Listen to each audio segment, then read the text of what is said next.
Chapter 1. The TMD Tribulation of Ascension is still chasing me.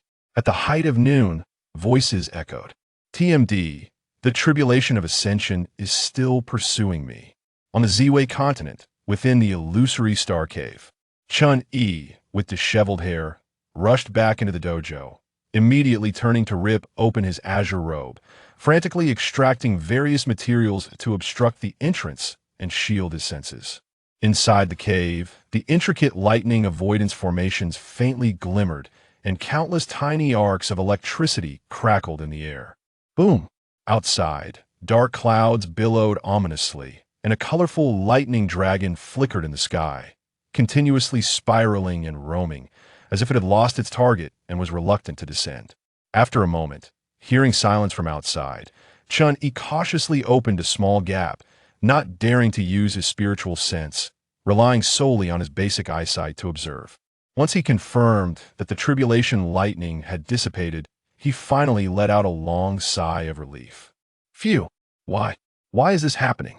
The heavenly secrets clearly indicate that the limit of the tribulation of ascension is merely 14 bolts of divine purple lightning. How is it that after barely surviving, there are even more terrifying chaotic tribulation lightning behind it? Isn't this just bullying the honest? Chen Yi couldn't help but question his existence. This was his 81st failure in attempting the tribulation of ascension. To be frank, it wasn't due to his lack of skill, but rather the absurdity of the tribulation itself. According to ancient texts, during the ascension era 100,000 years ago, the tribulation for cultivators in the tribulation stage only consisted of 9 ordinary heavenly strikes. As long as one's foundation was solid and, with a bit of preparation, crossing over was a trivial matter. Yet, inexplicably, since 1,000 years ago, the tribulation of ascension had become increasingly perverse, not only increasing in number, but also in quality, shifting from ordinary heavenly strikes to divine purple lightning, causing countless powerful cultivators to shatter upon contact, with ascension becoming mere legend. Having traversed from 800 years ago, Chen Yi missed the golden era and lacked any cheat-like powers, relying solely on persistence and effort to reach the tribulation stage, becoming the only cultivator in the Z-Way continent to achieve this. Indeed, the only one. The reason being, all the seasoned cultivators of the merging stage were suppressing their cultivation, afraid of drawing the attention of that perverse tribulation of ascension. Only he, the naive fool viewed by others as a mere interloper, dared to be so bold. Until that twisted tribulation of ascension humbled him, he regretted his earlier arrogance. Suddenly, a notification rang in his ears. Detected information of a traveler. You are invited to join the interdimensional traveler support chat group. Chen Yi was momentarily stunned, and then alarm bells rang in his mind. Oh no, it's a manifestation of my inner demons. As a traveler, he was well aware of systems and cheat-like powers that possessed the ability to turn decay into wonder. But why did it come now, of all times, while he was hiding from the tribulation of ascension? This was undoubtedly a vile tactic of the tribulation. Is this just a sneaky trick aimed at me, hoping to drown me in the illusions of my inner demons until I perish? Absolutely not. Chen Yi dismissed all distractions, fortified his spirit, and ultimately discovered a peculiar light point in a corner of his consciousness that did not belong there. It seems you've revealed a flaw after 81 battles. You still can't kill me with your tricks. Without a moment's hesitation, Chen Yi immediately channeled his immense spiritual power downward. In an instant, do you agree to the invitation to join the interdimensional traveler support group? The notification sound remained clear. Chen Yi, this doesn't seem like an inner demon at work. Let's observe a bit longer. After thoroughly examining the strange light point, confirming it posed no threat to him, he cautiously partitioned a portion of his consciousness, refining it along with the peculiar light into an external avatar. In this manner, regardless of whether this was a cheat or not, it would have no influence on his true self. I agreed to join the chat group. The next moment, a cerulean virtual panel materialized before the external avatar, and controlling it felt smooth without any delay. Confirming traveler information. Name, Chen Yi. Age, 818 years. Cultivation, tribulation stage. Combat power, 900000000. Welcome to the Interdimensional Traveler Support Group. Please enter your group nickname. Oh, they quantify strength with data? Quite intriguing. After a moment of contemplation, Chen Yi casually selected a nickname to join the chat. TMD, the tribulation of ascension is still chasing me, has entered the group chat. Interdimensional Traveler Support Group 108. Group Leader. Second place in the Cultivation World Foundation Establishment Level 8. Combat Power 8544. Members. Unemployed God of Light. Wind in two sleeves is a sword immortal. Second place in the Cultivation World Group Leader. Who just joined? Unemployed God of Light. TMD. The tribulation of ascension is still chasing me. That nickname is quite impressive, my friend. Wind in two sleeves is a sword immortal. Could he really be a big shot in the tribulation stage? Hiss. This familiar sensation suddenly reminded Chen Yi of the joyful days spent in the Happy Water Group back on Blue Star during his youth. Just as Chen Yi was about to join the conversation cheerfully. Group chat system, ding. TMD, the tribulation of ascension is still chasing me becomes the group's highest combat power holder, automatically promoted to group leader. Current group leader, TMD, the tribulation of ascension is still chasing me tribulation stage. Combat power 900000000. Second place in the cultivation world. Unemployed God of Light. Wait, are you serious? Wind in two sleeves is a sword immortal. 900 million combat power. Wait, is this still a newbie group? What are you doing here? Second place in the cultivation world. Right? Aren't we all just fresh travelers? How did a big shot sneak in? I just became a leader a few days ago, and now I'm already second in command. Unemployed God of Light. Whatever, group leader, please look at my nickname. I'm so broke, I might as well be peeing blood. Have pity on me, will you? Begging. Wind in two sleeves is a sword immortal. I want some too. If the tribulation big shot could just spare a crumb, it would be enough for me to fill my belly. At this moment, Chen Yi had no time to engage with them, as his attention was wholly captivated by the privileges of being the group leader. Interdimensional Traveler Support Group Leader Guidelines. 1. As the group leader, please assist other members within your capacity, fostering a harmonious and friendly community. 2. Assisting weaker members in overcoming difficulties is not without compensation. The chat group system will generate tasks based on member needs.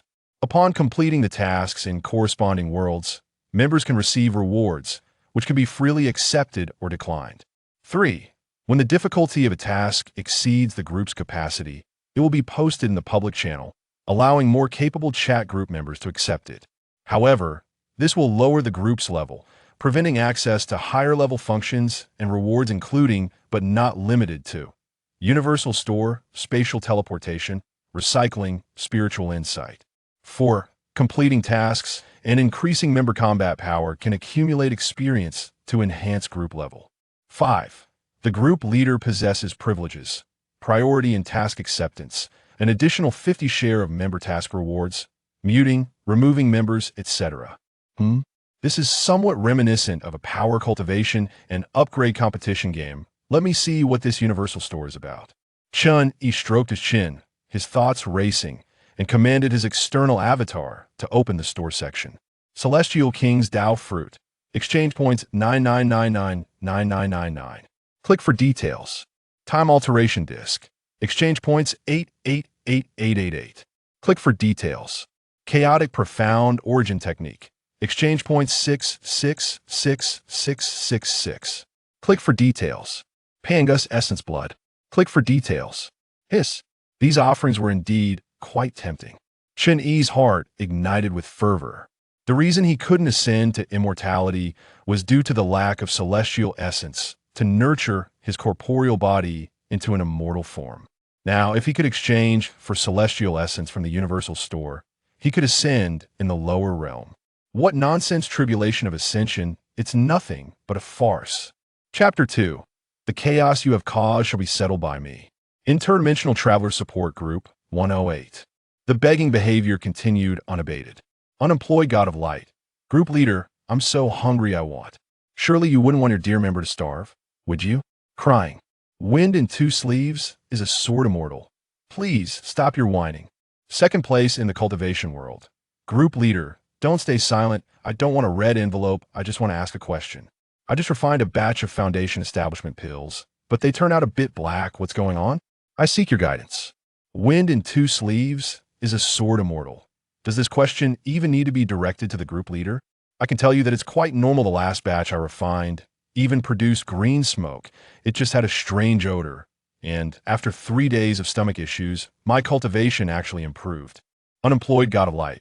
I'm so hungry, so hungry, so hungry I'm really starving. Chen Yi glanced at the chat, raising an eyebrow. TMD, the tribulation of ascension is still chasing me, group leader. Were you just seeking help? Second place in the cultivation world. Big shot. I know you're eager, but don't rush. We don't meet the threshold to trigger a task. Only true, life-threatening situations will do, like if I, at Foundation Establishment Level 8, provoke a core formation cultivator, and he tries to kill me. Oh, there's a process to this? After hearing the explanation from the former group leader, Chen Yi pondered for a moment and then devised a plan. TMD, the tribulation of ascension is still chasing me, group leader. I have a bold idea. TMD's ascension calamity continues to pursue me, having issued a fortune bag worth 1,000 low-grade spirit stones, accompanied by a note. Where there is no danger, one must create it. The turmoil you incite shall be quelled by me, claiming it signifies consent to embark on an adventure. The runner-up of the cultivation world. Not so, my friend. The sword immortal with 2 sleeves of clear wind. Which esteemed individual is this? This is a matter of life and death, though I possess a spirit of adventure. I must insist. A higher remuneration is required. Chen Yi's mouth twitched slightly. Is he being stingy? Not at all. The reality is that the group's level is too low, limiting the daily red envelope to such a meager amount. Just as he contemplated offering an explanation, a courageous warrior in the group dared to take the lead. Unemployed god of light. Damn. A horse cannot thrive without night grass, and a man cannot become wealthy without unexpected fortune. Wealth and nobility are sought amidst peril. Let's do it. The unemployed god of light claimed the red envelope. Meanwhile, in the Western Sea Great World, outside a dilapidated church in the southwestern region of the Hitler Empire, a man clad in a white priest's robe suddenly rose, his eyes gleaming with joy at the sight of the glowing stone that had appeared before him. Under its crystalline radiance, the numerous patches on his robe became faintly discernible. Adolf Anlin could not contain his laughter. I have struck it rich. This 1,000 low-grade spirit stones can be sold as level 3 energy or worth at least 100,000 gold coins. At last, I can pay the nuns their wages. However, I am still too weak, lacking the formidable power. I am easily targeted. I must devise a strategy to intimidate those with ill intentions, especially since the group leader with 900 million combat power has presented me with a blade. Anlin's eyes flickered as a plan began to form in his mind. Unemployed god of light. Esteemed group leader, I entrust my life to you. I shall provide you with something substantial to ensure a lucrative task score. TMD's ascension calamity continues to pursue me, group leader. Oh, how substantial. Unemployed god of light. The strongest individual in our county's beast hunting team is a 3rd-tier mage. This is the mightiest I can access, with a displayed combat power of 95,526, roughly equivalent to a 9-cycle golden core in the cultivation world. What do you think? A 3rd tier equating to golden core? And from a county beast hunting team? Just how high must the levels be in this world? Chen Yi furrowed his brow, sensing that matters were not so simple. According to ancient texts, the immortal realm is merely the homeland of beings at the immortal path level among the myriad worlds, possessing the richest and most concentrated immortal energy. However, not every immortal chooses to join the immortal realm. There are worlds capable of producing immortal energy and birthing beings of that caliber. Yet, due to the suppression from the immortal realm, the laws of the immortal path in the lower realms are incomplete, thus classifying them as pseudo-immortals, and these corresponding worlds are referred to as pseudo-immortal realms. Long ago, the Ziwei continent was one such pseudo-immortal realm, but it has since been downgraded. This led cultivators, upon encountering the world's bottleneck, to undergo the trials imposed by the immortal realm in order to ascend. The mere thought of this infuriated Chen Yi. If the immortal realm did not wish for beings of the lower realms to ascend, they could easily close the immortal path and sever the aspirations of cultivators, rather than raising the calamity of ascension to hellish levels while watching with a semblance of hope, knowing it was all despair. He truly felt a surge of frustration. Suppressing his tumultuous emotions, Chen Yi calmly reconfirmed, TMD's ascension calamity continues to pursue me. Are you certain that a third tier already equates to golden core? What level does the strongest individual you know belong to? The strongest individual? Anlin glanced at the imposing statue of the god of light within the church, deliberating before responding. Unemployed god of light. The mightiest I know is the god of light himself. His level is uncertain, but one thing is clear: has existed for a very long time, and the sacred light scripture, which he authored, has been passed down for over 1,000,000 years. Indeed, it is a pseudo-immortal realm. Chen Yi's eyes sparkled with intensity. 1,000,000 years during the tribulation period. One could not possibly live that long. 1,000,000 years would allow even a pig to achieve immortality. The calamity of ascension only troubles those cultivators who have yet to ascend but possess excessive power, while it does not target pseudo-immortals who have cultivated their immortal bodies through alternative paths. I initially planned to proceed gradually through the myriad realms mall, but now with this shortcut of the pseudo-immortal realm before me. To hell with your ascension calamity. Resolute in his decision, Chen Yi eagerly began to rally his charming group members. TMD's ascension calamity continues to pursue me. Unemployed god of light, fret not, no one can hinder us. Just trigger the assistance task, and I shall come by to bring you some valuable items. This wretched chat group's level is too low, with a daily limit of only 1,000 low-grade spirit stones. Should the other groups catch wind of this, they might think I cannot afford more. Unemployed god of light, great leader, I believe in you. The runner-up of the cultivation world. So the daily red envelope limit is indeed 1,000 low-grade spirit stones? I suspected the leader could not be so miserly. The sword immortal with 2 sleeves of clear wind. Esteemed leader, do you think I still have a chance? I too wish to progress. TMD's ascension calamity continues to pursue me. Do not rush, the journey is long, and everyone has their opportunity. Worship, X3. Unemployed god of light. Give me 2.5 hours, I will surely trigger the group task. After sending this message, his avatar dimmed, clearly indicating he had begun his preparations. Chen Yi chose not to continue idle chatter with the other 2 group members, instead swiftly commencing the preparations for invading the other world. After all, he was no mere small fry. Once he ventured forth, it would undoubtedly draw the vigilance of the local powers. Even the mightiest dragon cannot suppress the local serpent. Prudence dictates that I should first send a projection to assess the situation before proceeding with caution. Chapter 3. The initiation of a help quest.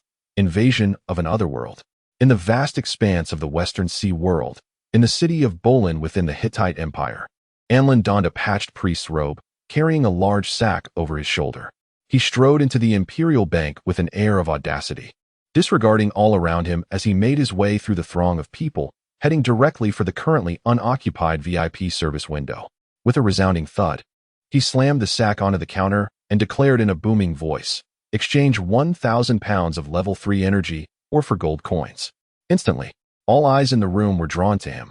Witness the folly of this novice priest. Did he think the goddess of wisdom shielded him from the rains of misfortune? His actions were absurdly enticing. Oh, is that not the priest Anlin from the auxiliary chapel in the northern part of the city? Someone in the crowd quickly recognized the identity of this foolish benefactor. Had he not been unable to pay the nun's wages? Where did he procure such a bounty of level 3 energy, or was he truly so bold as to flaunt his wealth without a backing? Something was amiss. There was a profound sense of something being very wrong. Regardless of your affairs, my friend, may I have a word with you? Many in the crowd exchanged furtive glances and discreetly withdrew to the rear. Anlin, having anticipated this reaction, remained unfazed, instead feeling exhilarated. Indeed, the thrill of it all. Here I am, a mere novice priest, wielding a fortune that marks me as a plump target for the taking. The more formidable the pursuer, the more exhilarating the chase. Esteemed guest, after verification, your 1,000 pounds of level 3 energy or has been confirmed. You may exchange it for 100,000 gold coins, which will be credited to your account. Here is a premium gold card for your use. The bank clerk offered the card with a radiant smile. Yet, Anlin did not reach for the card immediately. Instead, he grasped the clerk's delicate hand and, with a playful smirk, remarked, "Beautiful miss. Has anyone ever told you that your hands resemble treasures left behind by the divine, evoking an irresistible desire to touch? Given the sweltering heat today, allow me the pleasure of treating you to an iced tea." The clerk's cheeks flushed crimson. "Mr. Anlin, please conduct yourself appropriately. I still have work to do. However, I am off tomorrow. If you are truly sincere, I might consider a date." Anlin recognized her subtle hint, yet he was undeterred, pressing further. "May I interpret your words as concern for my well-being? Concern for every esteemed guest is my duty. I would advise you to seek the protection of the guard swiftly. If you possess confidence, so much the better." The clerk politely pushed his hand away. "Very well, it seems I shall have to invite you to dinner another day. Might you share any recommendations for refreshing beverages?" Anlin persisted, remaining true to his intent. The clerk, still blushing, nodded slightly. Anlin, comprehending her response, flashed a charming smile before departing through the door. If all goes as expected, at least 10 second-tier warriors should have received word and be en route. Yet, that is not sufficient. His ambition targets the third-tier leader of the Demon Spirit Beast Hunter Group. 100,000 gold coins may not entice a typical third-tier warrior, but the notoriously greedy and ruthless leader of the Demon Spirit will undoubtedly be intrigued. While the city's guards may not exert their full strength, I shall proactively venture towards the outskirts. At this moment, Anlin transformed from a mere lurking healer in the back row into a courageous warrior ready to lead the charge. Meanwhile, Chen Yi had long prepared a clone embodying 30% of his strength. He was idly perusing past quests in the public district channel. In Group 66, a help request emerged. Xinyuan Qingtian members had traversed into the age of no magic, on the brink of being corrupted by dark practitioners, a challenge beyond the group's capabilities. Assistance from other capable groups was sought. Battle strength requirement, over 30,000, task reward, 100,000 points, 3,000 group experience. Note, task completed. In Group 85, another help request arose. Turkey-flavored crispy rice member had transformed into a black serpent, whose blood possessed potent revitalizing properties, and was currently imprisoned and drained of blood. Facing imminent death, a situation surpassing the group's ability. Assistance from other capable groups was sought. Battle strength requirement, over 130,000, task reward, 200,000 points, 20,000 group experience. Note, task completed. In Group 6, a help request was issued. Believe in the Light member had traversed into a world engulfed in dark turmoil, about to have their life essence extracted by an ancient practitioner nearing the end of their lifespan, a challenge exceeding the group's capacity. Assistance from other capable groups was sought. Battle strength requirement, over 80 million, task reward, 300 million points, 50 million group experience. Note, this task has expired without any takers. The Believe in the Light member has perished, and the task is nullified. Chen Yi was taken aback, realizing there were not even any members with 80 million battle strength in the other chat groups. He cast a peculiar glance at the two external avatars before him. One was designated to carry the essence of the chat group, while the other was intended for task execution, both exhibiting a battle strength of 900 million due to embodying 30% of his original power. He could further divide these external avatars into 47 more, totaling 49, precisely corresponding to the notorious 49 purple lightning bolts of the Ascension tribulation. As for the impending 50th chaotic divine lightning, he truly had no means to withstand it. An avatar with 30% strength could not endure the chaotic divine lightning. His original self could, but uncertainty about the number of chaotic divine lightning bolts posed a risk. If he were to be ensnared and drained of energy, he would undoubtedly fall prey to the cunning tribulation of ascension. Having fled from the tribulation 81 times, he was acutely aware that it would not let him off the hook after being provoked for so long. Just as he pondered, a notification chimed within the chat group. Ding! A new help request was generated in Group 108. The God of Light is unemployed. A member had carelessly revealed their wealth and was now besieged, facing perilous circumstances. Assistance from capable members was sought. Battle strength requirement, over 100,000. Task reward, 150,000 points, 20,000 group experience. Members were urged to consider taking the task within 30 seconds. failure to do so would result in it being made available to other capable groups. Countdown: 30, 29, 28. As the group leader, Chen Yi held a higher priority. If he did not decline the task within the first 15 seconds, no other members could accept it. The God of Light is unemployed. Oh. Group leader, hurry, I'm surrounded by a bunch of big men. And they're eyeing me like I'm a prize. It's exhilarating. It feels amazing. The runner-up of the cultivation world. Dude, are they that twisted? The sword immortal with empty sleeves. My sword is straight, and so am I. But you, my friend, seem to be a bit bent, don't you think? TMD. The ascension tribulation is still chasing me. Group leader, fear not. I am here. The chaos you have incited will be quelled by me. The group leader accepted the task. Ready to initiate the spatial portal. Chapter 4. Let us reverse the situation. Begin. Chen Yi's original self sat cross-legged on a mat. As the space before the external avatar of the chat group rippled, giving rise to a splendid portal. In the next moment, another external avatar opened its eyes decisively and stepped into the portal. You have chosen to execute the task in avatar form. Upon inspection, the avatar meets the battle strength requirements, and the transmission commences. Instantly, Chen Yi sensed the external avatar traversing through boundless time and space. Were it not for the entangled consciousness remaining unaffected by time and space, the avatar would have lost contact with its original self in an instant. Meanwhile, in the Western Sea world, in the outskirts of Bolin City, southwest province of the Hit Empire, Anlan, still clad in a patched priest's robe, found himself encircled by 12 dark-clad figures. Hey friends, why are we fighting? We're all here for that damned money. Shouldn't the crime be shared? Crab meat. I propose we split the 100,000 gold equally. All right, I'll take a step back. 8,000 will suffice. Then let us split it. Clang. In an instant, swords clashed, and the dark-clad figures, who had just been amicably discussing the division, fell into a stalemate. Ha. Isn't this a bit dishonorable? We agreed to split it. Why draw swords? You didn't seem slow to draw your sword either.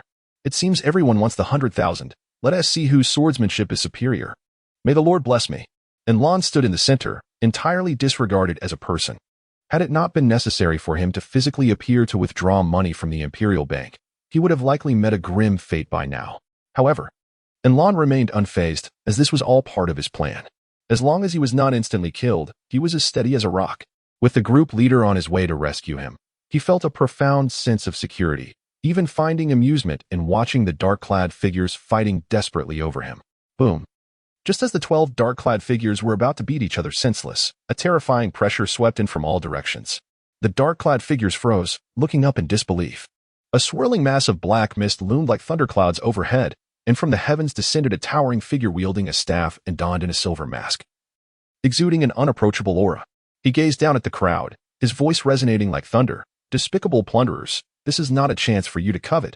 Retreat at once, and I shall spare your lives. The dark-clad figures trembled under the overwhelming pressure, one stammering, "Th3, third-tier powerhouse, the leader of the Demon Spirit Brigade." Upon having his name revealed, the leader of the Demon Spirit Brigade's pupils dilated, and he growled, "You ignorant fools." No sooner had he spoken than the 12 dark-clad figures exploded into a mist of blood. Anlan, crushed by the pressure, fell to the ground in a disheveled state but laughed heartily. "Ha! I've waited long for you. You've finally arrived." The third-tier powerhouse, leader of the Demon Spirit Brigade, cast a cold glance at him. "Cease your foolishness. I have already investigated. You have no backing. If you wish to avoid experiencing the wonders of dark magic, you would do well to obey." Ha. Anlan continued to laugh. "Are you certain that what you see is the true me? Oh, goddess of wisdom, behold this child abandoned by you." The leader of the Demon Spirit Brigade shook his head, choosing not to waste further words, and reached out towards Anlan. At that moment, Anlan appeared to be truly stunned with fear, not only failing to evade, but almost roaring. "Then let us reverse the situation. Begin." As his words fell, the void trembled. A surge of immense pressure abruptly descended, causing the surrounding space to tremble precariously, fissures of void materializing.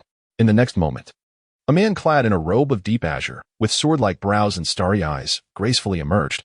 His ethereal demeanor akin to that of a celestial being descended to the mortal realm. Thud!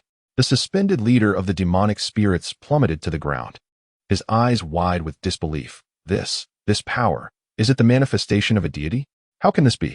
Meanwhile, Anlan trembled with excitement, exclaiming loudly, We welcome the great lord of the group.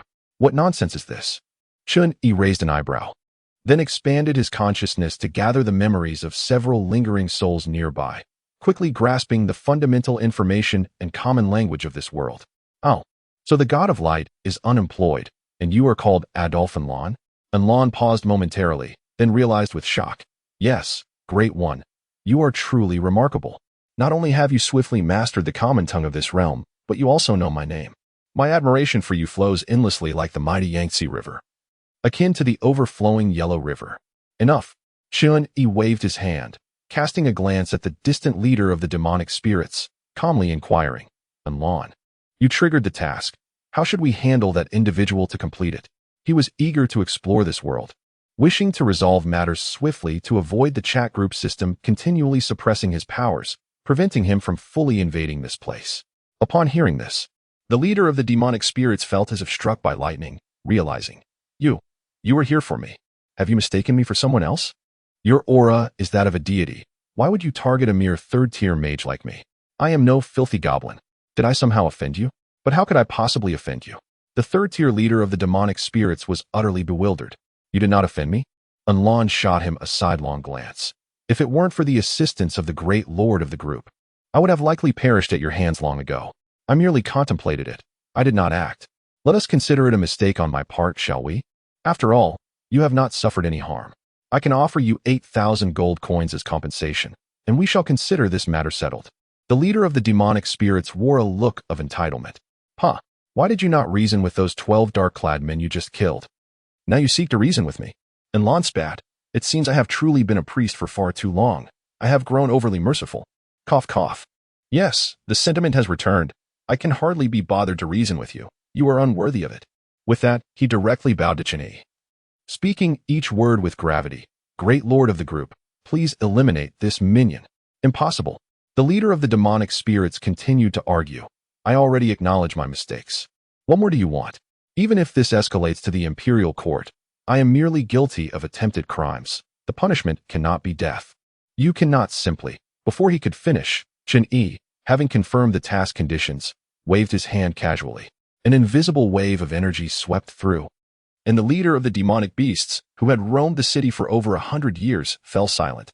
As the gentle breeze blew, his physical form and soul disintegrated into wisps of azure smoke, leaving no trace behind. Ding. Task completed. Rewards have been credited to your chat group personal account. Please check. You currently have two choices. 1. Open a portal to return to your original world immediately. 2. Choose your return time freely. Friendly reminder. The chat group's shielding function will deactivate in 2.5 minutes. As a visitor from another world, your power is excessively great and will inevitably attract the local heavenly forces expulsion, which poses a high degree of danger.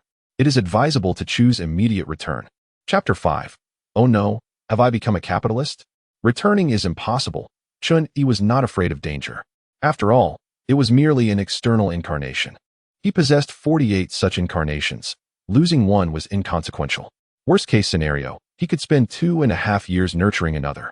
Moreover, the chat group's shielding function was a constraint upon him. In terms of evading heavenly scrutiny, he was an expert, having survived 81 tribulations in the celestial realm. He could dodge the trials imposed by the heavenly path. How could he fear a mere pseudo-celestial heavenly decree? I choose the second option, to select my return time. Within the illusory star cave, Chen Yi's true self commanded the external incarnation that housed the essence of the chat group, making his decision. Safe travels. At the same time, in the Western Sea world, Chen Yi's external incarnation swiftly donned a cloak made of perception-blocking material, activating the runes inscribed upon it to minimize his presence. Then began to erase the energy signature from his recent actions to obscure the Western Sea heavenly path's perception. However, at that moment, the shielding power of the chat group suddenly vanished. Boom! The vast clear sky was abruptly shrouded in darkness, tumultuous black clouds converging. Flashes of lightning illuminating the scene, as overwhelming heavenly might descended like a deluge, momentarily locking down the area within 100 miles. Didn't they say 2.5 minutes? Chen Yi's lips twitched violently, and without hesitation, he swatted the trembling Enlon 1,000 miles away. For his external incarnation, it was of little consequence. He was accustomed to lightning strikes, generally unharmed. But Enlon was different. He was far too weak. Even a hint of residual energy could shatter his soul. He could not die. Otherwise, leading the team would become problematic. Once he confirmed that Anlan had escaped the Western Sea Heavenly Path's lock, Chen Yi finally settled down into a cross-legged position, transforming into an unremarkable stone.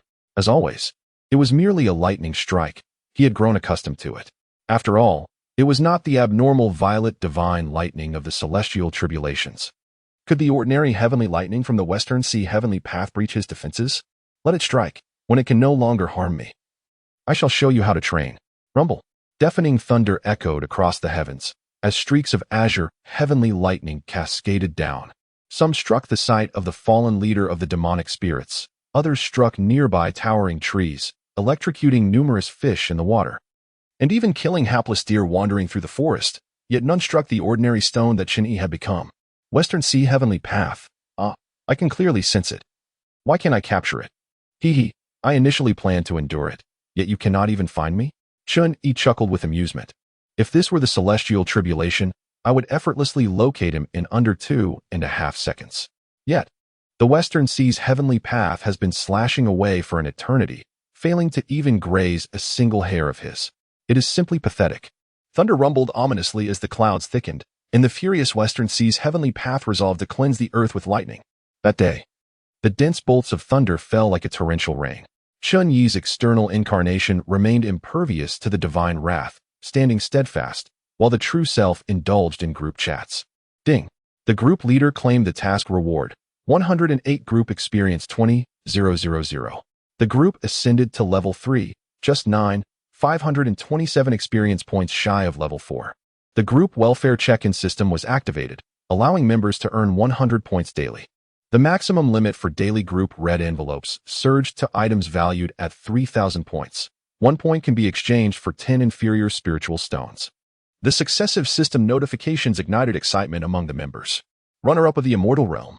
Wow, our leader is magnificent. The sword immortal with clear sleeves.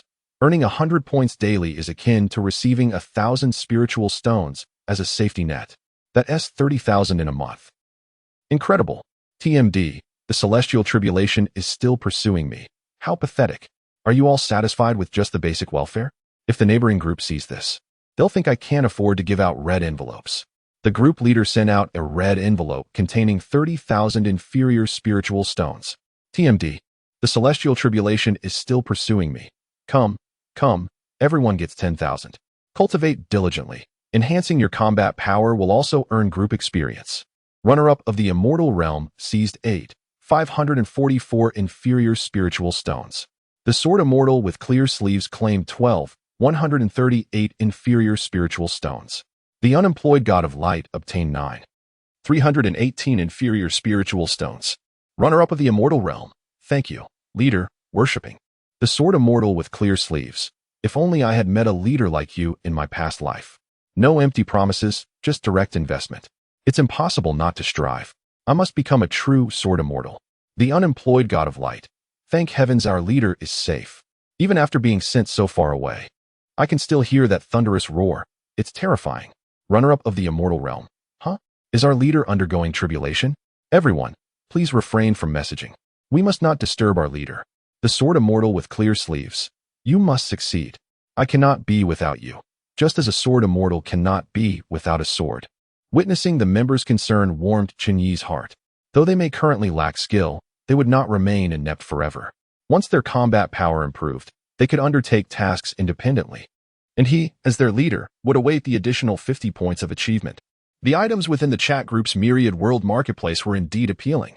For instance, a single celestial essence stone for nurturing an immortal body costs 200,000 points, while he had only accumulated 150,000 from his initial task. A cultivator in the tribulation stage requires at least 100 celestial essence stones to transform a mortal body into an immortal one. Even if he could cultivate an immortal body by invading the pseudo-immortal realm of the Western Sea, what about the subsequent nurturing and ongoing training? Without surpassing the celestial tribulation, entry into the immortal realm is impossible, and the pseudo-immortal realm cannot sustain a diligent true immortal. One would inevitably regress. Thus, resources from the myriad world marketplace are essential. Relying solely on himself to undertake tasks, no matter how exhausting, would not yield sufficient points. Strength in numbers is paramount. He cannot personally handle every trivial task. For instance, today's task, requiring him to tackle a mere 15,000 combat power adversary, would be akin to using a cannon to swat a mosquito. 15,000 points possess considerable purchasing power in the myriad world marketplace, representing a substantial fortune for those in the golden core or nascent soul stages. Yet for Chen Yi in the tribulation stage, it is hardly significant. Hence, he must enlist group members to assist him. However, with only 3 members, it is undeniably insufficient. Contemplating this, Chen Yi glanced at his incarnation still being assailed by the Western Sea's heavenly path, estimating it would take some time to conclude. He cheerfully began to explore methods to recruit additional members. Recruitment regulations for new members. 1. The system autonomously searches and allocates members. Currently, 38 chat groups are queued for assignment. 2. Members may engage in trading with other group leaders in the public district channel. This feature becomes available once the chat group reaches level 5. 3. In the free channel. There exist members who have been removed from groups and are not accepted by other chats. The group leader may choose whether to accept them. Available once the chat group reaches level 3. This seems oddly familiar. Chen Yi's expression became somewhat peculiar. Isn't this merely the tactics of capitalists? Once the chat group reaches level 3, there are benefits to be claimed, with daily earnings of 100 points, akin to a basic salary. Group members undertaking tasks are akin to engaging in work, while the group owner, doing nothing, reaps the dividends. If a member disobeys, they are expelled from the chat, effectively being dismissed. Those not within the chat group are akin to unemployed drifters, devoid of any security. Alas, have I become a capitalist? Chapter 6. Recruiting new members. Feng Zheng surrounded by enemies. A capitalist is just a capitalist, yet Chen Yi believes he ought to be considered a benevolent employer. After all, he does not indulge in grand illusions. He consistently distributes red envelopes to invest in his members. Nurturing their growth and collecting a modest interest seems quite reasonable. Does it not? With this thought, Chen Yi felt a surge of enlightenment and joyfully opened the free channel to see which little treasures were in need of a home. To his surprise, he indeed discovered a solitary gem, abandoned and shunned by all. In the Tianshu star domain, Yunzhou, Fang family's main hall. Clearly, it was Wang Teng of the Wang family who was outmatched, yet the young clan leader managed to turn the tables and kill him. Why should he pay with his life? The young clan leader possesses the potential of an emperor. Given time, he will undoubtedly surpass the ancient ancestors. And we shall never compromise. The Fang family has languished in decline for too long, and just as we begin to rekindle a glimmer of hope, they seek to extinguish it. Do they truly believe we dare not draw our swords? After numerous compromises yielding only increased oppression, this time, I shall fight to the death. They have already gone to retrieve the imperial artifact. Once the 3 days are up, the protective array will surely shatter. Rather than waiting idly for doom, it would be wiser to charge forth and strike, securing a favorable outcome, or perhaps even a significant profit. As long as the young clan leader remains, the Fang family endures. He will surely avenge us. Clan leader Feng Zheng gazed at the fervent faces of his kin, his heart weighed down with gravity. He too was a transmigrator. In fact, he had just arrived and was immediately drawn into a mutual assistance chat group for traversers of myriad realms. However, for reasons unknown. Upon learning of his origin from the Tianshu star domain, the group owner unhesitatingly expelled him from the chat. Later, he discovered through the public district channel that prior members from the Tianshu star domain had also been expelled due to a dark upheaval that rendered them incapable of accepting tasks, ultimately leading to the group's degradation. Consequently, all group owners naturally regard members from the Tianshu star domain with trepidation. Thus, there is no recourse. The prejudices harbored by the people loom like a great mountain, and no kind-hearted group owner will take him in. Cast into the desolate free channel, he found himself unable to utilize any function of the chat group system. This golden finger may be deemed ineffective. However, he is fortunate to possess a commendable identity in his new life, that of the young patriarch of the esteemed Fang family. Although his innate talents are not particularly extraordinary, he is at least spared the fear of an untimely demise. Eventually, he ascended to the position of family leader. What a beautiful wife! And welcomed a chubby son into the world, leading a life of bliss and contentment. Truly not a life wasted. Yet, he could never have anticipated that his son, Fang Fan, was anything but ordinary. At the tender age of 3, he went missing, only to return carried by a pure-blooded Qilin. Thereafter, he would frequently vanish for a month or two, each return marked by profound transformations. At 6, he inadvertently stumbled upon the legacy of the great Emperor Zhenwu, acquiring fragments of the Demon-Slaying Sutra. At 9, he ventured into the dragon's lair, obtaining the true dragon's blood to refine his essence. By the age of 12, he had forged the Bridge of Bitter Seas, sweeping through the younger generation of Yunzhou, embodying the quintessential protagonist template. It is well known that the parents of protagonists often occupy perilous positions. Fang Zheng watched his remarkably talented son with a mixture of pride and trepidation. The pride stemmed from recognizing his son's imperial potential. Ascension was merely a matter of time. The trepidation arose from the awareness that his son's brilliance could ultimately lead to his own demise as a father. Predictably, as the saying goes, the taller the tree, the stronger the wind. The foremost family in Yunzhou, the Wang clan, could no longer remain idle. In a hidden realm, they plotted against Fang Fan. It must be said, his son truly excelled. With the prowess of the bridge, he boldly defeated the young master of the Wang family, along with a host of sycophants, and made a clean escape, vanishing without a trace. Given sufficient time, he would undoubtedly elevate the Fang family to heights beyond their current reach. Alas, the Fang family remains too feeble at present. Sensing impending doom, the Wang clan amassed a formidable force to encircle the Fang family. Should Fang Fan fail to appear, they would annihilate the entire clan. 3 days, merely 3 days, were all they needed to procure the clan's imperial artifact, shattering the protective array of the Fang family in an instant. Given Fang Fan's character, he would undoubtedly return, sacrificing himself upon learning of the situation. Sighing, though reluctant to perish, Fang Zheng resolved not to become a flaw in his son's path. He would serve as the first cornerstone on Fang Fan's road to invincibility. With a heavy heart, he stood, determined, and strode outward without a backward glance. The members of the Fang family fell silent, trailing behind their patriarch. They understood that seeking compromise would not yield lasting peace. To ensure the survival of their lineage, they must fight to the bitter end.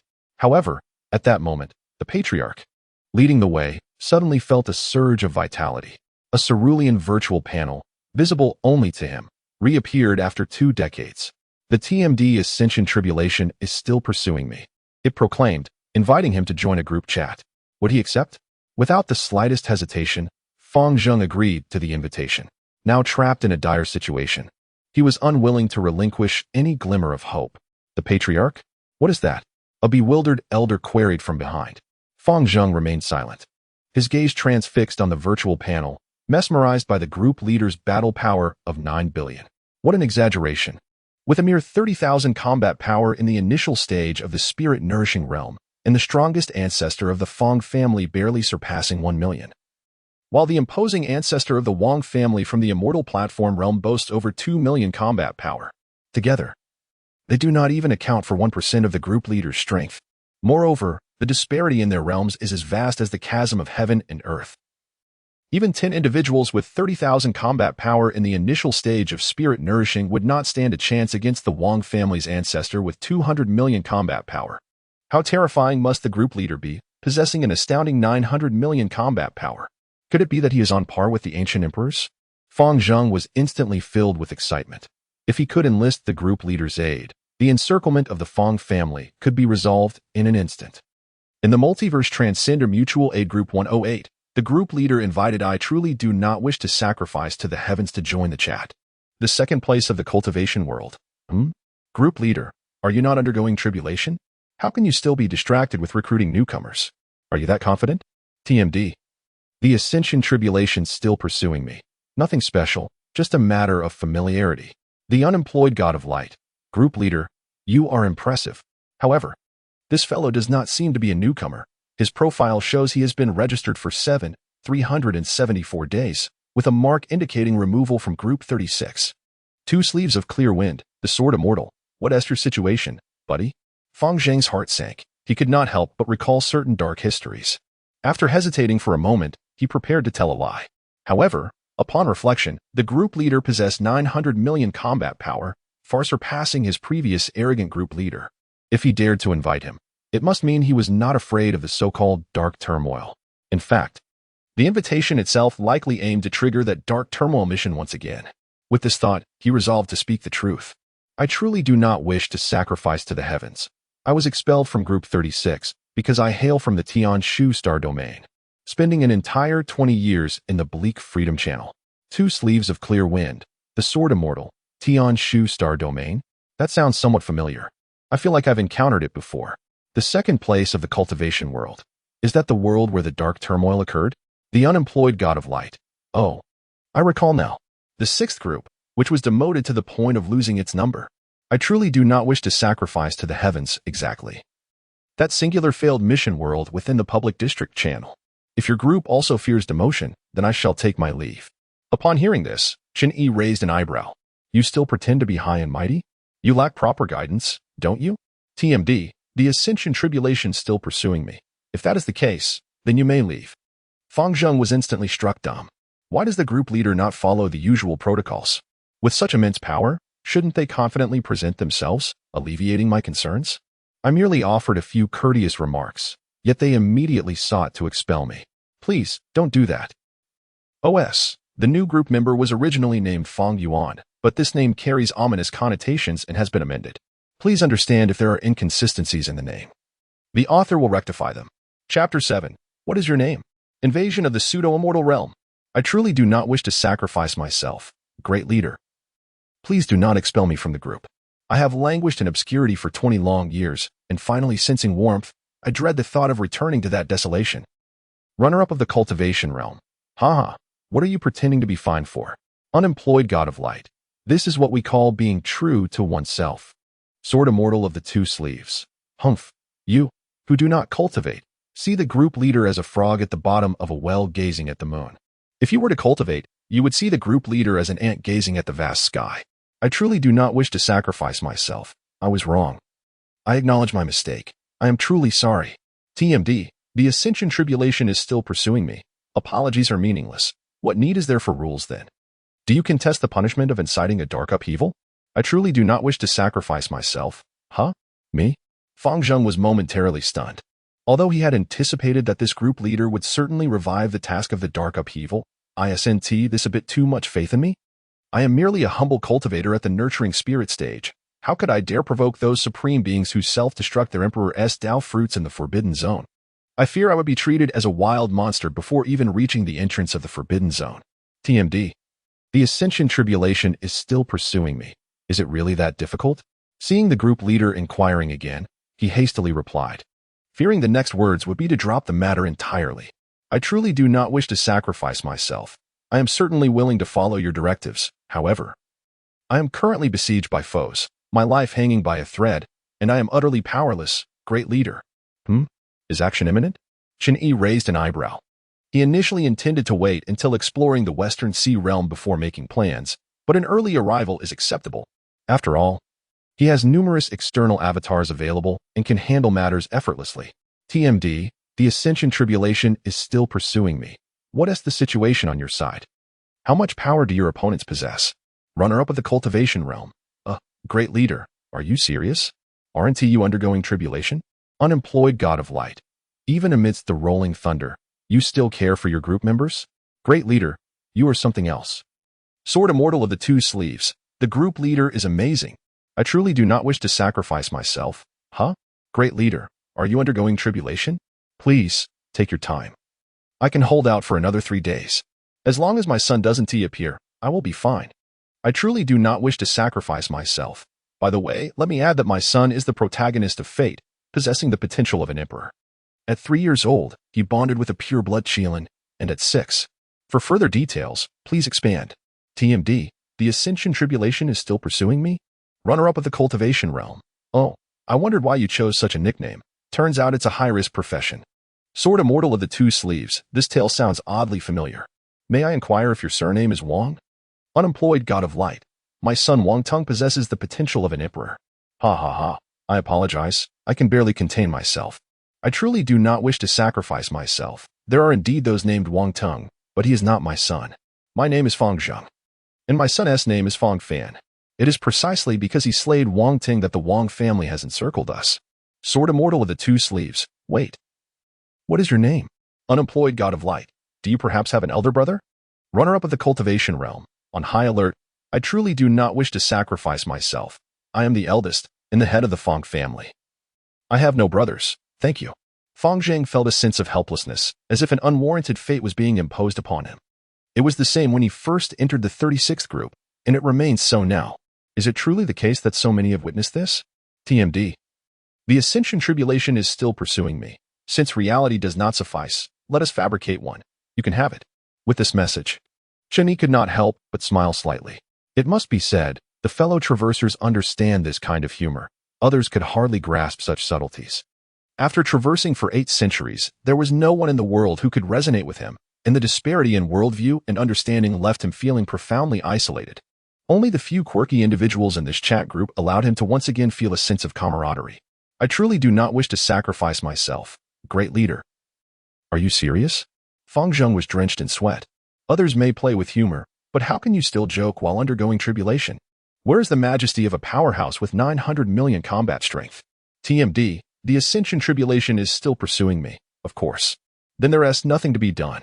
If the great leader insists on playing, how could he refuse? I truly do not wish to sacrifice myself. Very well. To be honest, I do have an elder brother. Sword immortal of the 2 sleeves. Have you finally yielded? Haha, you rascal. Unemployed god of light.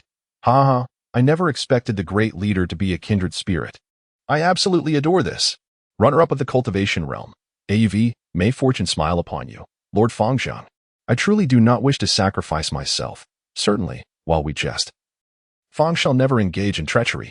Sword immortal of the 2 sleeves. Yes, yes, yes. This feels utterly right, brother. Seeing that Fong Zheng still had the leisure to chat, Chen Yi shook his head slightly.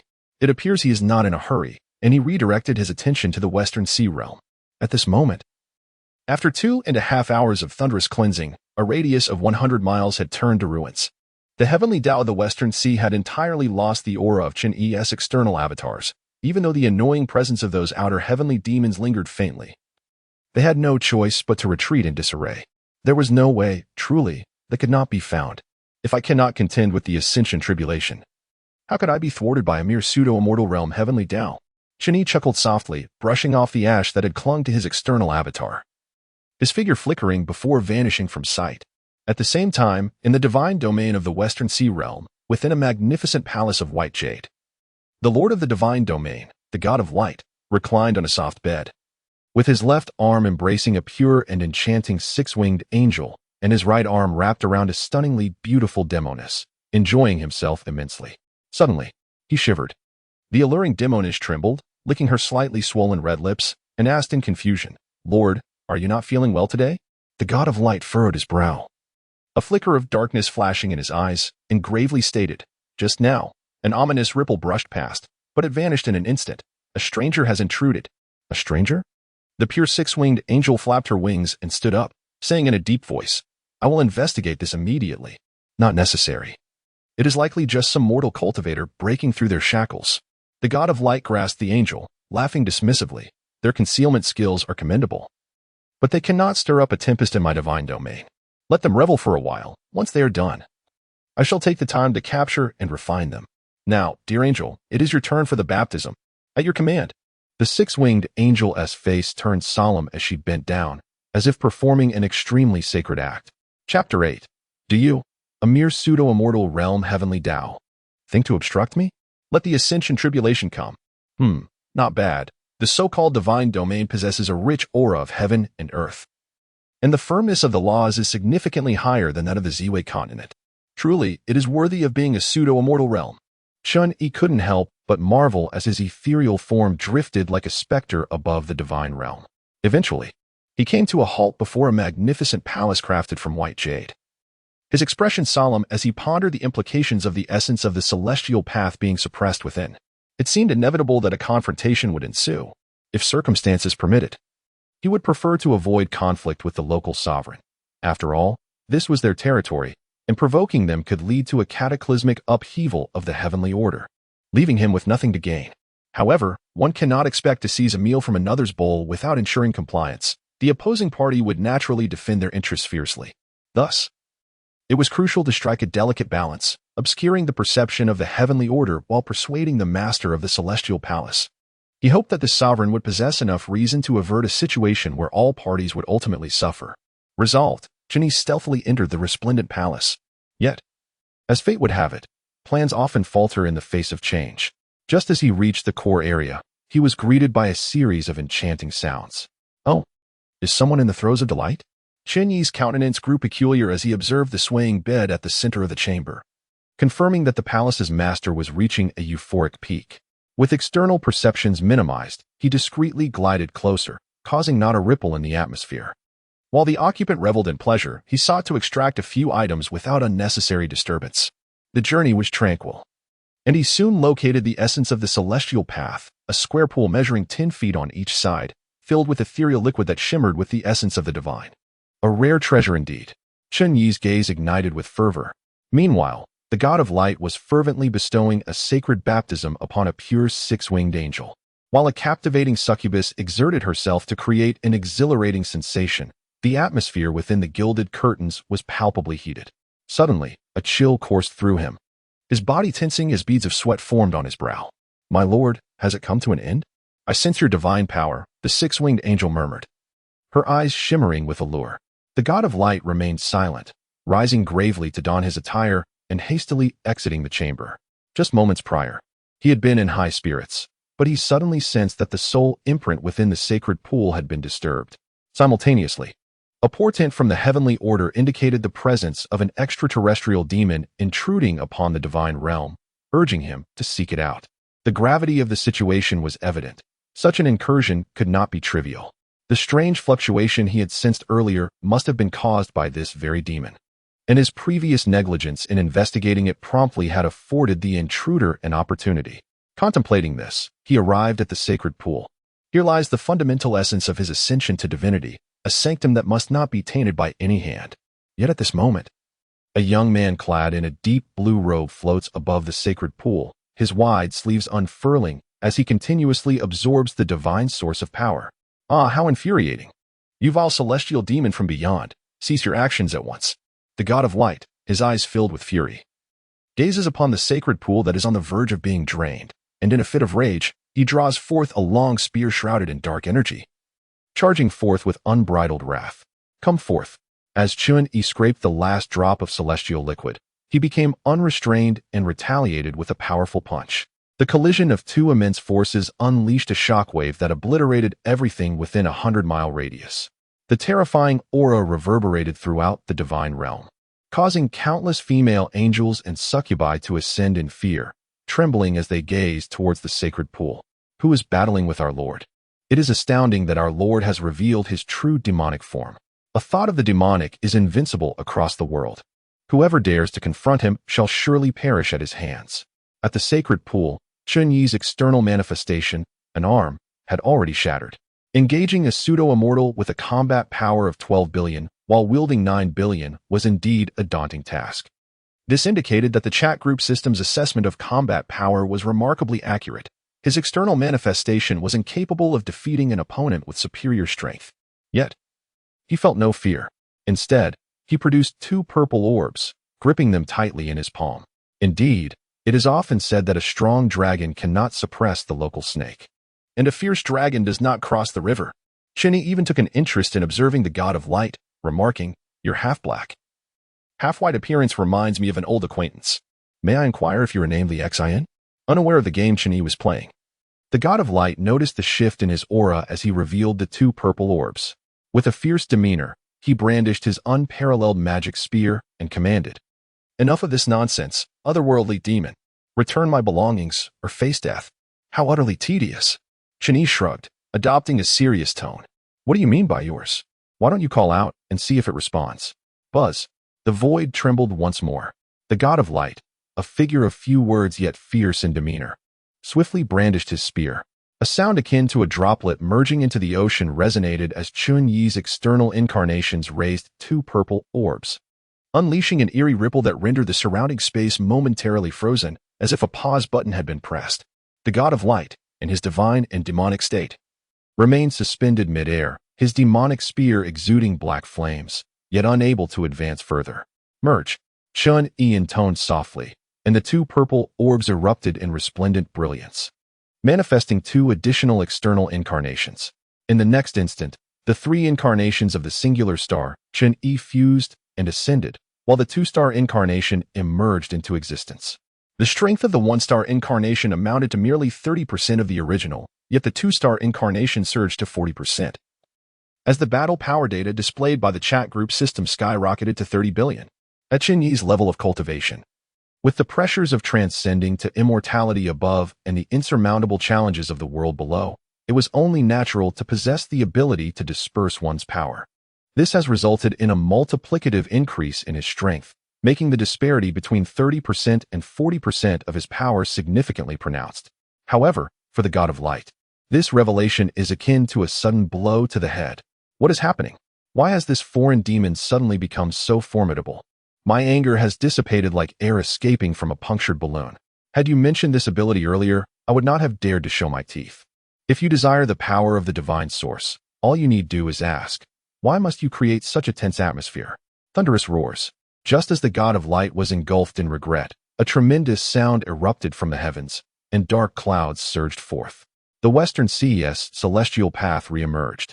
After all, it is the pseudo-immortal realm's celestial authority, and its overwhelming might swiftly shattered the stasis of the surrounding space, simultaneously locking onto the outer avatar of the 2-star, Chen Yi. Witnessing this scene, the God of Light, now rejuvenated, felt a renewed sense of capability. What does your strength signify? This is my territory. With the support of the heavenly Tao, can you withstand the overwhelming force descending upon you? Huh. Do you really think that a mere pseudo-immortal can obstruct me? Let the tribulation of ascension come. Chen Yi smiled indifferently, completely disregarding his opponent. The damned extraterrestrial demon, you. The God of Light bellowed ominously, but before he could finish his threat, an even more terrifying aura descended upon them. Chapter 9, Old Friend. Surprised to see me again. The strength of Chen Yi's external avatar at the 2-star level was astonishingly beyond measure, while it surpassed the limits of the lower realms. It had yet to solidify into an immortal body to evade the tribulation, thus attracting its attention. Booming thunder echoed from beyond the West Sea, initially sounding like drums, then resonating like heavy blows striking the soul, inducing an uncontrollable sense of panic. Crack! The heavens split open, and the dark clouds formed by the West Sea's heavenly Tao dissipated in an instant, revealing a swirling cloud of purple thunder dragons heralding the tribulation of ascension. The terrifying aura bore down like an immense beast opening its eyes, gazing down upon the myriad beings within the West Sea realm. Old friend, surprised to see me again. Chen Yi looked at the familiar figure, warmly greeting him while opting to return, urging the chat system to swiftly open the portal. The precious essence of the immortal path that he had painstakingly acquired could not be left behind for the damned tribulation. Meanwhile, the previously indifferent tribulation of ascension was momentarily taken aback, as if confirming something, and it immediately surged into the West Sea realm. Yet, it was too late. The portal had successfully opened. Ha ha ha, you have lost again. Chen Yi laughed heartily, and then vanished in a backward tumble. Boom.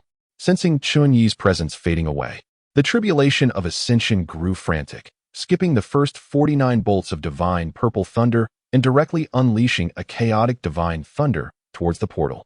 The portal, not yet fully closed, was forced to swallow most of the thunder, while the remaining fraction erupted, obliterating half of the West Sea divine domain in an instant. Yet, Chen Yi was still nowhere to be found. The tribulation could no longer locate him. Booming thunder resonated deafeningly, a monumental pressure shaking the very earth. And the clouds of tribulation continued to churn, refusing to dissipate. The God of Light was utterly terrified, fearing that this dreadful tribulation cloud had its sights set on him. It is known that within the West Sea realm, there exists a legend of ascension to the supreme divine realm, but that was a long, long time ago. Since the last domain lord ascended, he had chosen to remain in the West Sea realm to enjoy a life of comfort, unwilling to venture to the supreme divine realm and start anew. Who would have thought that the damned extraterrestrial demon would bring forth the trials of the supreme divine realm? Oh, how terrifying the divine thunder is. The cursed extraterrestrial demon not only steals from others but also wishes for their demise. You truly deserve to perish.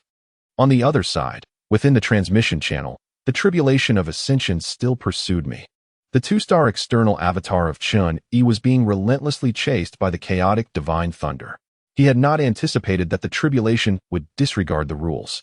employing underhanded tactics against him, directly unleashing 50 chaotic divine thunders. The two-star external avatar of Chen Yi could not withstand it.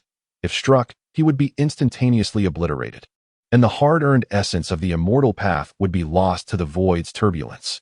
Fortunately, he was swift and had years of experience battling the tribulation, allowing him to momentarily evade the chaotic thunder dragon's pursuit. However, the consumption of energy was rapid, as the two-star external avatar was not his true self. Lacking the robust reserves for replenishment, being caught was merely a matter of time. The chaotic thunder dragon, imbued with a fragment of the tribulation's will, was exhilarated. After all, it had never succeeded in eliminating Chen Yi, but today, this Chen Yi would not escape. Within the illusory star cave, Chen Yi contemplated for a moment and summoned 27 one-star external avatars to plunge into the portal, racing from the endpoint back to the starting point.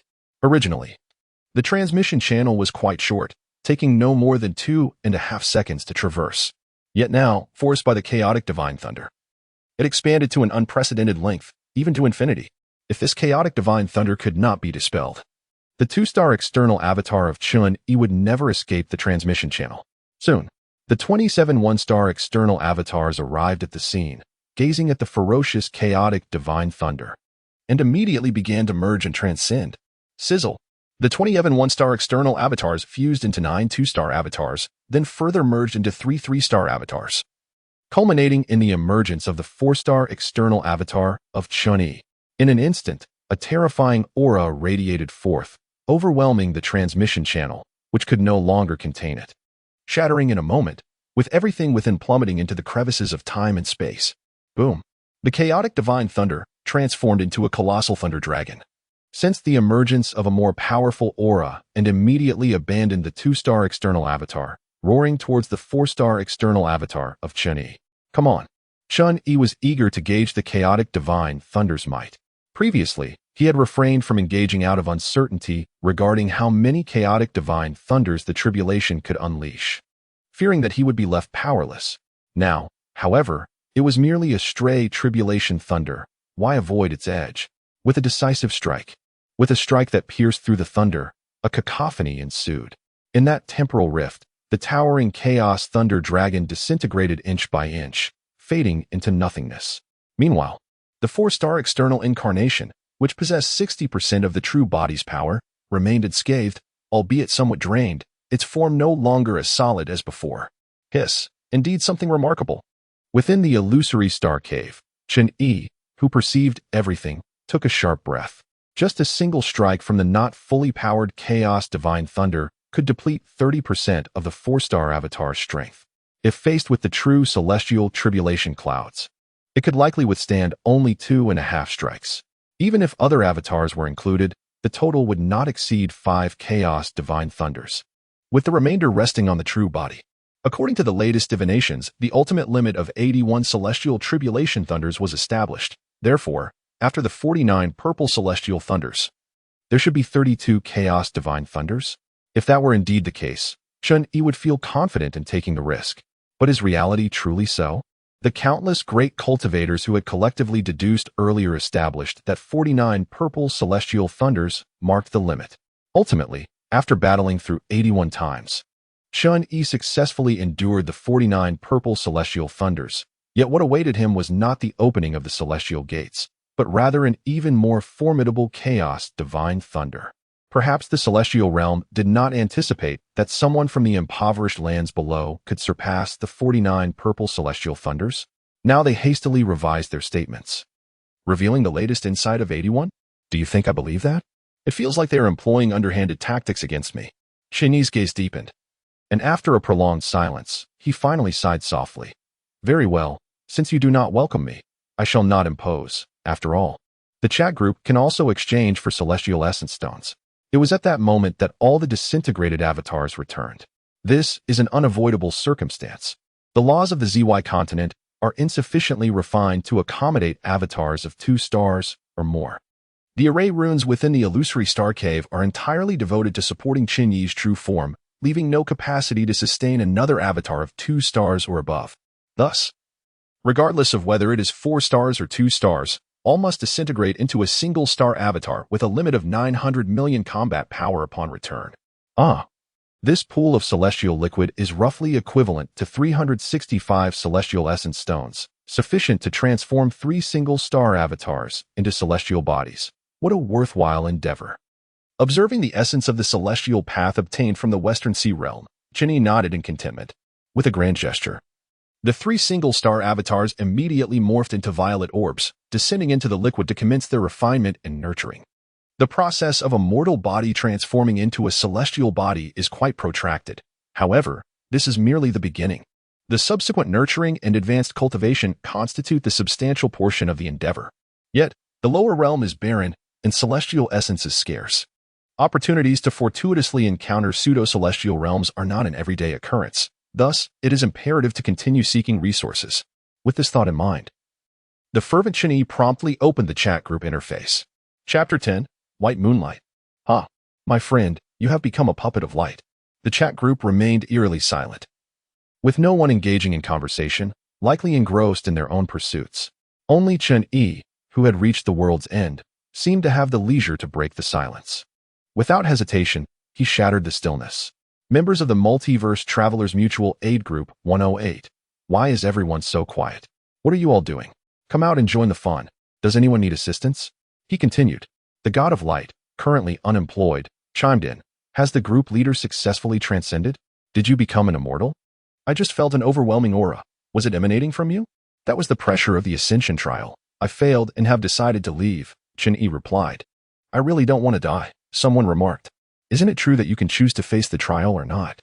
Why would I willingly walk into danger when I know the odds are against me? Chen Yi retorted. But how can one ascend without facing the trial? Only those who succeed can become immortals. Those who fail cannot even become ghosts. To escape the clutches of the ascension trial is a skill in itself. Many during their trials cannot escape at all.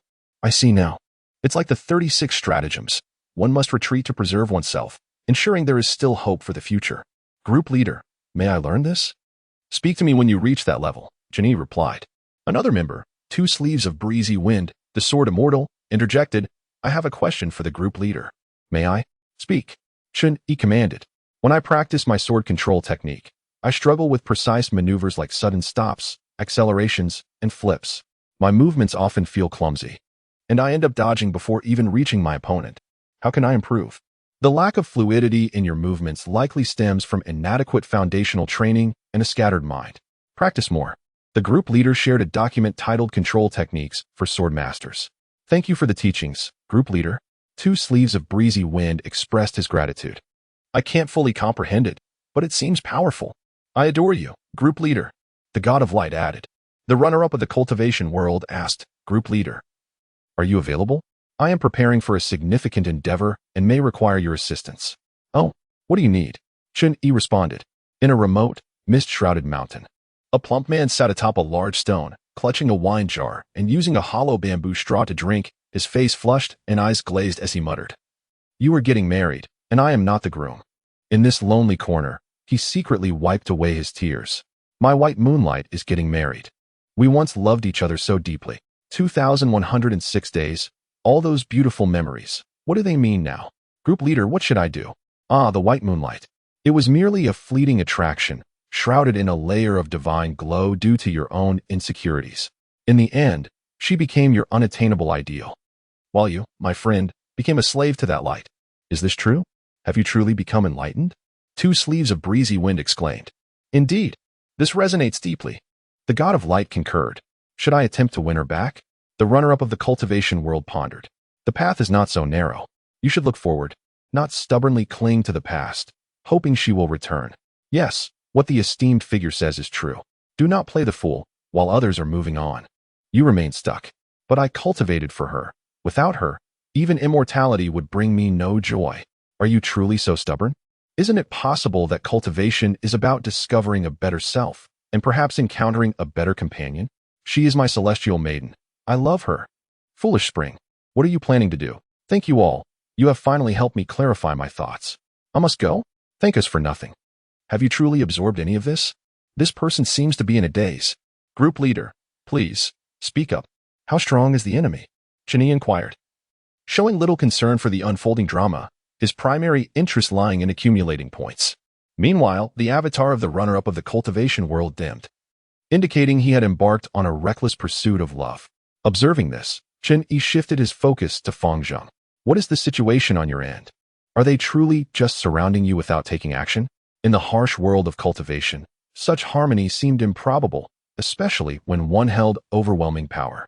It was expected that they would publicly break Fang Zheng's legs on the first day, and if his son did not intervene, they would proceed to flay Fang Zheng by the following day. I understand your meaning, but it's not that they do not wish to torment me to break my son's psychological barrier. Rather, they cannot. What do you mean? My Fang family has produced a sacred ancestor, and with our protective formation in place, we are temporarily safe as long as we do not venture out. To breach our defenses, they would need a quasi-imperial artifact, and they have 3 days to acquire it. How strong is their highest combat power? After calming the anxious clan members, Fang Zheng paused, then clenched his fist, casting a determined glance at the indifferent ancestral figure from the Wang family hovering above. The highest combat power is 230,000. Do we strike now? Fang Zheng understood the unspoken message and, seizing the moment while the clan members were distracted, dashed outside. The sudden act left the Fang family members in shock. Leader, why are you going alone? Were you deceiving us when you mentioned mysterious powers would help us? This isn't right. We agreed to face it together. Enough of this. I will shoulder the consequences of my son's actions, Fang Zheng declared, drawing his sword and placing it against his neck. Do not approach. Return. The troubles caused by my son are mine to bear alone. As I approach, I shall perish before your eyes. Chapter 11. The Great Emperor. At times, an overly united family can be a double-edged sword, leading to collective downfall due to blind allegiance. Fang Zheng dared to act because he held a trump card. Yet his kin remained oblivious to this fact. All they knew was that their patriarch was willing to sacrifice himself for the faint hope of survival for the entire clan. But is this truly effective? The Wang family is notoriously ruthless. Once they make a move, annihilation is inevitable, leaving no trace behind. The patriarch's sacrifice might well be in vain, yet witnessing his resolute demeanor, the Fang family members halted their advance. Simultaneously, the ancestral figure of the Wang family, having observed the unfolding scene from above, descended before Fang Zheng with a derisive smile. How touching, Fang Zheng. Had I known this would transpire. Do you regret not disciplining your son properly back then? Fang Zheng responded with a calm demeanor. I do not believe my son has erred. Rather, I despise my own weakness for failing to be a support and instead becoming a liability. Haha, you possess a keen self-awareness. The Wang ancestor laughed heartily. Indeed. Weakness is the original sin. If you reveal your son Fang Fan's hiding place now, I might consider granting you a swift end. Fang Zheng paused momentarily, gazing intently at him.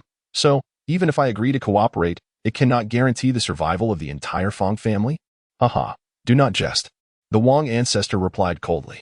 The reason my family has dominated Yunzhou for so long lies in 2 principles. First, we are ruthless. Second, we show no mercy. The choices before you are stark. Either the entire Fang family meets a swift demise, or you watch helplessly as they endure torment until death. Ding.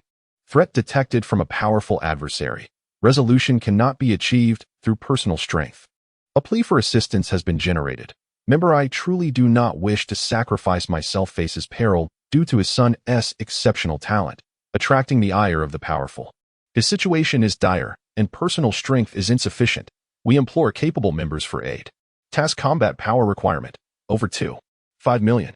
Task reward, 3 million points, 250. 000 group experience. This has been synchronously uploaded to the group. All members are requested to consider taking on the task within 30 seconds, after which it will be directly submitted to the public domain. The God of Light, currently unemployed. Wow, as expected of Lord Fang, making a significant move right away. The Sword Immortal, this may be challenging for us, but for our esteemed group leader, it is merely a trivial matter. With 200,000 group experience, the benefits will upgrade. Truly following our leader means enjoying 3 meals a day. I truly do not wish to sacrifice myself. Esteemed leader, save me. TMD. The immortal catastrophe is still pursuing me. Fear not. I am here. The chaos you have stirred shall be quelled by me. The group leader accepted the quest. Ready to initiate spatial transfer. Fang Zheng felt a surge of relief, his sense of security soaring as he declared without hesitation, very well, I shall comply. With that, he produced his son's life jade tablet. Of course, he did not intend to summon his son to his demise. Rather, He sought to buy some time and even wished for his son to witness the spectacle. Though he lacked strength, he could rally support. The young rascal must remain low-key despite his potential. After all, he merely possessed the talent of a great emperor, while the group leader, with a battle power of 900 million, could very well be a true great emperor. Within the Fong household, witnessing this abstract maneuver, the strongest elder of the clan cried out in despair, "Fong Zheng, what are you doing? Without Fong Fan, our family has no hope of rising." Fong Zheng, after a moment of silence, suddenly burst into laughter. "Simple, I shall become invincible." As he spoke, the void above him twisted, and a resplendent spatial vortex gradually emerged. The sudden phenomenon startled the Wang ancestor, causing him to instinctively take a half-step back. However, Fong Zheng was undeterred. He seized the moment and delivered a resounding slap. "You old wretch, I've long been patient with you. You dare?" The taken aback Wang ancestor, infuriated, raised his hand to strike back. At that moment, his palm was merely a fraction away from Fong Zheng's crown, yet an uncanny wave of energy swept over, preventing it from descending. The surrounding space abruptly froze, ensnaring everyone present in a state of immobility. Only Fong Zheng, accompanied by the chat group system, remained unaffected, trembling with excitement as he gazed fervently at the figure slowly emerging from the spatial vortex. Even before the individual fully appeared, their mere presence subdued the Wang ancestor. Could this be the might of the 900 million battle power leader? "We welcome the arrival of our esteemed group leader." Indeed, Chen Yi nodded slightly. This time, there were indeed no barriers to communication. The universal language of this world served as a cipher, sparing him the need to delve into soul-searching and decode the essence of this realm's heavenly principles. Not far away, the Wang family's ancestral elder, immobilized in place, trembled with trepidation, stammering, "Mighty Emperor," the oppressive force that seemed to collapse the void. The aura that caused even the laws of the quasi-emperor he had cultivated to dissipate uncontrollably. It could not be mistaken. The man before him was indeed an emperor. But how could this be possible? The previous emperor had only recently severed his own path and entered the dark forbidden zone for less than a millennium. And the heavenly heartmark had yet to coalesce anew. How could an emperor-level existence possibly emerge? Moreover, it appeared that he had been summoned by Fong Zheng. No. Why? What merits did this insignificant Fong family possess? Chen Yi cast a casual glance at him before turning to Fong Zheng and softly inquired, "What are the mission requirements?" Fong Zheng pondered for a moment and replied, "Esteemed leader, this task is an upgradable one, intended to eradicate future threats by uprooting the Wang family entirely. The rewards will increase accordingly. It is up to you whether to accept it or not." Without hesitation, Chen Yi responded, "Of course I will accept. How could I not? The previous task only yielded 150,000 points, barely enough to afford a single piece of celestial essence stone. This new task offers 3 million points, which is quite substantial, but merely equates to 15 celestial essence stones. If I can earn more, I certainly shall not turn it away." "Very well, esteemed leader." Fong Zheng nodded slightly, then turned his cold gaze towards the ancestor of the Wang family and solemnly declared, "Please eliminate this subordinate." Upon hearing these words, the Wang family ancestor felt his mind falter. Am I the one who has lost my sanity, or is the world gone mad? What merits does Fong Zheng possess to command an existence that might be an emperor? What merits do I, Wang Chun, possess to confront an emperor? No. I believe there may be some misunderstanding between us, senior. Please do not. Chen Yi, uninterested in his ramblings, snapped his fingers, and in an instant, the Wang family ancestor was reduced to ashes, utterly obliterated. From the moment he embarked on the path of cultivation, his fate had been surrendered to the will of heaven. The road of cultivation is fraught with peril. One must contend with heaven, earth, and humanity. In this world of survival of the fittest, it is commonplace to meet one's demise along the way. Chen Yi held two cardinal principles. He did not slay mortals, nor did he harm those who accumulated virtue. Clearly, the Wang family ancestor aligned with neither criterion and thus deserved to assist him in his cultivation. Ding. The first phase of the mission has been completed. 3 million points and 200,000 group experience have been credited to your personal account in the chat group. Please check your balance. The second phase of the mission has commenced. To ensure the safety of the group member, I truly do not wish to sacrifice to the heavens. Please eradicate all living forces of the Wang family to eliminate future threats. Combat power requirement, over 10 million. Mission rewards, to be determined based on circumstances. Note, during the mission, the chat group shielding power will remain active, and you will not be expelled by the heavenly laws of this realm. Chapter 12. Struggling against the heavenly path, 3 million points may seem substantial, but in reality, it is scarcely enough. For Chen Yi, it barely suffices to fill the gaps. After all, his cultivation level is high. Yet the difficulty of the corresponding tasks is rather low, and thus the rewards are naturally insufficient. This situation is akin to a seasoned expert refreshing their daily tasks. While the tasks are undeniably simple and can be completed effortlessly, the rewards are, at best, marginally useful. 300,000 points yield merely 20 celestial essence stones.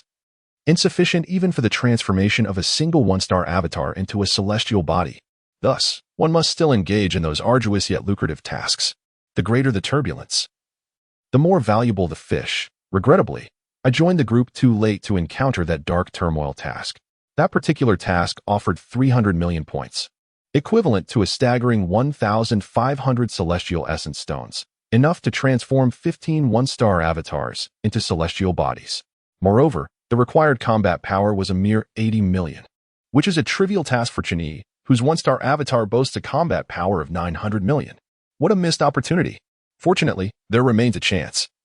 Although the unfortunate soul who triggered the dark turmoil task is no longer present, I have stumbled upon Feng Zheng. If I can complete this advanced task and then cast Feng Zheng into that so-called life forbidden zone, where's the Wang family? Just point me in the right direction. Chen Yi inquired calmly, his eagerness palpable. Feng Zheng pondered briefly before responding, to the northwest. At the peak of Qixia Mountain in the heart of Yunzhou, where the essence of heaven and earth is most concentrated. As his words fell, Chen Yi raised his hand, and the clear sky suddenly darkened.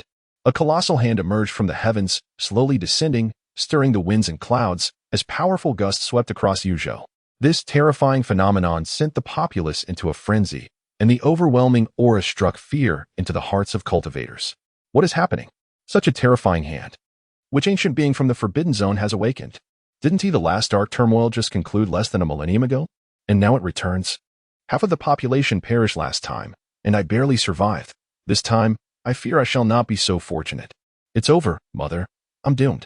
Simultaneously, within the life forbidden zone, unusual movements occurred. A multitude of ancient, decaying eyes slowly opened, their uncertain gazes directed towards the heavens. What a heavy pressure. Has another emperor emerged? No, it cannot be an emperor. I have only been severing my path for less than a millennium, and my heavenly heart imprint has yet to be reformed. Such formidable power, this is someone suppressing the heavenly path with their own. Who is he? Why does his aura feel so foreign, as if he is not a being of this realm? Could he be an otherworldly demon?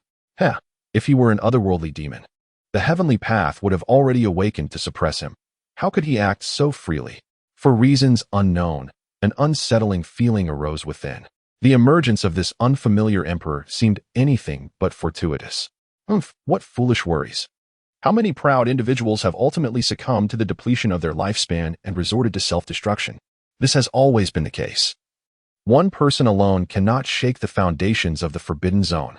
If only he were sensible, if not a peak emperor can contend with billions of living beings' essence. Even if we temporarily ascend to the extreme realm, we can recover.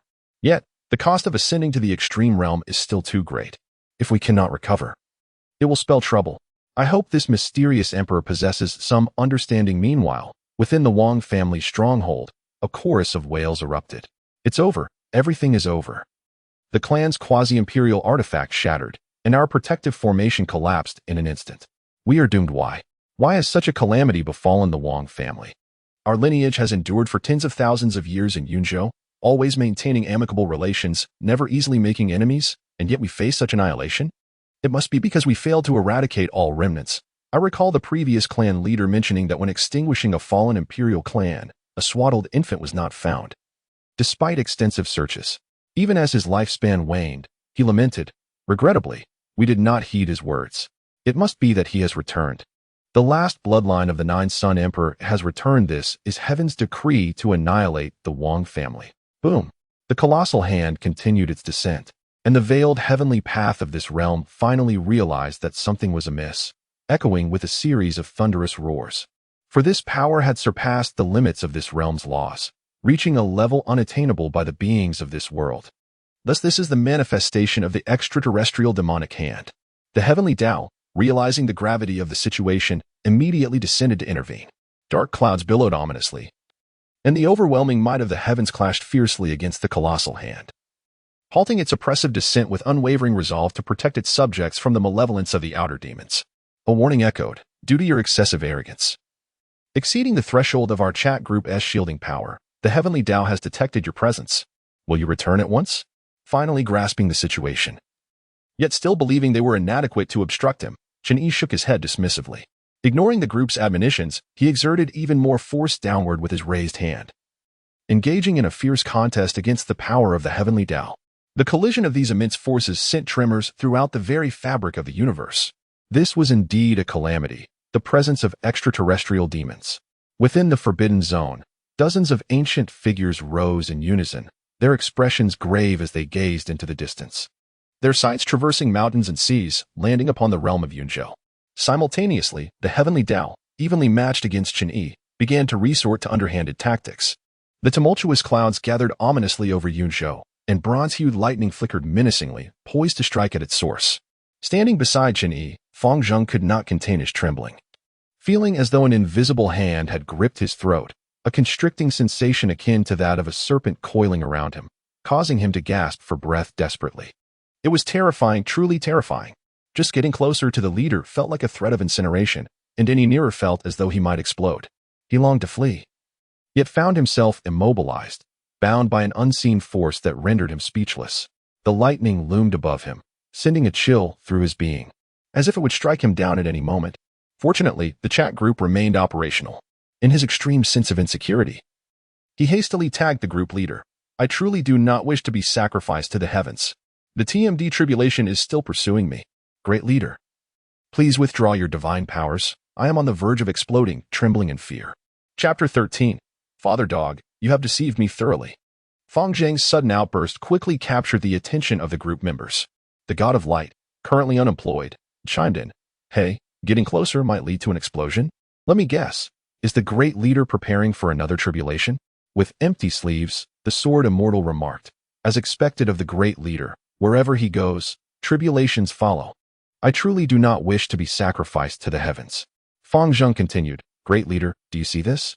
I am so frightened. The TMD tribulation is still pursuing me. Reassured the great leader. Do not fear. Everything is under control. With me present, you shall be safe. Within the illusory star cave, Chen Yi calmly responded to the messages, then directed a star clone situated in the celestial pivot star domain to commence operations. The rewards for the Wang family's task were rather paltry, merely a few thousand points, equating to just over 50 celestial essence stones. Insufficient for a single clone's transformation into an immortal body.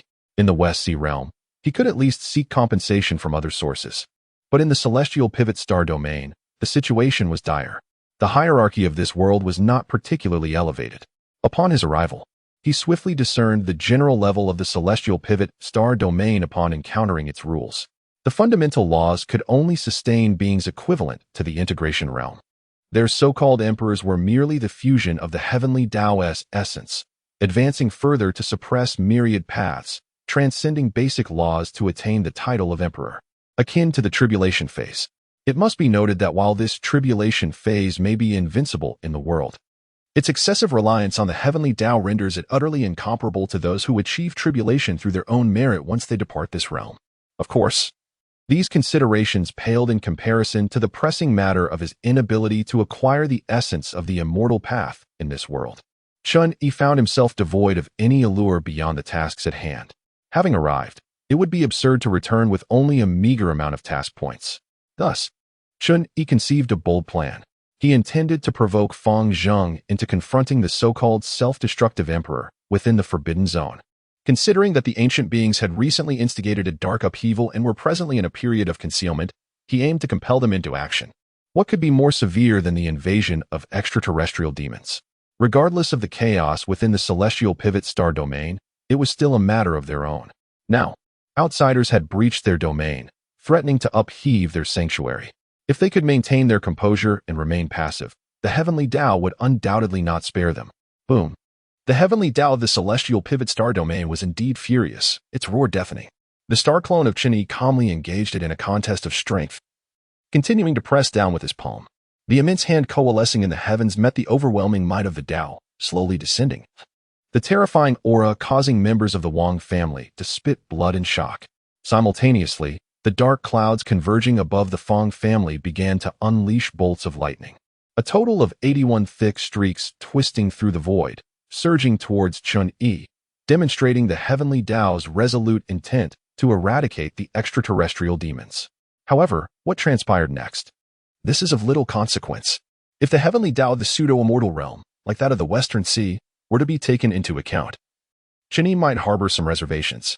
However, the limitations of the laws within the celestial pivot star domain are confined to the strength of the integration stage. Even if the heavenly Tao that evolves all things surpasses the basic laws by a tier, it would merely equate to the strength of the tribulation stage. Yet, this particular doppelganger of Chen Yi is undeniably at the tribulation stage. One man can contend against an entire realm, and this is no mere folly. The 81 bolts of heavenly lightning striking Chen Yi elicited no pain. Not even a fraction of the damage associated with the immortal tribulation could be felt. Chen Yi remained steadfast, while Fang Zheng beside him flushed with excitement, trembling uncontrollably, as if he had reached the pinnacle of existence. Just moments ago, the esteemed group leader had effortlessly refined the 81 heavenly lightning bolts into a pure essence of thunder, which he casually thrust into Fang Zheng's mouth. The crackling sensation erupted on his tongue, as the rich essence coursed down his throat into the ocean of his dantian, an exquisite feeling radiating through his entire being, leading him to an instantaneous climax. Breaking through was as effortless as drinking water, a phenomenon he had only witnessed in his son before, never imagining it would one day occur within himself. Cultivating the spirit, first stage, second stage, third stage. Combat power surged from 300,000 to 400,000, then to 500,000, escalating all the way to 1 million combat power at the first stage of the immortal platform, with still 80% of the thunder essence bestowed upon him by the great leader remaining. Fang Zheng found himself unable to contain his enthusiasm, yearning to push further. Yet, at that moment, a gentle force suddenly swept him away, forcibly suppressing his erratic and turbulent energy as he floated into the main hall of the Fang family. Once he regained clarity, he discovered a delicately crafted round seal in his embrace, while the formidable group leader had vanished without a trace. In the next instant, the notification sound from the chat group echoed in his mind. Damn it! The immortal tribulation is still pursuing me. I truly do not wish to make a sacrifice to the heavens. Fang Zheng, the advancement task has been completed. I must take my leave. Please pay attention. I have made some arrangements. Those self-destructive old geezers in the restricted area should be arriving shortly. The star-guarding seal left for you will ensure the safety of the Fang family. Just provoke them, and I will quell the ensuing chaos. Fang Zheng. I knew it. No wonder the esteemed leader made such a commotion. It was evidently for that dark turmoil task worth 300 million points. Esteemed leader, are you treating me as a pawn? Fang Zheng cast a glance at the faintly glowing star-guarding seal in his arms, and feeling the immense thunder essence within him, he could not help but smile faintly. This task is not in vain. The rewards bestowed by the group leader are more than sufficient to secure one's very existence. A suspected emperor-level artifact known as the Star-Sealing Seal, along with a treasure capable of supporting one's cultivation to the quasi-emperor realm, are at hand. If all goes according to plan, without relying on his troublesome protagonist son, Fang Zheng will transcend the ancient ancestors and elevate the Fang family to the pinnacle of Yunzhou, to the zenith of the celestial pivot star domain. It is only fitting that the so-called immortal imperial lineage includes the Fang family. What? You claim the Fang family has never produced an emperor? Believe me, if pressed, our esteemed Fang will reveal to you a living emperor. As long as one clings tightly to the leader's leg, reaching the status of an emperor may not even be the final destination. In summary, all my words converge into a single phrase. Hey, esteemed group leader, just watch. My demise will surpass your wildest imaginings. At this moment, the members of the Fang family gazed at the patriarch, whose suppressed smile was barely contained, and immediately surrounded him with eager eyes. Patriarch, you truly weren't boasting, were you? How did you come to know such an extraordinary being? When did you meet them? Why have we never heard you mention this before? I can't help but feel that person resembles a great emperor. The mere presence of such a figure sends shivers through my soul, compelling me to submit instinctively. Patriarch, that esteemed individual left you a round seal. Allow me to touch this precious artifact and bask in its glory. Father, how could you keep such a significant secret from me? Do you have any idea what I have been enduring lately? I was on the brink of annihilation alongside the Wang family. Are you aware of that? Suddenly, a powerful voice drowned out all others. The young branch leader of the Fang family, Fong Fan, appeared at the entrance with red-rimmed eyes, bearing a coffin exuding a faint aura of death upon his shoulder. He had never anticipated that his rather irresponsible father could summon such a terrifying figure. In a state of desperation, he had already carried this coffin, which contained the suppressed malevolence of an emperor, to the ancestral grounds of the Wang family, intending to stake his life to force their retreat. Yet, at that moment, a colossal hand descended from the heavens, nearly crushing him just as he arrived at the gates of the Wang family. Fortunately, the owner of that massive hand bore no ill intent. Rather, there was an inexplicable kindness as it not only crushed the Wang family but also gently returned the trembling Fong Fan to his own home. It was only upon stepping through the door that he realized the master of that enormous hand was actually the ally summoned by his father. The deadly predicament he had feared turned out to be resolved with such ease. What, then, did his frantic attempts over the past few days amount to? A rush of grievances flooded through him. Father, why did you not share your formidable trump card with me? Am I still your most cherished son? Observing his son's vexed demeanor, Fong Zheng struggled to suppress a grin. Meanwhile, within the illusory star cave, as one of Chen Yi's avatars returned, a notification chimed in the chat group. Ding! The advanced task has been completed and is currently being settled. A total of 252 Wang family cultivators were eliminated. Among them, 198 possessed combat strength exceeding 100, 000, 19 exceeded 1, 000, 000, 3 surpassed 5, 000, 000, 2 above 8, 000, 000, and 1 exceeded 10, 000, 000. Task rewards: 50 million points, 5 million group experience. Rewards have been credited to personal accounts. Please check. Chapter 14, The Lovesick Runner-Up? Is 50 million points a significant amount? To be honest, it's quite substantial. Yet for Chen Yi, it leaves something to be desired. After all, the most basic essence stones of the immortal path cost 200,000 points each, meaning 50 million would only exchange for 250 stones. This hardly compares to the lucrative ventures in the Western Sea. However, compared to the one-time endeavor in the Western Sea, the potential of the Tianshu star domain is far greater.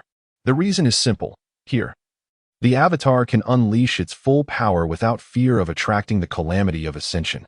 It can be said that this is the most favorable dungeon he has encountered thus far, by neither ascending nor descending.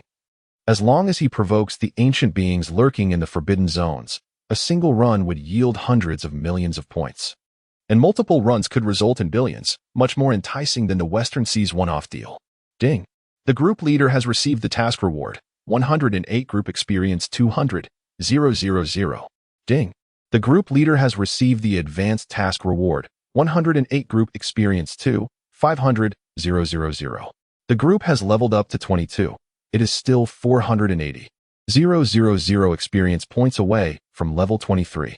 The group welfare sign-in system has been upgraded. Members can now receive 200 points daily for signing in. The maximum limit of daily group red packets has increased to items worth 22,000 points. 1 point can be exchanged for 10 low-grade spirit stones. The daily group red packet limit has been refreshed. A series of chat group notifications sent the members into a frenzy. The God of Light is unemployed. Wow. The group has become a paradise. I'm already lounging here. Don't pity me because I'm delicate. Keep going. Don't stop. Eyes rolling. 2 sleeves of breeze. Wait, let me calculate. Now daily sign-ins grant 200 points, which equates to a safety net of 22,000 low-grade spirit stones. That's 660. 000 in a month. Ha ha, my sect is poorer than me. I really don't want to sacrifice to heaven. Ha ha ha. How fortunate I am to be invited by the group leader to join this group. It's a blessing I've accrued over 8 lifetimes. TMD. The ascension calamity is still chasing me. Rather than enjoying it alone, why not share the joy? Here, let me distribute some. The group leader sent a lucky red packet containing 220,000 low-grade spirit stones. The God of Light is unemployed snatched 60,000. I really don't want to sacrifice to heaven grabbed 110,000. 2 sleeves of breeze obtained 20,000. 2 sleeves of breeze. Oh no. I have the worst luck again. The God of Light is unemployed. I was wrong. Following the group leader is not a matter of having 3 meals a day. It has even been a day, and I've already eaten 9. The group leader's generosity is truly immense. I adore it. I really don't want to sacrifice to heaven. It's laughable. My Fong family, over 1,000 members toil for a month and still can't match the group leader's single red packet. What's the meaning of effort? What's the significance of perseverance? How difficult can one's persistence be? 2 sleeves of breeze. Fong Zheng, wait for me. The god of light is unemployed. I'm coming too. Some persist due to responsibility, others. Details continue unfolding. 2 sleeves of breeze, stop stealing my lines. I've shouted before, gradually. Details continue unfolding. I really don't want to sacrifice to heaven. It's just a bit of wind and frost. Ha ha. How delightful, truly delightful. Within the illusory star cave, Chen Yi's true self burst into a long-awaited hearty laughter. The members may be lacking, but with these few sources of amusement, the otherwise lonely path of cultivation has become considerably more enjoyable. Yet, it seems someone is missing. Where is that lovesick runner-up? Has he refrained from claiming such a generous red packet for the sake of that elusive white moonlight? If memory serves, he must still be at the foundational level, right? What can a mere 30,000 spirit stones offer? With the purchasing power of 30,000 spirit stones, it could even compel an average golden core cultivator to set aside their pride. Why can't he obtain it? And now he can't even touch it. Moreover, his white moonlight is about to marry another. Those ensnared by love ultimately find it difficult to achieve greatness. If he cannot let go, he should simply seize it. In the path of cultivation, harboring unexpressed feelings is the greatest taboo. After a moment of contemplation, Chen Yi, filled with exasperation, tagged the former group leader in the chat. TMD, the ascension calamity is still chasing me. Runner-up of the cultivation world. What's the situation on your end? Speak up quickly. This is a serious warning. This group does not accept simps. The god of light is unemployed. Did you hear that, runner-up? The group leader has spoken. This group does not accept simps. Flattering. I really don't want to sacrifice to heaven. Runner-up of the cultivation world, stop struggling. She is about to marry. She doesn't love you. 2 sleeves of breeze. Runner-up of the cultivation world. My friend, rather than humbling yourself to win her back, why not use that time to better yourself? Once you rise to greater heights and behold more splendid vistas, you will find that the so-called white moonlight is not as extraordinary as it seems. Hurry, claim your red packet. TMD's ascension catastrophe continues to pursue me. A second warning, come out and kick some butt. The group leader's stern admonition proves to be remarkably deterrent. The runner-up immediately responds. The runner-up of the cultivation realm. My apologies, I was just freed from my previous entanglements and could not respond earlier. Thus, I wish to inquire, if one is perpetually governed by desire, what then is the essence of life? What is the significance of existence itself? Chapter 15. Free riding on 13 billion points? The runner-up's philosophically rich discourse instantly ignites fervent reactions among the group members. The sword immortal of 2 sleeves. What the heck? We've been discussing for ages, and you've entered the sage time? The unemployed god of light. What were you doing when you weren't replying? I truly do not wish to sacrifice to the heavens. I'm engaged in it. The sword immortal of 2 sleeves. Quite pertinent and incisively stated. TMD's ascension catastrophe continues to pursue me. Runner-up of the cultivation realm. Elaborate. The unemployed god of light. Is it a moral decline or a loss of humanity? The youth, foolishly yearning to wed their white moonlight, unexpectedly finds themselves in sage time? Stay tuned for the annual grand drama. Runner-up of the cultivation realm. Elaborate. The sword immortal of 2 sleeves. Goodness, it must be an intellectual, starting with such a shocking statement. Runner-up of the cultivation realm. Elaborate. I truly do not wish to sacrifice to the heavens. One in a room adorned in shades of pink, the stout runner-up leans against the headboard in disheveled attire. His gaze remarkably clear, devoid of mundane desires. After a moment of contemplation, he produces a piece of ice Erica's spirit fruit and contemplates his response. The runner-up of the cultivation realm. I have loved. This answer is evidently unsatisfactory. TMD's ascension tribulation is still pursuing me. Warning for account suspension. The god of light is currently unemployed. Not saying? Be careful or your account will be gone. The sword immortal. 2 sleeves of clear wind. Weren't we supposed to accomplish great things? Is this what you call a big deal? I truly do not wish to face the heavens. Did we succeed or not? Sigh. I knew you would pry into the details. This wine is truly not a good thing. My impulsiveness has rendered me quite passive. In the intimate room, the runner-up let out a soft sigh, struggled for a moment, and ultimately decided to speak the truth. The runner-up of the immortal realm. Everyone, do you believe that appearance really holds great importance? The sword immortal. 2 sleeves of clear wind. Of course, it's very important. For instance, When I descended the mountain to vanquish demons, I rescued numerous beautiful women in peril. Each one offered herself to me, promising to repay my junior brother in her next life. The God of Light is currently unemployed. That's quite realistic. I truly do not wish to face the heavens. I cannot agree. I believe perseverance and effort are far more crucial. Mere superficial beauty without strength is a dead card. Without formidable power to support it, one is merely a beautiful vase, easily shattered. TMD's ascension tribulation is still pursuing me. That shouldn't be the case. Runner-up. Didn't you establish your foundation? After washing the tendons and marrow, how could you possibly be unattractive? The runner-up of the immortal realm. Woe is me. Great leader. You do not know. I was once quite handsome, but after embarking on the path of cultivation, I have grown plump. I am a naturally endowed spiritual body. It was fine before cultivation, but once I began, the internal spiritual energy became overwhelming, impossible to refine, causing my body to bloat excessively. The runner-up of the immortal realm. My master said that after breaking through to the nascent soul stage, everything would be fine, but that takes too long. My white moonlight does not wish to wait.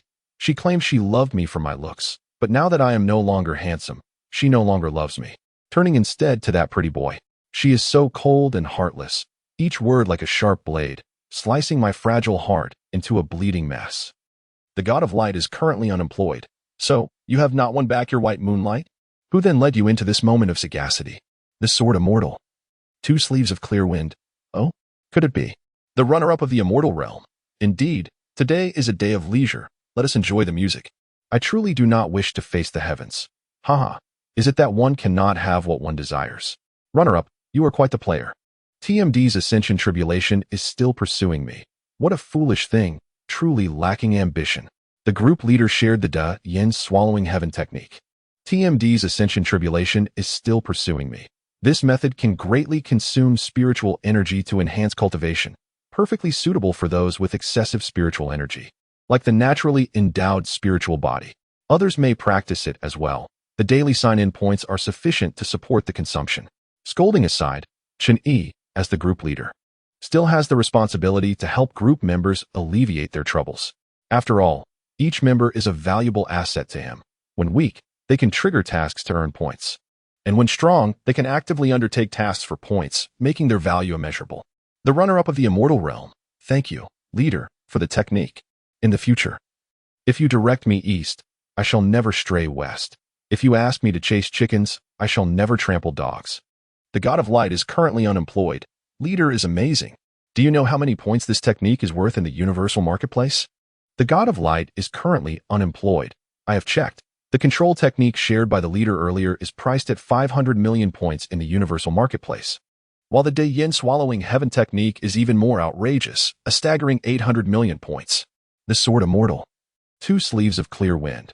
Does this not imply that if I learn these 2 techniques, it equates to obtaining 13 billion points for free? My goodness, invincible. I truly do not wish to face the heavens. In this situation, I cannot help but exclaim, the leader's vision is truly grand. Everyone knows that I once joined the 36 group, where the miserly leader bought a technique in the universal marketplace and then shared it in the group while charging for downloads, a most unseemly act. How fortunate he kicked me out of the chat, allowing me to be picked up by the magnificent leader of Group 108. TMD's ascension tribulation is still pursuing me. Is it possible to open a paid download service? The God of Light is currently unemployed. Huh? Leader, you. The sword immortal, 2 sleeves of clear wind. No. Looking pitiful, TMD's ascension tribulation is still pursuing me. Just joking, no need to be anxious. Your best repayment to me is to diligently enhance your cultivation, enabling you to actively undertake other tasks. The runner-up of the immortal realm. Done. With no women on my mind, I shall draw my sword with divine intent. Give me 3 days, and I will surely achieve the golden core. I truly do not wish to face the heavens. When the leader speaks, how can I not give my all? I will continue to refine the essence of heavenly thunder. The God of Light is currently unemployed. Is the book open now? I was planning to flirt with someone, but if that is the case, I shall also open the book. I will enhance my battle power by 1,000 within 3 days.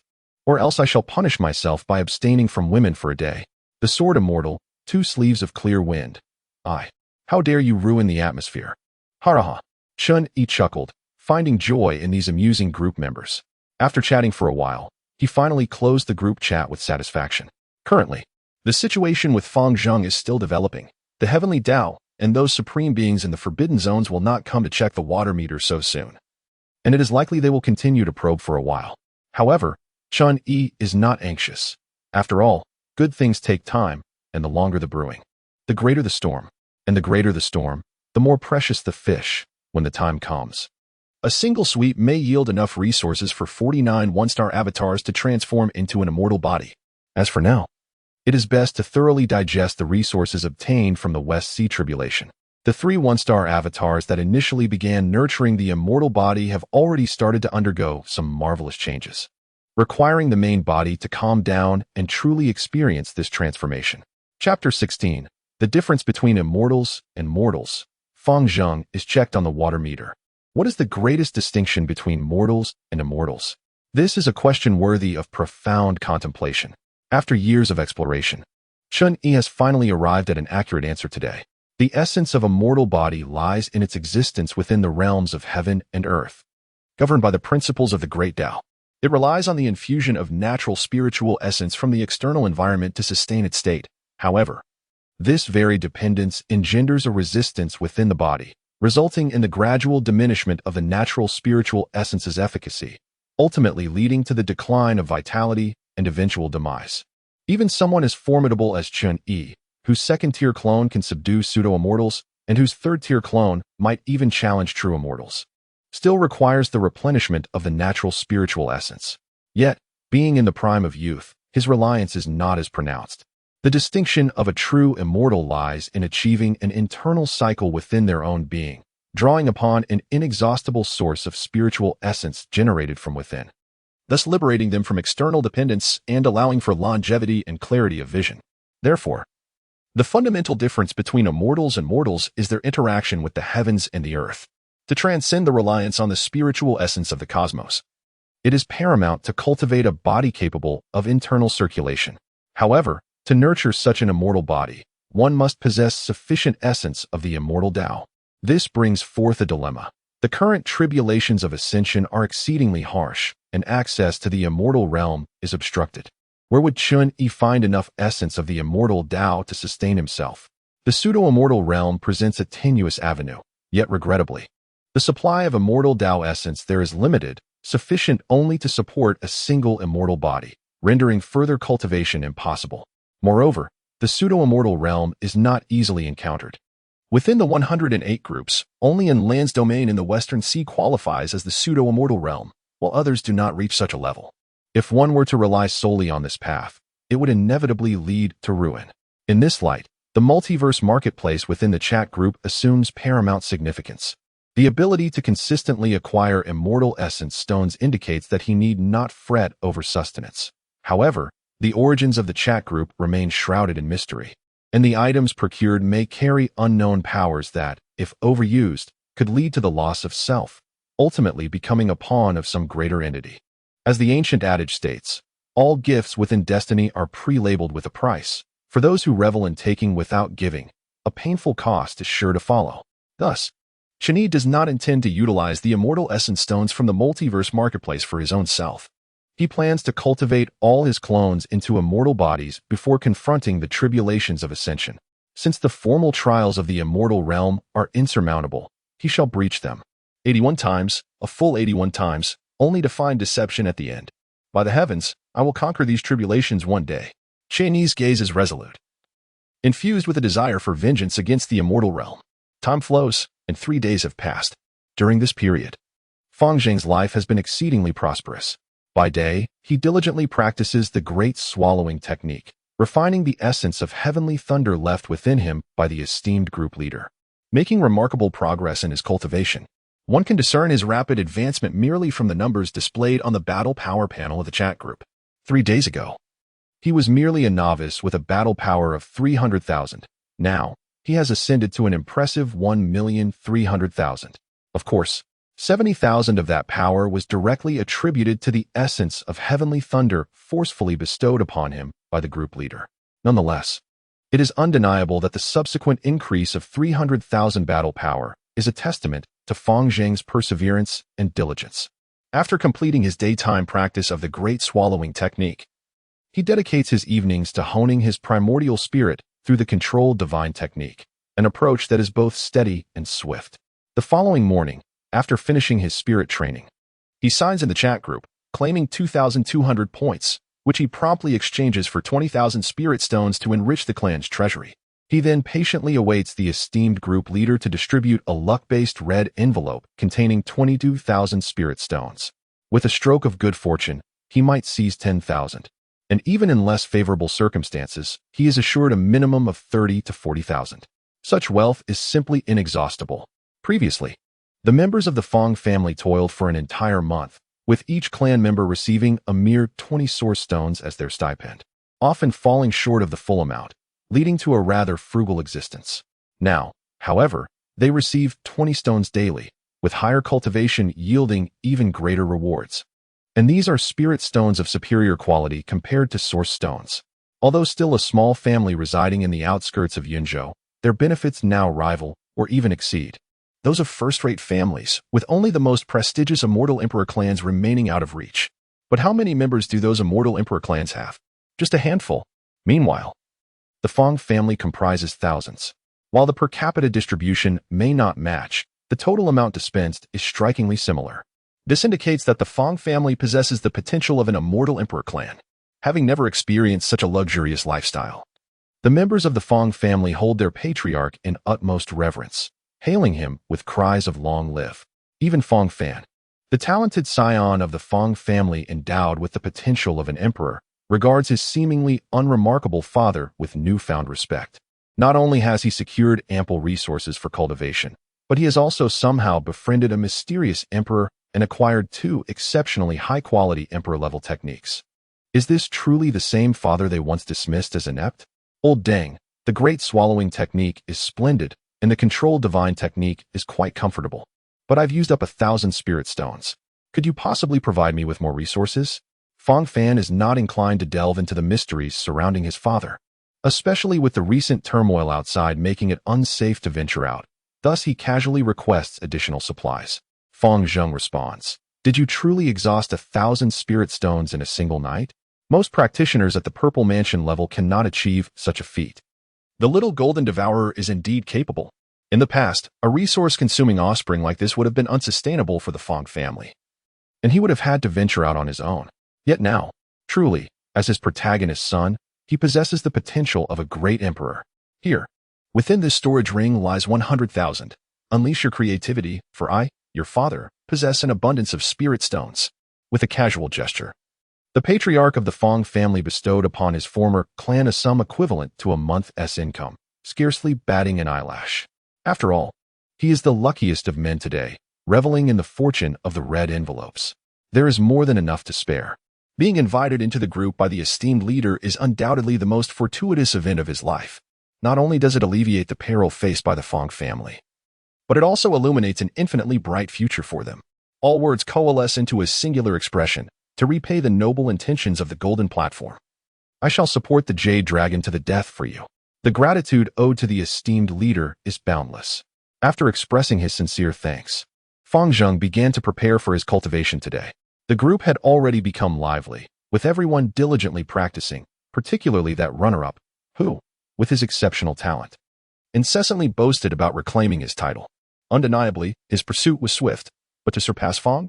Absolutely impossible. Alas, today he was destined not to become the king of the scrolls. Because, after 3 days of silence, the heavenly path finally sent forth a legion of supreme beings to investigate. Chapter 17, Simple Banner. Ultimate enjoyment. Those who rise to prominence invariably possess extraordinary qualities. Recently, the Fong family has garnered immense renown in Yunzhou, their name echoing like thunder.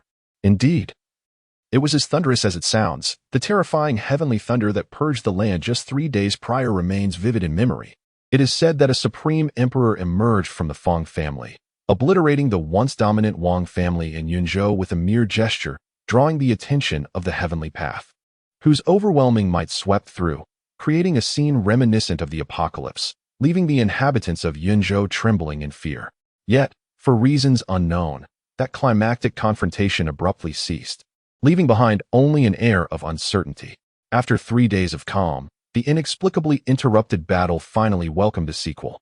24 formidable figures descended upon the Fong family simultaneously, their immense pressure radiating outward, causing the very ground of Yunzhou to tremble, instilling panic among the populace, who fled in terror. The atmosphere was suffocating. Just 3 days ago, a mysterious emperor had dared to confront the heavenly path, and now the supreme beings of the forbidden zones had emerged en masse. What did this mean for the Fong family? What were their intentions? Oh heavens, in the past, during dark upheavals, no more than 7 or 8 supremes would emerge, and only half of the beings would perish. Now, they were all present. Was there even a place to hide in this vast world? Escape? Where could one possibly flee? This could very well be the largest dark upheaval in history. Death seemed imminent. But wait, there remains hope. The supreme beings evidently came for the Fong family's mysterious emperor. If only what? Do you believe one can triumph against 24? Even if the unrivaled Emperor Wux stands supreme, the beings of the Forbidden Zones were once emperors too. It's over. I feel as though I can see my great-grandmother already. The despairing populace lay prostrate on the ground, their hearts shrouded in darkness. Simultaneously, the members of the Fong family trembled, not from fear, but rather from an instinctual quivering of life, an uncontrollable reaction. In truth, if one were to overlook their disheveled appearance and peer into the hearts of each Fong family member, one would discover an overwhelming sense of exhilaration and anticipation. This was solely due to the esteemed patriarch standing proudly atop the heavens, holding a circular seal, radiant light illuminating the surroundings, forcefully repelling the probing hands of the 24 supreme beings, preventing them from encroaching upon the ancestral grounds of the Fong family, while boldly confronting the assembly of supremes. A group of wretched mongrels, daring to think they could make me submit? Absolutely impossible. Fong Zheng bellowed, lifting the star suppression seal high, releasing yet another restriction. The terrifying might twisted the surrounding space, causing even the 24 supremes to hesitate in their advance, retreating 100 miles from the Fong territory. The star suppression seal, composed of 49 restrictions, was forged from the remnants of a massive star by Chen Yi, possessing unparalleled weight. Should all restrictions be lifted, it would transform into a miniature black hole, trapping all below the tribulation level within its horrifying gravitational field, reducing them to mere dust. Although Fong Zheng had only released 36 restrictions, not unleashing the seal's full potential, the Supremes were not at their peak strength. Merely a group of weakened remnants. Who would dare confront him directly? Fong Zheng, one of the Supremes, intoned sharply. You are a being of this realm. Are you truly willing to walk the dark path alongside the extraterrestrial demons? Who are you to dictate my path? Fong Zheng retorted without hesitation. I shall discern who is virtuous and who is vile. Extraterrestrial demons? I am the extraterrestrial demon. Even if you annihilate my entire clan, what of it? Fong Zheng declared defiantly, pointing accusatorily. You are merely a wretch lurking in the forbidden zone, relying on plundering the essence of others to extend your life. How dare you bark in my presence? I have never encountered such shamelessness. The opposition hesitated, still bound by some unspoken concern. Unable to act decisively, they had yet to meet the conditions to trigger a plea for assistance. Fong Zheng surmised he needed to be even more audacious. Otherwise, he risked failing to invoke the mission, which would be a disservice to the leader's generous favor. At this moment, another supreme being slowly spoke. Fong Zheng, the heavens favor us today. The great forces of the outer demonic realm have waned. If you continue to be so obstinate. Before the words could be completed, Fong Zheng interrupted with a furious retort. Silence, you shameless old thief. Do you think that by donning a tattered mask, I would fail to recognize you? Yunlan the Great, as the sole emperor in the history of Yunzhou and its last ruler, have you already begun to forget your roots in less than a millennium? You were more ruthless than anyone when it came to exploiting Yunzhou. Look at this land that nurtured you. Now drenched in blood. Was it all worth it for a mere 1,000 years of longevity, slaughtering countless lives? Can you sleep at night? You are audacious. The identity of Yunlan the Great was exposed, inciting his wrath. What do you bark like a dog? Fong Zheng grew even bolder. You beast. Do you not realize that the people of Yunzhou would relish devouring your flesh? How dare you babble here? Very well then. The gaze of Yunlan the Great turned increasingly frigid. You insolent wretch, if you are unsatisfied, come and confront me directly. Stop your incessant prattle. Such coarse and crude language. An exquisite pleasure for Fong Zheng. He reveled in his insults. Who among the cultivators of the celestial realm would dare to point fingers at a former emperor in such a manner? Who else but Fong Zheng himself? The Fong family members cheered. The patriarch is magnificent. The remaining supremes were taken aback by Fong Zheng's audacity. This audacious individual had already sealed his fate, which is why they were reluctant to engage with a dead man, falling into a profound silence, merely arraying themselves for pressure. However, Fong Zheng felt they were too intimidated to continue confronting his tirade, as they could not rebut his truths. But did they think silence would spare them? What is this? Are one or two of you suddenly mute? Speak up. Oh, you glare at me? You are the extreme overlord, are you? I see only a fool in you. Fong Zheng brandished the star suppression seal for protection, brazenly calling out names and hurling insults. At the same time, he multitasked, recording the scene to share in the group chat to garner accolades. I truly do not wish to sacrifice to the heavens. He shared a video. I truly do not wish to sacrifice to the heavens. My words alone dominate 3,000 emperors. My palms push across 14 continents. I truly do not wish to sacrifice to the heavens. It is not Liang Jingru who gives me courage, but the esteemed group leader. I truly do not wish to sacrifice to the heavens. Esteemed group leader. Do you see how audacious I am? Chapter 18. New members join. Two sycophants. A stone stirred 1,000 waves. The previously tranquil chat group erupted into lively chatter. TMD. The tribulation of ascension still pursues me. Not looking. Runner-up in the cultivation realm. Identified as a needle. God of light unemployed. This doesn't seem right, does it? Come on, guys. Let me take a look at how grand it is. 2 sleeves of fresh breeze is the sword immortal. Something is very off upstairs. I suspect a ghost has invaded my home. Runner-up in the cultivation realm. Dude, I would rather stab myself in the back. I truly do not wish to sacrifice to the heavens. No, I am clearly discussing something very serious. How did you all end up in such a dire state? God of Light Unemployed shared a short video. Ding. Suspected of violating regulations on explicit content, it has been blocked. And this group member has been deducted 100 points as a warning. God of Light Unemployed. 2 sleeves of fresh breeze is the sword immortal. Did you see? Just acquired a foreign beauty. If you continue to slander me, do you believe I won't challenge you to a duel? TMD. The tribulation of ascension still pursues me? Chen Yi was left utterly astounded. Is this little Anlin truly so warm-hearted and generous? To commence with a live broadcast, and in high definition no less.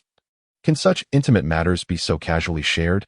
The runner-up of the cultivation realm exclaims. What the heck? Whose subordinate is this, so audaciously bold? The sword immortal, known for his integrity, responds. Come on, mate, are you really that generous? Sharing your partner's private moments with us? I truly do not wish to sacrifice myself. Indeed. The foreign girl possesses a captivating exotic charm. Wait, are we even discussing this? Look at me. Behold my shared video. I am the protagonist of today. Not him. The God of Light, currently unemployed, interjects. Oh, come on. It's all harmless banter. Everyone knows that the world I've traversed is steeped in Western culture. Such openness is quite normal, and being observed even brings a tinge of excitement. No need for concern. The runner-up of the cultivation realm retorts, but this is truly too open, isn't it? The sword immortal, known for his integrity, chimes in, Hey, you rascal, that's naughty. I truly do not wish to sacrifice myself. Is no one truly noticing me? It's more painful to be ignored than to be killed. The God of Light, currently unemployed, proposes, Gentlemen, are you interested in visiting me? The young foreign girls are both tender and beautiful, and they are rather easy to win over. The exotic allure is quite thrilling. The runner-up of the cultivation realm coughs. Ahem, I have a friend. The sword immortal, known for his integrity, scoffs. Humph. I am not that sort of person. I study the classics. TMD, still pursued by the tribulations of immortality, asserts. Enough. This group advocates for health and virtue. Such risky topics should not be broached again. Chen Yi solemnly terminates the off-topic discussion. These members, who were fervently engaged in relentless competition just a few days ago, now seem to languish at the mere mention of women. Do they not? Is this reasonable? The allure of desire is a double-edged sword. How can one achieve greatness while being unable to restrain their cravings? If one fails to reach greatness, how will they ever find employment in the future? I have provided both techniques and spiritual stones, and this is how you repay me. I truly do not wish to sacrifice myself. The group leader is indeed correct. Just look at your inept appearances. My battle power has reached 1 million, and once I resolve the troubles here, I will soon undertake some simple tasks to generate income for our group. And what about you? A bunch of amateurs. The tribulations of ascension are still pursuing me, like this post, and when the assistance task is triggered later, I shall reward you with several million spiritual stones. The runner-up of the cultivation world. I truly do not wish to sacrifice myself. Feng Zheng, just wait. I will achieve the golden core soon, and in just 3 days. My battle power has skyrocketed to 25,000. As for you, your growth will slow down as time progresses. I will eventually reclaim the position of runner-up in this group. I truly do not wish to sacrifice myself. Haha. I grant you time to catch up until you can no longer see me. The God of Light is currently unemployed, as expected of Lord Feng Zheng, truly exuding dominance. The sword immortal of the 2 sleeves of clear wind. Ha ha ha. The eloquence of Lord Feng Zheng in debating with the emperors is indeed unparalleled, with battle power of 1,000,000. He rebukes a group of ancient beings with nearly 1,000,000,000 battle power, and they dare not even meet his gaze. Truly impressive. I truly do not wish to sacrifice myself. Trust me, you too will come to love this sensation. Ding. Cold Palace Stalwart has joined the group chat. Suddenly, the announcement brought a halt to the lively atmosphere, which soon became even more fervent. Runner-up of the cultivation world, who just arrived. The God of Light is currently unemployed. Cold Palace Stalwart, is it a young lady? The sword immortal of the 2 sleeves of clear wind. Newcomer, show us your picture. Excitedly slapping the table, within a cool, secluded palace, a stunningly beautiful woman dressed in luxurious garments wore an expression of distress, gently caressing her flawless, rosy chin. As her long eyelashes fluttered, her clear eyes seemed to illuminate the dim room. Lu Rian parted her crimson lips, appearing incredulous, and exclaimed, "How wonderful! The leader of this Multiverse Assistance Group possesses a battle power of 900,000,000. How formidable must he be? Could it be that I am saved? With only 5,000 battle power, she had merely scratched the surface of cultivation in the Great Zhou dynasty, lacking a precise understanding of the strength represented by 900,000,000 battle power. Yet, this did not hinder her plea for help, as it was her last lifeline. Cold Palace Stalwart, leader, please save me. The tyrannical emperor intends to execute me. Selfie with tearful eyes, runner-up of the cultivation world. Wow. Dear, do not fear. I am here. The God of Light is currently unemployed. Handsome selfie. Oops. I accidentally sent my selfie to the group. The God of Light is currently unemployed. Many girls think I enjoy raising fish, but that is not the case. I have been single for a long time. Where can I even voice my grievances? I truly do not wish to sacrifice myself. The sword immortal of the 2 sleeves of clear wind. 2 simps. The group leader has muted the member runner-up of the cultivation world for 2.5 hours. The group leader has muted the member the God of Light is currently unemployed for 2.5 hours. The tribulations of ascension are still pursuing me, you 2 simps. Take this time to reflect. I truly do not wish to sacrifice myself. The leader is truly formidable. The sword immortal of the 2 sleeves of clear wind. The leader is truly impressive. Such high prestige. And the 2 techniques shared in the group files are at least of heavenly quality. This leader with a battle power of 900,000,000 must be extraordinary. Lu Rian could not help but gasp in awe, her dim eyes suddenly igniting with fervent brilliance. Although her cultivation aptitude was lacking, she had once held the position of favored consort, and her experience was not trivial. She immediately recognized that the Great Yin Devouring Heaven technique and the God Control technique were even more formidable than the royal family's top-tier techniques. And how could a man who easily shared these 2 techniques be weak? Cold Palace Stalwart, leader, the 3-foot white silk bestowed by the tyrannical emperor has arrived. If I do not act with dignity by noon tomorrow, someone will come to enforce my dignity. What should I do? I am so scared. Sob, sob, sob. Cold Palace Stalwart, pitiful selfie, Chapter 19. Tempering the heart of Tao, the leader is in a frenzy. It is undeniable that Cold Palace Stalwart possesses considerable beauty, just from a photograph. Chen Yi felt an inexplicable sensation. He was accustomed to the various stunning celestial maidens and ancient beings undergoing tribulations with a heart of Tao that was steadfast and eternal, incapable of being swayed by mere appearances. Yet Cold Palace Stalwart managed to evoke something within him, for her beauty was pure and unadulterated. An innate visage rather than one that had been optimized through cultivation. Excellent. It seems my heart of Tao has yet to solidify sufficiently, still harboring certain flaws that require further tempering. Chen Yi's gaze sharpened. Youth is an advantage, but it can also become a disadvantage. He immediately suppressed the unusual emotions within him and spoke calmly. The tribulations of ascension are still pursuing me. Do not rush. Send a high-definition video for me to see first. The sword immortal of the 2 sleeves of clear wind. Wait, leader, you. I truly do not wish to sacrifice myself. Ha ha ha. The leader is indeed a person of true character. To be honest, I also wish to see. The two muted friends had much to say, but regrettably, they had to wait for 2.5 hours, anxiously fidgeting. Within the cold palace, Lu Ruyan's expression froze. Perplexed, why does this leader seem somewhat unreliable? She knew she was a captivating figure. Otherwise, the tyrannical emperor would not have insisted on making her his consort. Nor would he have wanted to take her away, even at the brink of death.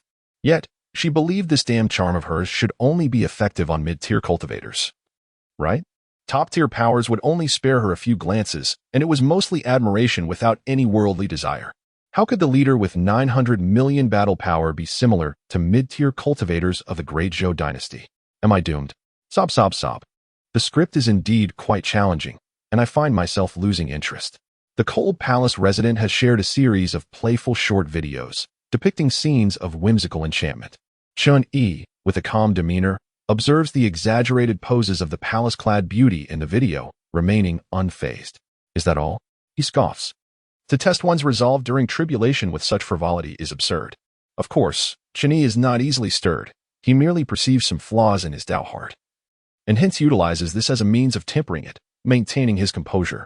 However, the other members of the group are not so composed and struggle to contain their excitement.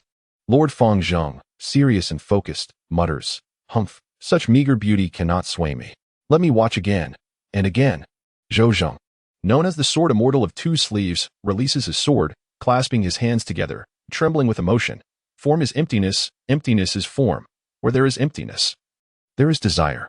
One of the muted duo, Adolf Anlin, suddenly pushes aside the wild allure of the exotic, murmuring to himself, "How have I fallen so low? Languishing in Western temptations, to my own detriment." Chen Bo, the runner-up, is utterly besotted, drooling with a foolish grin. After a prolonged silence in the group, Lu Ruyan finally expresses her disdain, coldly remarking, "Men." The Cold Palace resident pleads, "Brothers, the situation is urgent. Is there anyone who can come to my aid?" The Sword Immortal of Two Sleeves responds playfully, "Darling, would you offer yourself to me?" The group leader promptly silences him for 2.5 hours. Group leader, are you trying to monopolize? Zhou Zheng cries out. "I really do not wish to sacrifice myself," he adds. On the other hand, Feng Zheng remains composed. Although tempted, he has matured and is no longer impetuous. The Cold Palace resident remarks, "If it were the group leader, I might consider it." Lu Ruyan continues her playful teasing, but Chen Yi, having undergone rigorous tempering, is impervious to such advances. "TMD, are you still pursuing me?" Feng Zheng inquires. Lu Ruyan responds, "Not pursuing? Are you joking? I never insisted on anything. Yet you seem quite pretentious." The Cold Palace resident urges, "Group leader, let us try. It is easily attainable if you come over." The group leader silences her for 2.5 hours as well. "What does this mean, you tyrannical leader?" Lu Ruyan's face flushes with anger. Meanwhile, Feng Zheng gasps at the group leader's wrath, wondering who has provoked him to be so irritable. Remain calm, he reassures himself. "If I keep my head down, all should be well." He cautiously responds to the group leader's inquiry. "I do not wish to sacrifice myself, but the situation is dire. The 24 sovereigns are ignoring me, focusing entirely on their formations, forcing me to unlock the 45 seals of the star suppression. I anticipate that I will need to lift all restrictions within half an hour to contend with them." TMD replies, "You have 2.5 minutes. Employ any means necessary to activate the rescue mission. I need it urgently."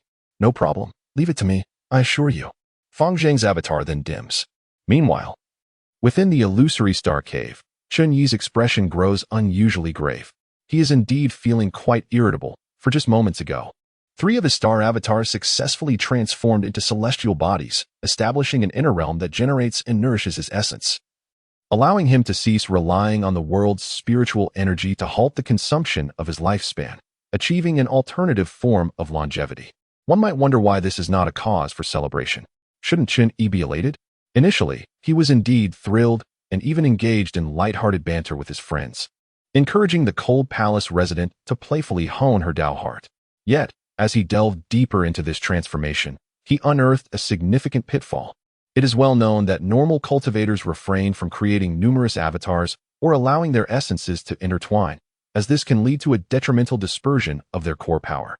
Typically, a cultivator may produce at most 3 avatars. Exceeding this can dilute their spiritual strength and weaken their control, potentially leading to the chaotic scenario of whoever is stronger becomes the true self. However, Chen Yi is no ordinary cultivator. To combat the tribulation of ascending to immortality and prevent the world from collapsing under his immense power, he created a total of 49 avatars to share the burden. The reason he has not encountered the whoever is stronger phenomenon is primarily due to his exalted state and the equal standing of all 49 avatars, which allows for better control. But now, let me take on this mission. I possess greater strength and am unafraid of being struck by lightning. True self? I am the true self. Whoever is stronger is the true self. Our trio would likely fail against the formidable true self. I suggest we merge and elevate to a 2-star level before confronting the true self. Ah, that sounds splendid. I am amenable to anything. Evidently, 3 of the 1-star celestial avatars have diverged significantly from the norm, developing thoughts contrary to the true self, thus causing a chaotic reversal. Chen Yi's lips twitch. He feels the urge to laugh, yet cannot. The reason for his amusement is that these thoughts represent different facets of the true self's will. However, the inability to laugh stems from the avatar's overpowering personalities, which may lead to a deviation from the true self's intentions. It is akin to encountering a crossroads, where one path is inscribed with life, while the other bears the mark of death. In one's mind, 2 figures emerge. One advocates for the prudent choice of the path of life, while the other incites the temptation to venture down the road of demise. At this moment, the steadfast entity would choose the path of survival, while the reckless avatar would opt for reckless abandon. Would it truly heed the will of the principle? Certainly. One must ascertain whether this path of demise indeed leads to death. Hence, humans are inherently contradictory beings, continuously generating diverse thoughts at every moment. Once the will of the principle cannot suppress the dissenting opinions, who can predict the chaotic maneuvers that these 3 avatars might undertake? Everyone, remain composed. With a piercing gaze, the true self of Chen Yi cleared his mind of the myriad fanciful thoughts. The 3 avatars of the 1-star celestial body finally settled down, ceasing their clamoring to compete with the principle. Yet, this tranquility was merely temporary. As time progressed, these exceptionally capable 1-star celestial avatars would inevitably represent differing ideas and debate with the principle. To resolve this counterproductive situation, there was but one path to pursue: to elevate all other ordinary 1-star avatars to the same level. Thus, he found himself in dire need of points. Meanwhile, a couple of miscreants in the group were harassing female members instead of attending to business, and with the 3 avatars incessantly nagging him on the side. How could he possibly remain calm? On another front, Fang Zheng immediately embarked on a bold maneuver. The conditions to trigger a group assistance task were remarkably simple. One's life must be in jeopardy, previously protected by the star suppression seal. He was safe as long as the opponent could not breach its domain, regardless of how boldly he acted. Now, however, Fang Zheng voluntarily deactivated the 3 prohibitions of the star suppression seal, casting a haughty glance back and calmly calling out, "My son." On the ground, Fang Fan was taken aback, confused. "What are you doing?" Fang Zheng took a deep breath. "Pay attention to this move." Fang Fan furrowed his brow. "Why?" "Because it will be quite impressive." Before Fang Fan could display a look of disdain, Fang Zheng smirked. He then ceased to conceal his intentions and revealed his true self. The previously suppressive star suppression gravitational field suddenly weakened, and the terrifying power of 24 supreme beings descended in an instant. Yet, Fang Zheng remained unfazed, defiantly raising his middle finger, his expression one of disdain, as if facing not the most formidable beings in the celestial axis, but a mere flock of chickens. The 24 hidden supreme beings narrowed their eyes, having discerned from his audacious demeanor that he intended to summon the unparalleled emperor-level extraterrestrial demon. Consequently, they refrained from advancing, instead maintaining their positions with caution, ever prepared to confront the impending terror. With a cough, Fang Zheng spat out a mouthful of blood, due to a miscalculation in strength. The 42 prohibitions of the star suppression seal he had released failed to fully protect him, resulting in a minor but fatal injury from the overwhelming force of the domain. "Father." Fang Fan's eyes widened in fury as he gazed at his father, whose breath was weak, a raging fire igniting within him. Wishing he could instantly ascend to emperor and annihilate the surrounding supreme beings. "I'm fine. Just keep an eye on your father." Fang Zheng forced a reassuring look at his son, then ignited his life force to restore himself to peak condition, his gaze blazing with intensity as he stared into the distance. "Ding. It detected that you are facing imminent death, and your own strength is insufficient to resolve it. An assistance task has been generated. Group member, I really don't want to sacrifice myself, is entangled with the extraterrestrial demons, attracting the local supreme beings to besiege him. now trapped in a perilous situation, unable to escape with his own strength. Please, capable group members, lend your assistance. Task combat power requirement, over 300 million. Task reward, 500 million points, 30 million group experience. This has been uploaded to the group. All members must decide within 30 seconds whether to accept, after which it will be publicly uploaded to the regional area. I really don't want to sacrifice myself. Group leader, hurry, I can hardly hold on. Damn it. The celestial tribulation is still pursuing me. I'm coming. The chaos you have stirred will be quelled by me. The group leader accepted the task, preparing to initiate spatial transfer. Although the muted group members could not express themselves in the chat, their excitement in reality manifested in reverent worship towards their leader. While 500 million points seemed an unattainable dream, the 30 million group experience was a tangible benefit. Not to mention that with the rise in group level, the potential for more points during sign-ins would significantly increase. Given the group leader's grand vision, would they be shortchanged? Certainly not. With such celestial support, all they had to do was lie back and enjoy. Being part of this group was indeed a stroke of fortune they could hardly hope to earn in several lifetimes. The only one who might struggle to comprehend the leader's greatness was the newly joined Lu Ruyan. This woman, in her sorrow over being silenced, circles in despair, cursing someone. One wonders if, when the moment of realization arrives, she will be so overwhelmed that she cannot close her mouth. Chapter 21. The celestial axis and the heavenly way bowed down the sky was as dark as ink, with flashes of lightning illuminating the atmosphere. As the familiar spatial vortex reappeared above Feng Zhang's head, the heavenly way of the celestial axis descended once more. The last encounter with the otherworldly demon had ended in a stalemate, just as he was preparing to unleash the collective strength of the universe for a desperate battle. The foe had managed to escape. Though the heavenly way did not wish to incur a great cost merely to eradicate one demon from beyond, it was an unforgivable mistake to leave behind a mark in this realm while fleeing. At that moment, the heavenly way felt tainted, acutely aware that at any moment, this otherworldly demon could find a way to infiltrate, potentially transforming into its own shape in the future. Is this correct? This is unacceptable. The celestial pivot star domain belongs to the beings of the celestial pivot, and no external demons shall be permitted to intrude. Thus, the celestial pivot's heavenly forces were promptly mobilized, dispatching a contingent of supreme beings, barely clinging to life within the forbidden zone, to the Feng family to eradicate the marks left by the foreign demons. Meanwhile, they concealed themselves in the shadows, poised to deliver a devastating strike at a moment's notice. Should that accursed foreign demon dare to show its face, it would be obliterated instantaneously. Thunderous roars echoed as, the moment Chen Yi stepped halfway through the spatial teleportation passage, the most fearsome lightning descended in an instant. This strike not only harbored the boundless fury of the celestial axis and the immense will of countless beings within the celestial axis star domain, but it also drew upon the collective strength of all living things.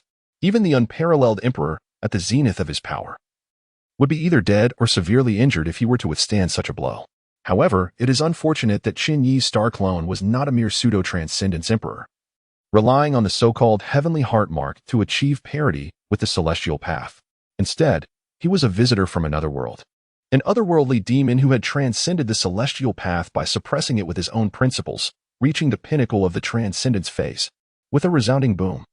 As the torrential, thunderous magma of the celestial path cascaded down, Chen Yi remained utterly unperturbed, even finding the leisure to refine the immense power contained within the heavenly thunder, subsequently condensing a portion of this essence to effortlessly absorb into his own being.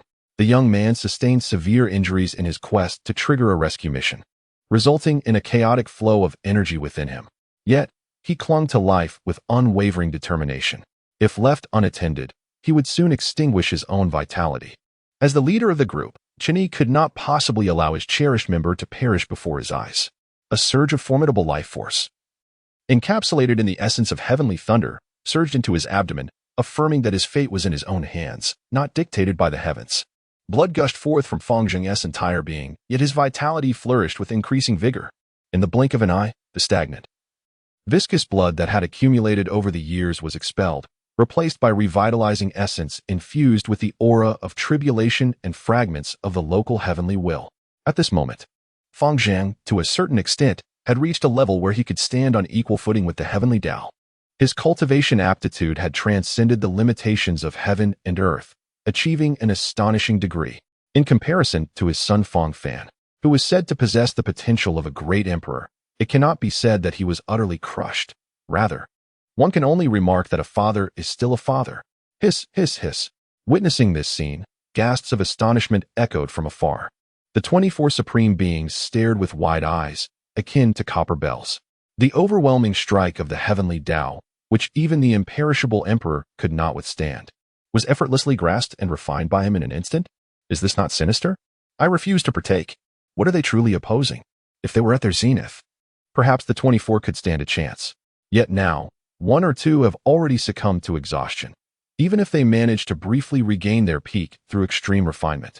It is far from enduring. Can they truly conquer this terrifying otherworldly demon? Some among the supreme have already begun to waver.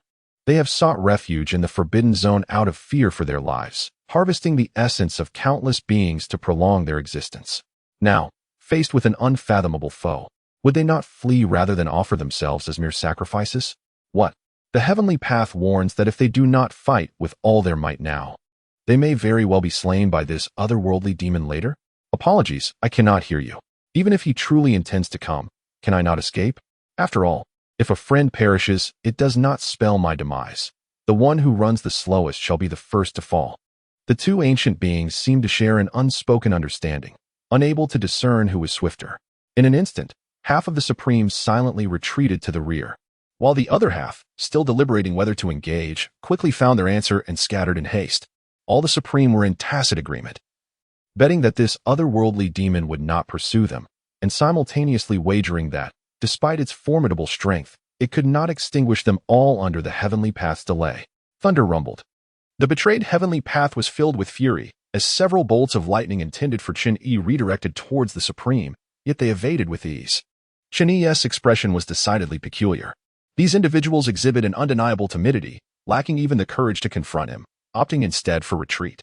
It must be said that if they were to truly unite with the celestial order against him, his mere ordinary one-star avatar, possessing a combat strength of 900 million, might not withstand the onslaught. It seems that an additional avatar will be necessary to quell all opposition. This reserve avatar appears unnecessary. How shall it be? Will you persist in your defiance? Chen Yi shook his head, revealing a purple orb, his gaze laced with mockery as he peered into the depths of the heavens. Rumbling sounds reverberated throughout the cosmos as the celestial order of the Tianshu star domain descended with an ethereal will, its grand voice echoing, "Mighty visitor from another realm. What is your intention?" Upon hearing this, a subtle curve formed at the corner of Chen Yi's mouth as he replied nonchalantly, "Oh, no longer calling me the extraterrestrial demon? I must admit, I prefer your rebellious demeanor. Would you care to revert to it?" The heavens trembled once more, and the Tianshu celestial order coldly retorted, "Do not overstep your bounds." Chen Yi let out a chilling laugh. "Am I truly overstepping? I am merely a guest here. Yet you did not even inquire before striking me with lightning. Is that not excessive?" The Tianshu celestial order fell silent for a moment before responding slowly. "You have wantonly slain the beings of my domain without my consent. Does this adhere to the principles of hospitality? Thus, the calamity I have imposed is entirely justifiable. Spare me your pretentiousness." Chen Yi retorted, sweeping his sleeve dramatically and speaking sternly. "What of those sovereigns who massacre the innocent and plunder their essence for longevity? Did you turn a blind eye when the masses wept and implored the heavens for justice? I have merely dispatched 1,000 or so, and you can no longer remain composed? What are you even worth? Do you presume to instruct me?" The Tianshu celestial order remained silent. Can this truly be comparable? You are merely resorting to sophistry. It is essential to recognize that the tumult within a household is a matter solely for its members, and the dissolution of certain aspects may merely pave the way for a more prosperous era. What right does an unwelcome outsider have to offer judgments? Is it merely because of your strength? Indeed, it is due to his formidable power. In principle, internal conflicts of the world should never permit external interferences. However, at present, the principles lie within his grasp. In this world, might makes right. After much hesitation, the celestial axis ultimately yielded. "Esteemed visitor from another realm, you appear to harbor no malice. May I inquire as to the purpose of your visit to our world?" Chapter 22, The Ineffectual Celestial Axis. Completely transformed into the form of Chen Yi, as the most obstinate celestial axis bowed its head, Fang Zheng's deadlock was utterly dismantled. Simultaneously, a notification chimed in the chat group. "Ding. The task has been completed. A reward of 500 million points and 30 million group experience has been credited to your personal account. Please check your balance. Do you wish to return? Is this all done? Chen Yi expressed his astonishment. According to the nature of the task, shouldn't all potential threats be eradicated? For instance, after subduing the heavenly Tao. To prevent the 24 supreme beings from harboring resentment, wouldn't it be necessary to eliminate them all? Could it be that the 24 supreme beings have not taken this matter to heart at all? No, considering their innate fear of death. They likely wouldn't even dare to entertain thoughts of vengeance. Enduring such scathing reproach from Feng Zheng without retaliation. It is no wonder they have attained the pinnacle of this world. But do they think that by hiding, they can evade consequences? I have not yet accumulated enough points. Chen Yi's thoughts raced, and a plan began to take shape. Heavenly Tao, let me clarify. I have no intention of interfering with your internal affairs. But you cannot protect those 24 supreme beings. Do you have any objections? After a moment of silence, the heavenly Tao of Tianshu cautiously inquired. But what if I were to be demoted? The heavenly Tao is the manifestation of the world's will. The stronger the beings within the world, the more stable the loss. Conversely, if all 24 supreme beings were to fall, the absence of top-tier powerhouses to uphold the foundational laws would incite turmoil throughout the world. At that point, rivers would overflow, mountains would collapse, and calamity would descend. If the heavenly Tao wishes to save the world, it would have no choice but to voluntarily demote itself to restore stability. However, having evolved over billions of years to reach its current state, flourishing in every aspect, the Tianshu heavenly Tao is truly reluctant to regress. Why are you so concerned about those malignant tumors? Chen Yi calmly replied, you sacrificed countless lives to sustain them. Yet what is the result? They merely abandon you in times of crisis. After much hesitation, the Tianshu heavenly Tao finally resolved, then let us sever ties. Let it be done swiftly. What do you intend to do? Chen Yi nodded in satisfaction and continued, this leads me to my second point. Do you see that human genius below? His name is Feng Zheng. He will execute the pursuit on my behalf. And you need only to seal off the heavens and earth, preventing those supreme beings from escaping. The Tianshu heavenly Tao questioned, with your strength, you could directly annihilate them. Why take the extra step? Of course, it is to trigger a rescue mission. Do you think I am idle? Chen Yi shook his head, replying nonchalantly, just proceed with your task and refrain from asking questions that do not concern you. The Tianshu heavenly Tao paused before humbly asking, may I utilize the star suppression seal you bestow upon Feng Zheng? I require a treasure powerful enough to suppress the foundational laws, to prevent chaos and suffering among the beings. Look at your pitiful demeanor. Chen Yi scoffed lightly, and 3 star suppression seals appeared before him. To be frank, he possessed an abundance of these artifacts. In a past endeavor to combat the abominable tribulation of ascension, he had refined 365 stars from the starry realm near the Ziwei continent into star suppression seals, solely to form the great array of the heavenly stars and withstand several bolts of the divine thunder. Unfortunately, the severity of the ascension tribulation surpassed all expectations. The first time he successfully stole a march, the array endured 9 bolts of divine thunder before it was shattered. Yet, the second occurrence of the ascension tribulation evolved a shattering effect, and the great array of the heavenly stars could barely withstand even a single bolt of divine thunder before being crushed. The tribulation of ascension is not for him to endure. Consequently, the grand formation of the celestial bodies has become obsolete, and the 365 star suppression seals have been relegated to the tribulation storage, gathering dust. Of course, while the star suppression seals hold no value for Chen Yi, they are regarded as supreme treasures during the tribulation phase by others. It would be a waste to leave them to languish in storage. Now, they can finally serve a purpose. 3 star suppression seals? Such weight, such power. Are they truly for me? The celestial axis is greatly astonished. I shall take them, Chen Yi nonchalantly declared, casually sending the 3 star suppression seals into the depths of the firmament with a wave of his hand. Buzz, buzz, buzz. The void trembled. Excellent, excellent. The foundational laws of suppression are more than sufficient. Feel free to unleash your wrath, for I have long harbored an intense loathing for that wretched group. The voice of the celestial axis echoed with palpable excitement, seemingly on the verge of morphing into the shape of Chen Yi. You may withdraw. I have matters to discuss with Feng Zheng. Chen Yi gestured dismissively. Understood. The celestial axis obediently retreated, a stark contrast to its earlier belligerent demeanor. On the other side, upon receiving the gaze of the group leader, Feng Zheng immediately stood tall and proclaimed with vigor, esteemed leader, please command me freely. I shall brave fire and water, undeterred by the prospect of death. Clearly, in comparison to the still somewhat reserved celestial axis, Fang Zheng had utterly transformed into a reflection of Chen Yi. There was no other choice. The leader had bestowed far too much upon him. Selling his life once had not only resulted in an all-encompassing enhancement of his constitution, but the essence of heavenly thunder within the sea of suffering had also expanded significantly, making it entirely feasible for him to cultivate to the quasi-emperor realm. This is merely the most evident blessing. The myriad of invisible benefits constitutes the greater portion. To illustrate with a simple example, the protagonist's son, Fang Fan, is favored by the Tao of heaven, endowed with fortune, and progresses in his cultivation at an astonishing pace, possessing the potential of a great emperor, is it not? However, this is contingent upon the benevolence of the Tao. Should its favor wane, could he continue to sail smoothly? The answer is a resounding no. Since the Tao can bestow blessings, it can just as easily retract them. But what of Fang Zheng, with the esteemed leader of the group standing behind him? Even the Tao must acknowledge their brotherhood. He can hardly imagine how delightful his days will be within the celestial pivot star domain in the future. All of this stems from that fateful day he received an invitation from the esteemed leader to join the group. The leader is akin to a warm ray of light, rescuing him from the depths of endless darkness. One could assert that his life was salvaged by the leader. How could he not dedicate himself in gratitude?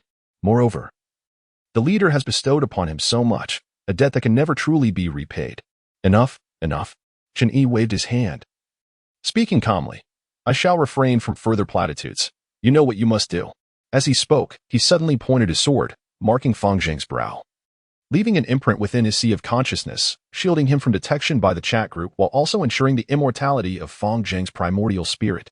Thus, Fang Zheng was able to trigger the assistance task at will, without the concern of losing a valuable member of the group.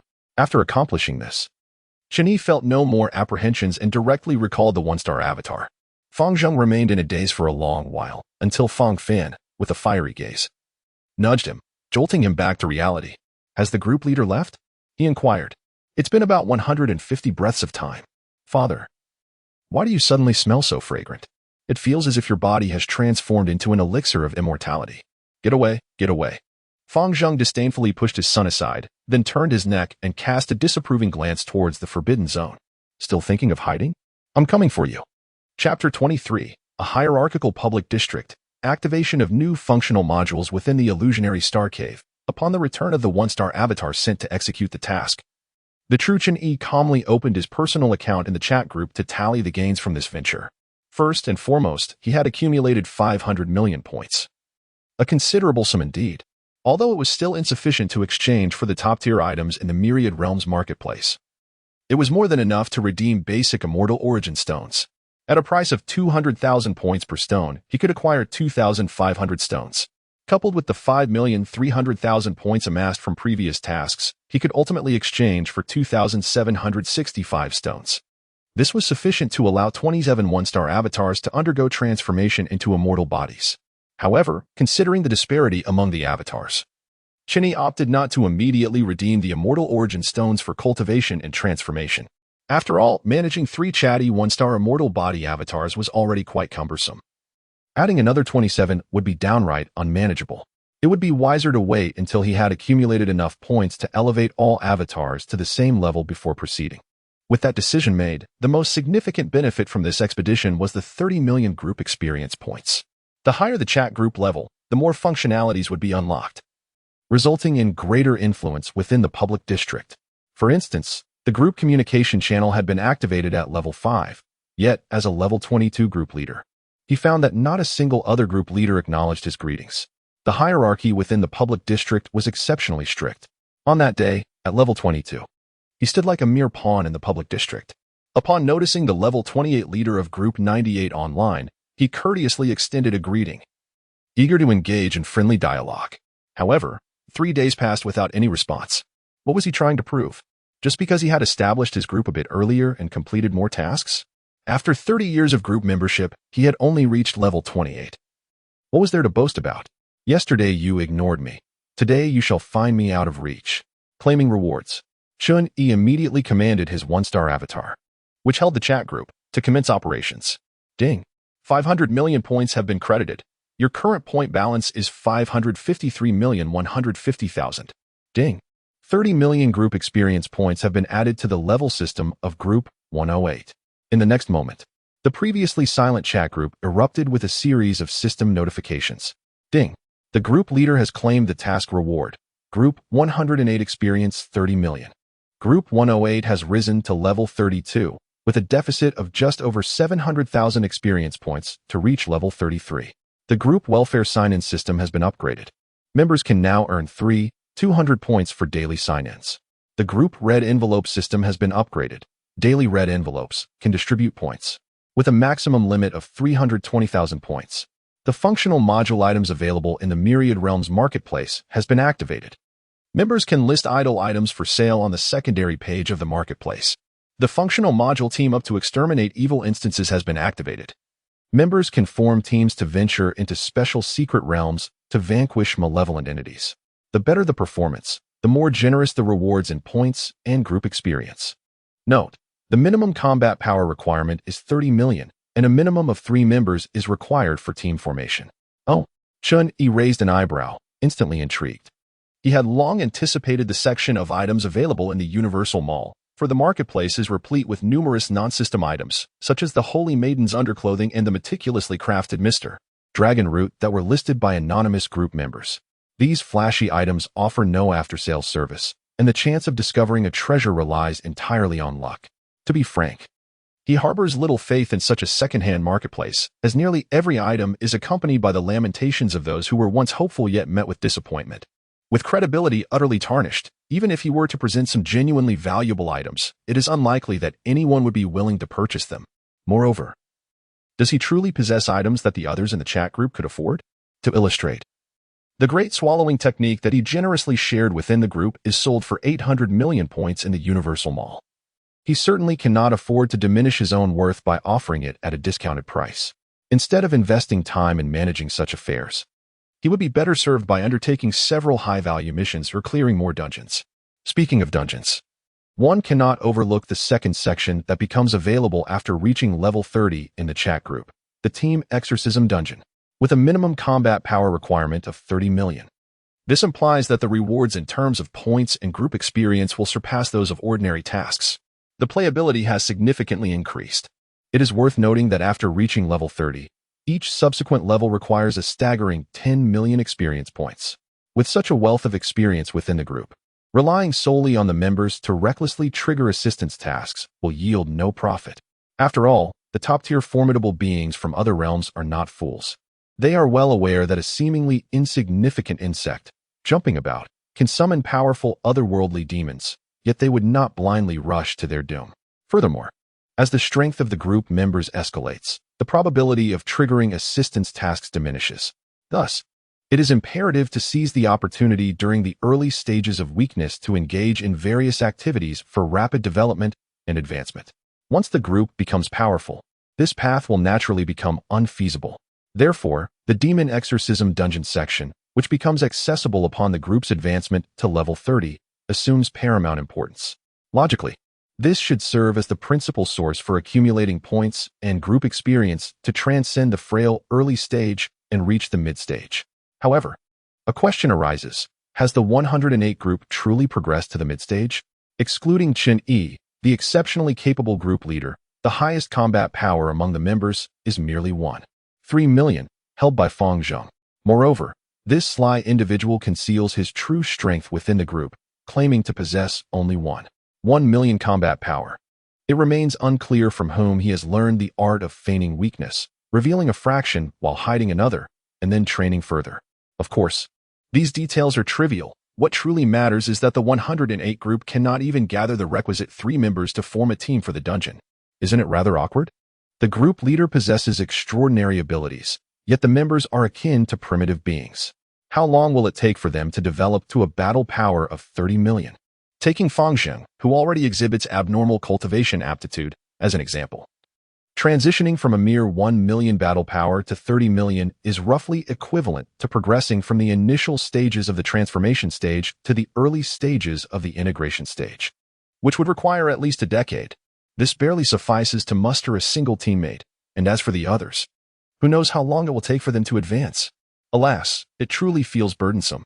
Teammates, oh teammates, Hasten your growth and cease your lethargy. Chen Yi sighed deeply, casting a glance at the eerily quiet chat group, and casually sent a red envelope. The group leader issued a command red envelope worth 320,000 points. With the claim code, the group leader is the most handsome. Quickly, Fang Zheng responded in an instant. I really don't want to sacrifice myself. The group leader is the most handsome. He seized 90,000 points. I really don't want to sacrifice myself. Love you, group leader. See you soon. I'm about to advance to the supreme nest. TMD. The immortal tribulation is still pursuing me. No hurry. This matter can wait. Let them fret for a while, and it won't matter if we deal with them later. Your primary task now is to diligently cultivate and strive to break through 30 million battle power as soon as possible. I really don't want to sacrifice myself. Rest assured, great group leader, I know my limits.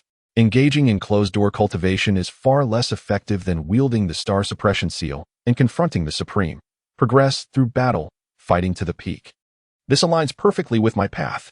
I really don't want to sacrifice myself. With a supreme who once attained the Tao of the Emperor as my sharpening stone, I am confident I can break through to quasi-emperor status, that is, the so-called 30 million battle power, within 10 years. I really don't want to sacrifice myself. At that time, your will shall be the direction of my endeavors. Wherever you lead, I shall be the vanguard. Chen Yi's lips curled into a faint smile, his spirits lifted by such eloquent words. Ah, Fang Zheng, you truly bring me joy. The group leader shared a document on the art of combat, allowing the member I really don't want to sacrifice myself to download it. TMD. The immortal tribulation is still pursuing me. Fang Zheng, take it and delve into it. Do not disappoint me. I really don't want to sacrifice myself. Thank you. Great group leader, I shall not let you down. Ah, Fang Zheng, Fang Zheng, Fang Zheng, you truly deserve this. This is more painful than death. Some members who were muted erupted in fury, their eyes green with envy.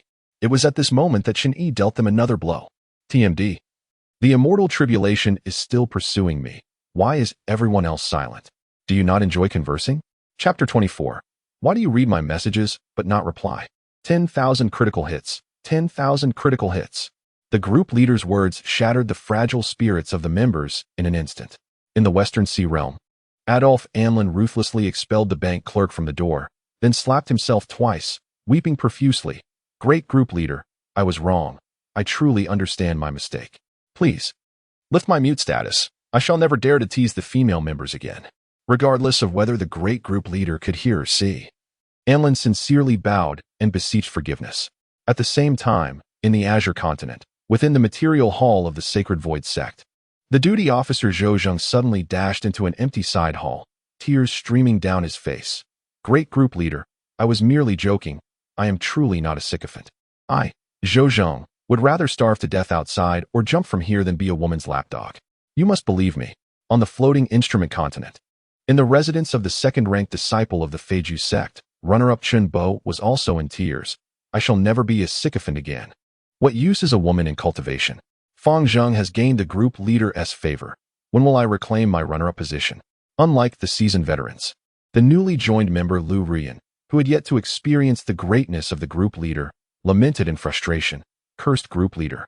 What is it about me that is lacking? Am I not beautiful? Why won't you be with me? Are you even a man? Why do you mute me? Are you afraid my Tao heart will be unstable? Do you dare to meet my gaze? I refuse to believe your eyes are devoid of emotion. Alas, regardless of their pleas, the resolute Chen Yi would never change his orders. They were all required to reflect for 2.5 hours first. He closed the chat interface and logged into the strictly regulated public zone. This time, as the esteemed leader of the 32nd level chat group, he chose to embrace the spotlight. Coincidentally, the leader of Group 98 was also online, and Chen Yi promptly extended a friendly greeting. Why do you read my messages without replying? You little rascal, he remarked, addressing the leader of the 32nd levels Group 108. Meanwhile, in a hidden realm of the Ziwei continent, Mu Chun, who was attempting to comprehend the profound insights left by the esteemed Yu Jiao, suddenly shivered, lost in thought as he regarded the leader of Group 108 who had greeted him once more. Has this fellow truly ascended? In just 3 short days, he has elevated the chat group by 10 levels. What remarkable prowess! The nickname TMD Ascension Calamity still pursues me. Could he possibly be a formidable entity undergoing tribulation? Wait. The establishment of Group 108 was significantly later than my entry into Group 98, right? How on earth could such an antiquated figure infiltrate a novice group? Oh dear, I seem to have stirred up trouble. Mu-chan felt an immediate chill run down his spine. It is widely acknowledged that within the public domain, hierarchy is strictly enforced, and the oppression from those above is severe. To defy the hierarchy is to invite calamity. A group leader of higher rank possesses considerable influence. While they may not necessarily assist you, they can certainly hinder your endeavors. Previously, I had underestimated the seemingly insignificant leader of Group 108. Now that he has ascended in rank, I find myself in a precarious position. With this realization, Mu-chan swiftly altered his demeanor, shedding his aloofness and even initiating a private conversation. Facing the multitude, the leader of Group 98, he messaged, "My friend, I apologize. I have been deeply engrossed in my cultivation and have not paid heed to the notifications in the public domain. I hope for your understanding." He chuckled softly. Yet Chen Yi remained silent, merely offering a cold smile. TMD Ascension Calamity continued his pursuit. Ignoring unread messages is one thing. But what does it mean when you read and do not respond? How infuriating. Can't you provide me a way out? Why must you cling so tenaciously? Mu-chan felt a bead of sweat trickle down his back. Yet, the rules of the public domain are unforgiving. The leaders of high-level groups are akin to lords, while those of lower-level groups must assume a subordinate role. No one can guarantee that their group will be devoid of insurmountable tasks. Should they be uploaded to the public domain, and the opposing party comes to cause trouble, it would spell disaster. The consequences of failing a task are severe. One group had previously faced dire repercussions, resulting in the cancellation of their group number, which deterred subsequent leaders from accepting members from the Tianshu star domain. By the way, speaking of that member who was discarded into the free channel by Group 36, it seems he has been accepted recently. Could it be this very individual? The audacity to accept him indicates he is unafraid of failing the dark turmoil task, suggesting his battle prowess exceeds 80 million. My goodness, he truly is an old-timer undergoing tribulation. However, I must note that I am acquainted with a transcendent being who has also undergone tribulation. He has traversed through 8 centuries, his rise to power astonishingly rapid, akin to a cheat. In just a century, he overcame the tribulation, and for the subsequent 7 centuries, he battled against the ascension calamity 81 times without succumbing, earning him the title of the respected one of tribulation. Indeed, the insights I am currently contemplating are derived from his teachings. If he lacks some extraordinary system, it is highly likely that he too has joined the chat group of traversers among myriad realms, and he may very well be one of the esteemed elders within. I recall a member in Group 1 who goes by the moniker Tribulation Celestial. He is likely the one in disguise. You refuse to grant me a way out, do you? Then do not blame me for seeking out that esteemed individual to mediate. With a flurry of thoughts, Mu-chan resolved to raise a flag of authority. Facing the multitude, the leader of Group 98, it's of little consequence, merely a formality. Might I inquire if you are acquainted with the respected one of tribulation? Chen Yi, what are you addressing me? In the autumn of the 108th year of tribulation, the respected one of tribulation, Chen Yi, conveyed 3 lines of verse, asserting that any who could compose a matching line would be granted a promise. Countless talented individuals sought this opportunity, yet none could meet his expectations.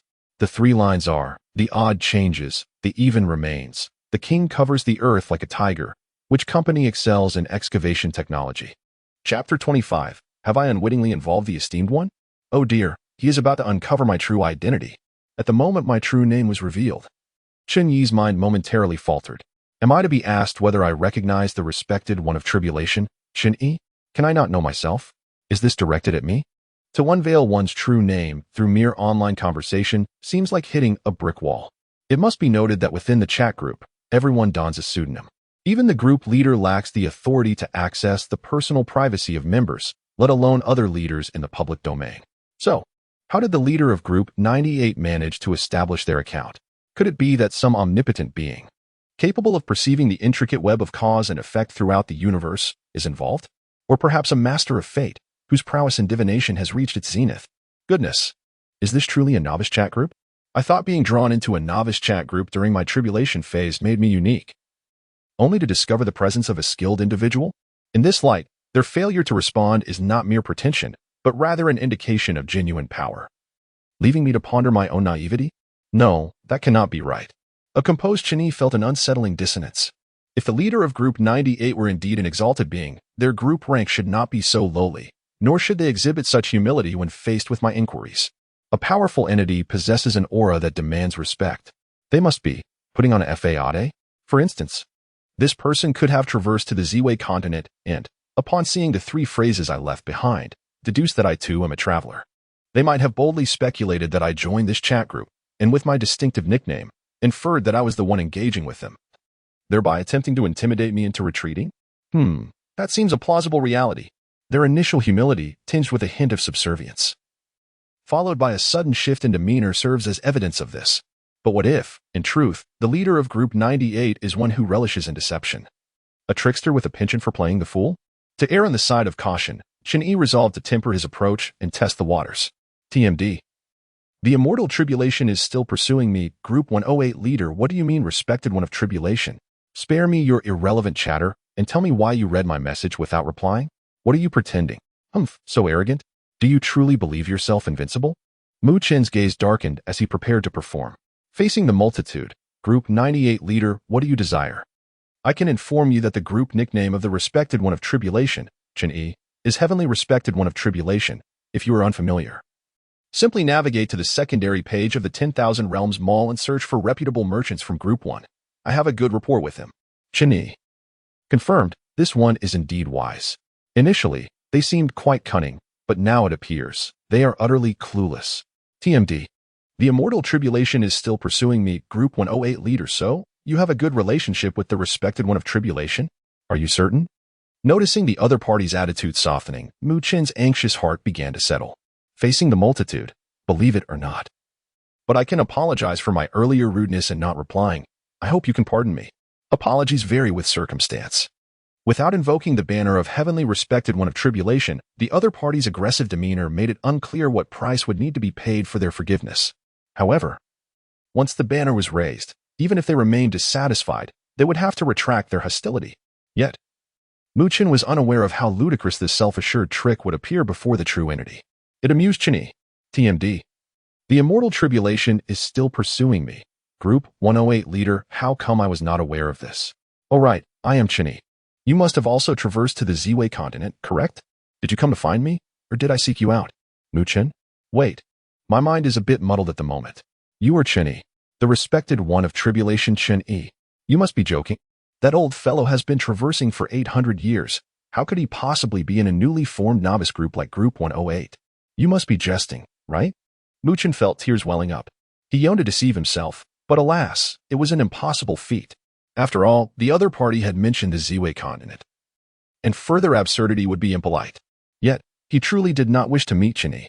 If the individual were indeed the heavenly respected one of tribulation, he speculated, it would be manageable. After all, they belonged to an older generation, and approaching them would only cost him minor inconveniences, not a significant loss. However, Chen Yi was the leader of this novice group, akin to the head of a fledgling enterprise. Mu Chen, having once been a novice himself, understood the dire needs of this stage. If he were to approach him, what good could possibly come of it? He would be lucky to escape without losing a layer of skin. Having diligently labored for over 30 years, he had finally developed Group 98 to its current stature, managing over 50 elite members and enjoying the fruits of passive income while they completed tasks. Would he truly have to relinquish this carefree existence? No. I absolutely refuse to be someone else's employee, even if that person is Chen Yi. Casually boasting online was one thing, but to face the reality of it offline? Not a chance. The more he pondered, the more his heart ached. Mu Chen abruptly closed the private chat interface and filled with indignation. He added Chen Yi to his blacklist before logging off, denying him any opportunity to reach out. On the other side, observing the now inert gray avatar of the Group 98 leader, Chen Yi smirked. TSK, TSK, TSK. I initially hesitated to act against a fellow compatriot. Yet you have practically handed me the knife. Why do you persist in this game of cat and mouse with me on the Z-Way continent? He chuckled softly. Is Z-Way present? Chen Yi smiled nonchalantly and gently tapped the ground to summon the heavenly Tao of this realm. Soon, a grand and ethereal voice echoed through the void. Here, what is your command? As the sole individual to have traversed tribulations, enduring the immortal tribulation 81 times without perishing, serving as the cornerstone of stability against the foundational laws, and leading the Z-Way continent back to the ranks of the pseudo-immortal realms. Chen Yi held significant weight in the eyes of the heavenly Tao. while not every request may be fulfilled. The heavenly Tao of Ziwei could even take on his form should he desire it. Find me someone, Chen Yi stated calmly, slowly raising 3 fingers. First, their primordial spirit should not possess the aura of reincarnation from this realm. Second, the spiritual energy consumed by them should not align with their cultivation level. Third, they inexplicably vanish from this realm for a period before reappearing. Upon receiving these clear directives, the heavenly Tao of Ziwei promptly commenced its operations. Please hold on. I am currently searching based on your criteria. A total of 9 beings matching the conditions have been identified, comprising 3 from the demon race, 4 from the human race, and 2 from the insect race. Their corresponding coordinates have been marked. Once you locate the individual you seek, if convenient, could you assist in verifying whether the other 8 beings are reincarnations of extraterritorial fiends? Chapter 26. The Reality Offline, Spicy. The heavenly Tao of Ziwei is ever just and formidable towards humanity, and any who dare defy its will shall be met with the most awe-inspiring and devastating retribution. Before Chen Yi, there was a hint of humility. He often listened to his opinions on significant matters and consulted with him on trivial ones. At this moment, as the demonic forces from beyond the realm returned, sending infiltrators to sow chaos in the Ziwei continent, the heavenly Tao had already detected their presence but was powerless to act. If not handled promptly, it could lead to catastrophic consequences, such as the upheaval of the world and the suffering of countless beings. However, the Ziwei heavenly Tao remained unperturbed, for it had Chen Yi. It could scarcely fathom what kind of foreign demons would dare to confront someone who had survived the 81st tribulation of ascension unscathed. Such a being was non-existent. Chen Yi was formidable. Even the heavenly Tao could scarcely withstand the power of his dual-star avatar, having to diffuse its own strength to protect the Ziwei realm. Who could dare to provoke him? Yet, Chen Yi had just overcome the 81st tribulation and was in dire need of rest. Thus, the heavenly Tao refrained from disturbing him, quietly marking the puppets of the foreign demons, preparing to seek his aid once he had regained his composure. Unexpectedly, just 3 days later, Chen Yi called upon it, offering the perfect opportunity for advice. Indeed, while he listened to major matters, he would surely lend a hand with this minor issue, right? All right, I understand. Chen Yi nodded slightly, his gaze suddenly sharpening as he coldly remarked, I never imagined the foreign demons would dare to return. Have they not learned their lesson? Or do they believe I am incapacitated from the chaos divine thunder? The moment his words fell, 3 quiet avatars of a single-star celestial body suddenly illuminated with determination and rose. Ha ha ha, my true self, just remain here obediently. I shall return shortly. Last time, I failed to breach the stronghold of the foreign demons, but this time I shall stir up a storm. Very well, you handle the demon slaying. Leave the matters regarding the group leader of the 98th group to me. Each of the 3 single-star celestial avatars represented different thoughts of Chen Yi, laughing heartily as they burst forth from the illusory star realm. Meanwhile, in a certain secret realm, Mu Chun, who had blacklisted Chen Yi, felt an unsettling anxiety, sensing impending doom as if disaster loomed just moments away. Oh no, my intuition tells me he is coming. How could he lock onto me so swiftly? He is truly abnormal. Group members, quickly activate the rescue mission. I can barely withstand this. Mu Chen's legs trembled uncontrollably, urgently urging all group members in the chat. Transcendental Travelers Mutual Assistance Group 98. Facing the multitude. Group leader all members. Hurry. Facing the multitude. Group leader the enemy possesses at least 80 million combat power. If I am captured, the ramifications of this massive rescue mission will undoubtedly lower our group's rank. Facing the multitude. Group leader no one desires to end up like the former 6th group, having their group number revoked and being redistributed to other groups, do they? I don't like cilantro. Group leader. Do you think there is a chance I could be reallocated to the highest ranked group? Remaining stars. Hiss. That is a path I've never considered. How about?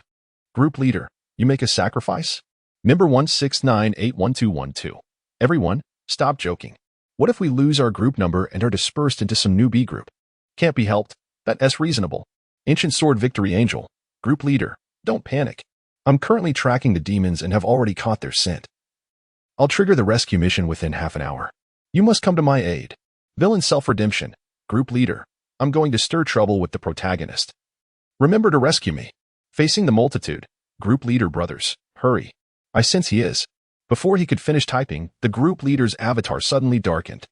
Ancient Sword Victory Angel. What? Group leader. You. Can't be helped.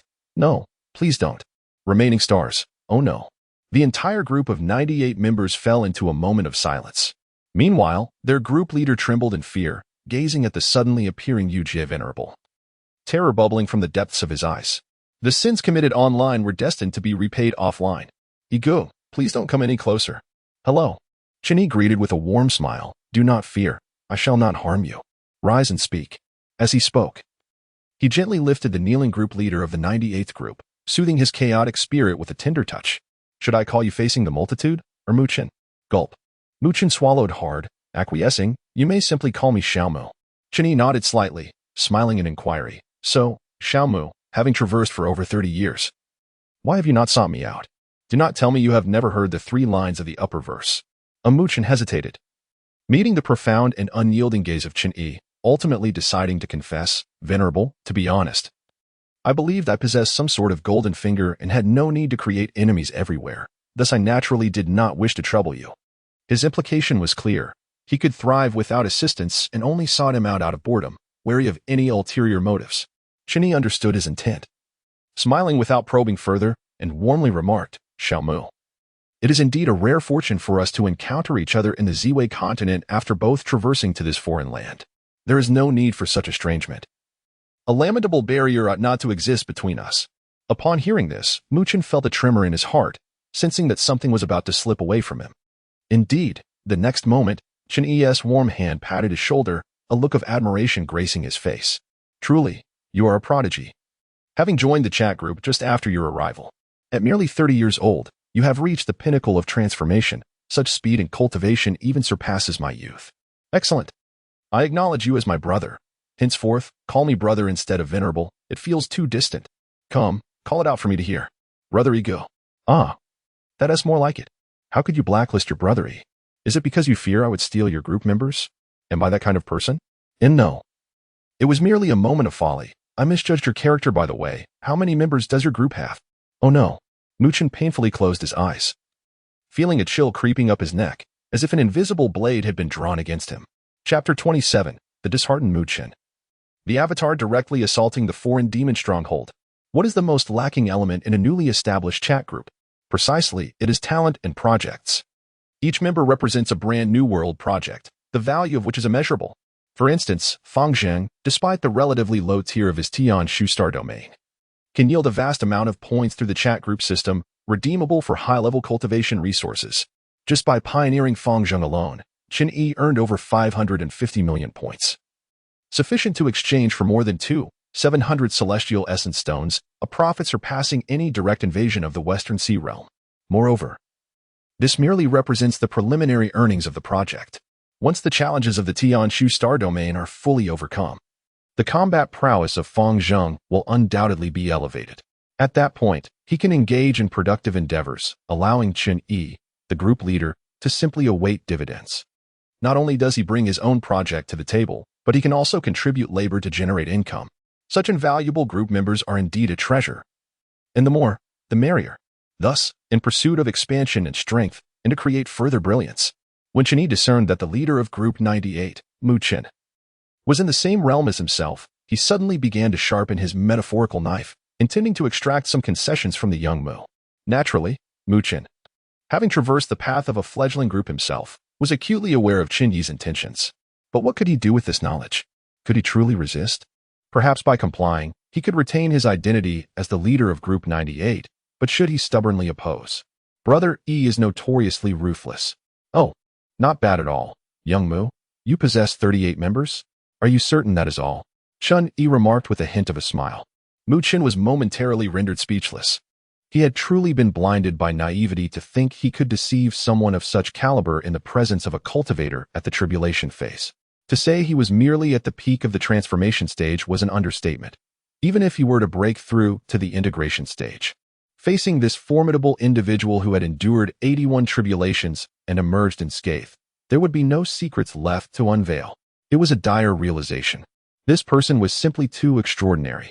Mu Chen even harbored a premonition that even if he were to ascend to the tribulation phase himself, he might not survive a single exchange with this venerable figure. Never had he heard of anyone at the tribulation phase who could withstand 81 celestial tribulations without perishing. Conventionally, The best outcome would involve being struck down by lightning after failure, preserving one's essence to be reborn as a scattered immortal. How could this individual endure 81 tribulations yet appear completely unscathed? He emanated an ethereal quality, as if he had transcended this world and become an immortal. Isn't it absurd? How could Chen dare to consume that? Brother E, I shall be forthright. There are 53 members in my group, making it 54 including myself. Currently, the group owner's personal account holds a staggering 33,470,000 points. If you desire, you may take it all as a token of respect from your younger brother. Chen, in a mix of pain and haste, divulged everything. He could protect nothing. Since he could not grasp it, he decided to relinquish it entirely. It's all yours. I no longer wish to keep it. As an elder brother, you surely cannot take your younger brother's possessions without reciprocation, can you? However, contrary to Chen's expectations, Chen Yi responded with mild disdain. Little Mu, have you truly accumulated such a meager amount of points after 30 years in the group? Have you genuinely exerted yourself? Have you diligently completed your tasks? Chen, already in distress, felt a surge of blood rise to his throat upon hearing such piercing words. Does he truly think everyone is as abnormal as he is? How about this? Sell me 10 of the highest tier members from our world at 10 million points each. What do you say? Chen was taken aback, his previously dejected expression transforming into a smile. Brother E, is that truly your intention? Although he typically earns hundreds of thousands daily, averaging 10 million points monthly, it comes with risks. After all, there are a few members in the group who are at a significantly higher world tier, and he genuinely fears that one day these individuals might provoke entities beyond his control, leading to the group's immediate downfall. To suggest expelling these individuals to a free channel would be unwise, as they trigger the most valuable rescue missions. Yet, if he does not expel them, he remains in a constant state of apprehension. Thus, he could only continue to instruct the members to endure, retreating quietly behind the crowd whenever challenges arose. Such a state of helplessness is indeed a bit disheartening, yet refraining from engaging in impulsive disputes is undeniably a form of security. Presently, with Gu's genuine presence, it is clear that he desires something. How could one refuse him? After all, there are merely 10 slightly troublesome group members, and a 50% reduction in point income is still bearable. Moreover, Gu has offered compensation, which, upon any scrutiny, does not seem overly disadvantageous. Please introduce me, and once I select the individuals, I shall remit the payment directly. Chen Yi nodded slightly. Were it not for the group leader's restrictions on transactions, he might have considered bringing Chen under his wing. After all, this individual has reached the pinnacle of transformation, boasting a combat strength of 950,000. With a little further training, he could swiftly gather 3 teammates for the exorcism dungeon. However, alas, the group leader cannot engage in transactions. What if he were no longer the group leader? Chen Yi's gaze flickered as he began to contemplate the possibilities. Meanwhile, Chen remained blissfully unaware of Gu's intentions, cheerfully introducing the group members, his somewhat obsequious demeanor reminiscent of a brothel madam. Just as Chen Yi was selecting the most promising members from Group 98 in another realm, the vast expanse of deep space beyond the Ziwei continent was besieged by a cataclysm emanating from a cosmic void thick with ominous black energy. This is the lair of the extraterritorial demon clan, home to tens of thousands of malevolent beings that feast upon the essence of all living creatures in the universe. These creatures are exceptionally terrifying. Even in their juvenile form, they possess the strength comparable to that of a combined cultivator from the Ziwei continent. In their mature state, they can easily overpower those in the tribulation stage, posing an immense threat to the realm. However, a multitude of these formidable demons is now being ruthlessly beaten by 2 celestial avatars from the Ziwei continent. What a dire situation. Roar, roar, roar. It is that man again. How has he returned so soon? Did he not just undergo tribulation a few days ago? Why is he here, causing trouble instead of recuperating? What can he do now? As long as he doesn't dare to merge into a single entity, all he can do is inflict half-death upon us. Useless. 700 years. A full 700 years. Do you have any idea how I have endured this time? I have not tasted the flesh of the Ziwei people in far too long. I can no longer bear it. Hiss. Have you noticed? The scent emanating from him is far more fragrant than before. Howl. Brothers, let us wear him down. Tens of thousands of demons roared and raged, encircling the 2 celestial avatars of Chen Yi, spewing forth a myriad of foul and tainted energies that coalesced into terrifying torrents, surging toward him. Though the demons harbored grand aspirations, they were sadly mistaken, for Chen Yi's avatars were celestial bodies, far exceeding the capabilities of an ordinary first-star avatar, without the constraints of the tribulation. "Ha ha, come forth." One avatar, wielding a staff, laughed heartily as he thrust the long pole into the void, forming seals with his palms and declaring, "Invincible by all methods, open." As soon as the words were uttered, a brilliant golden light erupted, transforming into a spherical barrier that completely isolated the vile torrents. Simultaneously, the other avatar, wielding a great halberd, began to wield it with precision. Ultimate demon destruction, command. With a sweeping motion, the halberd sliced through the air, the horrifying crimson energy instantly dissolving the demonic assault, and, disregarding their defenses, cut through the demons as if they were mere grass, obliterating them entirely. In a moment, as the shockwave subsided, only 9 demons remained standing on the battlefield. "Oh, demon. You are a demon. Do not come any closer." The 9 surviving mature demons, now trembling with fear, not only babbled incoherently, but also lacked the courage to face Chen Yi, hastily fleeing toward their lair. The 2 celestial avatars did not pursue, but instead retrieved a gourd, consuming the remaining essence of the Western CS celestial spirit completely. In truth, the avatars felt somewhat drained. Although it was dazzling to annihilate tens of thousands of demons with this combined technique, they had expended about 60% of their immense celestial energy. After all, they were no longer ordinary first-star avatars, and could only recover through celestial essence. Absorbing ordinary energy would lead to regression of their celestial forms. After 2.5 minutes, once their strength was fully restored, the 2 first-star celestial avatars slowly rose, their gaze filled with a hint of excitement as they looked toward the depths of the cosmic void. Within lay the core of the demon progenitor. Unless it was eradicated completely, it would soon return to wreak havoc once more. However, the progenitor was formidable, while not overwhelmingly powerful. It was on par with a second-star avatar, making it difficult to confront, especially given its ability to maintain such strength in this desolate lower realm. 200 years prior, Chen Yi had dispatched 18 avatars to infiltrate, yet before they could locate the progenitor, they were met with a pair of terrifying crimson eyes, nearly obliterating the avatars with sheer force. Had the 18 avatars not fused in time to form 2 third-star avatars, they would have suffered grave losses. Though they narrowly escaped the progenitor's ambush, the resulting fusion of excessively powerful third-star avatars provoked the wrath of the tribulation, leading to a devastating blow. Like a relentless hound, it pursued and bit, refusing to relent, costing the 2 third-star avatars dearly before they managed to break free. This ordeal forced Chen Yi's true self to recuperate for an extended 2.5 years to restore his avatars. All of this turmoil stemmed from the progenitor of the demon progeny. Had the tribulation not been so vigilant, and had the progenitor not been adept at evasion, Chen Yi would have sought revenge long ago. Of course, a gentleman's vengeance is never late. Now that Chen Yi has dispatched avatars no longer bound by the tribulation, how will the demon progenitor respond? Chapter 28. The progenitor of the demon progeny flees with a bucket. Will you just hand it over? My lord, it's bad. Chen Yi has sent more avatars, and this time he is absurdly powerful. A demon cried out. He is a demon. Tens of thousands of our kin, all felled by a single halberd. My lord, we must flee. If we delay, it will be too late. Upon the return of the 9 surviving demons, they lamented their fate. The progenitor of the demon progeny, awakened from slumber, was momentarily bewildered but soon made the decisive choice to flee. This being is truly formidable. The prospect of 3 avatars merging and transcending to overpower him is terrifying enough. The thought of 9 merging sends shivers down my spine. It is unfathomable that such a horrifying entity exists in this barren lower realm. He has returned, and this time he brings even more sinister avatars. To remain and await death? No, that would be folly.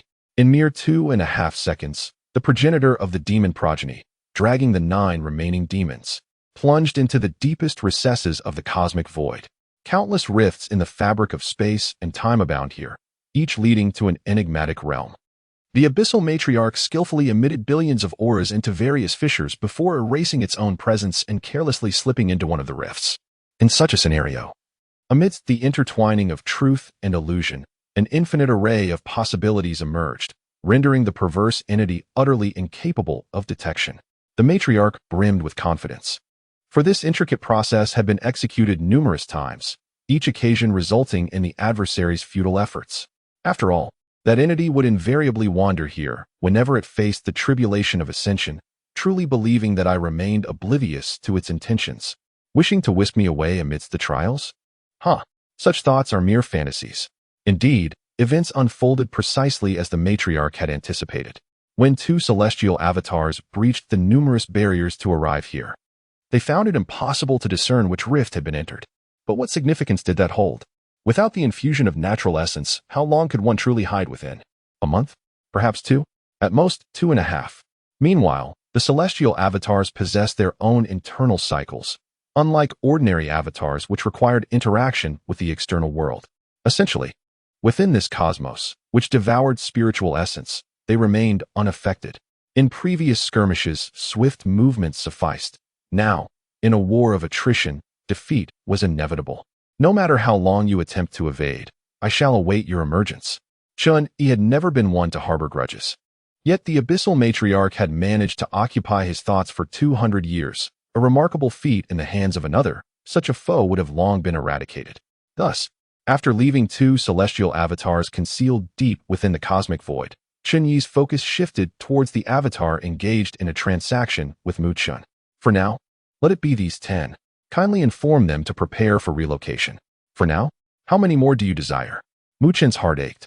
Yet he dutifully tagged the chosen 10 in the group chat. In the vast expanse of the multiverse, the Mutual Assistance Group 98 buzzed with anticipation. It's been nearly half an hour without triggering the assistance quest. What is the group leader up to? Wasn't it said that a certain prominent figure would arrive? Could it be possible that the prominent figure visiting is actually the empress scorned by the group leader, with the sword's blade perilously close to his throat? That makes sense. Admittedly, the group leader possesses a certain charm, yet it pales in comparison to my own. While the villain seeks self-redemption, I detest Coriander, a fallen genius. The demon lord's beloved, I shall establish a harem. Members, please prepare to join Group 108. What does this mean? What on earth has happened to the group leader? Why has this not triggered the assistance quest? Why send these brothers to Group 108? Isn't that the novice group? What do you mean, group leader? Are you sending your beloved members to a new group? The cunning hare dies, and the loyal hound is cooked. The flying bird is hunted, and the good bough is concealed. Are you certain of this course, group leader? What the hell, group leader? I've fought alongside you all this time, and now you wish to abandon us? Are you afraid my world S tier is too elevated, causing trouble you cannot contain? Mu Chen, already displeased with the reality, felt even more aggrieved by the indiscriminate criticism from the group members. Stop cursing. Do you think I desire to send you away? I have no choice. The prominent figure is the leader of Group 108, a being of transcendent power, and I cannot confront him. He requires members, and I cannot refuse. He simply demands you to comply. He insists. Chapter 29. The transaction is successful. Let us not forget our origins. The old group leader is deceased. The new leader must now rise. The members of Group 98 remain skeptical of their leader's claims. After all, how could a newly established novice group house a transcendent being? Unless one had traversed directly into the celestial realm from the very beginning, such an achievement would be implausible. The wretched group leader speaks without a shred of hesitation, claiming to be on the same level as the leader of the novice group. Is he not even pretending anymore? His sole intent is to sell off the group members. That heartless scoundrel. I have no inclination towards cilantro. Leader, I am quite curious. What price did the leader of Group 108 offer that compelled you to sell me to him? In the realm of infrastructure development, how wealthy could a novice group leader possibly be? It's merely a matter of having fallen out of favor, deciding to dismiss us for the sake of the group chat's stable progression. In the midst of a villain's self-redemption, I was dismayed to hear that you sought trouble with the protagonist upon facing danger, only to realize you had misplaced your trust. I aspire to establish a harem. In my previous life, I struggled desperately to avoid being eliminated, ultimately leading to my own demise through excessive indulgence. I never anticipated that even in this new existence, I would still be subject to the fate of dismissal. How dreary. Truly dreary. Mu Chen, we have known each other for 30 years, fought together, shared moments of camaraderie, and I have always regarded you as a brother. What of you? I must have misjudged your character. Mu Chen felt a pang of sorrow. Clearly, I was offering you all an opportunity to ascend to a higher level with better benefits. alongside formidable allies capable of suppressing all threats, ensuring the utmost stability in Group 108. Why is it that neither of you trust me? After over 30 years of acquaintance, would I truly harm you? Just to not enter and exclaim, "This is delightful." Chen, infuriated, chose to silence them all. Then proceeded to package the selected 10 unruly members. Ego, I am prepared here. Let us commence our transaction in the public district. Chen spoke with a hint of gravity. Chen Yi nodded slightly, confident that operations on his end would proceed in tandem, although Xiaomu appeared somewhat discontent. It mattered not. Once the transaction was complete, he would gift him a few trinkets imbued with his own essence. After all, this child had endured considerable hardship within the secret realm, fortuitously acquiring a mat on which he had meditated centuries ago, treating it as a treasure. Did he think I was unaware? Not to mention, this little one is quite stubborn. If he desired something, he should have approached me instead of scraping together a stone in the illusory star cave, which would contain far richer essence than that mat. Facing the multitude, group leader of 98 initiated a member transaction with TMD. The immortal tribulation still pursues me, group leader of 108. Ding. This transaction violates the peace accord of the public district. To protect the rights of all chat groups, please resubmit. Violation. Higher-level groups are prohibited from trading more than 3 members to lower-level groups, and higher-level leaders are strictly forbidden from coercing or enticing lower-level leaders. Chen felt a jolt of surprise, a flicker of delight in his eyes as he feigned difficulty. Ego, what should we do about this? Losing 10 members would be grievous, but letting go of just 3 would be quite advantageous, as those 3 merely belong to a rather troublesome realm. This chat group truly resonates with my sentiments. Chen Yi. Now it is his turn to feel displeased. Does he have to resort to coercion or temptation with Chen? Is the exchange between brothers merely a form of intimidation? Little Mu, did you feel coerced by your elder brother? Or was the price of 10 million points for a single member too low? Absolutely not. Chen replied with righteous indignation. It is entirely the younger brother's voluntary act of filial piety towards his elder brother. However, the regulations of this public district are indeed quite disheartening for me. If your expression were less strained, I might have believed you. I initially intended to reward you, but now. Chen Yi shook his head. 3 it is then. I desire the highest tier characters from the world. Redemption of the villain, I absolutely detest cilantro, and fallen genius. All right, brother, no problem at all. Chen nodded without hesitation. This selection just happened to involve the 3 members he found most troublesome. They were high-level and adept at causing chaos, making them easy to sell off. He swiftly packaged the 3 members and promptly uploaded them to the public district. Back to the multitude, group leader of Group 98 initiated a member transaction with TMD. The immortal tribulation still pursues me, group leader of Group 108. Approval granted. Please pay 30 million points to complete the transaction. Payment successful. All right, Chen. The matter here is settled. Should you encounter further difficulties, do not hesitate to seek me out. After the transaction was completed, Chen Yi showed no pretense, turning to leave without delay, leaving Chen standing there in contemplative silence. What does it mean to seek him out in times of trouble? This is clearly a reminder to refrain from disturbing oneself unnecessarily. When in need, one affectionately addresses Xiaomu, yet when unneeded, one coldly refers to him by his full name. How remarkable it is to showcase such forgetfulness. Chen felt a deep sense of melancholy regarding Ege's sudden aloofness. Yet he understood that Egu remained true to his word.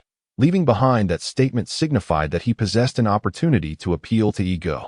Was it worthwhile to sacrifice 3 members of the group for such a chance? Evidently, it was immensely worthwhile. Chen's eyes shimmered, as if he were concocting a bold scheme. Meanwhile, the 3 members recently sold to Group 108 stared wide-eyed in astonishment. Goodness. The group was at level 32, led by a formidable master with 9 billion battle power, and the group files generously shared 2 top-tier techniques valued at 13 billion points each. Is this still a novice group? What brings me here? The members, both seasoned veterans and newcomers, were utterly astonished, their minds reeling. Logically speaking, this group of 108 only comprises 5 members, with the earliest historical messages dating back merely 10 days. By all accounts, it should indeed be a novice group. However, ever since the current group leader joined 3 days ago, something has felt amiss. In just 3 short days, he has led a few greenhorns in a frenzied rampage, elevating this newly established novice group to level 32, surpassing the venerable 98 group, which has been in existence for over 30 years, by 4 levels. This is indeed the legendary celestial era. The three members, realizing they might have latched onto a powerful ally, became instantly exhilarated. With the old group leader deceased and a new one needing to be established, what was this 98th group? They were utterly unfamiliar with it. The Interworld Travelers Mutual Aid Group 108 welcomed self-redeeming villain into the chat. The group leader invited I Don't Eat Cilantro to join the chat. The group leader also invited Fallen Genius to join the chat. 3 consecutive notifications shattered the tranquil atmosphere of the group. As the only member not muted, Feng Zheng, who was holding the star sealing seal and pursuing a certain supreme hammer, immediately halted his steps and welcomed the newcomers online. I truly do not wish to sacrifice to the heavens. Welcome newcomers. Oh, not newcomers. You guys have been registered longer than I have. What's going on? Self-redeeming villain replied. Hey, it's all virtual here. In this group, we are indeed the newcomers and must refer to you as senior. Self-redeeming villain continued. The leader is the most handsome. Self-redeeming villain claimed a red envelope containing 60,000 points. Self-redeeming villain added, I apologize, I'm just so poor that I instinctively snatch at red envelopes. Humble mode activated. I don't eat cilantro chimed in. We were all sold over from the 98th group, so please take care of us in the future, the seniors. Adorable mode activated. I don't eat cilantro exclaimed. The leader is the most handsome. I don't eat cilantro grabbed 40,000 points. Fallen Genius remarked, I'm not very eloquent and don't speak much. Just focusing on the matters at hand, saluting. Fallen Genius added, the leader is the most handsome. Fallen Genius won 100,000 points. The group leader announced that the 32,000 points red envelope was down to the last one, urging members to claim it promptly, as it would return after the time limit expired. Just 2.5 minutes left, just 2.5 minutes until my mute is lifted. My points. 150, 149, 148. Why is the countdown so slow? The final 30,000 points must be mine. Several members still muted were so agitated they were jumping, their eyes bulging with urgency as they anxiously watched the countdown, regretting their decisions. Among them, the instigator Lu Rian was growing increasingly furious, pondering what wrong she had done. Was it a crime to post a few beautiful selfies and attempt to entice the group leader? It was one thing to be ignored, but why silence her? Especially since she was the last one muted. Obviously, the last remaining red envelope was out of reach. During her mute, she had been browsing the Interworld Mall, coveting numerous items, yet her purse was empty, leaving her with only the 3,200 points from her daily sign-in. She had originally planned to seize points from the red envelope after her mute was lifted to spend, yet unexpectedly, the wretched group leader invited new members into the group. Humph, who knows if that scoundrel will issue points again tomorrow. The meager sign-in allowance would take at least 10 days to buy something desirable. I do not wish to wait that long. I want to make a purchase today. Those 30,000 points are mine. Not even Jesus could stop me. With a reckless thought, Lu Rian felt a surge of boldness. Her large, watery eyes flashed with determination as she stood up, gracefully moved, and charged towards the guard watching over her. Chapter 30. If you can't do it, don't boast about it. Reflecting on life's carousel, Chen Yi had no idea that the beautiful female member he had muted would be so fierce at this moment. He was enjoying a lively chat in the group. Those 3 newcomers, are they from the 98th group? All travelers, they quickly caught the drift. Self-redeeming villain responded. You are truly magnificent. How could the 98th group compare to you? Fallen Genius echoed. How could the 98th group compare to you? I don't eat cilantro added. I'm just a poor student, not much for eloquence, but I love speaking the truth. The group leader is the most handsome. TMD ascending immortal tribulation continued. Haha, good. Why don't you introduce yourselves so everyone can get to know you? Fallen Genius, you go first. After sending this message, a subtle smile crept onto Chen Yi's lips. It was no wonder, as he had learned from Mu Chun that this individual also bore the surname Xiao, and their destinies bore striking similarities. However, before Fallen Genius could commence his introduction, a group notification preemptively appeared. Ding! A rescue mission has been generated. Member Cold Palace Stalwart has traversed into the role of a forsaken concubine in the Cold Palace. Due to her unmatched beauty, the Emperor has ordered her to be buried alive, and she is now being coerced by palace guards to commit suicide. The situation is dire, and her own strength is insufficient to break this deadlock. Members with the capability are requested to lend assistance. Mission combat power requirement, over 50 million. Mission reward, 60 million points and 300,000 group experience points. This was simultaneously uploaded to the group, prompting all members to decide whether to take on the mission within 30 seconds. Otherwise, it would be transferred to the public district. Though Lu Rian had not sent a single message, she had firmly captured the attention of all group members. Just like when she first posted her selfies. She instantly captivated everyone's hearts. Coincidentally, at that moment, the first two members who had been muted were unmuted. The two ungrateful beings did not rush to snatch the red envelope at the first opportunity. Instead, they expressed their concern. The runner-up in the cultivation realm said, "Darling, hold on. The group leader will come to rescue you soon." The unemployed god of light added, "Don't be afraid, my dear, with the group leader around. Everything will be fine." Chen Yi remarked, "Is it true that one's nature is hard to change? If you care so much, why don't you both step up? If you can't, then stop boasting about me. Just looking at the two of you makes me furious." The swordsman with 2 sleeves of clear wind interjected, "Darling, promise me you will be all right." "Huh, so you didn't mention yourselves, did you? What are you seeking? A sense of existence?" Chen Yi, amused by his anger, promptly rewarded them with a set of silence restrictions.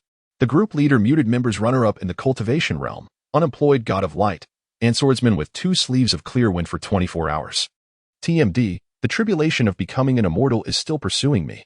Upon the entrance of new group members, I shall reiterate, this group prohibits any sycophantic behavior. The group leader accepted the task, preparing to initiate a spatial transmission. Observing the 3 new members frightened into silence, Fang Zheng felt compelled to clarify. "I truly do not wish to sacrifice myself to the heavens," he said. "Brothers, do not be afraid. The esteemed group leader means that normal pursuits are acceptable. But one must not stick like a dog at plaster. Those 3 ungrateful fellows have embarrassed you." The villain in self-redemption replied, "It's all right. I have reviewed the historical records and fully support the esteemed group leader's decision.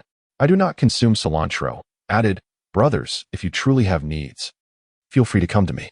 I specialize in the great way of yin and yang, but if your combat power is too low, then never mind. Here is a selfie, click to view photo." The fallen genius remarked, "The pure female bodhisattva upstairs does not fall short in appearance compared to this cold palace nail household predecessor. I strongly suggest the other 3 predecessors seek her out to refine their state of mind." The cold palace nail household declared, "The group leader is the most handsome." The cold palace nail household snatched 30,000 points. The group leaders issued 320,000 command red envelopes were all claimed. The luckiest king remarked, "Fallen genius. I truly do not wish to sacrifice myself to the heavens." "Huh? Isn't the group leader still absent? You should be hanging yourself by now. How can you still be in the mood to grab red envelopes?" The cold palace nail household retorted, "What of it? One cannot die immediately. So isn't it normal to grab a red envelope to ease the shock?" TMD, the tribulation of becoming an immortal is still pursuing me. Runner-up in the cultivation realm. Unemployed god of light, swordsman with 2 sleeves of clear wind, 3 sycophants. Do you comprehend? You concern yourselves with her, while she only cares for the red envelopes. Seeing the group leader take the lead, Fang Zheng immediately followed suit without thought. Indeed, the more beautiful the woman, the more deceitful she is. Wake up, you lot. She is a woman who has mingled in the harem. You cannot grasp her.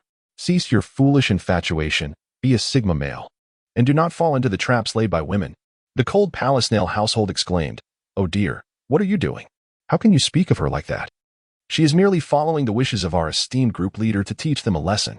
In a different world, yet the same silence." The trio muted felt as though they had experienced heartbreak. Their chests felt tight and somewhat painful. Simultaneously, Lu Ruyan was also suffocated, her eyes rolling back. As if entwined by a constrictor, the feeling of asphyxiation gradually clouding her consciousness. 2.5 minutes had nearly elapsed, yet the group leader had yet to arrive. Wasn't help supposed to come swiftly in times of need? She wished to urge the group while her consciousness remained clear, but inexplicably, her mind began to drift, rendering her unable to access the chat interface. Could it be? Was she truly on the brink of death? As the grim reality dawned upon her, Lu Rian felt a surge of panic, her instinct for survival igniting a desperate struggle to tear away the white silk binding her neck. However, this 3-foot-long white silk, a product of the imperial family, served as a magical artifact with the power to suppress her spiritual energy.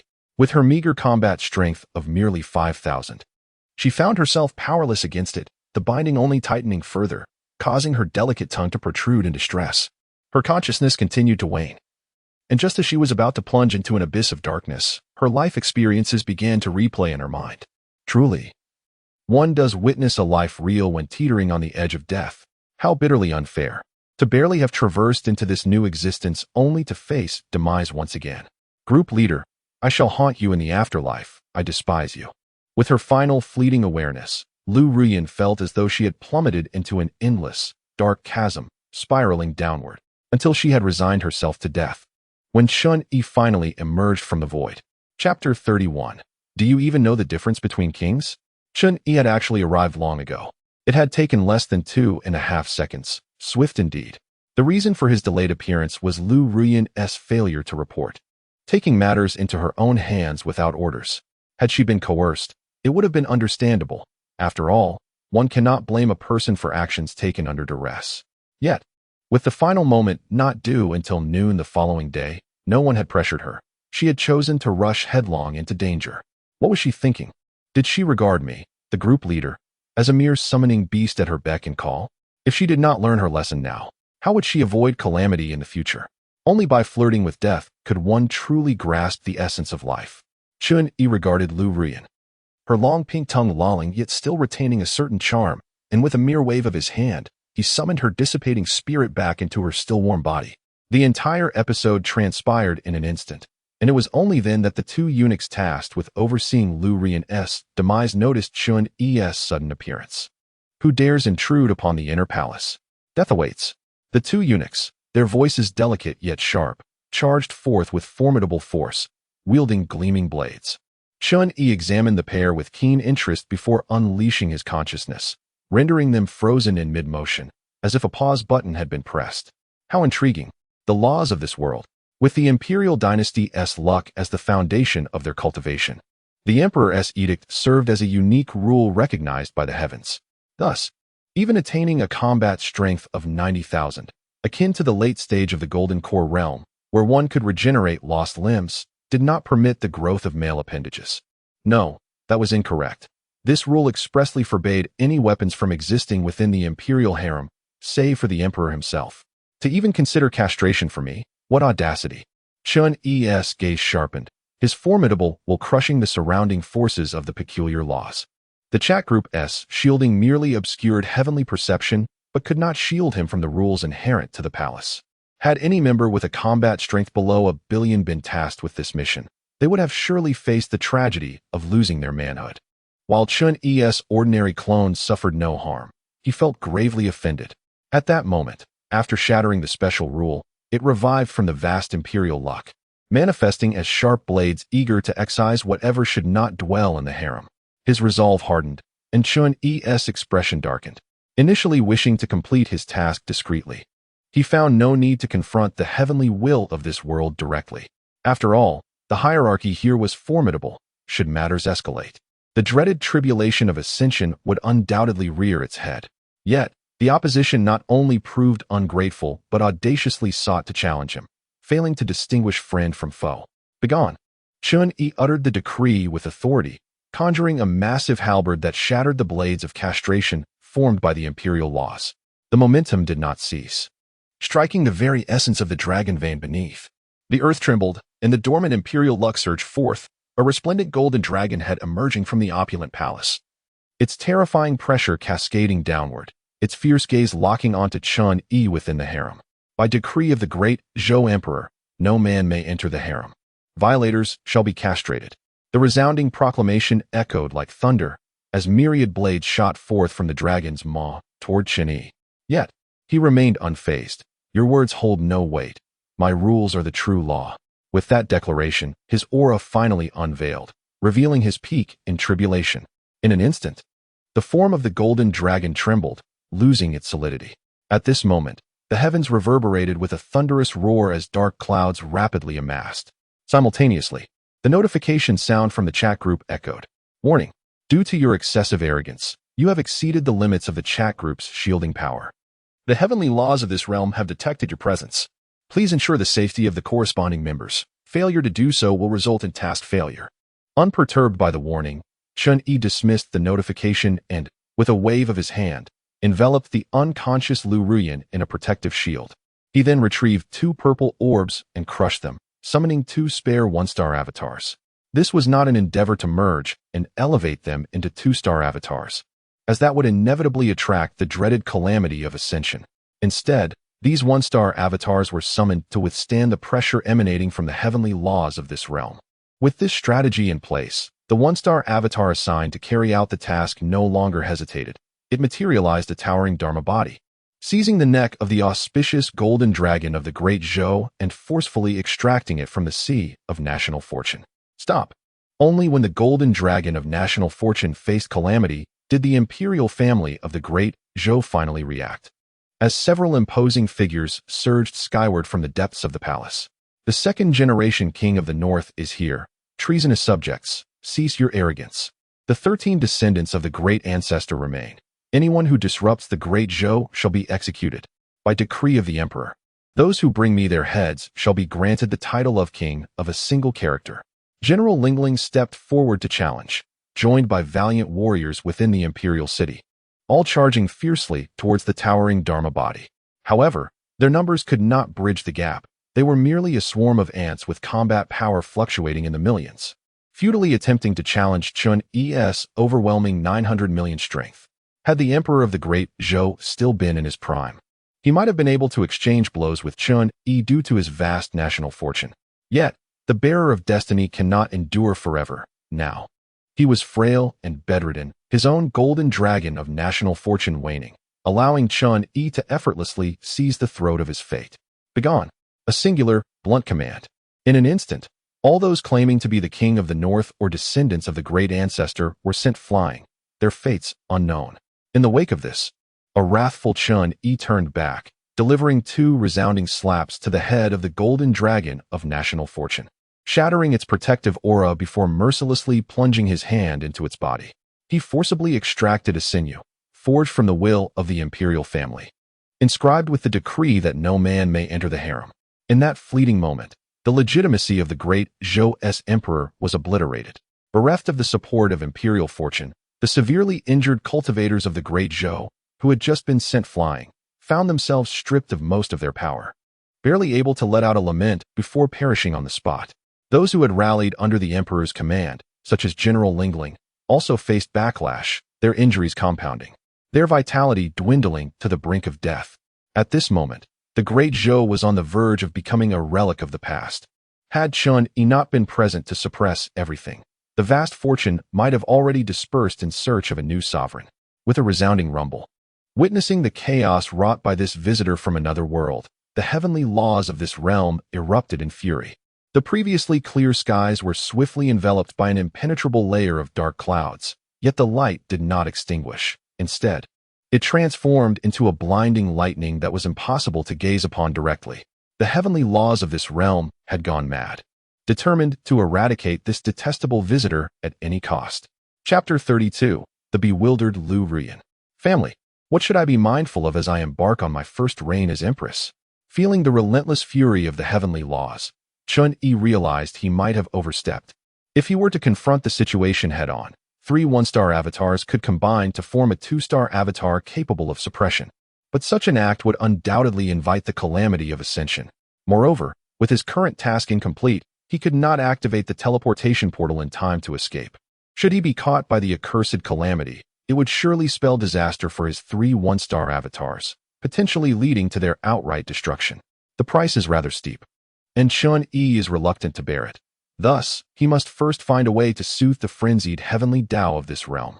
After a moment of contemplation, Chen Yi deftly shapes the golden dragon of fate into a perfect sphere, cradling it in the palm of his hand, while calmly gazing into the depths of the sky. Wait, I understand your urgency, but please hold on. Suddenly, a thunderous roar resounds as the heavenly Tao disregards his plea, unleashing a devastating bolt of lightning. The strike, wielded with the full might of the world, was something that even those in the tribulation phase would not dare to confront directly.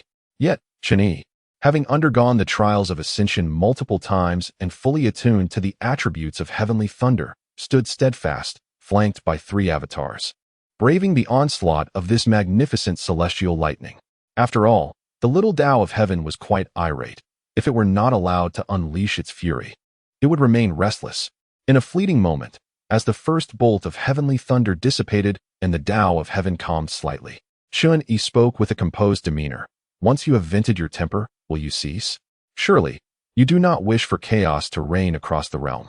With heroes vying for supremacy, plunging the world into utter disarray, a rumbling echoed across the firmament, yet no further bolts of thunder descended. Merely a grand expression of dissatisfaction reverberated. What exactly do you desire?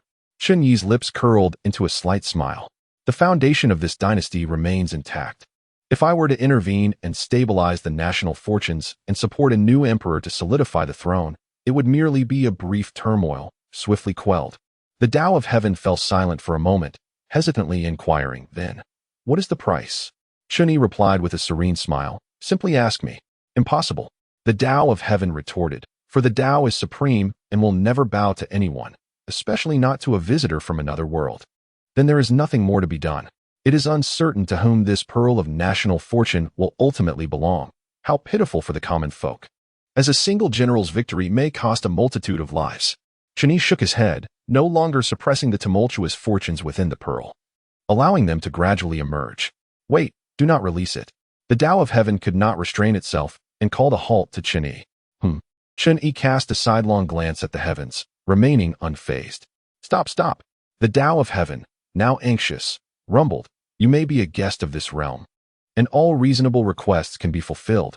This is the greatest concession. Is it not acceptable? That is certainly agreeable. Chen Yi nodded slightly, his thoughts compelling the tumultuous fortunes back into the pearl. Witnessing this, the Tao of heaven took a step back, dispersing the heavy clouds, allowing the clear skies to re-emerge as a gesture of goodwill, while simultaneously asking, whom do you intend to support for the throne? Chen Yi smiled, but remained silent, simply gesturing toward the still, motionless Lu Ruyan. Lu Ruyan felt as though she had perished, yet not entirely. She could distinctly sense her heart had ceased its rhythm, her blood no longer coursed, her body was frigid, and even somewhat stiff.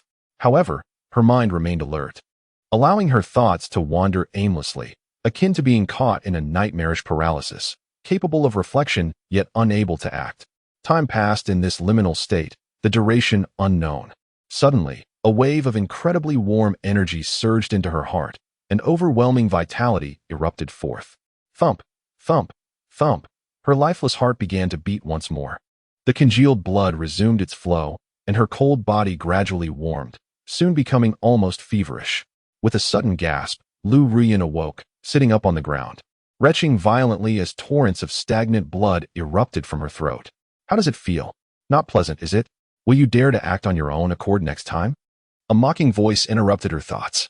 Instinctively, Lu Ruyan looked up to see a young man clad in a blue robe standing nearby, his fierce yet gentle brows, deep starry eyes, high nose, and sharply defined jawline.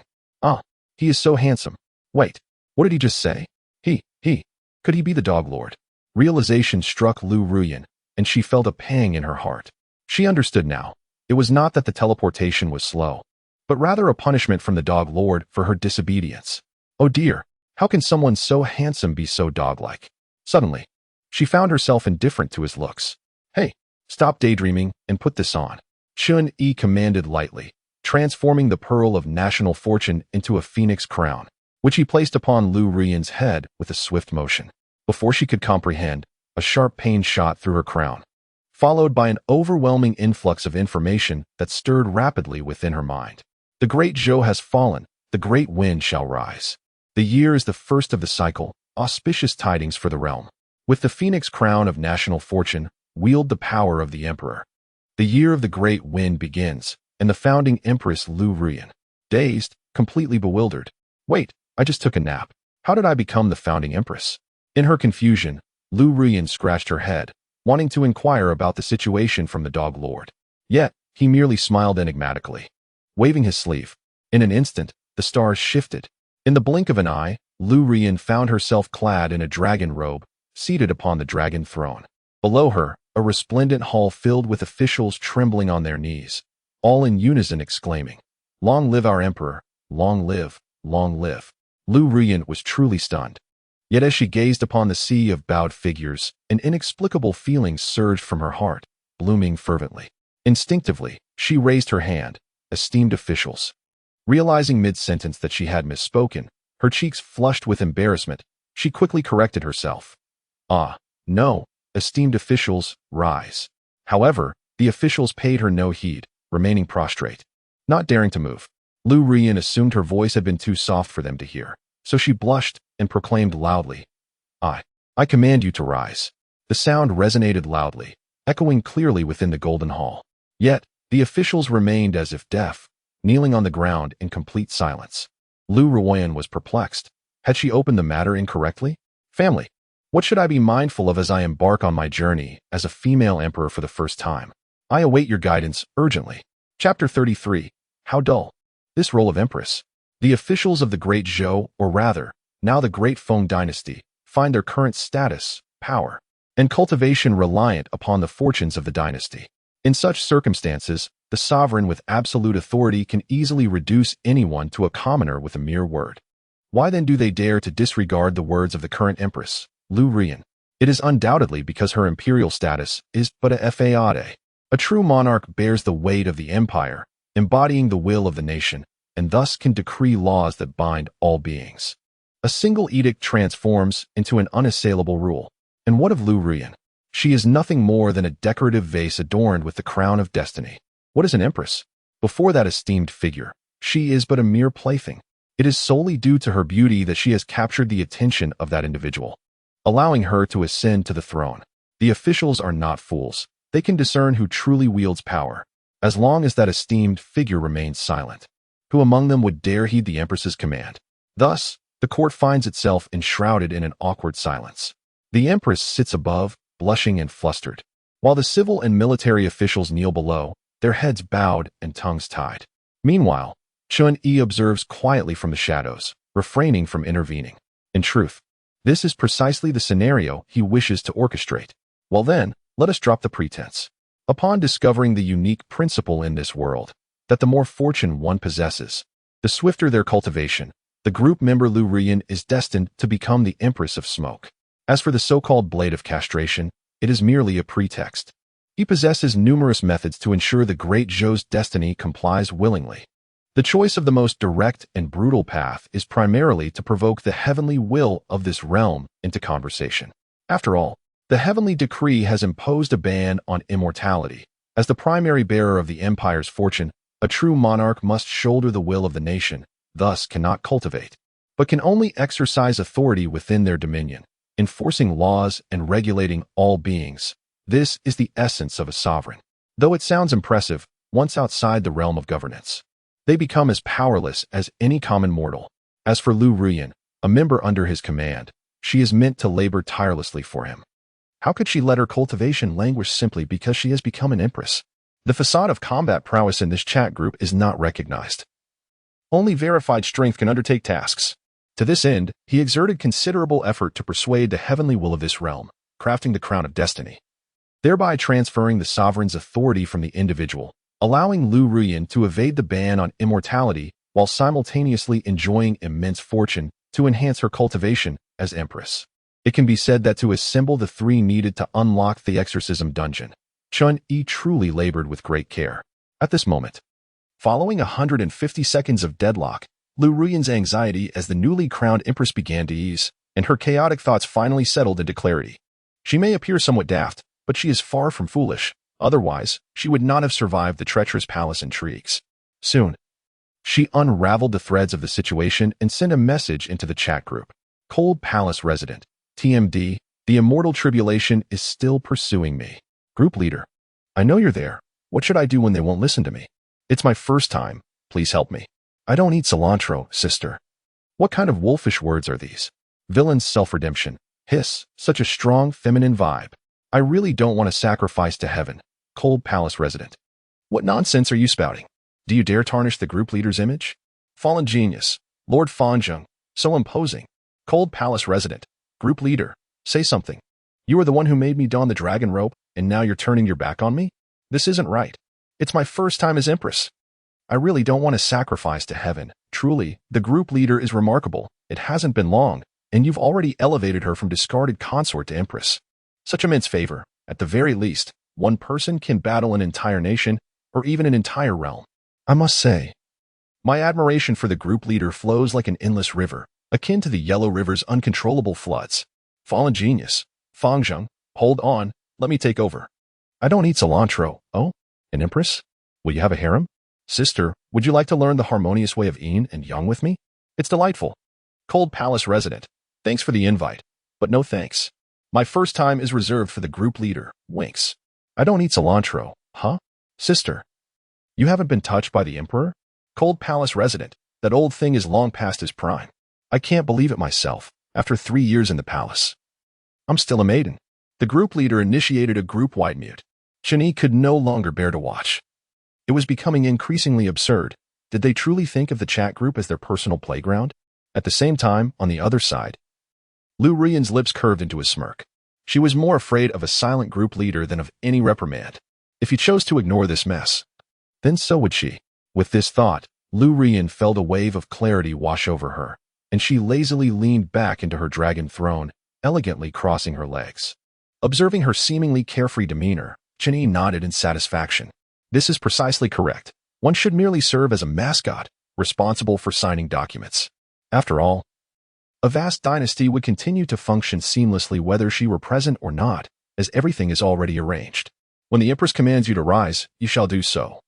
Matters requiring her signature must be presented, while trivialities can be dismissed. As long as the nation's fortune trends steadily upward, you may carry out your duties as you see fit. A tranquil voice resonated within the Golden One Hall.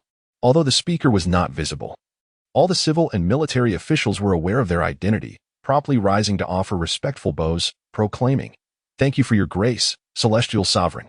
Witnessing this scene, Lu Ruyan could not help but chuckle at herself. If he is the celestial sovereign, must I, as the son of heaven, refer to him as uncle? Or perhaps father? Or even grandfather? Quite an exhilarating thought. The officials maintained an air of indifference, pretending not to hear. Save for a few heads of departments who mustered the courage to step forward, presenting memorials that required the emperor's personal approval. By the celestial sovereign's command, we beseech your majesty to review and sign. Humph. So you choose not to pretend at all? You all heed the orders of that dog-like celestial sovereign. What am I as the empress? The crown of national fortune still rests upon my head. Do you believe I? No. I shall grant some consideration to the dog-like sovereign. After all, I am uncertain about how to govern this dynasty as empress. Perhaps the dog-like sovereign truly has my best interests at heart. Lu Ruyan received the memorial with a huff, glancing over it haphazardly before signing her name. Immediately, the crown of national fortune emitted a faint glow, leaving a mark to certify the emperor's approval, thereby granting it validity. Following her first exercise of imperial authority, the chat group's task system, after a brief interruption, finally provided an evaluation of the task completion. Ding! In light of the sovereign's exceptional task completion, the member Cold Palace Snail household ascended to the imperial throne, making history as the first female emperor, and received the acknowledgement of the world's heavenly principles, securing her position. The task rewards are being recalculated. Please hold on. Oh, an unexpected delight? Chen Yi raised an eyebrow, feeling a wave of relief wash over him. Chapter 34, Recalculation of Rewards, Sufficient to purchase a drop of Pangu's essence blood? It must be said, Chen Yi expended the most effort on Lu Ruyan. Even the tumult he caused in the Western Sea realm to rescue Lan did not require such labor.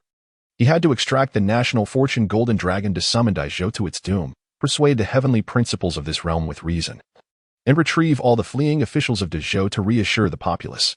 While this ultimately provided Lu Ruyan with an accelerator for her cultivation, allowing her to utilize it in no time, it still felt as though something was missing. After all, having invested such considerable effort, the final task rewards amounted to a mere 60 million points and 3 million group experience, hardly enough to fill the gaps, leaving him with a tinge of loss. Fortunately, the chat group proved to be quite understanding, ensuring his labor was not in vain. Ding! The recalculation of task rewards is complete. The updated reward for the exceptional task completion stands at 1 billion points and 40 million group experience. The task rewards have been credited to the chat group's personal account. Please check your balance. A gentle reminder, the heavenly principles of this realm have acknowledged your presence but have not expelled you, allowing you to choose to return at any time. What a delightful surprise. Chen Yi truly felt elated. With this accomplishment, his account balance would soar to 15 billion points, equivalent to 7,500 celestial essence stones when fully exchanged. According to the standard of 100 stones needed to nurture each star avatar, he could elevate all his avatars to the same level, without a moment's hesitation, Previously, the chat group had urged him to return, but now, he was imploring the group to promptly activate the teleportation portal to bring back his 3 avatars. He was in a hurry. Lu Ruyan, acting as an emotionless signing machine, suddenly sensed the crown of national fortune weighing heavily upon her head, followed by an inexplicable emptiness in her heart. After a moment of contemplation, she vaguely guessed what had transpired. Immediately rising, she surveyed her surroundings, confirming that the dog-like sovereign indeed seemed to have departed. With hands on her hips, she burst into laughter. Ha ha ha. Esteemed officials, your celestial sovereign has left. This realm now belongs to me. Come, tell me once more. Do you heed my words or those of the celestial sovereign? The civil and military officials exchanged glances, an unspoken understanding passing between them, and in unison declared, Your Majesty, by the celestial sovereign's command, we need not worry. We shall speak candidly. Should you wish to dismiss us, it must be reported to the heavens and granted permission. Lu Ruyan's smile instantly froze. How dull. The Empress is truly uninteresting. Within the illusory star cave, after the task avatar returned, Chen Yi finally claimed his reward. Ding. 1 billion points have been credited. Your current point balance is 1,553,000,000. Ding. 40 million group experience points have been added to the 108 group level system. The next moment, the group system messages erupted in jubilation within the muted chat group. Ding. The group leader has received the task reward. The group's experience increases by 40 million. The group has ascended to level 36. With only 700,000 experience points remaining to reach level 37, please continue to strive. The group welfare sign-in system has been upgraded. Members can now receive 3,600 points daily for signing in. The group red envelope system has been enhanced with a new maximum daily limit of 360,000 points. The feature section Super Comprehension has been activated. Members may pay a certain number of points to unlock Super Comprehension, where no challenge exists under the acceleration of the primordial spirit, consuming 10,000 points per second. Oh, this feature is quite impressive, albeit somewhat costly. Other members might find it unaffordable. Chen Yi furrowed his brow, pondering for a moment, before lifting the mute on all members. TMD, the immortal tribulation is still pursuing me. The new feature is quite good, so I shall distribute some points for you to experience it. The group leader sent a luck-based red envelope containing 360,000 points. After sending the red envelope, Chen Yi activated the Do Not Disturb mode, weary of the members' excessive praises, and turned to open the interface of the Universal Mall, preparing to indulge in some spending. Should I spend 12 billion points to exchange for 6,000 celestial essence stones? A gentle reminder, this transaction may not be the most cost-effective. It is advised to directly exchange for a drop of Panga's essence blood for better value. Chen Yi. Well, to be fair, he usually overlooks those exorbitantly priced items, yet unexpectedly, he has accumulated sufficient points for expenditure. However, returning to the topic, Panga's essence blood only sells for 1 billion points per drop? Is it authentic? Do they really have that much essence blood to spare from the Great Pangu? Chen Yi curiously clicked on the product details page. Panga's essence blood. Exchange points 999, 999, 999. Function introduction. The primordial blood of a chaotic demon god who opened up a great world, containing immense chaotic energy and fragments of the great Tao's principles. Possessing various remarkable uses such as nourishing the physique, enhancing vitality, and comprehending the great Tao. Hiss. This entity is remarkably pure. Indeed, quite enticing. Dismiss it. Without hesitation, Chen Yi closed the details page. Although this item was impressive, it was not suitable for him. After all, he was reluctant to use it himself, and his avatars were unfit for it as well. He certainly did not wish to create a significantly more powerful avatar that could lead to chaos, where the strongest would be deemed the true self. Such a scenario would be quite troublesome. Once again, he opened the interface for the Celestial Essence Stone, disregarding the system's gentle reminder, and clicked to confirm the exchange. Payment successful. The items have been allocated to your personal space. Please check. Withdraw all. Buzzing sounds vibrated through the void as a crystalline mound, constructed from celestial essence stones, manifested out of thin air, filling the entire illusory star cave with a rich aura of celestial energy. In the next moment, the Z-Way heavenly path, drawn by the fragrance, approached eagerly. Brothery. What a dense aura of celestial energy. Is it for me? I am certain I can evolve once more. Get lost. This is for my use. Understood. The Z-Way heavenly path promptly withdrew its consciousness, sealing off the illusory star cave to prevent any disturbances that might attract the calamity of ascension. After all, it had been a companion to Chen Yi for many years, understanding him well. If Chen Yi succeeded, it would surely be able to soar alongside him. And even if not, no, Chen Yi would definitely succeed. Taking a deep breath within the illusory star cave, Chen Yi suppressed his slightly restless emotions. With a sweeping motion of his hand, he set aside 480 celestial essence stones for reserve, dividing the remaining 5,520 into 46 portions of 120 each, which he then infused into each of the 46 ordinary one-star avatars, including the one carrying the chat group system. Refining the celestial essence and transforming the celestial body commenced at that moment. Chapter 35, Celestial Body Avatars, 18 billion combat power. Trouble with the Ariime Eternal Entity. Under normal circumstances, a peak tribulation cultivator would require a minimum of 100 celestial essence stones to nurture a celestial body. However, Chen Yi was no ordinary tribulation phase practitioner, and his avatars were far from typical, thus his threshold was slightly higher. Starting at a minimum of 120 celestial essence stones, his avatars were not nourished by the native earth and sky essence of the Z-Way continent, but were instead sponsored by the ascension calamity. The Z-Way continent had long since deteriorated over the ages, and at its current level, it could only support a maximum of 3 tribulation phase practitioners.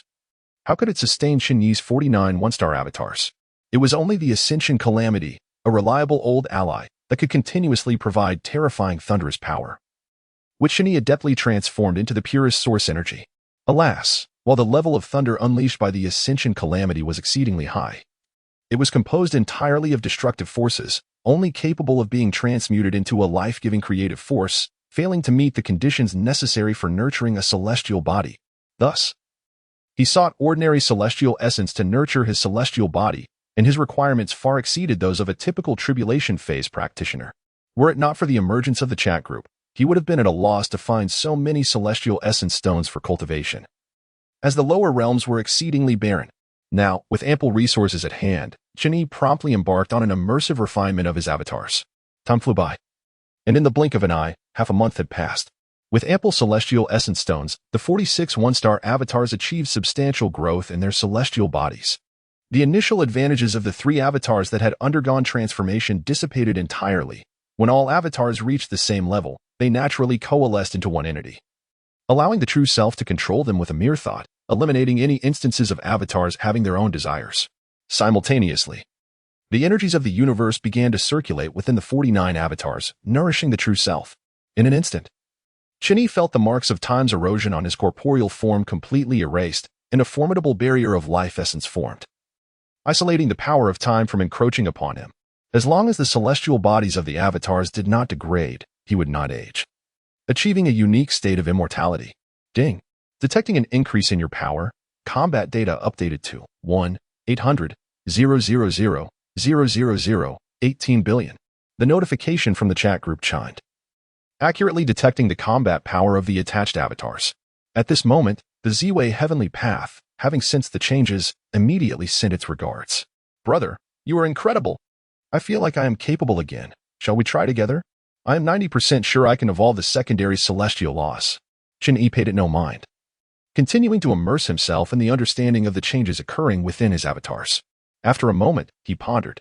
The foundational attributes of the avatars have significantly improved.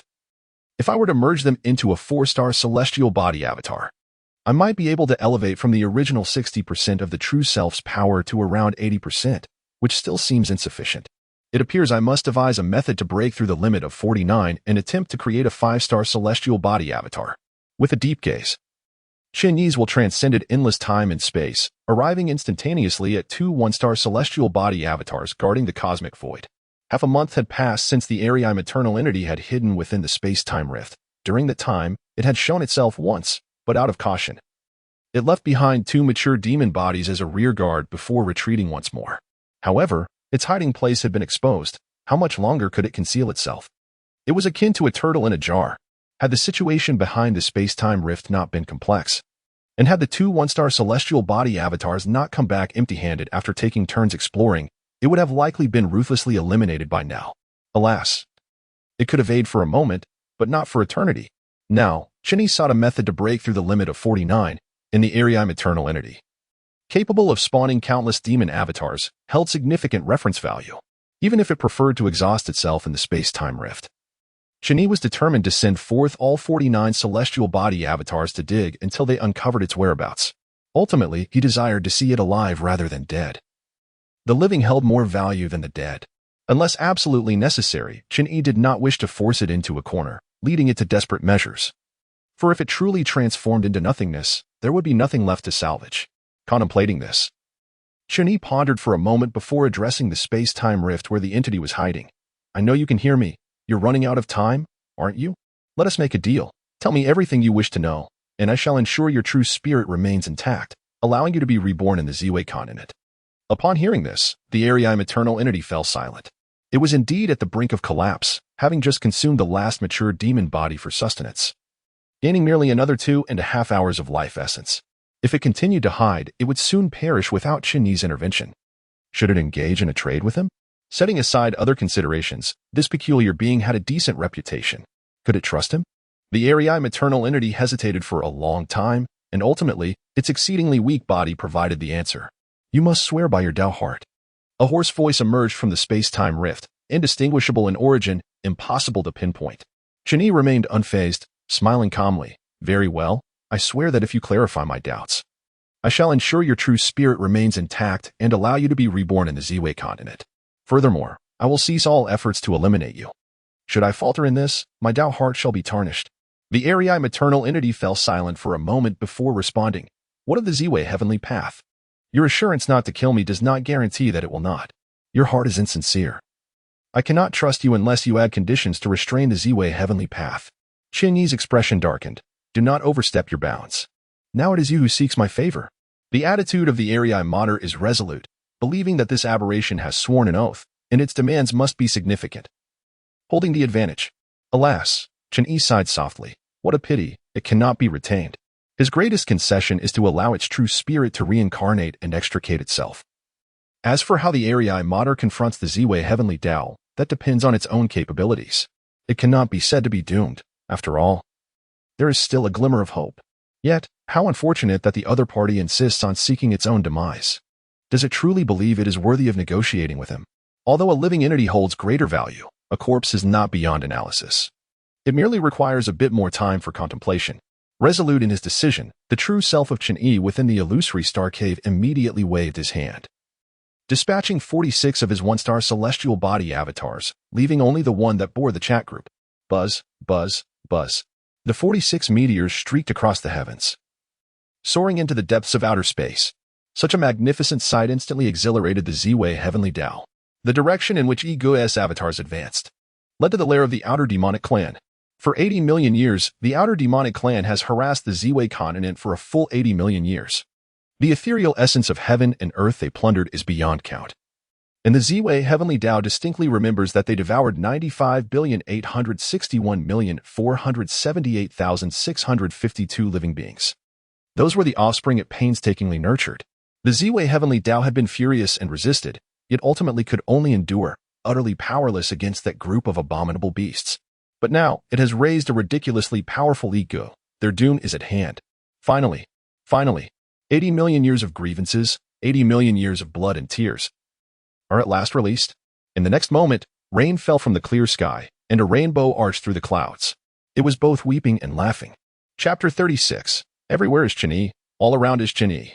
In stark contrast to the exuberance of the Ziwei heavenly Dao, the Ariam Mater was utterly panicked. Chen Yi, if you agree, please say something.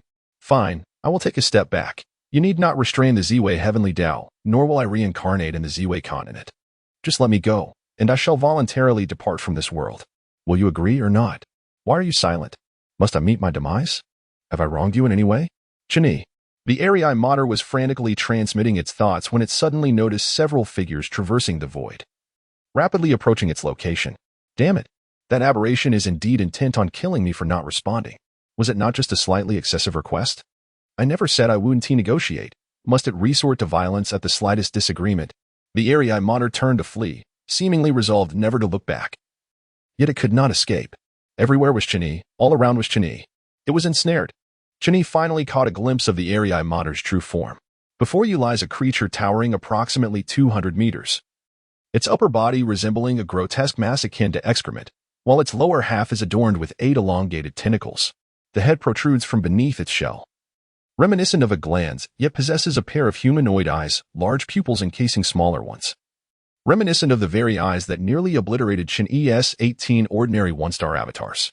The abyssal progenitor scrutinizes the myriad figures encircling it, 48 in total. Each exuding a repressed aura, their depths unfathomable, exhibiting a transformation that transcends its prior avatars. It appears to have evolved into something even more formidable. No longer needing to merge into higher-tier avatars to subdue itself. I can divulge anything you wish to know. Merely grant me an opportunity. In the past, I had no choice. Now I yearn to start anew.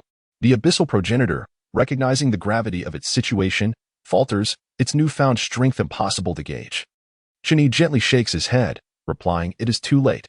The celestial Tao has entrusted me with a message. The blood debt of 95,861,478,652 lives must be repaid." Does that mean I am to perish? The abyssal progenitor retracts its head slowly, its tentacles thrashing beneath, as crimson markings begin to illuminate. Are you preparing for a desperate struggle? Come, let me witness it. Chen Yi harbors no illusions that it will surrender easily and promptly commands his avatars to advance in droves. You are excessively arrogant. The abyssal progenitor bellows. Its head retracting as brilliant crimson light emanates from its shell. Although vanquishing this aberration seems implausible, perhaps exhausting everything could yield a glimmer of hope. It dares to wager that Chen Yi cannot impede its escape without merging with his avatars. 2.5 seconds later, 7 of the 8 tentacles lay severed. The once formidable abyssal progenitor curled into a ball, its toughest shell shattered, and was subsequently lifted by an avatar wielding a firearm. Ah, still alive. I've restrained my strength, confident that the celestial Tao will appreciate this gift. Thunderous roars erupted.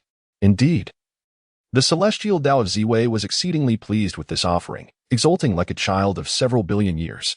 Brother Yi, in 3 days, merely 3 days, I shall undoubtedly decipher the entirety of this abyssal progenitor's information. Chen Yi chuckles, shaking his head. There is no rush. Take your time. It matters not if you analyze it after you tire of playing. All right, thank you, Brother Yi. The celestial Tao of Ziwei, brimming with joy, hastily confined the abyssal progenitor within the Tao space, initially benevolently infusing it with a modicum of worldly essence to stave off death, before relentlessly bombarding it with celestial thunder as if it were free. The abyssal progenitor, burdened with countless blood debts, now faced its old sins once more. Meanwhile, after dispatching the celestial Tao, Chen Yi felt a pang of regret as he spent 100 million points to exchange for 500 celestial essence stones to replenish the losses of his celestial body avatars. There was no alternative. Nurturing a celestial body and maintaining it are not synonymous concepts. The celestial body consumes celestial essence, not mere earthly energy, and to replenish it, one must infuse it with celestial essence. Supplying ordinary energy would only result in the degradation of the celestial body, necessitating even greater resources to restore it thereafter. It is akin to acquiring a luxury vehicle. Driving it frequently becomes burdensome, yet leaving it unused begs the question of its purpose. Chen Yi gazed at the staggering balance of 253 million points in the chat group account, suddenly overwhelmed by a sense of insecurity.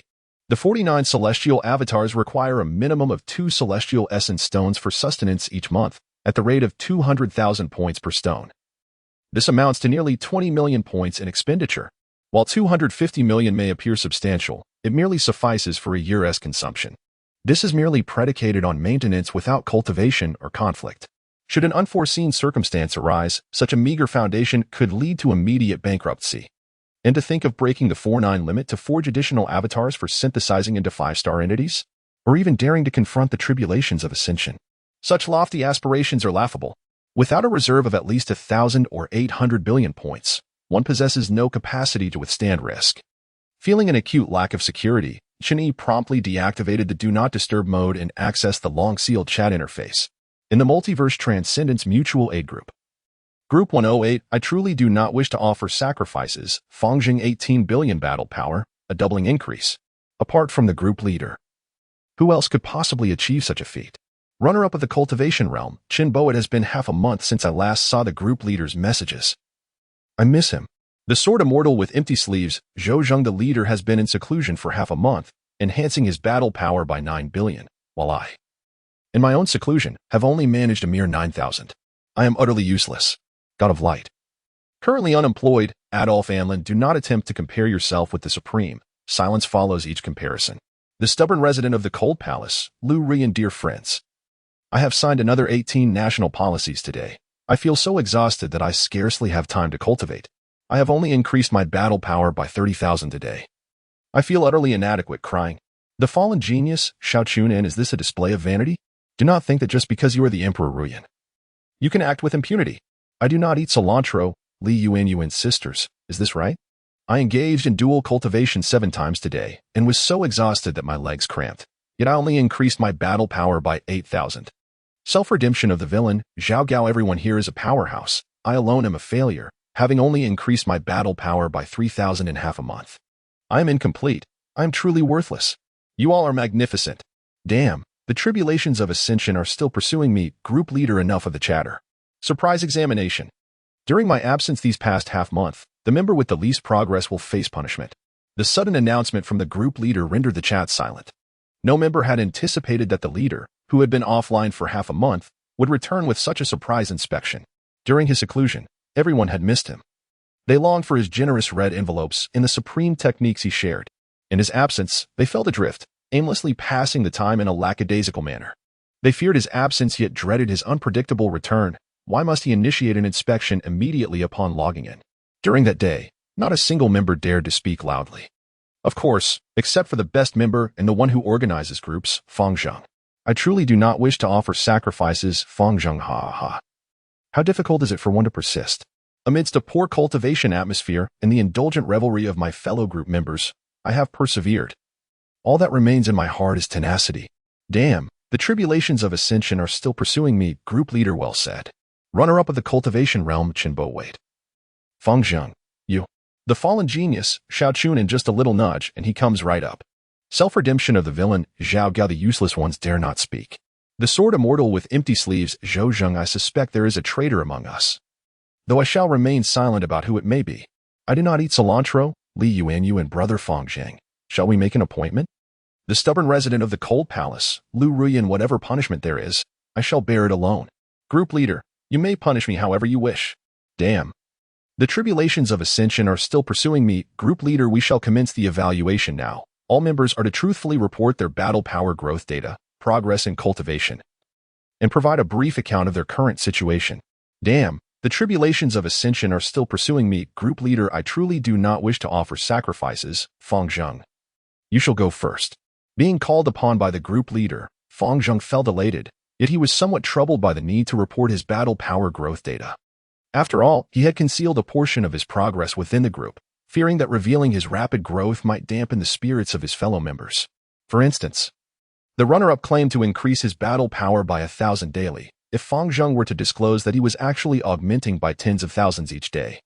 What despair might that evoke? Without his usual bravado about reclaiming the runner-up position, much of his enjoyment would be lost. However, on the flip side, having received much favor from the group leader, if his growth were found wanting, it would imply a failure in the leader's judgment. Well, the group leader must be right. He would not allow the esteemed image of the leader to suffer any tarnish. With this thought in mind, Fang Zheng resolved not to hesitate further and responded straightforwardly. I truly do not wish to offer sacrifices, Fang Zheng reporting to the group leader. All is currently stable on my end. The heavenly path has sealed the space, and the 24 supreme beings cannot escape. I am pursuing them with the star-sealing seal, forcing them into a frenzy. Should you wish to initiate a rescue mission, I am ready to assist at any moment. As for the battle power growth data from the past half-month, 15 days ago it was 1,500,000. And it currently stands at 3,200,000. The Dayin Swallowing Heaven technique has reached the 5th level, the Control Divine technique the 6th level, and the Fighting Character technique has achieved minor success. Ah, splendid. You truly bring me joy, Fang Zheng. Chen Yi nodded with satisfaction. According to his current progress, barring any bottlenecks, he could potentially reach 30 million battle power within a year. Alas, breaking through from the million level to the 10 million level is not an easy endeavor. This is akin to the transformation from the state of enlightenment to that of unity. Although the laws of the world may differ and the cultivation systems vary, they ultimately converge on a singular path, the necessity of harmonizing the primordial spirit with the physical body, achieving a seamless integration of the spiritual and corporeal, resulting in a state of oneness. This process can be described as exceedingly arduous. For instance, the leader of the 98th group, Chen, despite the assistance of a chat group, finds himself firmly ensnared at the pinnacle of the transformation stage with a battle power of 9 million. Without several decades of experience, he is unlikely to advance. After all, even Chen Yi took a full 30 years to succeed, albeit due to his deviation onto many erroneous paths. Yet, a slow pace is unavoidable. However, with Fang Zheng to guide him, he is certain to avoid such missteps. It is reasonable to anticipate that he could achieve his goals within 3 to 10 years. Thus, it appears that Fang Zheng has effectively secured his spot for a companion in the exorcism dungeon. Damn it, the tribulation for immortality is still pursuing me, Fang Zheng declared. You're doing wonderfully, let's follow your format. Who's next? The runner-up of the cultivation world. I'll take my turn. The runner-up of the cultivation world. I initially believed I was well hidden, but it seems Lord Fang Zheng has concealed himself even more cunningly. Allow me to express my sentiments first. Fang Zheng, you rascal. The runner-up of the cultivation world. I apologize for my outburst. Now, to respond, esteemed leader. My situation here is rather precarious. The friction between my sect and the opposing forces is intensifying, and a sect war is about to commence. If you wish to undertake a rescue mission, I shall immediately target the outstanding members of the rival faction and initiate battle. In the past fortnight, the growth data of combat power has shown a remarkable increase. 15 days ago, it was 32,000, and it has now surged to 200,000.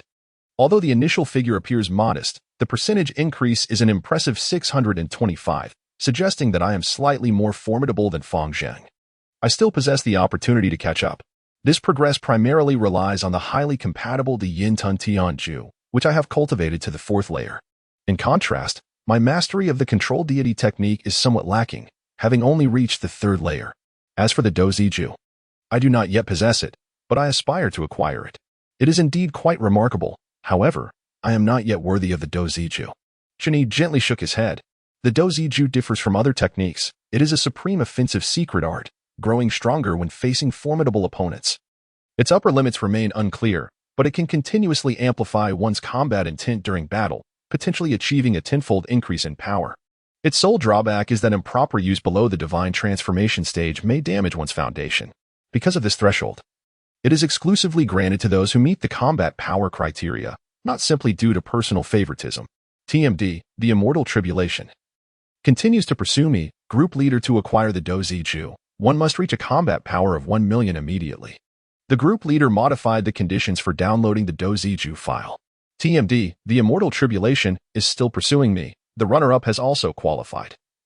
Who will be next? Fallen Genius downloaded the Dozi Ju file. Fallen Genius, Xiaochun and I apologize. I acted hastily. I shall accept the consequences. Fallen Genius, Xiaochun and to the group leader. Although I have previously introduced my situation during your retreat, I will reiterate it once more in your presence. My name is Xiaochun An, and I have traversed from the identity of a junior clan leader of the Xiao family, one of the 3 great families in the Black Earth city of the Ghana Empire. I once possessed extraordinary talent but fell victim to treachery, resulting in the destruction of my Dantian and rendering me a fallen genius. I was even rejected by my fiancée, a rather familiar narrative. However, these details are of little consequence. What truly matters is that our Xiao family has something to say. Not only are we a fallen imperial clan, but we also possess a treasure that can unlock the secret vault of the Spirit Emperor. Should the group leader wish to undertake a quest, I am ready to flaunt our ancestral treasure in public. Lastly, regarding the combat power growth data from the past 2 weeks, 15 days ago, it was 930,000, and it has now reached 1,300,000. This significant advancement is primarily due to the group leader's sharing of 2 advanced techniques, the Yin Tun Tian Ju and the control deity technique, both of which I have cultivated to the 4th layer. Chapter 38. Truly, the Emperor Ru Yin is a paragon of integrity amidst corruption. Chen Yi had already heard from Chen about Xiao Chuanan's past, which bore similarities to that of a certain Xiao Huahua. However, this is the first time he has disclosed the existence of a treasure capable of unlocking the Spirit Emperor's secret vault, something even the former group leader Chen was likely unaware of. This is understandable as Chen, with his combat power of merely 950,000 at the peak of the divine transformation stage, lacked the capability to handle such a grand endeavor. According to Chen, Xiao Chuanan's world is of no low tier, having once hosted beings with combat power exceeding 100 million, known as Spirit Emperors, while contemporary Spirit Saints possess combat powers in the tens of millions. To venture into that realm with his 950,000 combat power would be futile. Of course, this may pose a significant challenge for Mu Chen. But for Chen Yi, it is a trivial matter. After all, the powerful beings of Xiao Chuanan's world engage in fierce battles, risking their lives for the chance to seize the treasures of a spirit emperor. While Chen Yi can effortlessly summon a celestial body with a staggering combat power of 1,800,000,000. Thus, Xiao Chunan dares to unreservedly reveal the information about the Spirit Emperor's treasure, a privilege that the lackluster former group leader Mu Chen would not have dared to do. Should the risks associated with any group member exceed the group's capacity, the optimal solution is to expel that member from the chat. Fang Zheng is a prime example. Aside from Chen Yi, who else would dare to assist him?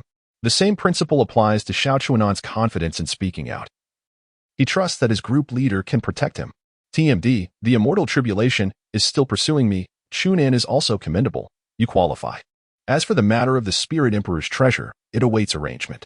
Do not behave recklessly like certain individuals. Now, next person. Cold Palace Tenant, Lu Ruyin Group Leader. Who are these certain individuals you referred to that do not heed arrangements? It wouldn't be me, would it? TMD, the immortal tribulation, is still pursuing me. You know perfectly well. Report promptly. If your growth under the immense fortune is unsatisfactory, the consequences will be severe. Cold Palace Tenant, woe is me. What punishment do you intend to impose? Will you use a little whip? I am graciously welcoming you, shyly. TMD, the immortal tribulation, is still pursuing me. Seek treatment if you are unwell. Do not indulge in frivolity here. If you continue to be improper, you will be muted for 3 days. Cold Palace Tenant, to the group leader, you are well aware of my circumstances, and I need not elaborate further. After all, I, the Empress, am merely an unfeeling signing machine. In the past fortnight, my combat prowess has experienced remarkable growth. 15 days ago, I possessed a strength of 5,000. Now, it has surged to 550,000. Under the auspices of national fortune, my cultivation has accelerated significantly, achieving the 5th level of the Great Yin Swallowing Heaven technique and the 9th level of the Controlling Spirit technique. What do you think? Am I deserving of an excellent rating? Indeed, to be candid, this pace is somewhat astonishing. While the data may not seem particularly intuitive, the transformation in realm speaks volumes. This is akin to a remarkable leap from the 5th level of foundation establishment to the mid-stage of the nascent soul in a mere 15 days. Although Fang Zheng's combat prowess appears to have surged significantly, it merely signifies a transition from the early to the mid-stage of the transformation stage. Even Chen Yi was taken aback by the extraordinary capabilities of this woman. Initially, he thought it would be impressive enough for her to break through a single major realm. Yet she astonishingly managed to transcend too. One can only commend the formidable Emperor Ruyan, who truly instills fear. Meanwhile, the heavenly tribulation continues to pursue me. Keep striving. You shall excel. Next, please. The resident of the Cold Palace remarked, is that all? I demand a reward. The group leader has silenced the member Cold Palace resident for a duration of 2.5 hours. The group leader remains as insufferable as ever. The Wind Empress. Lu Ruyan curled her lips in disdain. Regardless, she has become a habitual mute, which does not hinder her from watching the unfolding events. 2 sleeves of clear wind. The Sword Immortal, Zhou Zheng, reported to the group leader, I find myself in a rather precarious situation. To elaborate, I serve as the warehouse steward of the sect's material hall. Prior to joining this group chat, I was the clandestine assistant to a certain esteemed figure in the sect. Initially, there was someone above me, and no one dared to investigate my actions. However, now that the highest authority has encountered a predicament, the sect leader is furious and demands a thorough investigation. Consequently, a cadre of corrupt individuals beneath him seeks to scapegoat me. It is truly shameless. When I was merely at the foundation establishment stage, they falsely accused me of embezzling 200 nascent infant pills, 1,000 condensation grass, 30,000 foundation establishment pills, and an assortment of magical artifacts and spiritual treasures. I assure you, I am utterly innocent. Currently, the Law Enforcement Hall, which is hardly blameless itself, is conducting an investigation, and I have been detained, awaiting the completion of their evidence chain to be unjustly condemned. Should you wish to undertake a rescue mission, I will divulge all the sordid details, and those rascals will undoubtedly seek to eliminate me to cover their tracks. Lastly, let me provide an update on my combat growth over the past half-month. 15 days ago, my power stood at 18,000, and now it has only reached 35,000. I have only grasped the 2nd level of 2 techniques due to various distractions that impeded my cultivation. I sincerely apologize. Esteemed group leader, Chen Yi, you are quite the paradox, aren't you? You adopt the name Two Sleeves of Clear Wind while engaging in embezzlement and corruption, ultimately facing exposure for the least amount of ill-gotten gains while bearing the brunt of the blame. Is this not a choice between integrity and corruption, where the latter prevails? Alas, how tragic. Without me, how would you survive? The celestial tribulation still pursues me. In this assessment, you have failed, however, considering the circumstances. The punishment is postponed, and you are permitted to escalate the situation. Integrity is a sword immortal. Thank you, esteemed leader. I shall confront those vile scoundrels immediately. Upon sending this message, Zhou Zheng's avatar dimmed. The fermentation of events requires time, and Chen Yi continued assessing the remaining 3 group members. The celestial tribulation still pursues me. Next, who shall step forward? I do not eat coriander. Is no one volunteering? Then I shall proceed first. I do not eat coriander. Esteemed leader, my name is Li Yuan, the holy maiden of the Hehuan sect. I am neither black nor white, having connections with both righteous and demonic practitioners. Currently, my situation is stable.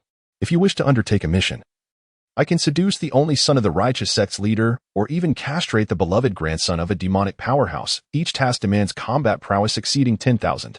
Additionally, here are the combat power growth statistics from the past fortnight. 15 days ago, it was 500,000, and now it has risen to 650,000, averaging an increase of 10,000 per day. Moreover, I have comprehended both techniques you shared to the 6th layer. I must say, the Great Evolution Swallowing Heaven technique is remarkably effective.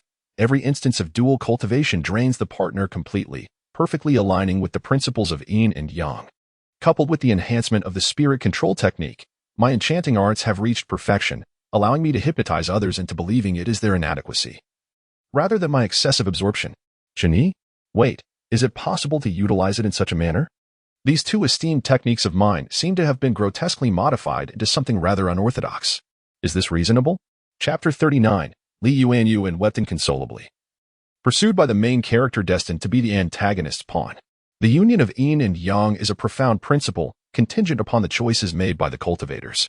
Complementing one another signifies righteousness, while benefiting oneself at the expense of others denotes wickedness. Although Li Yuan's methods may be somewhat questionable, they cannot be deemed malevolent when both parties willingly engage. Nevertheless, her path has indeed narrowed, while her cultivation may possess a high lower limit. Its upper potential pales in comparison to the steady, methodical approach, especially when bolstered by abundant resources from the chat group and 2 supreme techniques. She ought to be on a brighter trajectory rather than wallowing in the shadows of the present. One cannot help but remark that Chen Yi's inherent inclination to guide her towards a more virtuous path has resurfaced.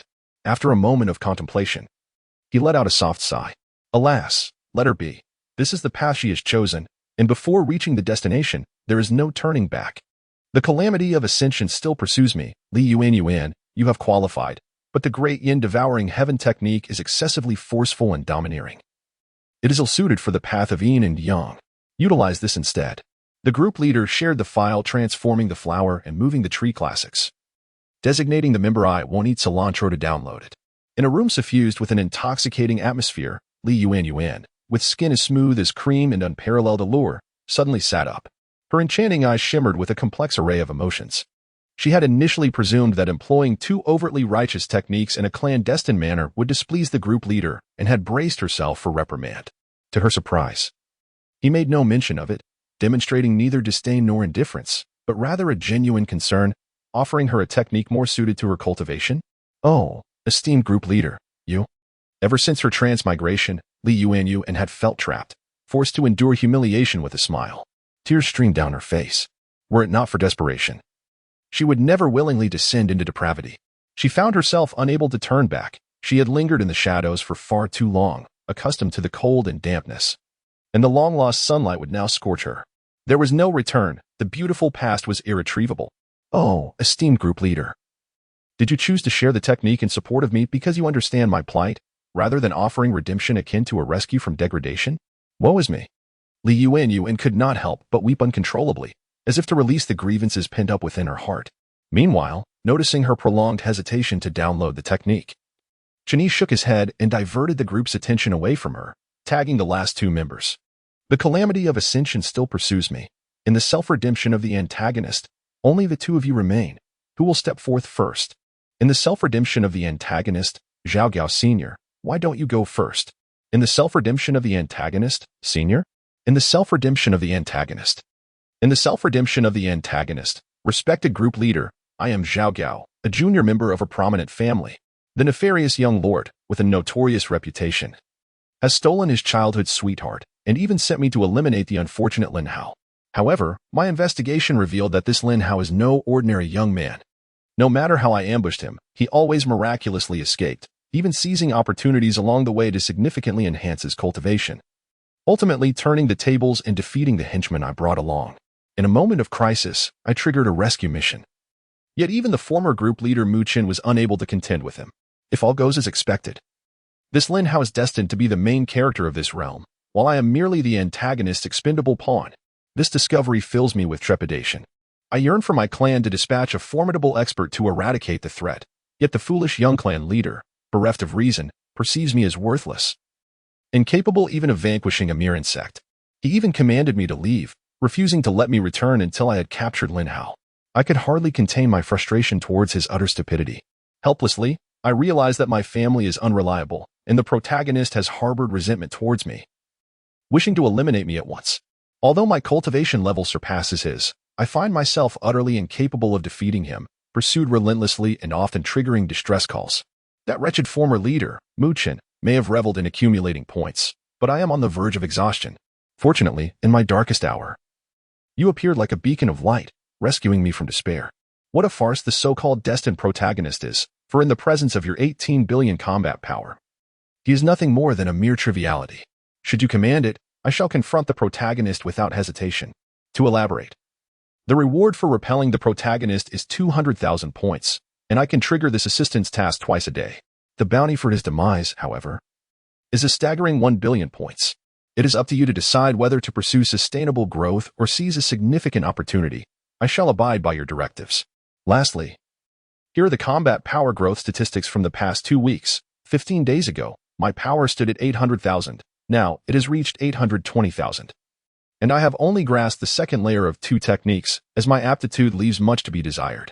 To merely repel him yields only 200,000 points, while his slaying offers a reward of 1 billion. How intriguing. Chen Yi's gaze deepened. With years of experience negotiating with the heavenly Tao, he could easily surmise that the fated protagonist Lin Hao, as Zhao Gao described, is likely a being meticulously cultivated by the heavenly Tao for the purpose of suppressing the fundamental laws of the universe or leading the world to ascendancy. Thus, repelling him is inconsequential. Anything that does not kill him will only serve to fortify him further. All is but a trial.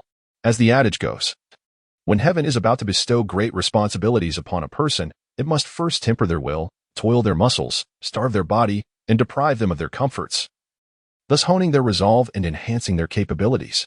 However, to slay him would mean opposing the heavenly Tao, and should Lin Hao encounter true peril, the heavenly Tao would undoubtedly intervene with retribution. This is akin to the moment when Chen Yi stripped away the dragon tendons of the great Zhou dynasty, shaking the very foundations of the celestial laws. The local heavenly Tao, enraged, sought to obliterate him without hesitation. It is only natural for one to harness the power of a single individual to withstand the backlash of the heavenly Tao in pursuit of a goal, with a reward of 10 billion points deemed standard.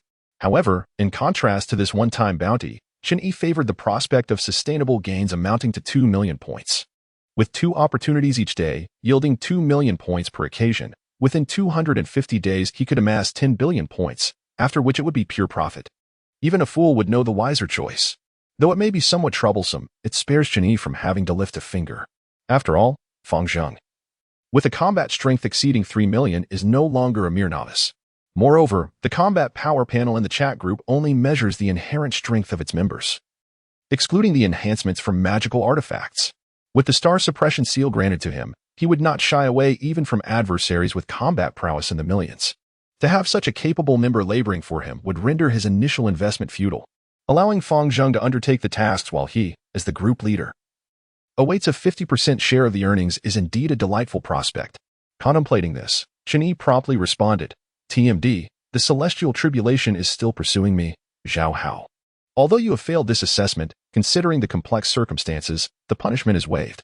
Prepare yourself, adhering to the principle of sustainable development. After the assessment concludes, we will make specific arrangements. Await further notice. Now, the next candidate. However, 2.5 minutes passed, yet Lan, who had been called upon, remained unresponsive, leaving Chen Yi puzzled. Furrowing his brow, he spoke again. TMD, the celestial tribulation is still pursuing me. The god of light is unemployed. Is it? Is it that your cultivation has faltered to such an extent that you dare not face me? Speak up. Another 2.5 breaths elapsed before Lan finally replied in a frantic tone. The god of light is unemployed. Adolf and Lan, I'm so sorry.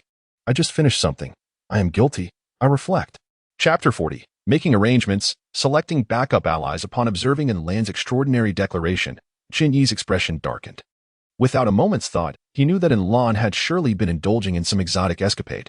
If he dared to play in such a serious setting, one could only imagine what he did in private. From their very first encounter, it was evident that he was no paragon of virtue. His gaunt cheeks and sunken eyes belied the fact that he was a priest renowned for his healing arts, yet his physique was alarmingly frail. What was this? After practicing the formidable De Yin swallowing heaven technique for a few days, he suddenly felt invincible? TMD, the celestial tribulation is still pursuing me. Was it enjoyable? On a lavish bed, freshly cleaned, Lan broke into a sweat, shivering uncontrollably. Oh no. The group leader seems angry. Had I known, I would have restrained myself. Why could I not control my impulses? The god of light is unemployed. Group leader, please allow me to defend myself. I can explain.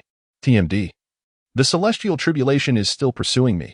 What you choose to do is your prerogative. I only observe the outcomes.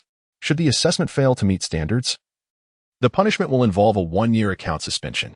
If you fail again, you will be removed from the group chat. Each word struck to the heart. Lan was genuinely afraid this time. Previously, he had perceived the group leader as amiable and easygoing, sharing a bond as fellow traversers from the same homeland, which had allowed him to let his guard down. Yet at this moment, he suddenly realized that this group leader was no mere soft-hearted individual, but rather a formidable being navigating the tribulations of ascension. Given the heights he had attained, one could only wonder what trials he had endured. Such a person would hardly be swayed by trivial sentiments of regional camaraderie. If he failed to demonstrate his worth, he might be ruthlessly discarded without a second thought. In light of this realization, Lan's pupils constricted, and he hurriedly straightened his attire and prepared to leave. Sincerely responding in the chat, the god of light is unemployed. Esteemed group leader, my situation here is quite precarious. Ever since your last visit caused quite a stir, the god of light has resurfaced, ordering the temples to hunt down the extra-dimensional demons infiltrating the mortal realm. My humble church has also received directives, with a third-tier saint of light dispatched to oversee operations. I know they are searching for me, but without your command, I dare not expose myself and must comply with their demands, patrolling the towns and villages daily. Should you require assistance with a mission, I could self-destruct at any moment. Finally, regarding my combat power growth over the past half-month, I sincerely apologize, due to the close supervision of the third-tier saint of light. I have not dared to practice other techniques, and my progress has been painfully slow, rising from 12,000 to 13,000. I am truly ashamed to face the esteemed group leader. Sighing, Chen Yi shook his head, his discontent with Lan gradually dissipating. After all, Lan was the first to pledge allegiance to him, in the early days when the group was still nascent. 2 out of 3 members harbored distrust towards their new leader, while only Lan risked his life to initiate a rescue mission. That was the first such mission triggered in Group 108, and no one knew what would unfold. Even with Chen Yi's combat power reaching 900 million, life was singular. And who would dare to gamble on the unknown? Chen Yi always remembered this favor, so as long as Lan did not betray him, he would forever hold a place within the group. As for the threat of expulsion, it was merely a reflection of his disappointment. TMD. The celestial tribulation is still pursuing me. Given the circumstances, this assessment is forgiven. Strive to meet the standards next time, or bear the consequences. Eh? And Lan's dim eyes suddenly sparkled. Just as he braced for the worst, it turned out to be mere thunder without rain. Who said the group leader was unyielding? The jester was none other than myself. With a resounding slap to his own face, he resolved to reflect and silently vowed that if he continued to indulge in pleasures, he would become a eunuch. The god of light is unemployed. Rest assured, group leader, I will ensure your satisfaction in the next assessment. TMD, the celestial tribulation is still pursuing me. Well, aside from a few members, most have met the standards in this assessment. Keep up the good work. The group leader issued a red envelope containing 360,000 points.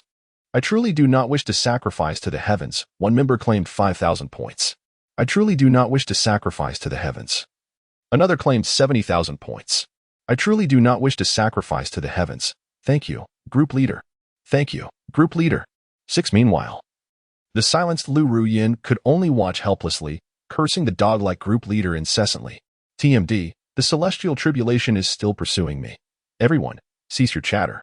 I am making the following arrangements. First, Fang Zheng will refrain from provoking the Supreme. Allow them to regain their strength before we strike. Second, adhering to the principle of sustainable development, Zhao Hao, you will create trouble for the protagonist. When the rescue mission is triggered, Fang Zheng will take over. And the rewards will be split 30-70 between you two. Third, Xiao Chunan will immediately retrieve the clan's exotic treasure, using it as bait to lure in the big fish. Once they are gathered, remain on standby until I notify you to proceed with the net. Fourth, Inlan will continue to lie low, awaiting orders. Fifth, Chen Bo will maintain a steady course, also awaiting orders. The remaining members should diligently cultivate. I truly do not wish to sacrifice to the heavens. Understood. Villain self-redemption. Understood. Understood. 5. The silenced Lu Ruyin exclaimed, You dog. Soon. The appointed members of the group sprang into action with remarkable efficiency, one by one dimming their avatars. Within the illusory star cave, Chen Yi was also preparing his avatars for the task ahead. This journey to the members' realm was not solely for the purpose of completing tasks and earning points. It was also to select potential allies with a solid foundation for rapid enhancement of combat prowess. This may necessitate engaging in amicable dialogue with the local heavenly path. As reiterated, the points obtainable from tasks are, at best, limited. Thus, gathering 3 companions with combat power exceeding 30 million as swiftly as possible to unlock the exorcism dungeon is of paramount importance. Meanwhile, in the Azure Blue Continent, at the Holy Void Sect's Law Enforcement Hall, a voice whispered ominously in Zhou Zhang's ear, Xiao Shou, when you meet the sect master, you know what to say. Right? Remember your 2 delicate sisters. Do not assume that their enrollment in the Saintess Peak renders them beyond our reach. Zhou Zhang, however, maintained an impassive expression. Responding with a seemingly indifferent tone, rest assured, I know precisely what to say. Just watch my performance. Chapter 41. Without a clear understanding of the disparity in strength, you will possess no more than a 1 in 10,000 chance of success. When an individual has a vulnerability, it becomes their greatest weakness. The essence of attachment lies in the existence of something in this world worth safeguarding with one's very life. Zhou Zheng exemplifies this. He has 2 younger sisters, with whom he has shared an inseparable bond since childhood. Not only do their appearances and personalities mirror those of his most cherished sister from his previous life, but their experiences also bear striking similarities. Coupled with the memories and emotions inherited from his original self, his affection for these 2 sisters is abundantly clear, rendering their well-being more significant than his own. His initial commitment to act as a proxy for those in power was motivated by the desire to secure a brighter future for his sisters. In truth, he has succeeded. He has protected them well, facilitating their entry into one of the most prestigious departments of the Holy Void Sect, the Saintess Peak, while covertly channeling substantial resources to ensure they ascend to the status of core disciples, paving a smooth path ahead for them. Regrettably, the situation has now unraveled. He, the once trusted proxy, has become a pawn, and in order for his sisters to gain favor from the influential figures, he must shoulder all the burdens. Is this situation helpless? Indeed, it is. From the moment he extended his hand, he anticipated this day might come. However, there is little recourse. The arms cannot bend against the leg. If he proves disobedient, others will naturally replace him with a more compliant substitute. The pressing question remains, can he endure this? If he cannot withstand the pressure from above, the powerful figures will undoubtedly ensure he does. Now, with the fabricated evidence chain complete, he has been branded as a spy for a rival sect, with the vast resources he embezzled now seized by the opposition. Is this reasonable? Unreasonable. Yet it must be accepted. As long as Zhou Zheng acknowledges it, the master, regardless of how furious he may be, will have no choice but to acquiesce. At this moment, some may raise objections, questioning why not resort to simpler methods such as soul-searching? But what a joke. Long before the incident, Zhou Zheng's primordial spirit had been bound by restrictions. Any attempt to search would lead to catastrophic consequences, resulting in a true death with no evidence left behind. Alas, all of this is predicated on the assumption that Zhou Zheng is not a time traveler and has not joined the chat group. Currently, Zhou Zheng is not the least bit anxious. In fact, he finds it somewhat amusing. His former greatest ally was merely a vice sect master at the transformation stage, utterly unreliable and having tripped himself. Now, however, his ally is none other than the supreme leader of the tribulation stage, unparalleled among mortals, who has survived multiple heavenly tribulations with unmatched strength and benevolence. without a clear understanding of the disparity in power. You shall possess no more than a minuscule chance of victory. Prepare to face my righteous iron fist. Soon, Zhou Zheng was brought to the sacred void hall. Ironically, this was his first time stepping into the sect's highest sanctuary, though regrettably not as an honored guest, but rather as an infiltrator of an opposing faction. Zhou Zheng, do you confess? A stern voice echoed from above, belonging to Si Kongxian, the current sect master of Sacred Void, who cast a complex gaze upon him. Speak. Did you not hear the sect master ask you a question? The head of the law enforcement hall, seated to the side, quickly followed suit. His honest face filled with an unwavering resolve, as if he were determined to eradicate evil. Zhou Zheng merely smirked, his expression devoid of emotion, and advanced forward unfazed. I do not know whether the sect master is feigning ignorance or is genuinely afraid that the truth may be too cruel, shaking the very foundations of the sect. I am equally uncertain how the law enforcement hall, known for its fairness, has conspired to fabricate charges, branding me a spy for the heavenly Yuan Holy Land, presenting a series of so-called evidence I have never even heard of. Upon hearing this, the head of the law enforcement hall could no longer remain seated. His gaze sharpening as he coldly remarked, "Are you implying that I am lax in my duties? Then let us investigate this matter before the sect master. We shall surely root out all those related to you." Faced with this blatant threat, Zhou Zheng remained unyielding, even bursting into laughter. Haha. This entire establishment is rotten to the core, appearing splendid on the surface, yet rife with corruption underneath. You dare threaten me? You think you are worthy? The head of the law enforcement hall, with a profit share of 20%, had been whitewashed by the elder Sima Tianming from the external affairs hall. Silence. The head of the law enforcement hall rose abruptly, exuding righteousness. I have conducted my life with integrity. How dare you, a spy with irrefutable evidence, slander me? I see you are near your end, attempting to drag us high-ranking officials into your predicament. Sect Master, I request the execution of this traitor. With that, the head of the law enforcement hall took the initiative, and the deputy of the material hall, Qian Wudua, along with Elder Sima Tianming and several high-ranking officials present, echoed in unison, Sect Master, please execute this traitor. Sect Master, please execute this traitor. Si Kongxian, the Sect Master of Sacred Void, painfully closed his eyes. At this juncture, the truth had become irrelevant. For the stability of the sect, he could not purge all the implicated high-ranking officials. He initially aimed to capture a significant fish to set an example, but the bond within this interest group proved too resilient, resulting in the sacrifice of a small pawn without backing. As the newly appointed sect master, his authority was destined to be tarnished, initiating such a grand corruption case. Only for a grassroots deacon to bear the brunt. What could be more ludicrous? Zhou Zheng, do not blame me. Blame your lack of background. Resolute. Si Kongxian weakly raised his hand. Let this conclude here. Case closed. Permission to execute the heavenly Yuan Holy Land infiltrator. Zhou Zheng. As soon as the words fell, the sacred void hall erupted with laughter that was both wild and tinged with sorrow. Haha. You wish to kill me? It won't be that easy. Zhou Zheng, with his hands clasped behind his back, surveyed the assembly with disdain, his eyes reflecting no fear, only a serene contempt for all. Just as the sect master made his final decree, the chat group immediately detected his life-threatening predicament, triggering a rescue mission in an instant. Ding. It has been detected that you are facing a life-and-death crisis and cannot resolve it with your own strength. A rescue mission has been generated. Group member 2 Sleeves of Clear Wind is a sword immortal is involved in a sect corruption case and is currently in danger. Please. Capable group members, extend your assistance. Mission combat power requirement, 50 million or above. Mission rewards, 80 million points, 30 million group experience. The group leader has accepted the mission and is expected to arrive at the scene in 30 seconds. Listen to that delightful sound. The highest combat power present. The combined stage sect master barely exceeds 10 million, while the patriarch in seclusion within the Forbidden Grounds remains uncertain in strength. However, judging by the mission power requirements, it's unlikely to exceed 50 million. And what of my esteemed group leader? An astounding 18 billion in combat power. They all believe Zhou Zheng has no backing. Do they? Haha. Once again, I reiterate, without a grasp of the disparity in power, you shall possess no more than a minuscule chance of victory.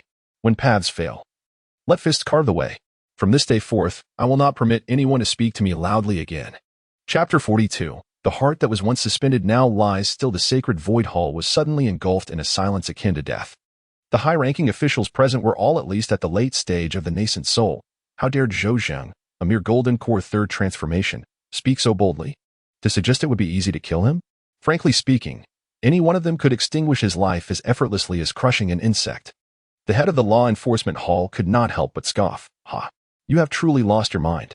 Someone, take him away and behead him. Do not tarnish the sanctity of the sect. Yes. Two high-ranking deacons at the 9th transformation of the Golden Core immediately stepped forward. However, at that moment, the silent sect master, Si Kongxian, suddenly spoke. Wait, this subordinate's cultivation method is extraordinary. He has broken through from the 8th level of Foundation establishment to the 3rd transformation of Golden Core in just a month. Can your law enforcement hall attempt to bypass the restrictions on his primordial spirit and replicate his cultivation method?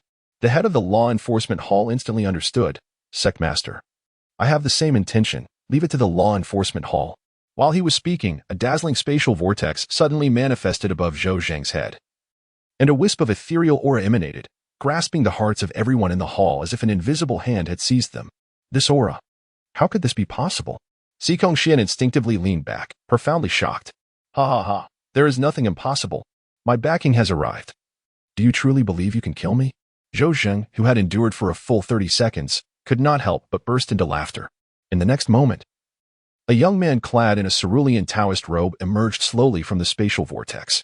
The senior members of the Sacred Void sect, after a brief moment of astonishment, were immediately struck with profound apprehension. This was due to the young man's ethereal demeanor, exuding an otherworldly aura. Although he stood there visibly, his essence eluded any perception, leaving them only to observe with their naked eyes. What does this imply? This indicates that his cultivation far surpasses that of others, rendering him an insurmountable presence. Alas, it seems he is still the formidable backing invited by Zhou Zhang. Is this truly absurd? Who claimed that Zhou Zhang is without connections and can be easily manipulated? The backstage is incredibly formidable. The once high and mighty leaders of the Sacred Void sect have begun to feel a deep-seated fear, instinctively retreating behind their leader. There was no choice. He was the strongest here. The leader must assume the responsibilities of his position. When the sky falls, who will stand tall? Beasts. A pack of beasts. Si Kongxian cursed inwardly but steeled himself to approach for negotiation. Esteemed senior, I believe there may be some misunderstanding between us.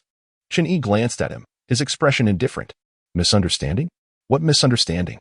Why didn't you mention it was a misunderstanding when you bullied Zhou Zhang, who had no backing? Now that I am here, it becomes a misunderstanding? Zhou Zhang's eyes reddened with emotion. Leader, Before he could finish, Chen Yi interrupted. This is not your concern. Remain silent and observe. The experience gleaned from Lu Ruyan taught him that adhering strictly to task requirements was unwise to maximize benefits. One must escalate the situation. Therefore, Zhou Zhang should remain silent, serving merely as a tool for him to operate. Meanwhile, Si Kongxian was drenched in sweat. Ignoring the victim's opinion, what were you intending, esteemed senior? Had he known Zhou Zhang had such a formidable background, who would dare let him take the blame? Even if he had greedily taken so much, it would be expected. Si Kongxian, perceptive as ever, promptly conceded. I apologize, esteemed senior. It was my fault, under pressure. I hastily concluded the case without thorough investigation, slandering Elder Zhou Zhang. I will conduct a thorough reinvestigation to ensure he receives justice. So you admit it was your fault? Chen Yi pointedly queried. Yes. You are absolutely correct. Si Kongxian nodded vigorously. The various leaders of the transformation stage were not as powerful as he. But having entered the integration stage, facing Chen Yi felt akin to staring into an unfathomable abyss. Not only him, even the elders of the sect would feel the same. The primal instinct of life made him tremble uncontrollably. He almost believed this man was not human but a legendary immortal. He was merely immortal in the early integration stage, facing a being that seemed divine. What could he possibly say? Very well, you shall no longer be the leader. Let Zhou Zhang take over. Chen Yi succinctly commanded. Si Kongxian, without hesitation, promptly replied, no problem, I shall do as you say. I will abdicate immediately and call a sect assembly to declare Zhou Zhang as the new leader. Upon hearing this, dissent arose among some. The head of the law enforcement hall, Gong Zhang, stood up, exuding righteousness. Leader, how can we submit to such a small faction? If necessary, we can awaken the Elder Council and fight to the bitter end. The people of the Sacred Void sect only stand tall, never kneel in defeat. Shut your mouth. You scoundrel. Si Kongxian exploded in anger, feeling a chill run down his spine, especially upon seeing the subtle smirk at the corner of the so-called immortal's lips. An icy dread surged through him. Sure enough, the next moment, he moved. Boom. The ground trembled as the Sacred Void sect's protective array inexplicably activated. A colossal handprint appeared in the sky above the sect, instantly shattering the protective barrier of the array. It did not stop there. It penetrated into the forbidden grounds of the sect, followed by terrified and despairing roars, after which all fell silent. Thud, thud, thud. Within the sacred void hall, 18 elders of the integration stage were tossed in like discarded dolls. Thud. The most perceptive leader, Si Kongxian, immediately knelt down. His action triggered a chain reaction. Thud. Thud. The once defiant high-ranking members of the sacred void sect soon followed suit, kneeling in submission. Only the proud head of the law enforcement hall, Gong Zheng, remained standing. It was not that he did not wish to kneel, but he found himself immobilized by an oppressive force. As he watched the terrifying man smile slightly at him, his heart sank. Indeed, one should not be the first to expose themselves. The next moment, the terrifying man ordered, "Zhou Zheng, go up and give him a couple of slaps, vent your frustrations to prevent any lingering resentment." After all, as the main task's tool, letting him experience some joy would ensure richer rewards. Me? Zhou Zheng stood there, dazed, his mind still reeling from the earlier terrifying scene. Chapter 43, Gong Zheng. Seeing Zhou Zheng's lackluster demeanor, Chen Yi couldn't help but feel a bit disdainful. His evaluation of Zhou Zheng was that he was inferior to Fang Zheng. It should be noted that when he had faced off against the formidable Tian Shu Tian Dao, Fang Zheng had stood beside him, enduring the residual pressure of the Dao while remaining composed and rational. Although in terms of cultivation, Fang Zheng was indeed superior, he had also withstood significantly more pressure than Zhou Zheng. It could be said that in terms of mental resilience, Fang Zheng could outstrip Zhou Zheng by a wide margin. One must understand that cultivation talent only determines the lower limit, while to reach the pinnacle, one must possess an unwavering determination. The path of cultivation is fraught with thorns and heavy fog. If one cannot steadfastly hold to their heart, recognize their true self, and withstand setbacks and blows, no matter how high their talent, they will inevitably falter and fall into the abyss. It must be said that Zhou Zheng was indeed lacking in this regard. He needed more practice. Shaking his head, Chen Yi pointed his finger at Zhou Zheng's forehead, instantly clearing the chaos from his consciousness, while also removing some residual restrictions left by lesser beings. Zhou Zheng suddenly felt a jolt, his dazed eyes gradually regaining clarity. "Oh, isn't this my esteemed leader? What was it you wanted me to do just now? Chen Yi, what shall we do with this child?" After a prolonged silence, he gestured for Zhou Zheng to glance towards the imposing figure of the Justice Hall's leader, who stood out like a crane among chickens. "Go, give him 2 resounding slaps. Assert a man's dignity." Very well. Zhou Zheng, having just undergone a thorough awakening, now resembled a sensitive soul, his reactions particularly swift. In a flash, he appeared before the leader, raising his palm without hesitation. Smack, smack. These 2 candid slaps truly invigorated Zhou Zheng. The old man, in an attempt to ensure his own compliance, did not hesitate to infiltrate the Holy Maiden Peak, threatening with the intimate tokens of his 2 younger sisters. Such actions directly struck at Zhou Zheng's most sensitive spot, leading him dangerously close to a path of destruction. From that moment, he resolved within himself that once the group leader was summoned, it would be the old man's time to face his demise.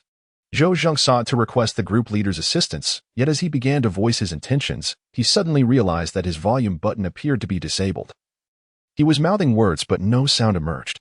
Before he could comprehend the situation, he heard the calm voice of the group leader from behind. Without uttering a word or posing any questions, he was instructed to quietly step aside and observe. Although confused, Zhou Zheng willingly complied. For the group leader was an extraordinary figure, and his actions surely held profound reasoning. His role was merely to lie back and follow.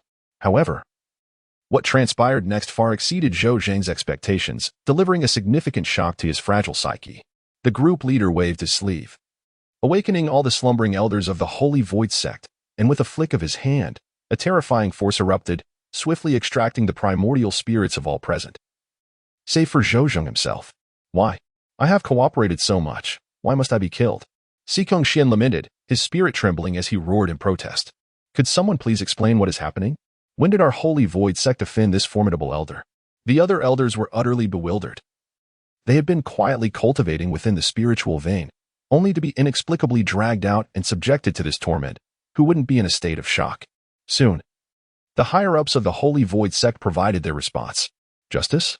Damn you. Whatever the elder says goes. Who are you to interject?" They raged, their protests echoing in the air. "Justice? Spare me. Setting aside the facts, do you bear no responsibility? If you did not wish to resist, why did you not stop me? I will truly. The unyielding rebuttal of the group leader was relentless, his profane language revealing a complete lack of decorum. Starkly contrasting with the cultivation of hundreds or even thousands of years, his demeanor was more uncouth than that of a mere woodsman. Ultimately, regardless of their frantic resistance, their primordial spirits were confined within Chen Yi's grasp. Soon after, 5 fingers, as white as jade, closed together, and the world was engulfed in darkness. Just as they believed their lives were at an end, despairing as they awaited the shattering of their spirits, the light suddenly returned. Not only did the light return, but their primordial spirits were also restored to their bodies, intact and unblemished, exactly as they had been, neither more nor less. After a thorough self-examination, the higher-ups of the Holy Void sect wore expressions of profound peculiarity. What is this powerful predecessor attempting to achieve? Extracting the primordial spirit only to do nothing before reinserting it? Are we merely part of a game? Or is this an exhibition of divine power intended to intimidate us? With such prowess, there is no need for display. We would not dare to act against you regardless. The participants may be bewildered, but the sole observer, Zhou Zheng, perceives the truth with clarity. He witnessed the group leader seize the primordial spirits of the high-ranking members, instantly refining them. Although they were later returned intact to their physical forms, the group leader's palm inexplicably bore an ethereal light ring. Upon this ring, faint primordial spirit shadows floated, bound tightly by luminous chains, unable to escape or resist. With a single glance, Zhou Zheng discerned the significance of that ring. Presumably, possessing this ring would grant dominion over the lives and deaths of the powerful within the Holy Void sect, allowing one to mold them into any desired form at will. A genuine Master S ring. The mere thought of such a scenario ignited a fervor within Zhou Zheng. He understood that the group leader would not linger here for long, and thus, this Master S ring was likely meant for him. Initially, he harbored concerns about how to safeguard his 2 younger sisters following the leader's departure. After all, according to the rescue mission's requirements, even if the Holy Void sect remained intact, it would be severely weakened, and the hostile forces of the Tianyuan Holy Land would undoubtedly seize the opportunity to extend a helping hand, eager to claim the remnants of the Holy Void sect. At that moment, he would be indifferent. If necessary, he could simply summon the group leader again. However, he could not guarantee the safety of his 2 sisters amidst such turmoil. The thought of any harm befalling them was intolerable for the devoted brother Zhou Zheng. Fortunately, the group leader masterfully reversed the situation without a single casualty, even designating him as the patriarch of the Holy Void sect. This meant that his 2 sisters would essentially be the aunts of the sect. In such a scenario, who would dare to speak harshly to them within the Holy Void sect?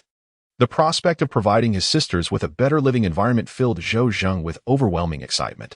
Thus, he earnestly wondered when the group leader would bestow upon him that Master S ring. Zhou Zheng gazed longingly at Chen Yi. Yet, Chen Yi did not spare him a glance, instead turning towards the heavens. Treading upon the void, he advanced with measured steps. Gradually, his aura became unrestrained, cascading forth. Simultaneously, a colossal handprint manifestation emerged, gently striking the azure sky. The sensation was akin to delivering a playful slap to the heavenly realm, accompanied by a cordial greeting. Little Heavenly Tao, come out and receive guests. Chapter 44. The Young Heavenly Tao's Temperament. I prefer your unruly nature. The local Heavenly Tao felt as if it were being harassed by a rogue. A thunderous rumble echoed through the skies. As the enraged Heavenly Tao descended its will, swiftly locking onto Chen Yi's location, unleashing a formidable bolt of divine lightning. Warning! Could you refrain from such arrogance? Might you complete your tasks before provoking the Heavenly Tao of this realm? A gentle reminder, the shielding power of the chat group has dissipated. Please ensure the safety of the members and temper your attitude. The system prompts from the chat group conveyed a hint of exasperation. Yet, Chen Yi remained unfazed. Dismissing the notification with a flick of his hand, he opened his arms wide, welcoming the oncoming divine lightning. It must be noted that after cultivating his immortal body, his resistance to lightning had significantly enhanced. Previously, such formidable lightning from the Heavenly Tao would require an ordinary avatar 2.5 seconds to refine, whereas his immortal body avatar consumed it instantaneously. A mass of divine lightning essence, imbued with the aura of the Heavenly Tao, coalesced before Chen Yi, who flicked it into Zhou Zheng's mouth below. Oh. Group leader, what have you fed me? It feels so hot. Zhou Zheng's eyes glazed over, resembling a lobster boiled to perfection, his skin flushed and emitting wisps of steam, with a delightful fragrance wafting about. Gulp. The assembly of transcendent elders within the hall could not help but swallow hard. The essence of this heavenly aura is undeniably enchanting. If they were to acquire it, it could potentially spare them centuries, even millennia of arduous effort, and the ascent to transcendence would not be beyond the realm of possibility. This is not an exaggeration, but rather a tangible effect. After all, who can casually refine such terrifying heavenly thunder like that individual? Even after eliminating its catastrophic destructive power, he managed to retain the complete essence of the heavenly Tao. How could Zhou Zheng possess such merit to attract the favor of such a formidable being? Such precious heavenly thunder essence is offered so casually. Does he truly comprehend its value? To bestow it upon him is akin to squandering a treasure. He is indeed quite alluring. I cannot help but desire to consume him. Silence. Are you seeking death? That individual is still present. Yet, he is truly enticing. Your limitations do not dictate my capabilities. Dual cultivation can yield substantial benefits. He is merely at the golden core stage. Can he truly breach your composite Tao body? Why not give it a try? Hiki. As the three elderly female elders, their hair now silver yet their visages still youthful and vibrant, cast predatory glances at Zhou Zheng, who was involuntarily shivering as he digested the heavenly thunder essence. Oh no. Why does my lower back feel a bit chilly? It's as if they are targeting my kidneys. Oh, esteemed leader, please ensure I receive that Master S ring. I truly wish to avoid being devoured by that old bull. Unfortunately, at that moment, Chen Yi was too preoccupied to pay him any heed. The nature of the heavenly Tao in this realm is rather fierce. Aware of its inability to contend, it stubbornly resists, refusing to sit down for a proper discussion. Cease your actions. I grant you one final opportunity to converse amicably. Otherwise, I shall unleash my fury. Thunder rumbled in response, a formidable bronze-colored heavenly thunderclap echoing forth. The heavenly Tao refuses to yield. Its will resolute in the face of obliteration. Alas, the youthful heavenly Tao possesses a tempestuous temperament, having never endured a harsh trial. It lacks the wisdom of diplomacy. Chen Yi shook his head with a sigh. Were an ordinary clone present, perhaps only a dual-star clone could suppress the heavenly Tao that has evolved the laws of tribulation in this realm. After all, to evolve the laws of tribulation signifies the capacity to subdue tribulation stage cultivators. Yet, standing here is a celestial body clone, possessing strength far exceeding that of an ordinary clone. How audacious to challenge a celestial body clone without grasping the disparity in power. Buzz. In an instant, he vanished from his location. The next moment, an immense humanoid Dharma form abruptly emerged in the void beyond this realm, its mere hand capable of enveloping the entire continent. Undoubtedly, should he desire, he could refine the entire world. As the overwhelming pressure enveloped him, the heavenly Tao's thoughts became crystal clear. Why conceal such ability? Had it been revealed earlier, I would have complied without question. My sincerest apologies, esteemed visitor from beyond. What is it you wish to discuss? Chen Yi smirked. See? This is how one should communicate. However, I still prefer your earlier defiant demeanor. Why not revert to it? Though spoken lightly, who would be foolish enough to believe such words? The heavenly Tao, governing all beings, is no fool. It remains respectful, even somewhat humble. It was my ignorance. I acted rashly. My apologies may seem insincere, but rest assured, I will comply with your request to the best of my abilities. Seeing the heavenly Tao's newfound understanding, Chen Yi ceased his aggressive stance. Responding slowly, had it been like this from the start, we would have been finished by now. It is merely a matter of altering a single fate. Why the need for such exertion? Yes, it is all my fault. Whose fate would you like to alter? The heavenly Tao replied earnestly, clearly not daring to mention Chen Yi's initial unreasonable disturbances. St. Voidgate, Zhoushan. Chen Yi identified his target. Upon investigation, the heavenly Tao appeared somewhat flustered. Responding with even greater humility, I apologize. It is not that I do not wish to assist you, but this individual possesses the power of creation, which falls beyond my jurisdiction, rendering me unable to modify his fate. Chen Yi had anticipated this, promptly issuing clear instructions. Create a false fate for him within your domain. Travelers from other realms are typically unregistered, generally beyond the jurisdiction of the local heavenly Tao, and as long as they do not exhibit excessive talent, the heavenly Tao often overlooks them. Just like Chen Yi, who due to his exceptional prowess, was invited by the Ziwei heavenly Tao to join its ranks. Even a fabricated false fate can validate his origins from the Ziwei continent. Similarly, Fang Zheng and Lu Ruyan, while neither particularly outstanding, found their inclusion in the heavenly Tao courtesy of Chen Yi. The benefits of such inclusion are self-evident. With the special favor of the heavenly Tao, the path of cultivation becomes remarkably smooth. However, what Chen Yi never anticipated was the extraordinary excellence of the heavenly Tao in this world. How does one fabricate a false fate?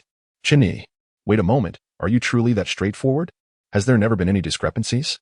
Chapter 45, The Heavenly Tao's Core Engine at Peak Performance. It is well known that the Great Tao consists of 50, the heavenly transformation of 49, and humanity evades 1. The essence of this passage conveys that the Tao of Heaven possesses an exceptional mastery over the fundamental laws and principles that constitute the world.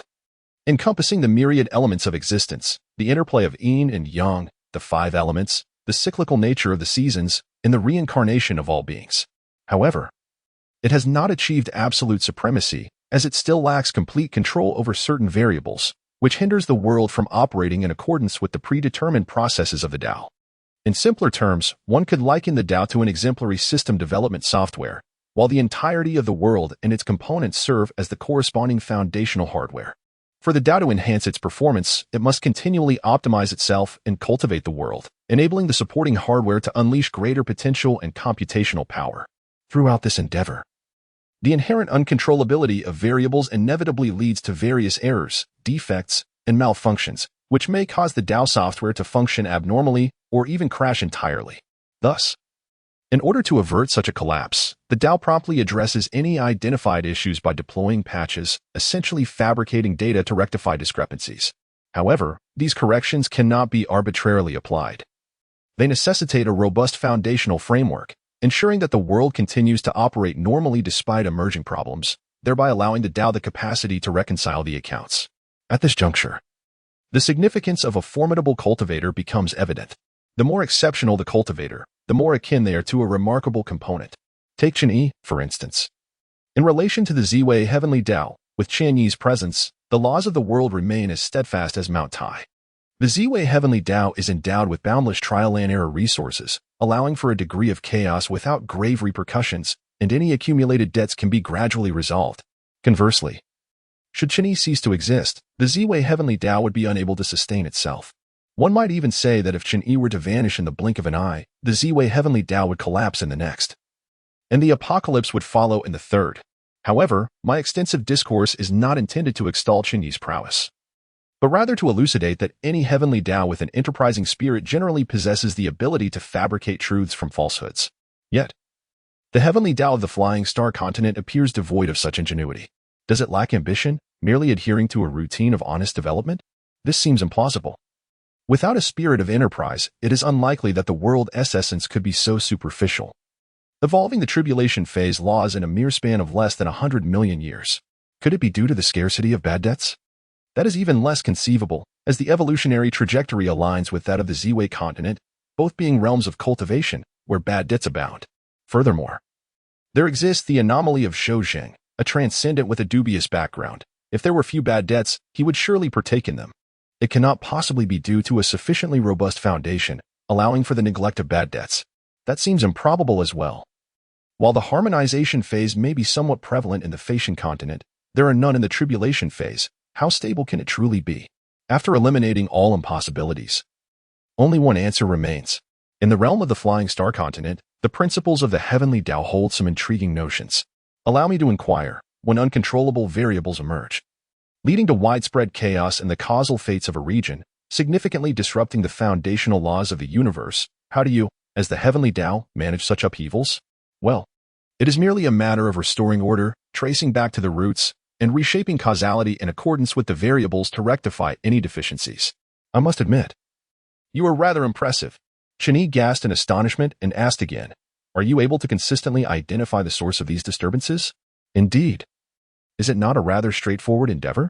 The heavenly Tao of the Flying Star seems to regard this as a trivial matter. Chen Yi further inquired, given the vastness of the world, where variables are perpetually arising, it is impossible for you to oversee them all, is it not? For instance, regarding Zhouzhan, would you have discovered it without my prompting? It is indeed impossible to grasp every nuance, yet minor fluctuations do not impede the grand scheme, and they can even facilitate the advancement of the world. Thus, I typically allow these variables to expand and influence, intervening only when they obstruct the world's operation and growth. You permit them to expand unchecked. Chen Yi's breath quickened, and he pressed on.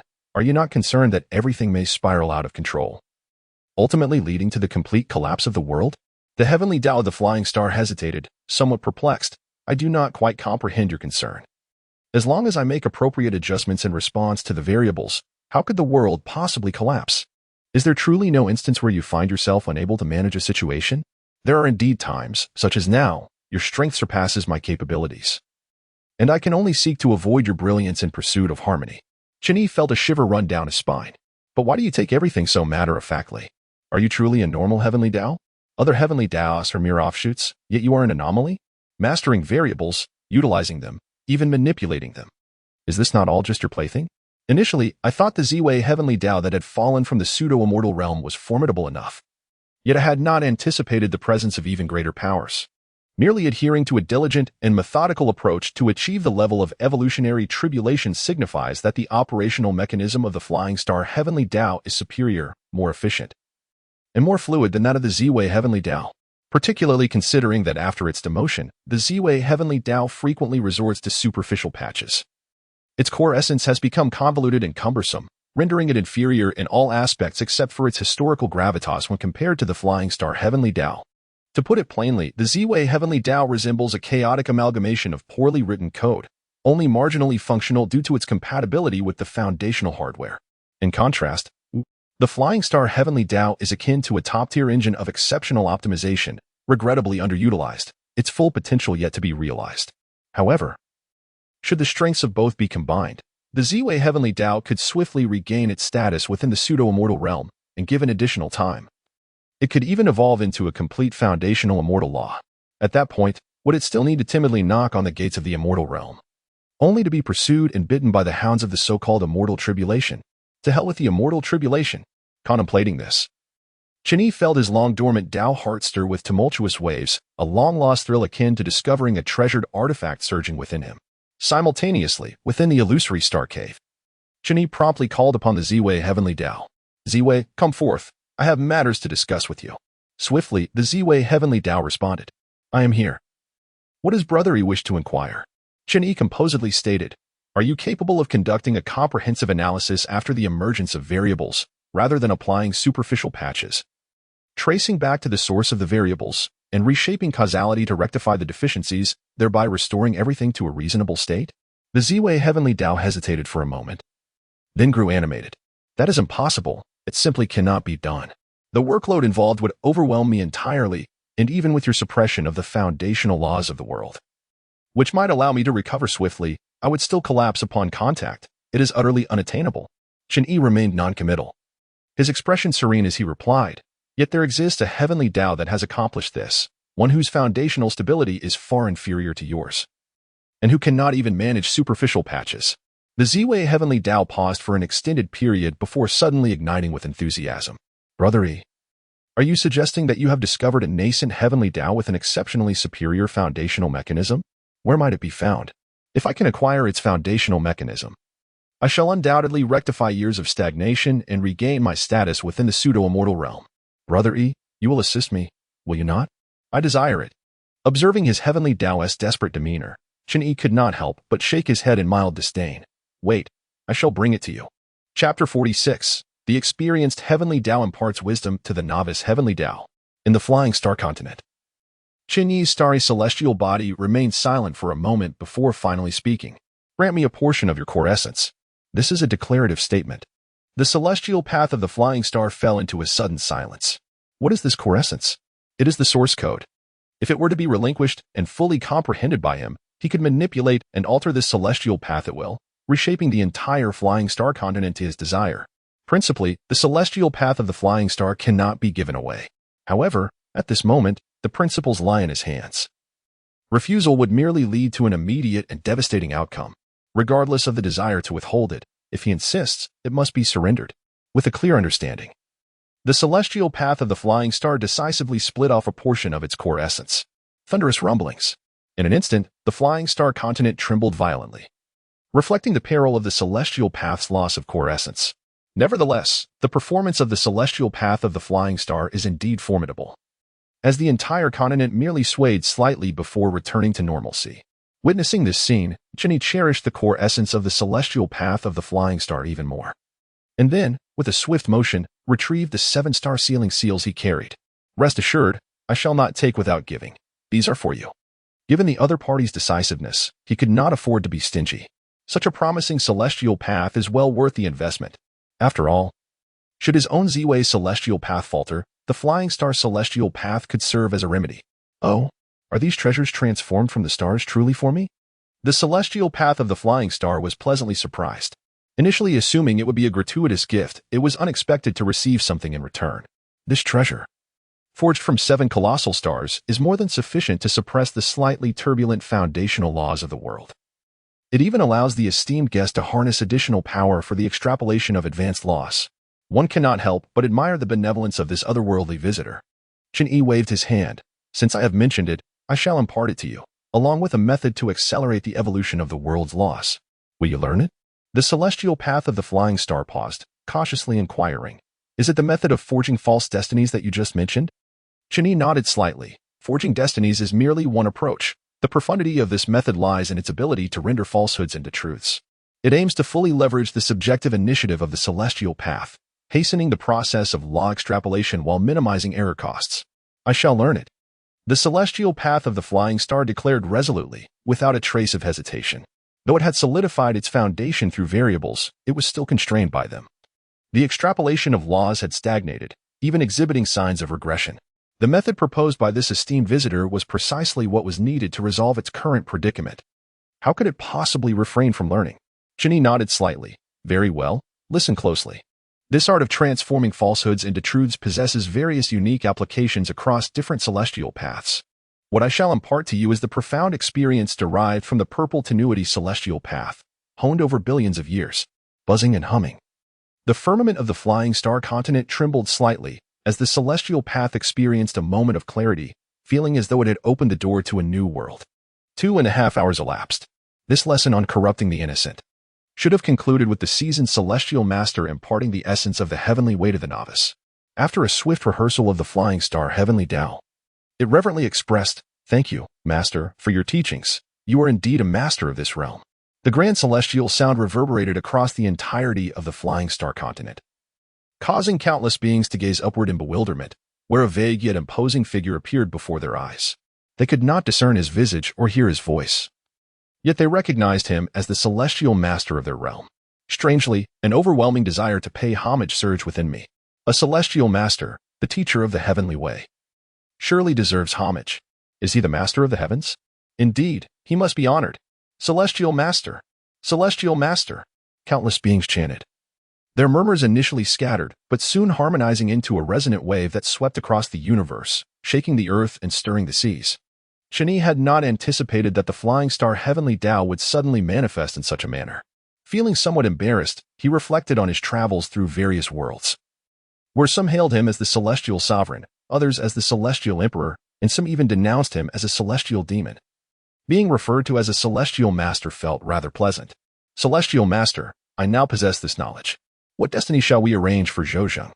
And how shall we handle his 2 sisters? The flying star heavenly Tao inquired respectfully. Chen Yi replied nonchalantly, bestow upon him a fate of unparalleled brilliance. I require his swift ascension and cultivation for immediate utilization, but do not rush his progress. As for his 2 sisters, you may decide their fates accordingly. I understand. The flying star heavenly Tao affirmed, though hesitantly added, however, his current condition seems rather dire. Should we assist him? Chen Yi lowered his gaze, glancing at Zhouzheng, who was being led away by 3 elderly women, and gently shook his head. No need. I am in no rush to depart. I shall help him curb his desires, lest he becomes incapacitated by the sight of women. With that, he inadvertently muted Zhouzheng in their chat group. Thus, that day, Zhouzheng's unyielding spirit was shattered. There was no other reason. It was merely that his corporeal form, sturdy as it was, could not withstand even a slight impact from the golden core stage. He became akin to a limp piece of seaweed, effortlessly manipulated, with tears of regret streaming down his cheeks. By the following dawn, as Chen Yi completed the thorough analysis of the core essence of the flying star heavenly Tao and confirmed there were no omissions, he satisfactorily cast the soul ring to Zhouzheng. Once the disheartened task subject regained agency over his fate, the chat group's task system reluctantly delivered its evaluation. Ding.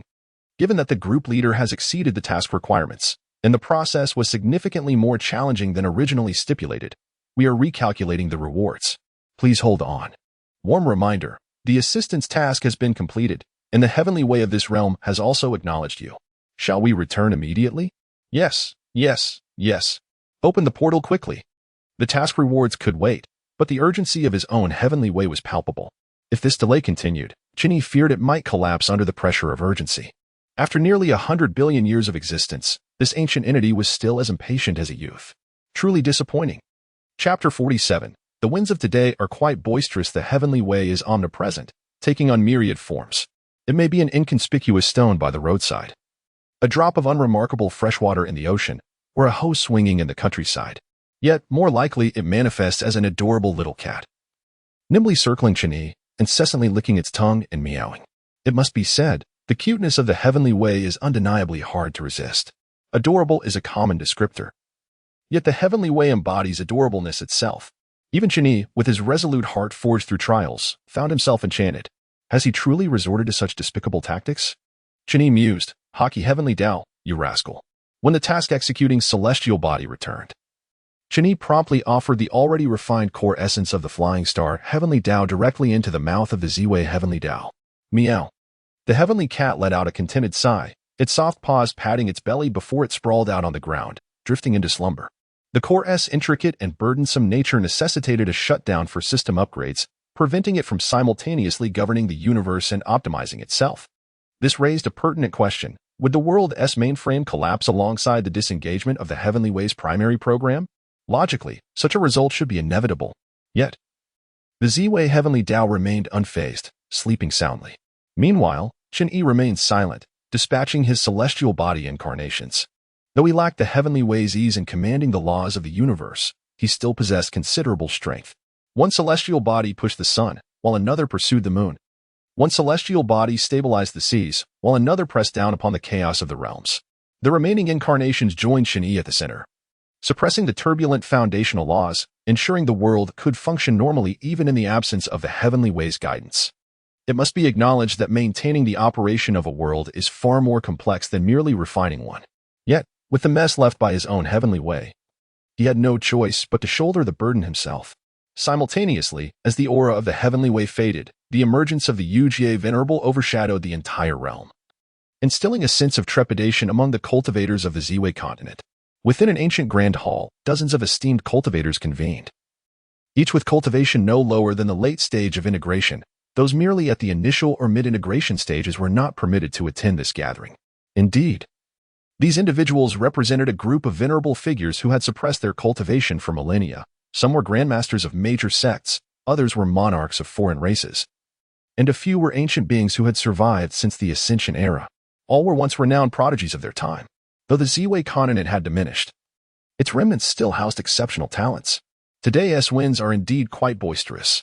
An esteemed grandmaster lifted his teacup, taking a sip with an air of nonchalance. I fail to comprehend. Was that lad not on exceptionally good terms with the heavenly way? Why has he suddenly stirred up such turmoil today? Could it be that he intends to usurp the heavenly way for himself? The White Tiger Emperor, still vibrant after 8,000 years, appeared bewildered. Who knows? Perhaps it was a reaction from his 81st tribulation? You all know him well. He often conjures perplexing phenomena. An elder from an ancient sacred land shrugged. Nonetheless, he is truly monstrous. Just the other day, I ventured beyond for materials to refine artifacts, and you won't believe what I witnessed. An elderly figure, bare-chested and showcasing his muscular back, suddenly spoke in a mysterious tone. Do elaborate. I sense significant movement beyond, yet I remain unaware of the specifics. Spare us the suspense. Be cautious, or I might challenge you to a duel later. A group of elderly gentlemen suddenly found themselves intrigued. They often took pleasure in teasing that young rascal. Yet recently he had inexplicably settled down, leaving them with a dearth of conversational fodder. They were in desperate need of some fresh material to alleviate their monotonous existence. The muscular elder, with a sardonic grin, succinctly remarked, "That lad has dispatched 2 avatars to obliterate the lair of the extramundane demons." After a brief silence, the atmosphere ignited with fervor. Are you boasting? I concede that the boy's avatars possess some merit, but how many times has he stormed the demon stronghold? Has he ever done so with fewer than 10 avatars? Can 2 truly suffice? Is he jesting with us? By the heavens, if he dares to mock me, I shall challenge him to a duel. The irascible Black Dragon King was the first to leap into action. However, the muscular elder merely scoffed, dismissively swatting away the Black Dragon King's claw, retreating to the rear of the grand hall, surveying the assembly with an air of superiority, as if he were the sole sober individual amidst a drunken revelry. Ha! A bunch of fools. Have you not noticed how increasingly bizarre that lad has become? I can assure you, everything I have witnessed is indeed true. I even stealthily approached the demon lair and discovered it devoid of any demonic presence. Just days ago, I returned from the depths of space with materials, only to stumble upon him carrying back a lump of putrid flesh, if I am not mistaken. That should be the very core of the demonic lineage. I dare say, those two avatars of his are no ordinary manifestations, their aura is ethereal. And they penetrated deep into the cosmic void that devours spiritual essence. Thus, I suspect that after his failure in the 81st tribulation to achieve immortality, he has unearthed an alternative path to ascension. Gentlemen, what say you? Shall we band together and confront him, compelling him to divulge his insights? I do not exaggerate. With a single blow, I could bring him to his knees. As his words echoed, the attendees collectively gasped, their eyes widening in astonishment as they trembled, raising their cups in unison, then hurriedly averting their gazes to sip their tea. The Black Dragon King, who had just been clamoring for a duel, swiftly slinked back to his seat, his head bowed, fixated on his claws, murmuring to himself, "Indeed, these claws are truly formidable. Wait, we're merely bantering here. And he can't hear us. Must you all tremble so?" The muscular elder, taken aback, pondered why this usual boastful assembly had suddenly adopted such grave demeanor. What is this? Is he actually present? Spare me the jest. This ancient hall was once a remnant of the Ziwei continent when it was still a pseudo-immortal realm, imbued with certain celestial prohibitions. Even that lad would need to knock to gain entry. Have you heard any knocking? Because I certainly have not. Suddenly, the elder's heart skipped a beat as realization dawned upon him. Who could possibly render this assembly of seasoned veterans so compliant? Indeed, who else could it be but him? Marvelous. How could I forget? Since his failure in the 81st tribulation, he has grown increasingly peculiar. It is entirely plausible that he could enter without knocking. Unfortunately, by the time he connected the dots, it was rather too late for enlightenment. A calm voice drifted from the entrance. Master of the Extreme Path Artifact Sect. It has been a while. I believe I just heard you mention that with a single punch, I would kneel? Chapter 48. I beseech you all to undergo the tribulation. The mindset of the Master of the Extreme Path Artifact Sect crumbled entirely. You beasts, a whole pack of beasts. You all knew he was here. Why did no one warn me? Are we not brothers in arms? Yet now, in times of peril, you stab me in the back. His internal curses were profane, yet his visage bore a radiant smile. Respected Venerable, I had not finished speaking. What I meant to convey was that with one punch, you would kneel before me, begging for mercy. Despite his apparent lack of intellect, having achieved unity and ascended to leadership, he was quick-witted, skillfully salvaging his earlier bravado. Chen Yi, however, remained unfazed. This banter among the elders had been a long-standing affair, and as long as it was not directed at him, he saw no need for scrutiny. Nevertheless, he seized the opportunity to address the matter at hand. Having caught the elder in his own web of bravado, and approached Zhang Kuang with warmth, extending his hand in greeting. What utter nonsense! Surely, there will come a time when I will require your assistance, and I would never dream of causing you harm. A series of bone-cracking sounds echoed ominously within the ancient hall, prompting the assembled elders to avert their gazes. Yet Zhang Kuang, a man of fortitude, remained stoic. Even as his arm crumbled to dust, responding with a bright smile, "Not at all. Whenever you require my aid, do not hesitate to ask." Chen Yi was candid and forthright. The celestial laws must be re-established, and esteemed elders, you can no longer hold back. I implore you all to break through and undergo the tribulation. This is likewise a declarative statement. The esteemed experts present were immediately enveloped in a profound silence. You speak of transcending tribulations with such ease, but what of my life? I ask. Is there anyone among you who can withstand a single bolt of the divine purple cloud thunder? Even if some can endure the first strike, what of the subsequent 48? Not merely the 49 bolts of divine purple cloud thunder, one must also express gratitude to the venerable one who braved the peril, confirming that the 49 bolts are not the limit. The celestial mechanisms have once again been updated, revealing an additional 32 bolts of chaotic divine thunder. Who would dare to confront such a terrifying trial of ascension? Do you truly believe that everyone possesses such a perverse nature as you? If one wishes to undertake the trial, then let them proceed. If not, they should flee. Yet, if they were in their place, once ensnared by the trial of ascension, there would be no alternative to death and obliteration. However, gazing at the silent yet smiling figure of the ascension master blocking the entrance, one must ponder whether uttering dissent would allow them to return home today. A group of integration elders struggled to cast their hopeful glances toward the venerable ancestor of the Taishu Holy Land, who shared a close rapport with Chen Yi. Their meaning could not be clearer. You have a good relationship with him. You can speak to him. Please persuade him. We wish to live, and surely you do too? Yet, the ancestor of the Taishu Holy Land merely sighed deeply, set down his teacup, and rose to his feet, Alas, I had been wondering why my left eyelid has been twitching of late. It appears I was awaited here. Suddenly, he shifted his tone dramatically, declaring with righteous fervor, 7003, 8004, I have now surpassed 8,821 years, with but 1,000 years of lifespan remaining. Rather than languishing in despair, it is better to embrace death to achieve rebirth. To assist in the reopening of the celestial laws, we must act without hesitation. Naturally, I have one condition. When I undergo the tribulation, nothing related to you shall appear. A betrayal, or perhaps a treachery. Have you, old elder, conspired with that perverse individual long ago? Were you merely waiting for this gathering to ensnare us all in one fell swoop? Ha ha. Chen Yi laughed heartily and clasped his hands. Senior Xuanqiu, you remain ever so principled.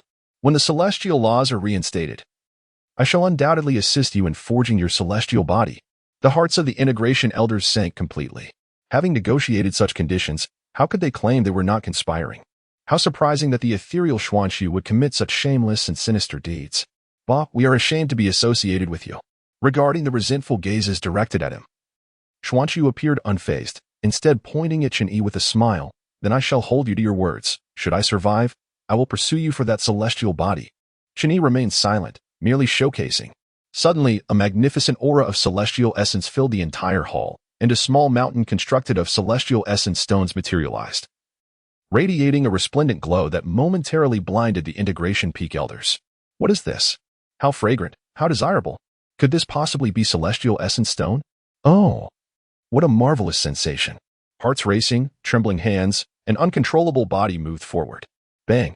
A dark spear thrust fiercely into the front of the celestial essence stone mountain, unleashing a terrifying force that instantly repelled the integration elders who had involuntarily reached out. Chen Yi calmly surveyed the room and stated with indifference, Esteemed ones, I have said, please undertake the tribulation first. Only the strong may savor the fruits of victory. The integration elders fell into a profound silence once more. While the consolidation of the celestial body is indeed splendid, their lives are evidently more precious. They still have a long lifespan ahead and are unwilling to take such enormous risks. Observing how some could resist temptation so resolutely, Chen Yi felt utterly disappointed. If only he were a true-born of the ZY, he would not need these weaklings' assistance. He could single-handedly elevate the ZY celestial path. Alas, he is not. He is a traveler. Even if the fabricated fate is arranged impeccably, it remains false. He is not a native of the ZY continent. And while he can help suppress all for the ZY celestial path, he cannot enhance its ability to deduce the laws of celestial cultivation. He must still rely on these fearful old elders. It must be said, the ZY celestial path has been far too gentle with them. If they do not wish to break through, then let them remain idle, squandering the essence of heaven and earth. Is this correct? In the past, out of respect for the ZY heavenly Tao, Chen Yi turned a blind eye to certain matters.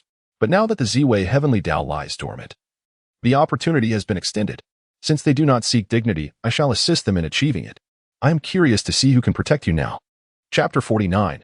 I implore you all to fight with vigor. There may yet be a path to survival. The ZY heavenly Tao is akin to a benevolent mother. Her children, no matter how mischievous, are often tolerated as long as they do not cross the line. However, Chen Yi is different. If his children misbehave, he will unleash the ferocity of 7 wolves. Despite his youth, he may not even be as old as the grandchildren of these combined elders, yet in this realm, strength determines one's stature.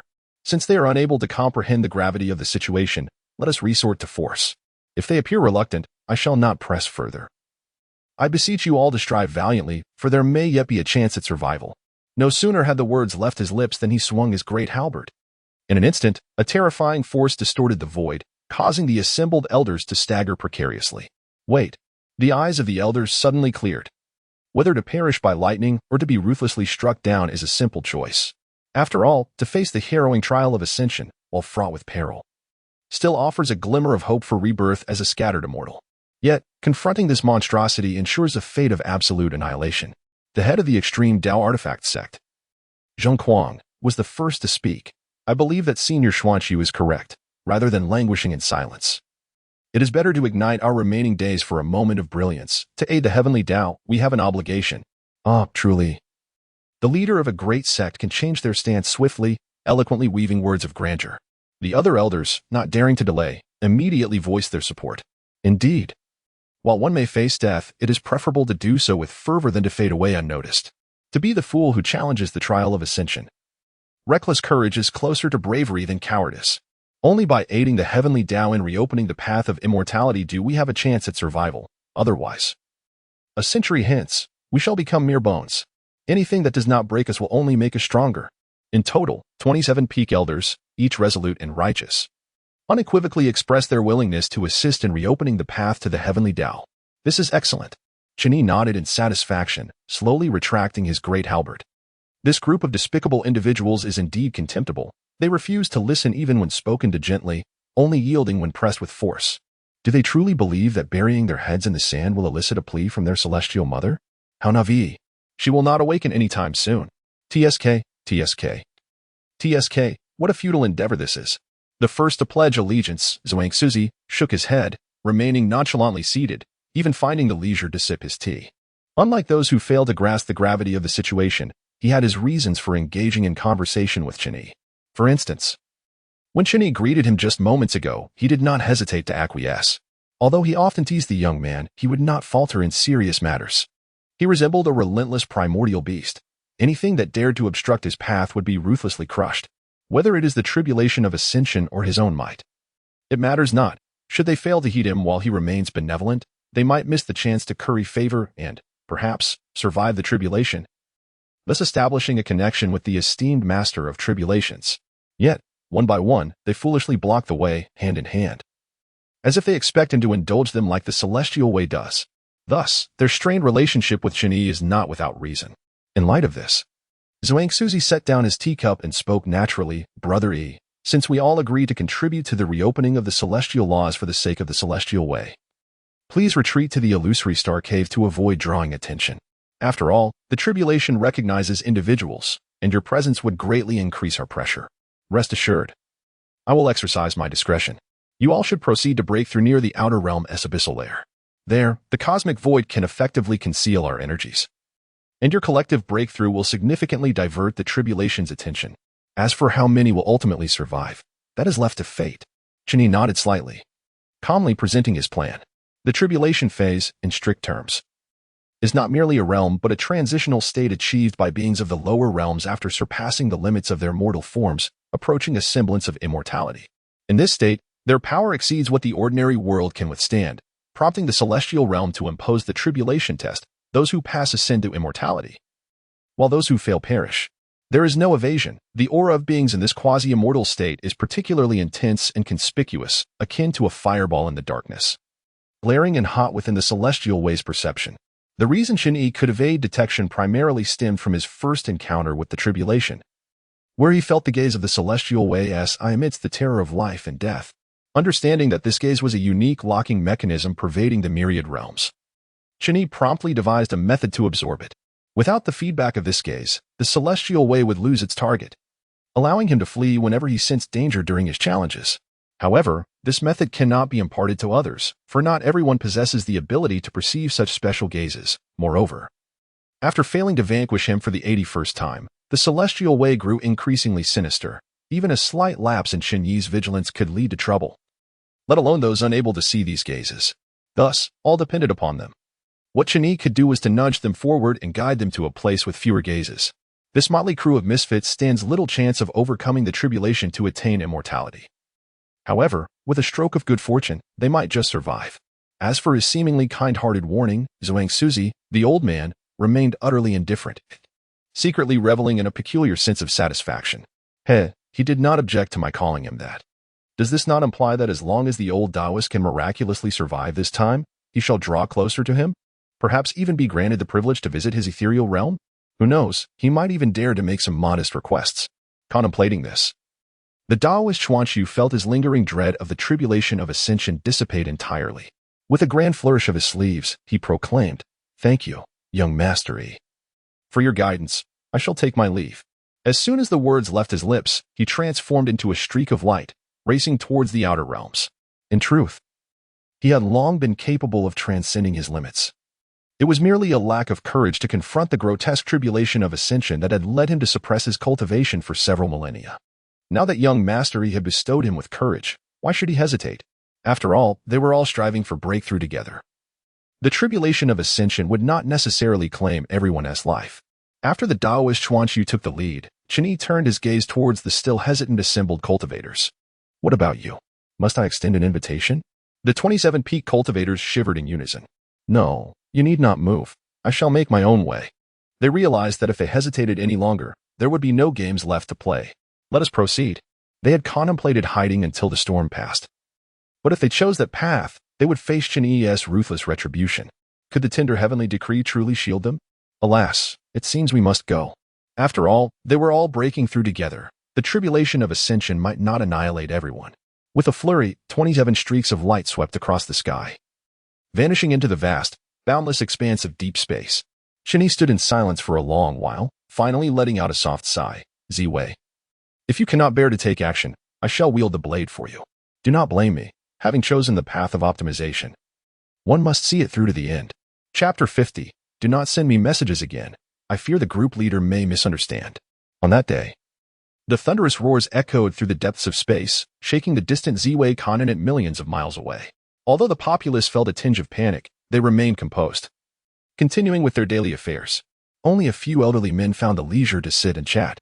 Oh, it seems the tribulation master has been rather swift of late. Indeed. Previously it was every decade or so, but now there have been 2 occurrences in less than a month. The tribulation master is truly becoming more formidable. Each event causes such a ruckus. I hear he is merely around 800 years old, certainly surpassing those venerable immortals who are thousands of years old. Youth is indeed a blessing. I too could create quite the stir in my youth. Old Wang, you just again. I live next to you. And every night you either seem exhausted or sleepy. That fierce temper of your wife has surely taken a toll. Alas, tears abound. I must admit your spouse is indeed gentle. The idle chatter of the old men at the village entrance was keenly overheard by Mu Chen. Unlike ordinary mortals, as a peak cultivator of the transformation stage, he saw through the matter more clearly. The thunderous sounds emanating from the outer space were not caused by the tribulation master, but rather by the catastrophic calamity befalling those unfortunate peak cultivators. What on earth is he planning? Was he not one to remain cloistered in the ethereal realm, living a reclusive life? Why has he become so ostentatious of late? First, he lulled the heavenly decree into slumber before stepping forth to seize control of the world. And now he is compelling the peak cultivators to transcend and face their tribulations. Such arrogance. Does one not fear the impending calamity? Hiss, something feels amiss. Indeed, there is an overwhelming sense of something being profoundly wrong. Mu Chen felt a persistent twitch in his eyelids, which was hardly an auspicious sign. After much deliberation, he resolved to send a private message to a former group member. Facing the world, group leader of Group 98 Chunan, are you there?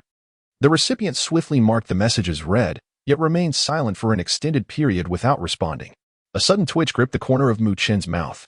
So, this is the sensation of being read yet ignored? How utterly frustrating. No wonder he sought to reveal his true self. Even he could scarcely endure it.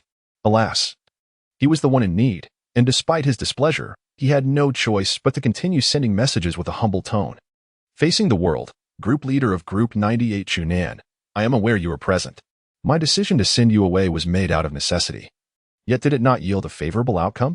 Surely, you are faring better in your new abode than in your old home, are you not? Facing the world, Chunan, I understand you are upset with me. Have you forgotten who came to your rescue in your hour of need? Who was it that repeatedly repelled Lin Hao on your behalf? We were once like brothers, how have we now drifted apart? Or is it that upon entering your new home, you have forsaken the bonds of brotherhood from your past? After a 2.5-minute silence following his reading, Xiao Chunan could not resist replying to the message. Fallen genius, Xiao Chunan brotherhood? Let us not even discuss how you exploited me. I went to take on a task, and you pocketed the group leader's 50 points of profit. Yet you still had the audacity to charge me another 50 as a fee. Is this what you call brotherhood? I have no regard for your intentions. Fallen genius, however. I must extend my gratitude to you. It is indeed thanks to you that I have entered such an exceptional group chat, filled with remarkable individuals who articulate their thoughts beautifully. Their betrayals are executed with such audacity, and the group leader possesses a grand vision, never extracting a share from projects while providing a plethora of benefits. Unlike the group you manage, where everyone is ensnared in intrigue, surpassing even the darkness of the previous world's workplace. If it weren't for this transmigration, you, the unscrupulous boss, would inevitably find yourself hung from a lamppost. Mu Chen fell silent for a moment, refraining from retorting. Isn't this how everyone operates? Without extracting rewards from group members. How could the leader enhance the group with that additional 50% share? Moreover, where is the excessive extraction? Let us not make baseless claims. The leader has a tough job. Compared to other groups, my share is quite minimal. Perhaps one should reflect on oneself. Over the years, has your cultivation truly progressed? Have you diligently accepted tasks? Regardless, as long as he responded, it was a positive development. Mu-Chen continued to shamelessly send messages. Back against the world, Chunan. Has there been any significant activity in your group lately? You know, I share a realm with your group leader, and he seems somewhat off recently. Fallen genius, no comment. And furthermore, please refrain from messaging me in the future. I fear the group leader may misunderstand. Back against the world. Wait, I have genuinely saved your life before. You can't deny me this small request. Back against the world. Chunan, why haven't you read my message? Have you activated Do Not Disturb? Back against the world. No, Chunan. Damn. Mu-Chen felt a surge of warmth. Not only did he fail to extract information, but he also received an unwarranted scolding, which left him quite distressed. At the same time, after activating Do Not Disturb mode, Xiao Chuan felt a wave of clarity wash over him. It was that he didn't want to blacklist this old group leader directly. Rather, his permissions did not extend that far, preventing him from blocking someone of the leader's stature. However, activating Do Not Disturb was quite refreshing, at least without the cacophony of notifications disturbing his mood. Currently, he was fulfilling the group leader's request by utilizing the clan's Spirit Emperor treasures for bait. Dancing on the edge of a blade, he dared not expose the truth until the leader provided clear instructions. He could not afford any distractions from irrelevant parties. The notion that something might be amiss with the leader? Surely, I cannot be unaware of my own leader's peculiarities. Just moments ago, he had even distributed red envelopes in the group to encourage us. Yet, the private message he sent me, probing for information and attempting to slander the leader. Should I inform the leader? Hold on, that doesn't seem right. There are still 2 old comrades in the group. He couldn't have only messaged me. I must report this swiftly, otherwise, the merit will be claimed by someone else. With this thought in mind, Xiao Chunan promptly summoned the group chat interface. Alas, he was a step too late. Burdened by responsibilities, his mind could not keep pace with those who were free to cultivate. Group chat of the Multiverse Travelers. Group 108, I don't eat cilantro. Leader, the leader of Group 98 just messaged me. He not only intends to pry into our group's secrets, but also claimed that you are facing significant issues, suggesting your days may be numbered. Xiao Chunan. Zhao Gao. Good heavens, it's you again, always escalating matters. This is a magnificent dividing line. This morning, I received a warning strike that left my mind somewhat muddled, almost causing a crash. Fortunately, I managed to refine the forbidden power just in time to avert disaster. Lastly, the member I truly don't want to sacrifice to heaven has changed their name to Fang Zheng. And I wish to inform all that if anyone encounters the original name, the author should promptly refine them. Chapter 51.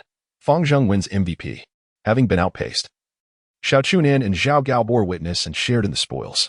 The villain's self-redemption, Zhao Gao's sister Yuan Yu, and was right. The leader of Group 98 harbors ulterior motives, and I request the leader to investigate thoroughly. The fallen genius, Xiao Chunan, here is the evidence. Screenshot of chat records. I don't eat cilantro, Li Yuanyu, and I too present evidence. Screenshot of chat records. The villain's self-redemption, Zhao Gao 1. Screenshot of chat records. It was evident that you and the members shared a profound connection. They were not inclined to play mind games with you. Chen Yi glanced at the chat screenshots. While they were not as outrageous as Li Yuan had suggested, Mu-Chen's intention to inquire about his current situation was still quite apparent. However, it was understandable. Recent disturbances had indeed been considerable. While ordinary folk and lower-tier cultivators might remain oblivious, the more formidable cultivators were filled with trepidation. In light of the uncertainty surrounding his motives, it was reasonable for Mu-Chen to rely on group members to gauge his present circumstances. No need to concern himself with it. Instead, the harrowing experiences of the 3 new members deeply resonated with him. The words captured in the chat screenshots were steeped in sorrow. One could scarcely fathom the injustices they had endured in Group 98, having encountered such a malevolent former leader. It was no wonder they were perpetually cautious upon entering this group. Their humility was palpable. They had truly suffered. Should there be an opportunity for them to visit the Ziwei continent, Mu-Chen would ensure to host them splendidly. It is crucial to understand that the path of cultivation abhors the accumulation of grievances. One must seek retribution for any injustices faced. This ruthless group leader, Mu-Chen, had exploited them due to his superior cultivation. The most fitting form of revenge would be to surpass him in cultivation. Then sit there with dignity while he serves tea and greets them with a smile. Such a silent yet powerful form of retribution would cleanse the shadows of their past lives. What? You say Mu Chen's cultivation is vastly superior to that of the three members, and as the leader, he possesses abundant resources to enhance his abilities, making it difficult to catch up and surpass him? Nonsense. Those who follow Chen Yi are hardly lacking in resources. To put it bluntly, just 3 minutes ago, the least among them had already garnered a red envelope of 50,000 points, though their earnings may pale in comparison to those of the group leader Mu Chen. It represents the upper limit of the chat group, not the confines of Chen Yi's leadership, not to mention the myriad hidden benefits available. Take, for instance, the free download of the De Yin Swallowing Heaven technique, valued at 800 million points. How would you have Mu Chen respond to that? Furthermore, aligning with Chen Yi ensures 9 meals in 3 days is the norm. On good days, they might even feast 9 times in a single day. And so it was at this moment. Claiming the rewards from the previous task, Chen Yi swiftly initiated the process. The member 2 Sleeves of Clear Wind is a sword immortal requested an update on the rewards for exceeding task completion. 800 million points, 30 million group experience. Ding. 800 million points have been credited. Your current points balance is 1,330,000,000. Ding. The member I truly don't want to sacrifice to heaven completed the task, and the leader's share of 4 million points has been credited. Your current points balance is 1,370,000,000. In the next instant, a series of system announcements echoed across Group 108. Ding. The leader has claimed the task reward. The group experience has increased by 30 million.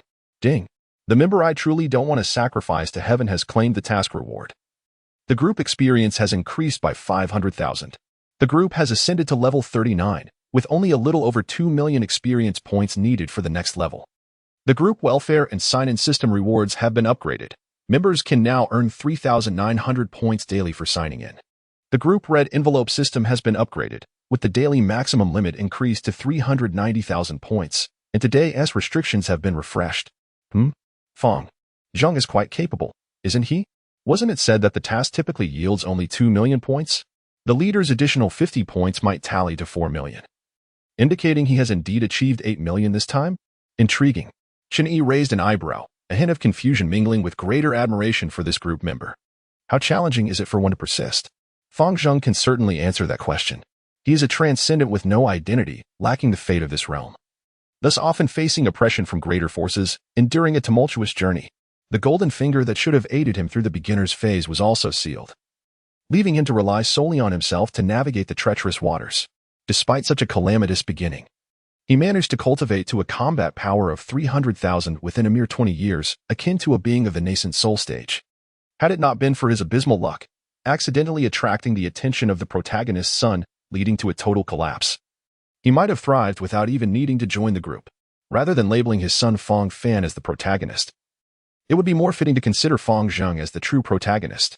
What skill is it to receive the favor of the heavens and rise rapidly? Chen Yi, in his youth, contended with the protagonists, and not even a minor protagonist could meet his threshold. He had steadily ascended to the pinnacle, ultimately conquering the lofty Ziwei Heavenly Tao. The protagonist? If it weren't for the fact that Fang Fan's father is Fang Zhang, I wouldn't even spare you a glance. One might say that in Fang Zhang, Chen Yi sees a reflection of his own past. Both had to rely solely on themselves. Both exhibited unwavering persistence and effort, the only distinction being that Chen Yi possessed superior cultivation talent, allowing him to swiftly navigate the initial arduous survival phase, while Fang Zhang did not. His talent was mediocre, and had it not been for his family as protection, he might have perished before even passing the novice phase. Thus, Chen Yi places significant importance on Fang Zhang, and there are reasons behind it. But returning to the matter at hand, what has this lad been up to with Zhao Gao?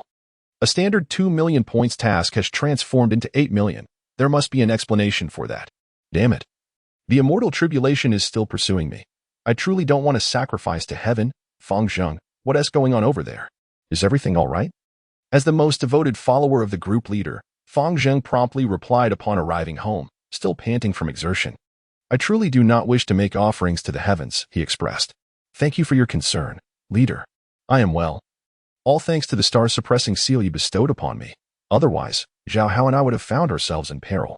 It was evident that Fang Zhang was indeed shaken.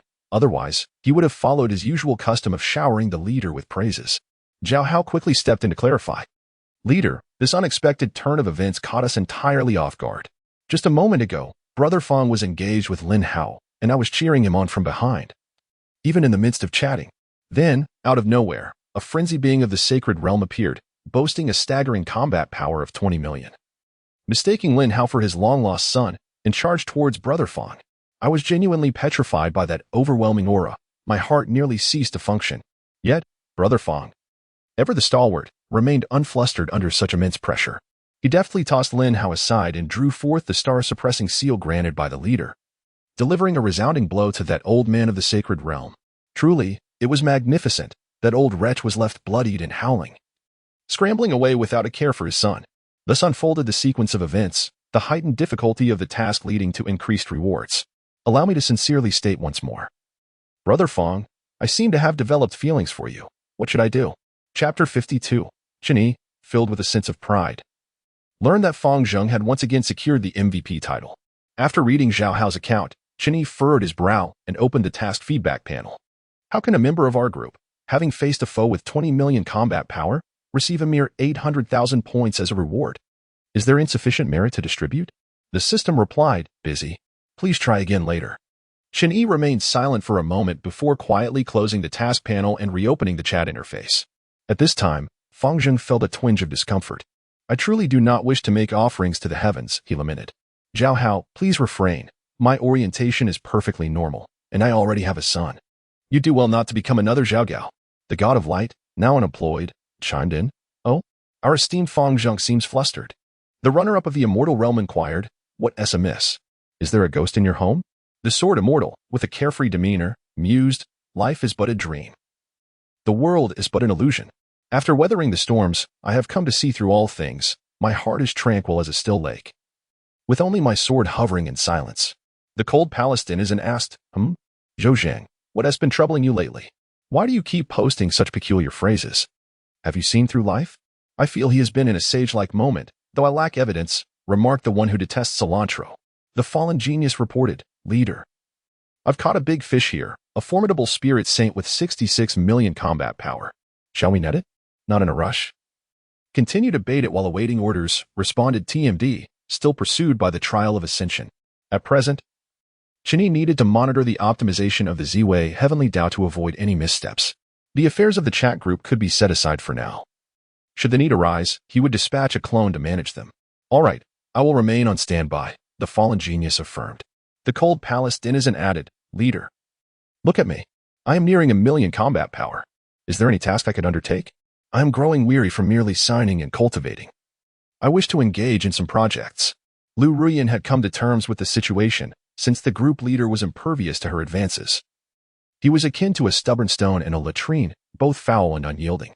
It was better to let him assign her some tasks so that she could earn points to spend. The premium beauty elixirs in the marketplace were exorbitantly priced. Relying solely on the meager benefits from signing in was utterly insufficient. The daily red envelopes from the leader barely sufficed, leaving her feeling quite deprived. With her current combat power, undertaking a project could yield tens of thousands of points. Completing several could grant her the freedom to indulge in those luxurious beauty elixirs, or even allow for lavish baths. The thought alone brought her joy. TMD, still pursued by the trial of ascension, advised, your current task is to cultivate diligently. Wait until you reach 30 million combat power before seeking projects. The leader sent a random red envelope containing 390,000 points. Swiftly, the adept cultivators seized the opportunity. The envelope was claimed in an instant. I truly do not wish to make offerings to the heavens, Fong Zheng exclaimed. Haha. Thank you. Esteemed leader, your generosity is truly immense. My admiration for you flows like the unending waters of the Yangtze, akin to the overflowing Yellow River, uncontainable. The cold palace denizen expressed gratitude. Thank you, leader. Your frequent red envelopes are greatly appreciated. The fallen genius lamented, woe is me. I have yet to complete a project. And the leader has already distributed wages. Reflecting on my past hardships brings me to tears. That is all in the past. It is behind us. Everything will improve. With the leader's assistance, I vow to rise above and earn the respect of those who once looked down upon me. The villain sought redemption declared. I truly do not wish to make offerings to the heavens, Fong Zheng continued. By the way, Zhao Hao, I have yet to distribute your share of the task reward. 300 million points would be 240,000. The maximum for a red envelope is 390,000. Necessitating 7 transfers to complete. If you are not in a hurry, I would prefer to wait until tomorrow to send it. The villain sought redemption queried, Brother Fong, are you in urgent need? If so, please use it. If it falls short, I can always trouble Lin Hao again. I did not mean it that way. Today marks my first project. And I have earned a significant amount of points, all thanks to the leader's guidance. Witnessing the leader's struggles with the red envelope cap, unable to provide more for the brothers in the group, troubles my heart. Now that I finally possess the capacity to earn points through projects, I wish to alleviate the leader's burdens and send an additional full red envelope. The villain sought redemption and insisted, Brother Fong, you are too generous. This reward cannot be solely yours. Let it be half from my share. I appreciate your sentiment, but with your modest share, it is best you keep it for yourself. I can cover the bulk without issue. The villain persisted, Brother Fong, am I the sort to shy away from responsibility?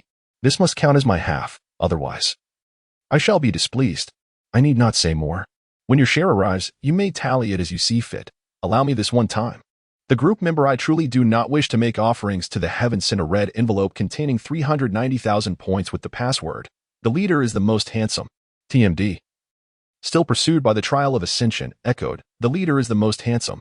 The leader claimed 30,000 points. The villain sought redemption exclaimed. The leader is the most handsome. Ah, Fong Zheng, you truly bring me joy. Chen Yi felt a profound sense of satisfaction. He usually distributed red envelopes, but this was his first time receiving one. Although 30,000 points were negligible to him, the feeling of being honored by his own child was exceptionally gratifying. How he has grown. TMD, still pursued by the trial of ascension, concluded, all right, let this one slide. It shall be regarded as sharing the joy of your first project. Next time, refrain from such generosity, as your earnings are modest. Wait until you can effortlessly earn billions of points before you share again. I truly do not wish to make offerings to the heavens, Fong Zheng affirmed, leader. I shall strive diligently in my cultivation, aiming to relieve more of your burdens in the future. The villain sought redemption echoed, Brother Fong, I share your sentiments, esteemed leader. I too. I do not indulge in coriander. Not only does our esteemed group leader possess great vision, but Brother Fong Zheng is also quite remarkable, having accumulated such an abundance of points, while I, in contrast, have contributed nothing and feel a profound sense of shame. Well then, I have heard that once the chat group reaches level 40, the location sharing feature will be activated, allowing for offline gatherings. At that time, everyone can come and play with me. Junior in the immortal realm. Is that true, darling? Is it possible for everyone? The group leader has muted the member Junior in the immortal realm for 30 hours. God of Light unemployed. I can hardly wait, darling. God of Light unemployed has retracted a message. God of Light unemployed. I sent the wrong message. I meant to express my gratitude to our esteemed group leader for providing us such a splendid environment. Every time I think of your magnificent figure, I cannot help but feel an overwhelming admiration, akin to the unending flow of the Yangtze River, akin to the uncontrollable surging of the Yellow River. Truly, esteemed leader. Believe me, I am not a sycophant. TMD, the immortal tribulation is still pursuing me. Hehe. The group leader has muted the member God of Light unemployed for 30 hours. 2 sleeves of wind and clear skies, the sword immortal. Brothers, heed my advice, beauty can be detrimental. If possible, refrain from it. Women will only hinder the swiftness of drawing one's sword. I do not indulge in coriander. Zhou Zheng, you seem awfully peculiar. Just the other day, you were clamoring to see legs, yet now you have become so unfamiliar? 2 sleeves of wind and clear skies. The sword immortal, it is merely a matter of some trials. I truly do not wish to sacrifice to the heavens. What on earth is wrong with you? Why are you stealing my lines? 2 sleeves of wind and clear skies, the sword immortal, do not inquire, it is all for the best intentions of our esteemed leader. I have been reborn, and all that remains in my heart is perseverance. TMD, the immortal tribulation is still pursuing me. Focus on your cultivation. Your environment is quite favorable. Also, kindly convey my regards to the heavenly Tao of flying stars, mentioning that its core essence is invaluable. If I succeed here, I shall share my experiences with it. 2 sleeves of wind and clear skies, the sword immortal. Certainly, I will relay your message. It expressed that assisting you would be its honor. And should you have the time, you are always welcome to visit. You will forever be the celestial master of the flying star continent. TMD. The immortal tribulation is still pursuing me. I understand. Upon sending this message, Chen Yi closed the chat interface, ceasing to engage in idle chatter, and turned his gaze toward the heavens. At that moment, the rumbling thunder gradually diminished, and the terrifying pressure of the immortal tribulation began to recede. One wonders how many of those merged entities will survive. Surely, not a single one could be lost. Chapter 53, Brother E, have you seen them? Long ago. The immortal tribulation was rather gentle, at most descending 9 ordinary heavenly thunders, If one could not withstand it, the number might be reduced to demonstrate the upper realm's leniency. It could be said that as long as one's foundation was solid, ascending to immortality was relatively easy. Thus, countless great cultivators flocked to it. And even some merged-stage cultivators with lacking foundations dared to take a chance. With a stroke of luck, they might succeed. Even if they did not, they could dismantle their essence and reforge themselves through the tribulation. In other words, the immortal tribulation of the past was quite lenient, allowing even the most peculiar individuals to pass through. However, things are no longer the same. The aberrant immortal tribulation has become increasingly formidable, regardless of one's caliber. Even those of far superior quality compared to ancient cultivators cannot withstand it. One lightning strike can shatter dreams of ascension, leaving one exclaiming, "I am merely at the merged stage." This is the true portrayal of the 28 pinnacle beings of the Ziwei continent after their transcendence into the tribulation phase. The trials of ascension are exceedingly formidable, even if all 28 were to break through simultaneously, significantly dispersing the pressure upon each individual. The might of the Zishu divine thunder remains overwhelmingly fierce. Its sheer intensity is capable of annihilating all. Attempting to sever one's soul and cultivate anew is futile. For any soul daring to abandon its corporeal vessel would be incinerated by the searing rays of the ultimate Yang thunder. Under such immense duress, the subtle flaws that are typically imperceptible are magnified infinitely. Even among pinnacle beings, disparities exist. For instance, the venerable Zhuang Suzi of the Taishu Holy Land, with his solid foundation and mastery over the Tao, can still navigate the pressures of the ascension tribulation with ease, subtly shielding others at the mere furrowing of his brow. Likewise, the flamboyant Zhang Kuang, the leader of the extreme Tao sect, possesses the audacity befitting his name. Though he was effortlessly shattered by Chen Yi's strike, he is, in truth, a paragon of the perfected Tao body, resilient beyond measure. In the age of ascension, even a tribulation transcending immortal would find it challenging to challenge him. Furthermore, the Black Dragon King Aobujian, infused with the blood of true dragons, and the sovereign of White Tiger Mountain, the king of all demons, are also formidable entities capable of contending with true immortals in the age of ascension. Beyond these exceptional figures, the remaining pinnacle beings of the Ziwei continent are somewhat less distinguished. This is not to imply their weakness. Emerging from the talent-rich Ziwei continent signifies strength. However, in this era, their brilliance is not as pronounced. This is the finest era, a time teeming with exceptional talent. Even the most distinguished prodigies of the Ascension Age can barely reach the threshold to witness their grandeur. It is indeed the worst of times, as the tribulations of ascendance loom large, confining us to the pinnacle of the composite body stage. Even more lamentable is the presence of a being more monstrous than any monstrosity, compelling us to forge ahead. O vast heavens, why dost thou show such disdain towards us? The moment the tribulation revealed its claws, right and wrong became mere illusions. Thus, when Chen Yi's celestial avatar descended upon this realm, not a single hair remained. Alas, it seems I am still too feeble. None managed to escape. With a heavy sigh, Chen Yi summoned the 28 gravestones he had meticulously prepared. At that moment, a faint ripple emanated from the cosmic void. Ego, is it truly you? Chen Yi's brow arched in surprise as he gazed into the abyss. There, 5 frail primordial spirits oscillated, cautiously peering out with half-opened eyes. Upon witnessing this scene, the tension in Chen Yi's brow relaxed, and his heavy heart felt lighter. It was a relief that not all had perished. Although they had all transformed into scattered immortals, their primordial essence remained intact, still capable of aiding in the calculations of the Ziwei Heavenly Tao, sparing him the effort of recruiting composite body cultivators as laborers. He swiftly reduced the gravestones corresponding to the 5 primordial spirits into dust before speaking gently, "It is I, come forth, you are safe now." Hearing that familiar voice, the 5 primordial spirits could no longer contain themselves and rushed forward. Hurry, I need. The foremost among them, Chen Yi, was about to request celestial essence stones to reconstruct his ideal physical form when he noticed the inexplicable smile curling on Chen Yi's lips. In an instant, the primordial spirits shivered, and before they could process what was happening, a jade-like hand emerged from thin air, seizing the 5 frail spirits and rendering them unconscious in an instant. After what felt like an eternity of restarting, the Ziwei Heavenly Tao finally awakened, promptly taking over the burdens of maintaining the world's normalcy from Chen Yi. Subsequently, it operated at full capacity, commencing the reckoning of its myriad debts and liabilities. Remarkable. The driving core of this little flying star Heavenly Tao is truly impressive, hee. Wait, where have my beloved composite body peak cultivators gone? Have you seen them? In response to the inquiry from the Ziwei Heavenly Tao, Chen Yi calmly extended his palm. They're right here. Gazing at the 5 primordial spirits peacefully slumbering in his hand, the Ziwei Heavenly Tao fell into contemplation. Are you implying that out of the 28 cherished ones I have accumulated over millennia, only these 5 remain? And they are incomplete? Igooper, what have you done? Surely, you jest. You promised me that you would not act against them. The Ziwei Heavenly Tao dared not express anger, silently harboring indignation, feeling utterly wronged. After a moment of silence, Chen Yi spoke softly. They all volunteered, choosing to relinquish their cultivation suppression to aid you in reopening the celestial path. As he spoke, he conjured the noble scene of the once united composite body elders. The Ziwei Heavenly Tao could only respond with silence. It appears rather convincing, yet why are they trembling? Are you certain this is not a result of coercion? Alas, my poor offspring. Sigh. If it is to be, then so be it. At least Igu is still willing to deceive himself.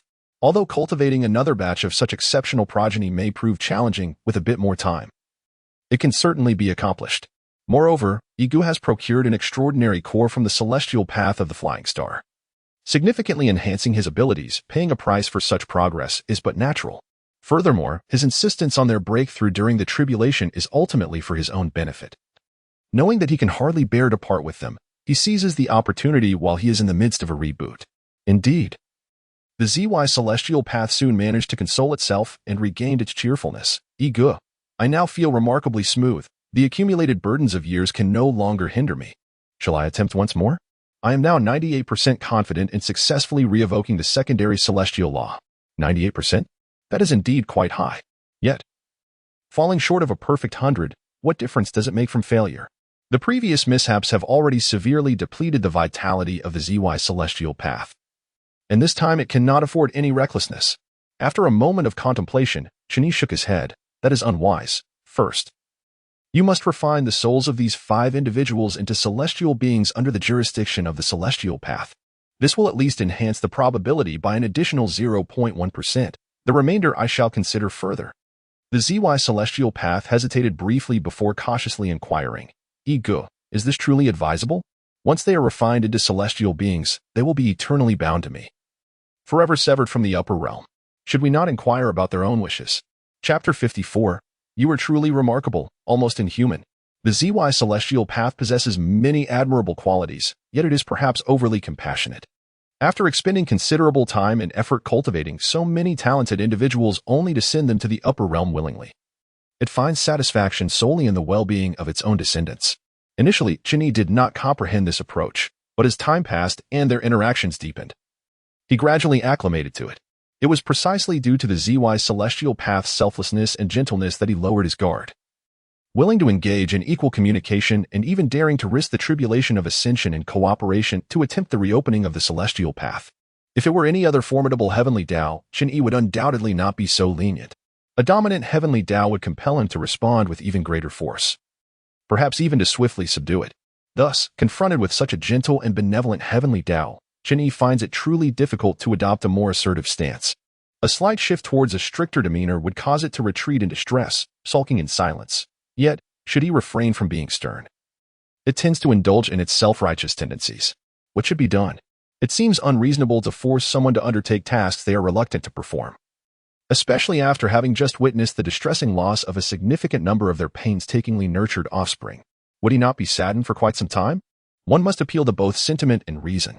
Reflecting on this, Chen Yi lowered his gaze, observing the 5 slumbering primordial spirits within his palm, and sighed deeply. Alas, they have already been tainted by the aura of the ascension tribulation.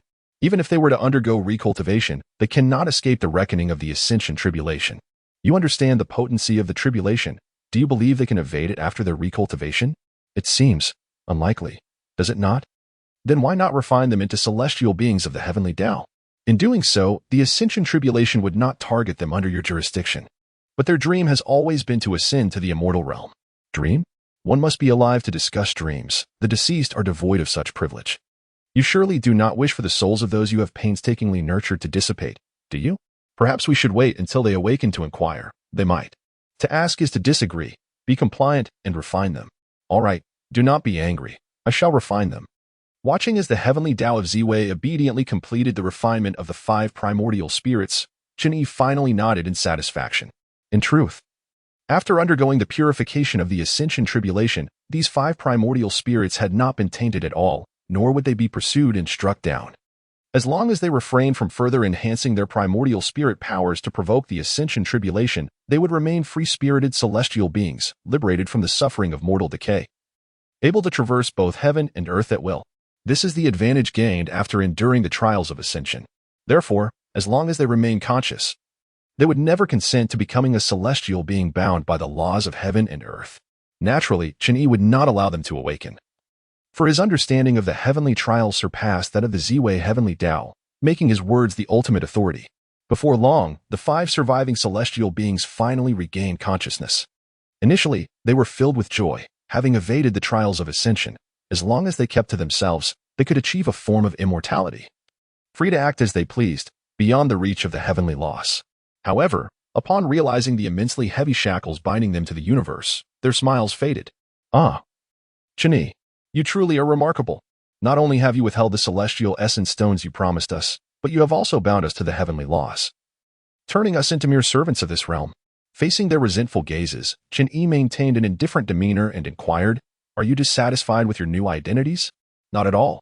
Becoming a celestial being, living in tandem with the cosmos, as long as the universe endures, so shall I.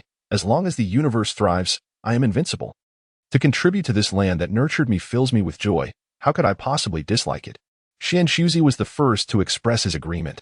The remaining 4 celestial beings, who had contemplated reporting to the heavenly laws, lost their fervor immediately.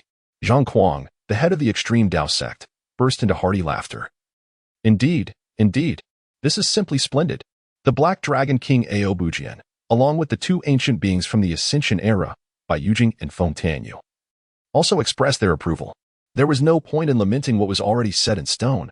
Complaining would yield no results. Could they expect the gentle heavenly laws to confront the formidable Chen Yi?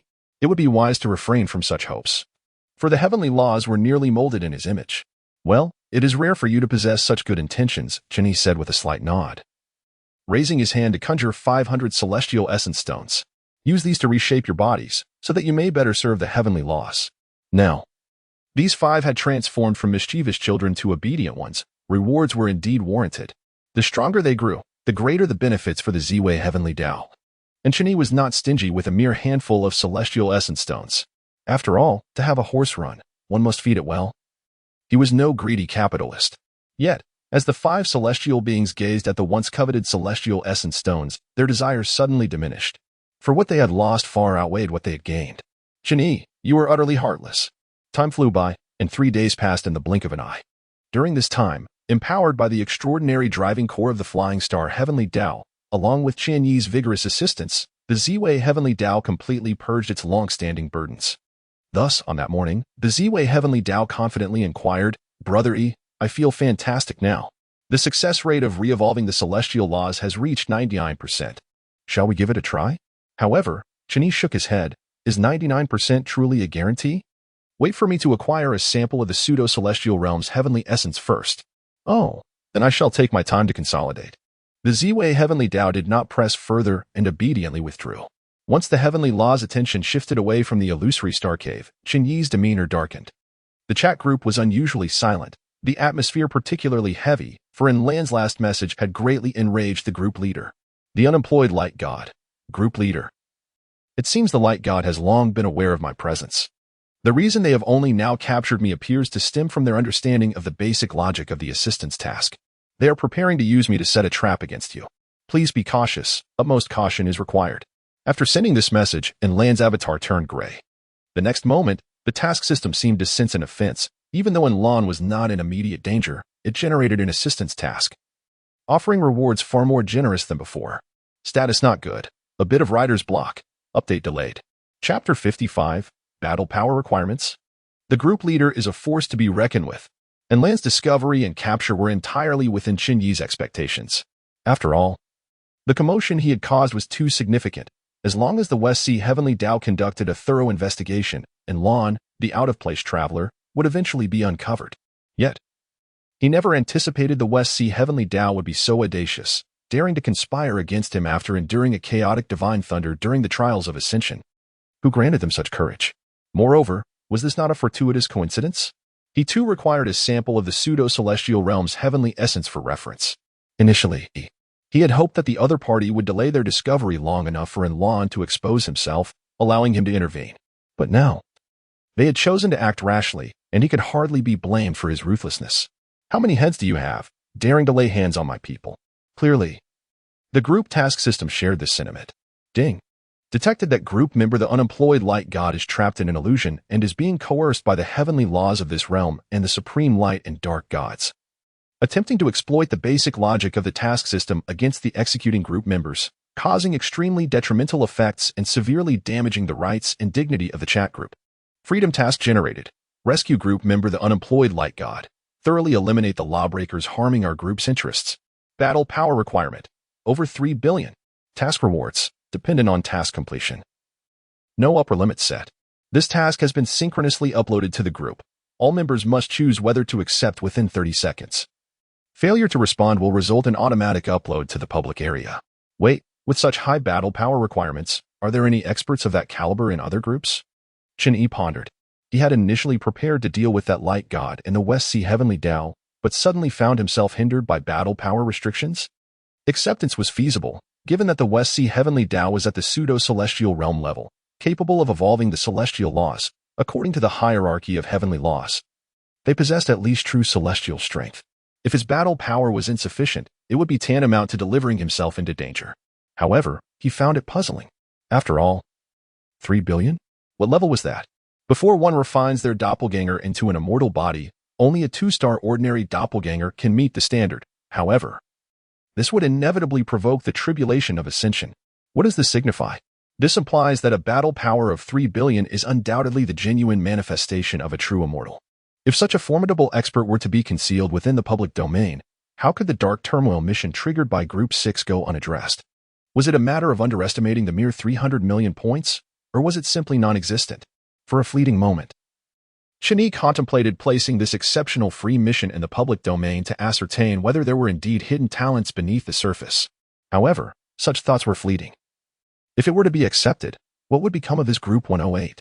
The task's difficulty was overwhelming, and the repercussions of demotion could be severe. Group 6 had already set a precedent, facing disbandment and reorganization, though he could potentially lead another group. He could not bear to see the members he had painstakingly cultivated fall into the hands of others. With this thought, Chen Yi resolved without hesitation, directing his star-level avatar, which bore the chat group system, along with 5 colorful orbs, towards the depths of outer space. After all, the illusionary star cave was already straining under the burden of his true self.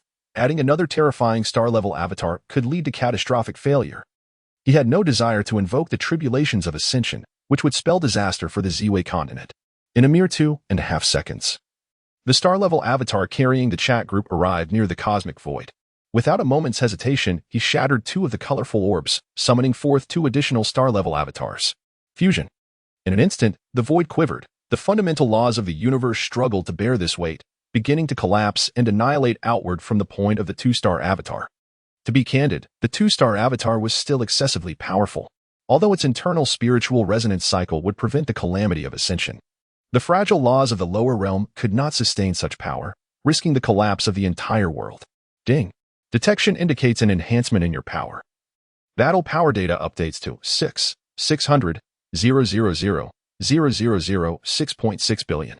Soon after the notification from the chat group sounded, confirming that the battle power met the criteria for accepting tasks, Chen Yi immediately disbanded the 2-star avatar and intervened to halt the collapse of the cosmic laws.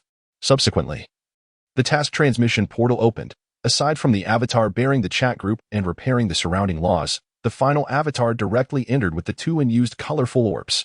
Ding. You have chosen to execute the task in the form of an avatar. Upon inspection, this avatar's battle power is unknown error reevaluating, confirmation of meeting standards, commencing transmission. Simultaneously, chaos erupted within Group 108. Initially fearing disaster, with task requirements demanding 30 billion in battle power and the group leader possessing only 18 billion, the disparity was daunting. And the difficulty was immense. Group 108 seemed destined for bankruptcy and reorganization like another group. After finally finding a harmonious and friendly family, they truly wished to avoid venturing into other unfamiliar chat groups. Especially for the trio who had only recently joined, the anxiety was nearly suffocating. Had they not glimpsed the light, perhaps they could have adapted to the darkness, but having felt warmth, how could they endure the cold? Oh, vast heavens! Why must you be so harsh on me? Why must you be so harsh? Yet, just as they felt their lives plunging into the darkest hour, the group leader unexpectedly soared, shattering the heaviest gloom with an incomprehensible display of power. In 2.5 seconds, his battle power surged from 18 billion to 66 billion. He was simply astonishing. I truly do not wish to sacrifice to the heavens, Fangzheng ha. I thought I was the most concealed in the group, yet it turns out the group leader is the true master. While I merely concealed a few 100,000 in power, he, our esteemed leader, has concealed 48 billion. The antagonist's self-redemption, Zhao Gao my heart, which was once heavy, suddenly took flight. I found myself unable to feel excitement or joy, only an infinite admiration for our leader. I do not like cilantro, Li Yuanyu and family. Do you know that feeling? It's as if one is cornered with no way out, only to suddenly sprout wings and take flight. I truly adore the group leader. Fallen genius, Xiaochun, and thrilling, truly thrilling. My emotions are akin to a roller coaster, soaring and plummeting, leaving me momentarily speechless. 2 sleeves of clear wind or the sword immortals. Zhou Zheng, what is there to be astonished about? I have never doubted our leader's abilities. Although this time he exceeded my expectations, it feels entirely normal, for our leader has always defied conventional understanding. Cold Palace Tenant, Lu Ruyan 66 billion battle power. Wow, what level must that be? Runner-up of the cultivation world, Chen Bo-Hei, family. I've discovered something remarkable.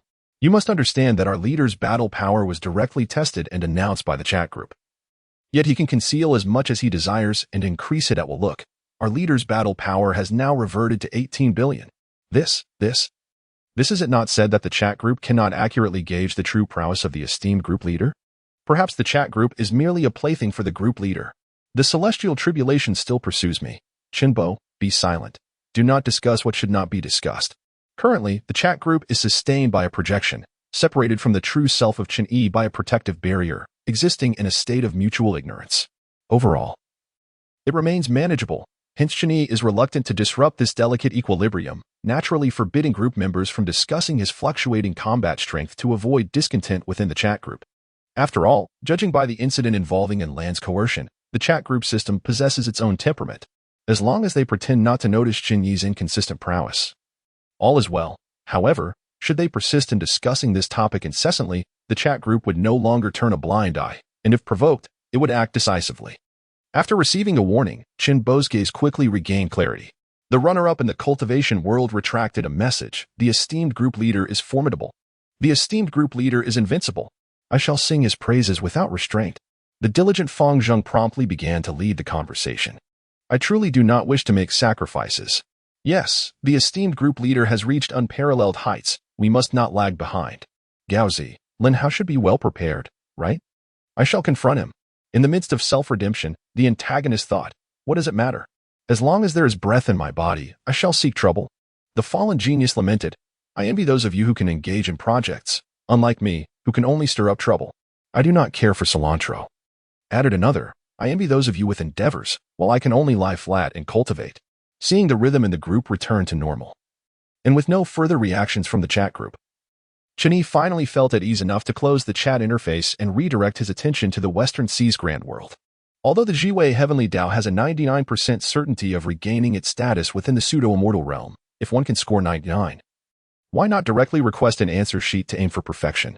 It is not unattainable. If Chen Yi insists, the Western Sea Heavenly Dao would surely oblige. Chapter 56. The Machinations of the Western Sea Heavenly Dao. Why is he clutching the chaos divine thunder?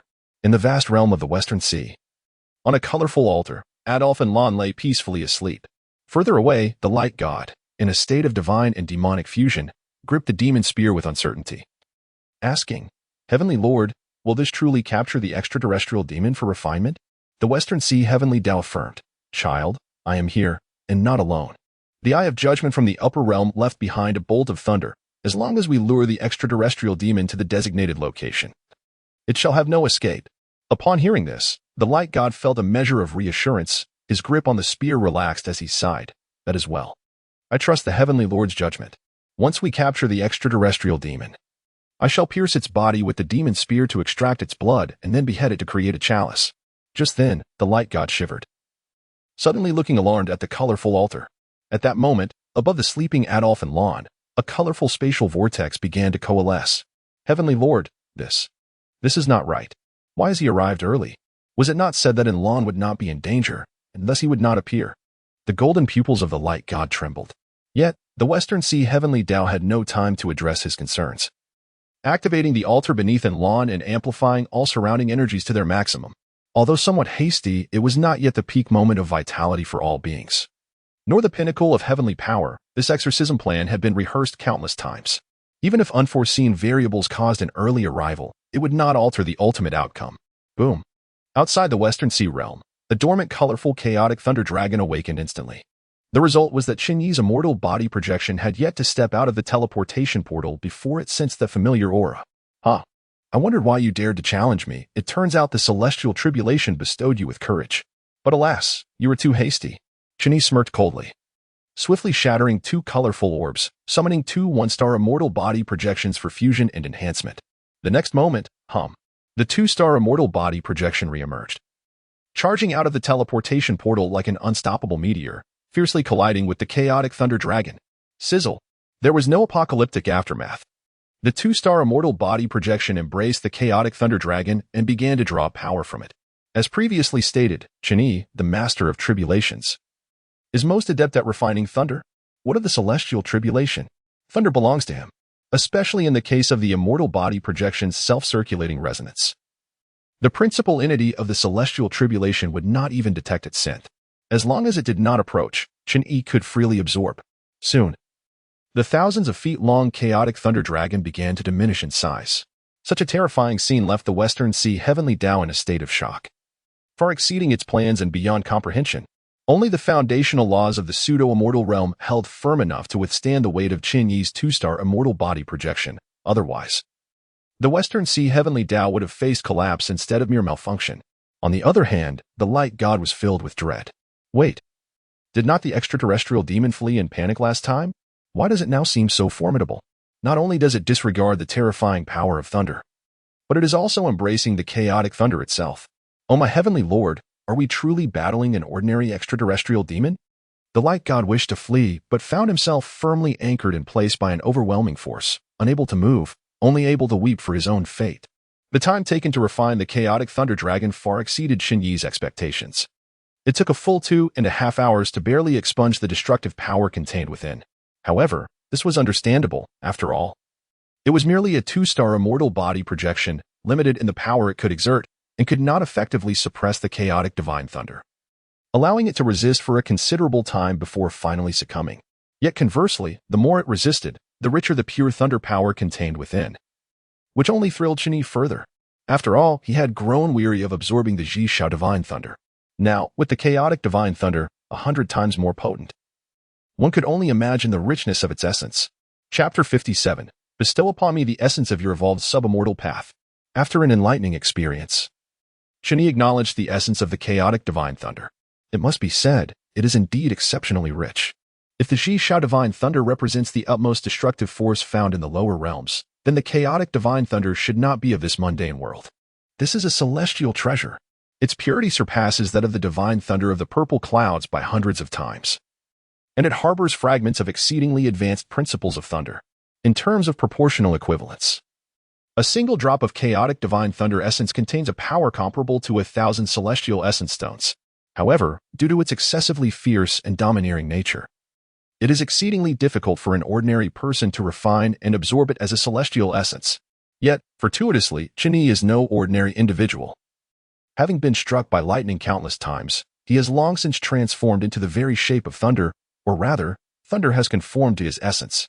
For the average person, the chaotic divine thunder essence is akin to a potent spirit. Consuming it may induce euphoria, yet the body struggles to digest and assimilate it. Conversely, for Chen Yi, it serves as a stimulant, invigorating him with each sip. Initially, his two-star celestial body clone expended a significant amount of celestial essence while grappling with the resistance of the chaotic divine thunder. However, after absorbing half a drop of the chaotic divine thunder essence, it swiftly regained its peak condition. What is this wave called? This moment is aptly termed the trial of ascension through consumption, where one not only feasts but also partakes in the sacred endeavor of achieving immortality. Cherishing the remaining 202.5 drops of the essence of chaotic divine thunder, Chen Yi meticulously stored them within the spatial realm of his celestial avatar. preparing these precious resources for his true self. In comparison to the enigmatic celestial essence stones acquired from the chat group, this essence, seized from the trial of ascension, provides a far greater sense of security. Upon completing these tasks, he contentedly raised his hand to pat the heavens, rousing the slumbering Western Sea's celestial path from its dormant state. I wish not to engender needless bloodshed. Grant me the foundational essence of your evolved secondary celestial laws, and let this matter be laid to rest. This is yet another declarative statement. The implication is straightforward. Either one offers willingly, or it will be taken by force. The celestial order does not deceive. Thus, in the face of tyranny, silence is chosen. It desires not to make any selection. After countless millennia of toil to finally bear fruit, how could one consent to the external celestial demons plucking it away? Who would be willing in such a predicament? Yet, what recourse remains? To confront these external demons? Perhaps it is best to refrain. Even the chaotic divine thunder capable of annihilating the Western Sea realm is absorbed by them. Even if one were to expend the entirety of heavenly might to engage in battle, the fate of being swiftly refined would likely remain inescapable. Should one acquiesce? Though the world may degrade, the foundation still endures, allowing for a potential turnaround. Yet, how deeply unsatisfactory it is. Millennia of effort undone in an instant. The capriciousness of fate is merciless, particularly towards the Western Sea. Very well, esteemed visitor from beyond, I acquiesce to your demands. As the grand celestial resonance reverberates, the entire Western Sea realm begins to tremble violently. Rumble. Mountains collapse, rivers breach their banks, and oceans surge uncontrollably. Countless beings scream in terror, their wails echoing into the heavens. The degradation of the world never occurs in silence. It is always cataclysmic, akin to the arrival of the apocalypse. The violent upheaval of fundamental laws cannot be subdued by a mere deity of light with a combat strength of 12 billion. Alas, Chen Yi lets out a deep sigh, raises his hand, and casts 3 celestial seals, forming a minor Zhou-Tian great formation to forcibly suppress the tumultuous fundamental laws, thereby restoring stability to the Western Sea realm. Is this compassion? Perhaps not. Merely hearing the anguished cries of countless beings evokes memories of his own fiercely protective Tao of Heaven, perhaps through prolonged interaction. He has unconsciously adopted the divine trait of cherishing all living things. Chen Yi ultimately cannot remain indifferent. After all, it is the tumult caused by the Western Sea's Tao of Heaven and the God of Light that has led to this calamity. The innocent beings should not bear the blame. Thank you. A grand celestial sound resonates, yet the Western Sea's Tao of Heaven feels an overwhelming sense of frustration. It is indeed this individual who has instigated the upheaval in the world, and yet he must express gratitude for the assistance rendered. Is this not an affront to the principles of honesty and justice? No need for gratitude. These 3 tokens of celestial authority were not bestowed upon you without purpose. Chen Yi waved his hand dismissively, then turned his gaze towards the distant figure of the radiant deity, resembling a statue. I have taken his life. Do you have any objections? This individual once severed his ordinary 1-star doppelganger's arm, deeming it too extravagant to employ a 2-star doppelganger to bully him. Thus he chose to refrain from such actions for the time being. Now that his 1-star doppelganger has attained the celestial body and is situated within a pseudo-immortal realm, there is no need to speak of bullying. It would be futile to engage in such trivialities. This is the essence of the immortal path you sought. I beg your pardon for my previous indiscretion towards you. The Western Sea's heavenly path did not respond directly, merely enduring the pain of relinquishment. After all, the opinions of the strong hold significance, while the weak possess no voice. Rather than endure the humiliation of subservience, it is preferable to let go and feign ignorance. Upon acquiring what he desired, Chen Yi swiftly conducted an assessment, confirming its integrity before nodding slightly. Let this matter be forgotten. Our grievances are now resolved. With that, the 2-star celestial doppelganger disintegrated on the spot, reconstituting into 3 1-star celestial doppelgangers. After all, the Western Sea's heavenly path had now diminished in stature and could no longer bear the weight of a 2-star celestial doppelganger. To maintain this state would lead to a collapse of the world's laws. Once reconstituted into 3 1-star celestial doppelgangers, Chen Yi commanded 2 of them to remain on standby, while he maneuvered only one with precision. He then regarded the God of Light with an air of indifference. It is now your turn. The matter of your severed arm from yesteryear must be settled. Come. Grasp your demonic spear firmly, and, like that day, unleash your full strength against me. As soon as he finished speaking, the power restraining the God of Light abruptly vanished. Yet, the unfortunate God of Light dared not make a move, paralyzed by fear. The terrifying otherworldly fiend is utterly perverse, while the feeble deity opts for retreat. Alone and defenseless, how can he dare to reveal his fangs? To show any sign of aggression would mean certain death, even when granted the opportunity to act first. He remains paralyzed with fear.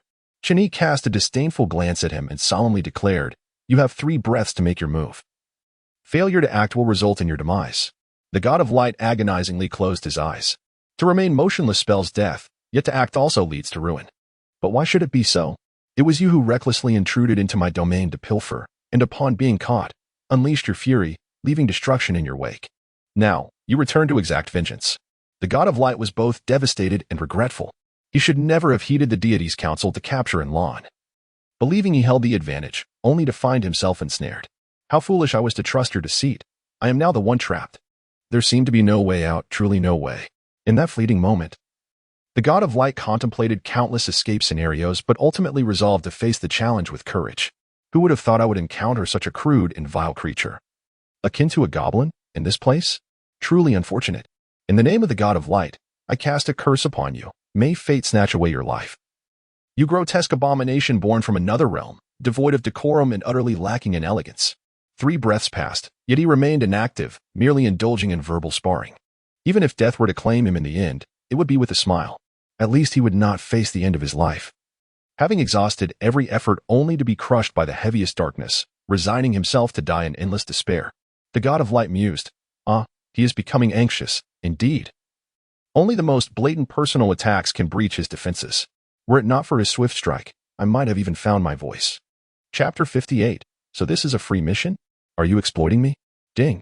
The group leader has successfully completed the free mission, and rewards are currently being calculated. The reward for the free mission includes 1 billion points and 100 million group experience. The task rewards have been credited to your chat group personal account. Please check for receipt. Do you wish to return?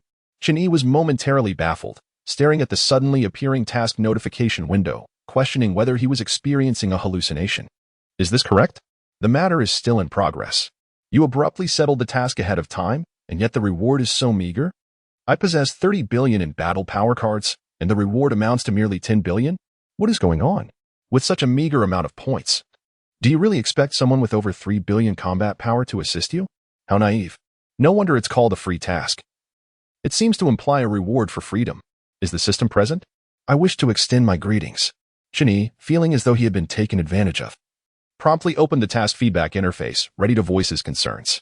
The system responded with a message indicating it was busy, stating that each group member can only earn a maximum of 1 billion points, a regulation established to prevent the group leader from exploiting members for point accumulation.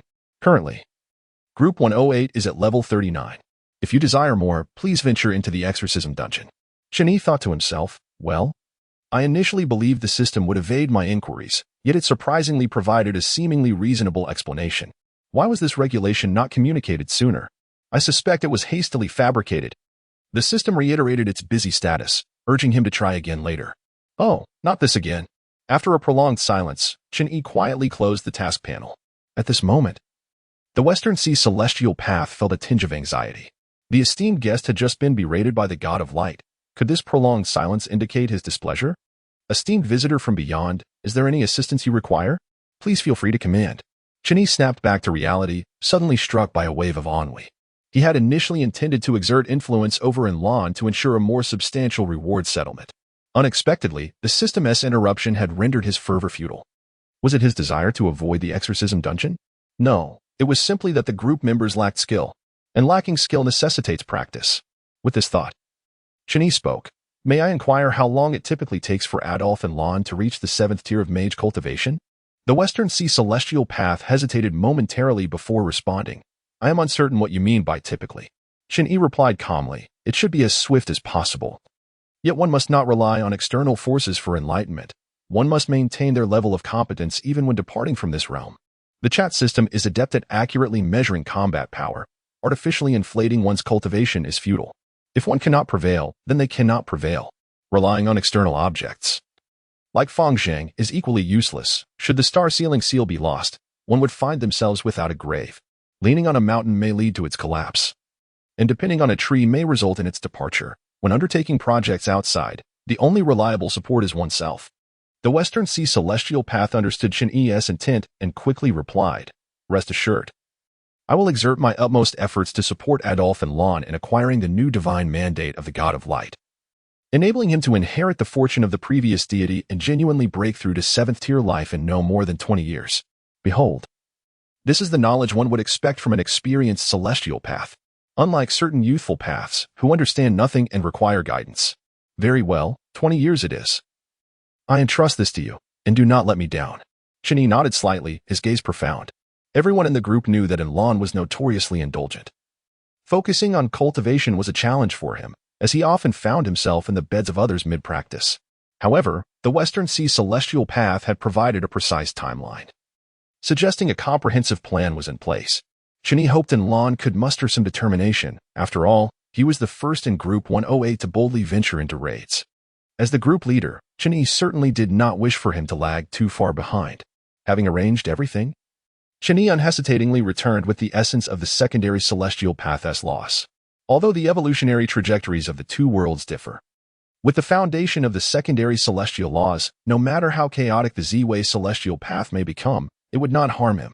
This is akin to cultivating one's own tree in the soil of the Western Sea realm, allowing it to thrive before transplanting it into one's own earth. If it fails, it merely results in the squander of a precious fragment of the secondary celestial origin. After all, Chen Yi still possesses the chat group that connects the myriad realms.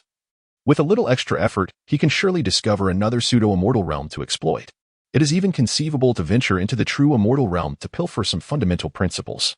After all, the chat group dares to issue tasks requiring a combat strength of 30 billion. It is hard to believe that there are no significant opportunities hidden within the public district channels. Upon reflection, he found himself feeling somewhat exhilarated. No matter how splendid the celestial realm might be, it did not welcome him. Instead, it sent the tribulation of ascension to pursue him relentlessly, regardless of its allure. Chen Yi no longer desired it. It was far better to remain within his own Z-Way heavenly Tao, obedient and benevolent. If only he could nurture it to the point where he could freely roam without suppressing his own powers, then he would have no need for that wretched celestial realm. In gold nests and silver nests, where could one find comfort like that of one's own humble abode? At this moment, aside from the pursuit of transcending the tribulations of immortality, Chen Yi had acquired a grand new objective, to elevate the Z-Way heavenly path, striving to match and even surpass the heavenly laws of the immortal realm. Whether this ambition could be realized depended entirely on the efficacy of the chat group. Soon, a clone that had completed its task returned through the teleportation passage to the illusionary star cave. As Chen Yi, in his true form, retrieved the precious essence of the secondary immortal path, a unique wave of laws rippled through the air. In the next instant, the Z-Way heavenly path, drawn by the scent, approached eagerly. Brother E, I smell the essence of the secondary immortal path. It's for me, isn't it? I want it. Patience. Allow me to first erase the imprints of other heavenly paths within. Then do it quickly, purred the Z-Way heavenly path, transforming into an adorable creature that nestled beside Chen Yi, incessantly licking its tongue and mewing. This compelled Chen Yi to hasten the refining process. The reason was simple, it was undeniably too cute. If it were any other heavenly path, Chen Yi would have swiftly silenced their impatience with a decisive gesture. Yet, it was the Z-Way heavenly path, which had astutely gauged that Chen Yi would not turn hostile over such trivial matters. Truly despicable, Hockey Z-Way, you rascal. In Chapter 59, as Mu Chen faced an unexpected visit, the bustling public domain was alive with activity. Chen Yi, taking matters into his own hands, achieved extraordinary results. Tasks that his clone could not accomplish were completed in less than half a minute by his true form. He thoroughly refined the essence of the secondary immortal path, which encompassed 3 major cultivation directions and 9 divine nurturing laws, expunging the unique attributes of the Western Sea, leaving only the fundamental framework behind. All right, take it. Without hesitation, Chen Yi directly fed the essence, now devoid of all barbs, into the mouth of the Z-Way heavenly path, affectionately patting its fluffy head. Indeed, as expected of a heavenly path taking form, the sensation of that exquisite little head was delightful. Meow, Brother E is the best, the Z-Way heavenly path exclaimed joyfully, bounding with excitement before swiftly returning to the cosmos with the essence of the secondary immortal path, with the powerful core of the flying star heavenly path propelling it. The Z-Way heavenly path reached peak performance, rapidly redeveloping the secondary immortal path based on the newly acquired essence framework. The heavens trembled slightly as the Z-Way heavenly path fervently invoked various laws for its calculations, compared to previous attempts to reopen the secondary immortal path. This time the commotion was significantly subdued. There were no earth-shaking tremors, nor did the sun and moon flip. Ordinary mortals and common cultivators remained blissfully unaware, continuing with their daily lives. Only a select few cultivators who had reached the transformation stage sensed that something was amiss.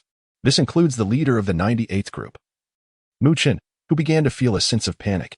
What are Yigu and Tiandao up to now? The laws concealed, causality and chaos.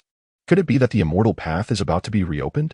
This should be a positive development, yet an ominous premonition gnawed at him, growing increasingly restless. Mu Chen hesitated for a moment before deciding to forego witnessing this historical moment and sought refuge in a lower-tier member's realm. Just as he was about to put his plan into action, suddenly, the void rippled. An elderly man clad in a purple robe adorned with the yin-yang symbol, exuding an ethereal aura reminiscent of an immortal, slowly emerged. Mu Chen's heart raced as he instantly recognized this formidable immortal, who had survived great tribulations. He bowed respectfully. Junior Mu Chen pays his respects to the esteemed Zhuang Suzi of the Taishu Holy Land. Do not attempt to be familiar, it is futile. Zhuang Suzi waved his hand slightly. Then his gaze intensified as he fixed it on Mu Chen. At last, I have found you, one who should not exist in this world. Speak. What is your purpose in reincarnating in the Ziwei continent? An overwhelming pressure enveloped Mu Chen, causing him to break out in a cold sweat. Oh no. My identity as an outer celestial demon has been uncovered, and they are questioning my motives for reincarnating in the Ziwei continent? I don't know. I just stumbled upon great fortune and somehow ended up here. I am an upstanding citizen. I've never committed any heinous acts. Isn't Yigu also an outer celestial demon? Why are you coming after me instead of him? Yigu, save me. Without hesitation, Mu Chen immediately sent a private message to Chen Yi. Yigu, help. X3, he reiterated, emphasizing the urgency. Unfortunately, at that moment, Chen Yi was occupied with stabilizing the situation in the Ziwei Tiandao, ignoring all private messages except for vital information concerning their group. Thus, staring at the unread messages, Mu Chen swallowed hard and mustered the courage to speak. Zhuang Suzi. There seems to be a misunderstanding. I was about to explain. Before he could finish, a violent disturbance rippled through the void. In an instant, a muscular, bare-chested giant, exuding explosive strength, charged forward. Old Xian, why waste words with him? The Tiandao is at a critical juncture. Just deal with him directly. Mu Chen trembled once more. This was yet another formidable figure, Zhang Kuang, the head of the extreme Dao artifact sect, who had also been forced to survive tribulations. He is coming for me. Without a moment's pause, Mu Chen bellowed. No, you cannot kill me. Yu Jiazun is my brother. Silence. Zhuang Suzi waved his sleeve, forcefully knocking Mu Chen to the ground. Zhang Kuang cracked his neck, grinning broadly. Hee, old Xian, this is the 18th person claiming a connection to that brat. I just don't get it. That kid stays holed up in the illusory star cave all day. Where does he get all these connections? Zhuang Suzi shook his head with a smile. Who can blame him for having the greatest reputation? Who would he want a brother like the world's number one? Pinned to the ground, Mu Chen defiantly lifted his head and shouted, No, that's not true. Chen Yi is really my brother. He even calls me Xiaomu. If you don't believe me, you can ask him. However, the two Tiandao immortals regarded him as if he were a fool. Be quiet. You outer celestial demon. One after another claiming ties to Chen Yi. What do you think? That we wouldn't dare to verify this with him in person? Zheng Kuang barked. Then flexed his muscles, his powerful hands reaching for Mu Chen. I'm telling the truth. Mu Chen's eyes widened in desperation. Yet, unable to resist the terrifying strength of the Tiandao immortals, he was seized by Zhang Kuang, who attempted to refine him on the spot. Xiao Zhang. Don't squeeze too hard. He won to withstand your grip. Extract the truth from him first. Zhuang Suzi advised calmly. Rest assured, I know my limits. Zhang Kuang nodded slightly, then flashed a cruel smile at Mu Chen. Ding. Detected that you are under threat from a powerful being, unable to resolve with your own strength. A rescue mission has been generated. The 98th group leader facing away from the world has traversed to the Ziwei continent and been discovered by local strongmen due to his undocumented identity. He is now in peril and about to be refined, unable to resolve by his own strength. Members with capability, please lend assistance. Mission power requirement, over 1 billion. Mission reward, 1 billion points, 100 million group experience. Note, due to the special status of the group leader, mission rewards are doubled. This mission has exceeded the capabilities of all members of the 98th group and has been directly uploaded to the public district. A single stone stirred up 1,000 waves. The usually quiet public district erupted in chaos. Shiwi, leader of Group 69 what? Full rewards? Plus, a double reward for group leaders?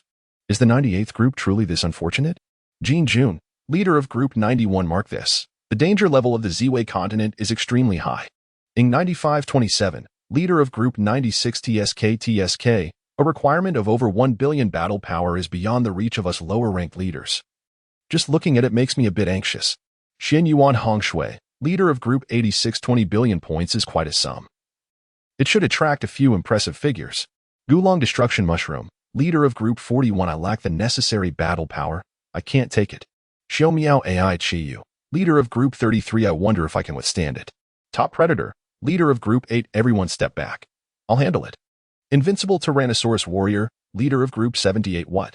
A true powerhouse has emerged. A member from Group 2, just a bit of wind and frost, accepted the mission. Boasting a battle power of 1.25 billion, thus qualifying and opening the teleportation portal. Chapter 60. I'm sorry, Chen Yi is my brother, this is disastrous. It's truly ruined. Muchen gazed at the triggered mission, feeling a sense of impending doom. There exists an unwritten rule in the public district, regardless of which group causes trouble, if they seek to enlist the help of experts from other groups, they must pay the corresponding price. 20 billion points may be manageable, as the system would initially cover it, allowing for repayment later. Given the 98th Group's monthly income of nearly 10 million points, tightening his belt for 2 or 3 decades could see it repaid. However, that 200 million group experience is a different story. Having built the group for over 30 years, he had barely accumulated 20 million experience.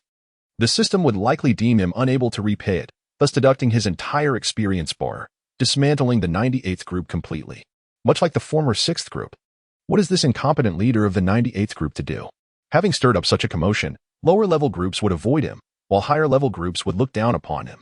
He might end up tossed into the dark free channel. Would he come to his rescue? Yet, being in the same realm, the value he could offer was exceedingly limited. Even after handing over 20 billion points, his worth would be drained. Would he truly waste a precious member spot on himself?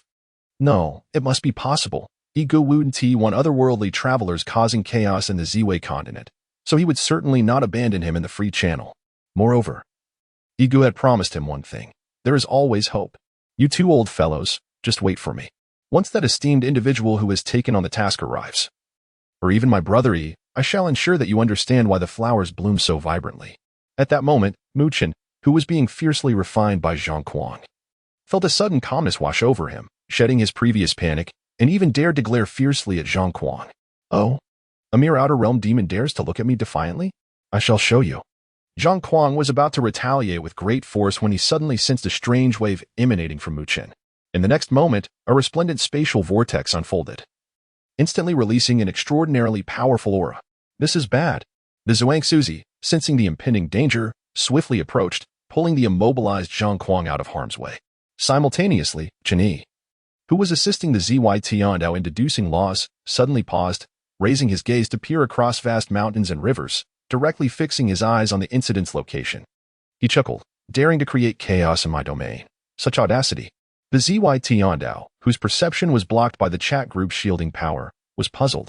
Brother E, what is happening? Is there an issue? Chen Yi slightly shook his head. Do not concern yourself. Continue with the deduction. Oh, understood. The ZY Tiandao did not press further, obediently continuing with his serious calculations. Chen Yi, as if nothing had occurred, remained calm while refining the details. Yet, in a corner unnoticed by anyone, a projection of his celestial body quietly vanished within the illusory star cave. On the other side, an overwhelming pressure confined the surrounding 100-mile space, suppressing the two fleeing celestial beings and sending them crashing into a cerulean lake.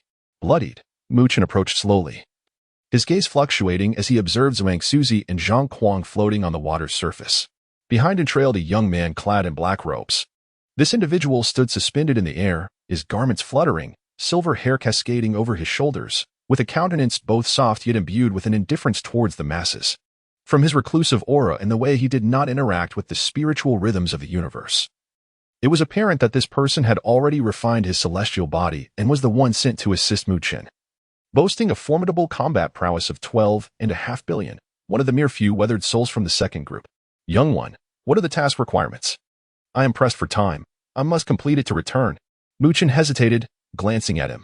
Senior, the task requires the elimination of these two celestial beings. But they cannot be killed. Oh? The black-clad pseudo-immortal cast a sidelong glance at him, casually inquiring, why not? Muchen remained silent for a moment before replying. because if you kill them, it would be exceedingly difficult for you to return intact. Upon hearing this, the black-clad pseudo-immortal's gaze sharpened. What do you mean? With the solidity of this world's laws, even if the heavenly path were to descend, it could not harm me. Do explain why killing them would prevent my complete departure. Muchen fell silent for an extended period, until a private chat message arrived. After which he exhaled a sigh of relief and slowly said, Senior, I apologize, but whether you kill them or not, you cannot leave now. The black-clad pseudo-immortal furrowed his brow, an unusual unease washing over him as he asked sternly, What do you mean? In the next instant, a calm voice echoed, providing the answer in place of Muchen. No other meaning, just a gentle reminder. Who? Where are you? The black-clad pseudo-immortal trembled inwardly, fear gripping him as he turned around. He beheld a figure clad in deep blue robes, equally restrained in aura, standing not far behind him, seemingly unnoticed until now. In an instant, the black-clad pseudo-immortal's instincts flared, his spirit trembling uncontrollably. Heaven above! Given the evolutionary degree of this world's laws, how could such a powerful being exist? To appear silently behind him, did it not imply the capability to easily assassinate him? Simultaneously, a notification from the task system reverberated in his mind. Warning! You have been detected by a powerful being of this realm. The system determines you cannot defeat him. Task failed. Would you like to return immediately? Yes. Without a moment's hesitation, the black-clad pseudo-immortal immediately chose to return. This individual was far too frightening. It was unwise to linger here. However, he was destined not to depart. As a fellow practitioner, Chen Yi was well acquainted with the chat group's methods. Thus, just as the return passage began to show signs of activation, he lunged forward. Grasping the black-clad pseudo-immortal and tearing through the void, soaring into the depths of the outer realm. Muchen stood in a daze, rooted to the spot, unable to regain his composure for a long while. Logically, this mere few weathered souls was here to assist him. He should not have betrayed him. Such an ungrateful act gnawed at his conscience. Yet, Muchen raised his head, gazing at the azure sky, whispering, I'm sorry. Chen Yi is my brother and a senior from the second group. I can only trouble you. Chapter 61. 3 Strikes to Shatter Treachery. I truly am an honest man indeed. This was a carefully orchestrated trap. To ascertain the depths of the public domain, Chen Yi had become somewhat deranged. Although he had always been thus. The 2 celestial beings, Zhuang Suzi and Zhang Kuang, were also exceptionally skilled actors, flawlessly baiting the unsuspecting Muchen while luring out a significant catch. This mere few weathered souls was merely a member of the second group, the group's leader, whose cultivation surpassed all. Had not even shown his face, proving that within the seemingly calm public domain, even greater fish awaited. A simple test had unearthed such a wealth of information. Muchen truly was a most useful younger brother. In the depths of the outer realm, Chen Yi's gaze burned with intensity as he swiftly dealt 3 crushing blows to the mere few weathered souls, clearing his vision significantly before commencing his interrogation. Do not even think of alerting others through the chat group. Otherwise, your primordial spirit shall be extinguished in an instant. How do you know I possess a chat group? Bang, bang, bang. This is your first warning. Attempt to defy again, and you shall die. I want tea. I want tea. What is your name? I don't have one. I ask you, what is your true name? Oh, I'm called Sheng Long. Bang, bang, bang. Chen Yi's expression darkened as he unceremoniously delivered 3 more strikes. Were it not for the chat group's automatic shielding of all related information within the member's consciousness, violent soul-searching would yield nothing. He would not waste time conversing with this fool. I've calmed down. My name is Qinjin. Heh. Dare you to play me for a fool? Why don't you say your name is Zhang Gu? Eh? No, how did you know that? Bang, bang, bang. Stop hitting. My name is Gu Yuan. I swear, you must believe me, I truly am named Gu Yuan. The mere few weathered souls finally surrendered completely. No longer daring to spin tales. Through his swollen eyelids, he cautiously regarded the fierce individual before him, sensing a dark cloud enveloping his life. Though this person was aware of even such an old joke as Zhenggu, he was certainly not a transmigrator. It must be that scoundrel from the 98th group who divulged the information, betraying the chat group and all fellow transmigrators, choosing instead to ally with this formidable local native. Even going so far as to use himself as bait, he was drawn out and slaughtered. How is it that this seemingly unremarkable Ziwei continent harbors such formidable experts? And you, the leader of Group 98, how could you betray me after we shared such a close bond? I am truly infuriated. Observing the despondent expression on his face, Chen Yi immediately adopted a gentle demeanor and said, "Do not be alarmed. I too am a traveler from another realm, and I have joined the Interdimensional Travelers Assistance Group. However, Gu Yuan, having already formed his judgment, remained expressionless and replied, "How can you prove it?" Chen Yi glanced at him sideways. "For instance, you hail from the second group. And your group nickname is merely a bit of wind and frost? You are here to carry out a mission? I do not believe it. Such information could easily be used as bait, unless you send me a private message in the public area." Bang! Chen Yi struck him again, shattering his temper. "Do you believe me now?" Gu Yuan's gaze instantly regained its clarity. Is it truly significant whether he believes it or not? The other party could easily eliminate him, yet still chooses to engage in conversation. Does this not already demonstrate that he is not deceiving me? The reluctance to engage in private chat surely stems from a desire to conceal his identity. He appears quite formidable. Yet he must also harbor a fear of the group leader, does he not? With this thought, Gu Yuan's mind became clear. If he is merely a group member, then it becomes manageable. After all, isn't he just seeking compensation? I can certainly provide that. With a deep sigh, Gu Yuan humbly remarked, "I must apologize for my abruptness in accepting the task without first clarifying matters in the public area. I did not realize that you, esteemed senior, share the same realm as the leader of Group 98 and have been deprived of the rewards you meticulously planned. I am truly sorry. Here is what I propose. You may anonymously list an item of your choosing in the Myriad Realms marketplace, and I would be willing to offer 20 billion points as an apology. I hope for your understanding." Though Gu Yuan spoke lightly, his heart ached. Not only had he failed the task without gaining any benefit, but now he was also compelled to part with his own resources as compensation. It was painfully excruciating. The leader of Group 98. Quite affluent. I see. Chen Yi's gaze intensified, filled with satisfaction towards his prey. Gu Yuan felt a shiver under Chen Yi's scrutiny and quickly complimented. I could never compare to your wealth. After all, I toil endlessly through dungeons only to earn a few billion, while you casually participate in the peak demon-slaying trials and reap tens of billions. This 20 billion points as compensation may seem meager. I hope you want to look down upon it. The peak demon-slaying trials? Chen Yi raised an eyebrow, intrigued by something unfamiliar. It must be said, those high-level members of groups typically lurked in the public area, exuding an air of aloofness. Their notifications set to Do Not Disturb, rendering them oblivious to the deeper developments within the chat groups. After finally encountering an elder from the second group, Chen Yi was determined not to let the opportunity to extract value slip away. Are you unaware? Gu Yuan felt a jolt in his heart, sensing that his judgment might be flawed. A powerhouse whose strength surpassed his own by at least 15 billion.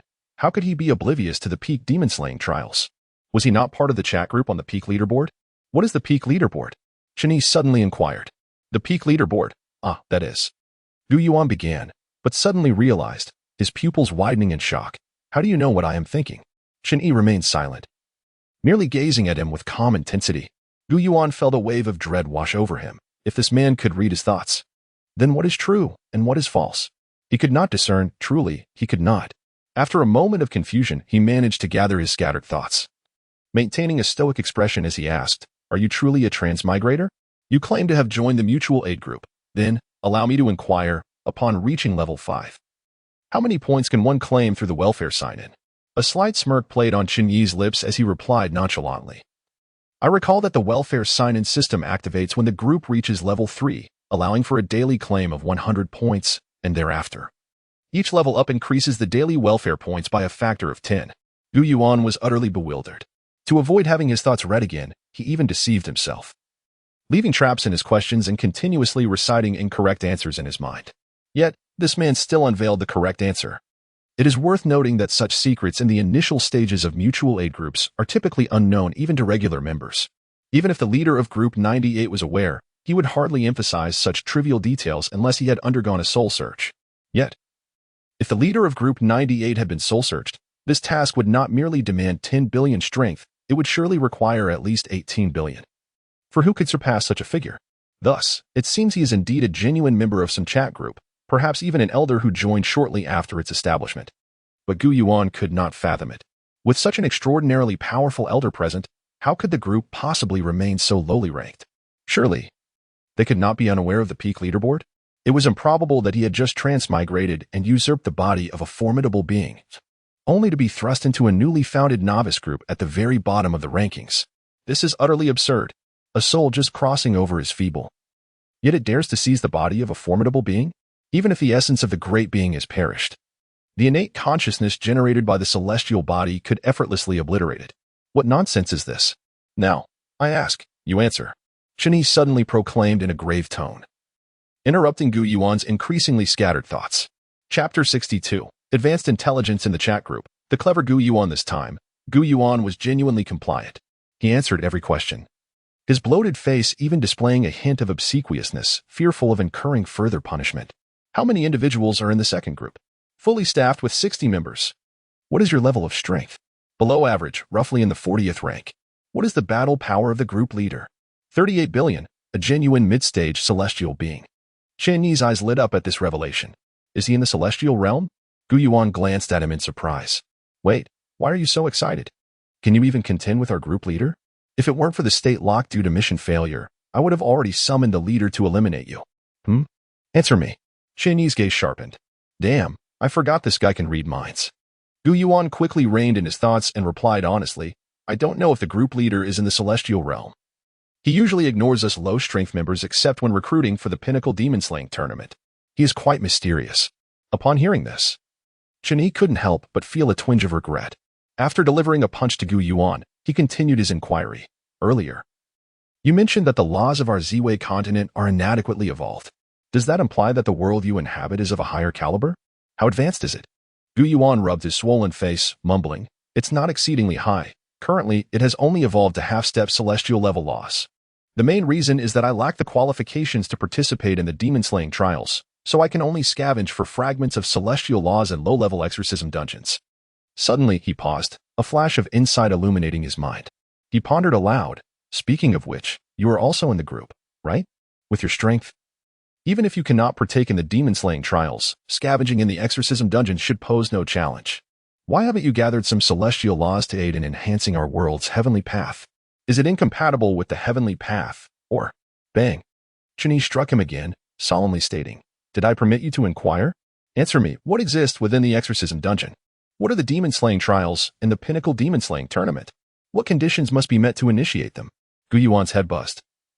And he instinctively responded, the exorcism dungeon consists of various unique secret realms, inhabited by numerous mindless evil spirits. Defeating them yields fragments of celestial laws. The Pinnacle Demon-Slaying Tournament merges two functional segments, the Demon-Slaying Trials and the Pinnacle Competition Leaderboard.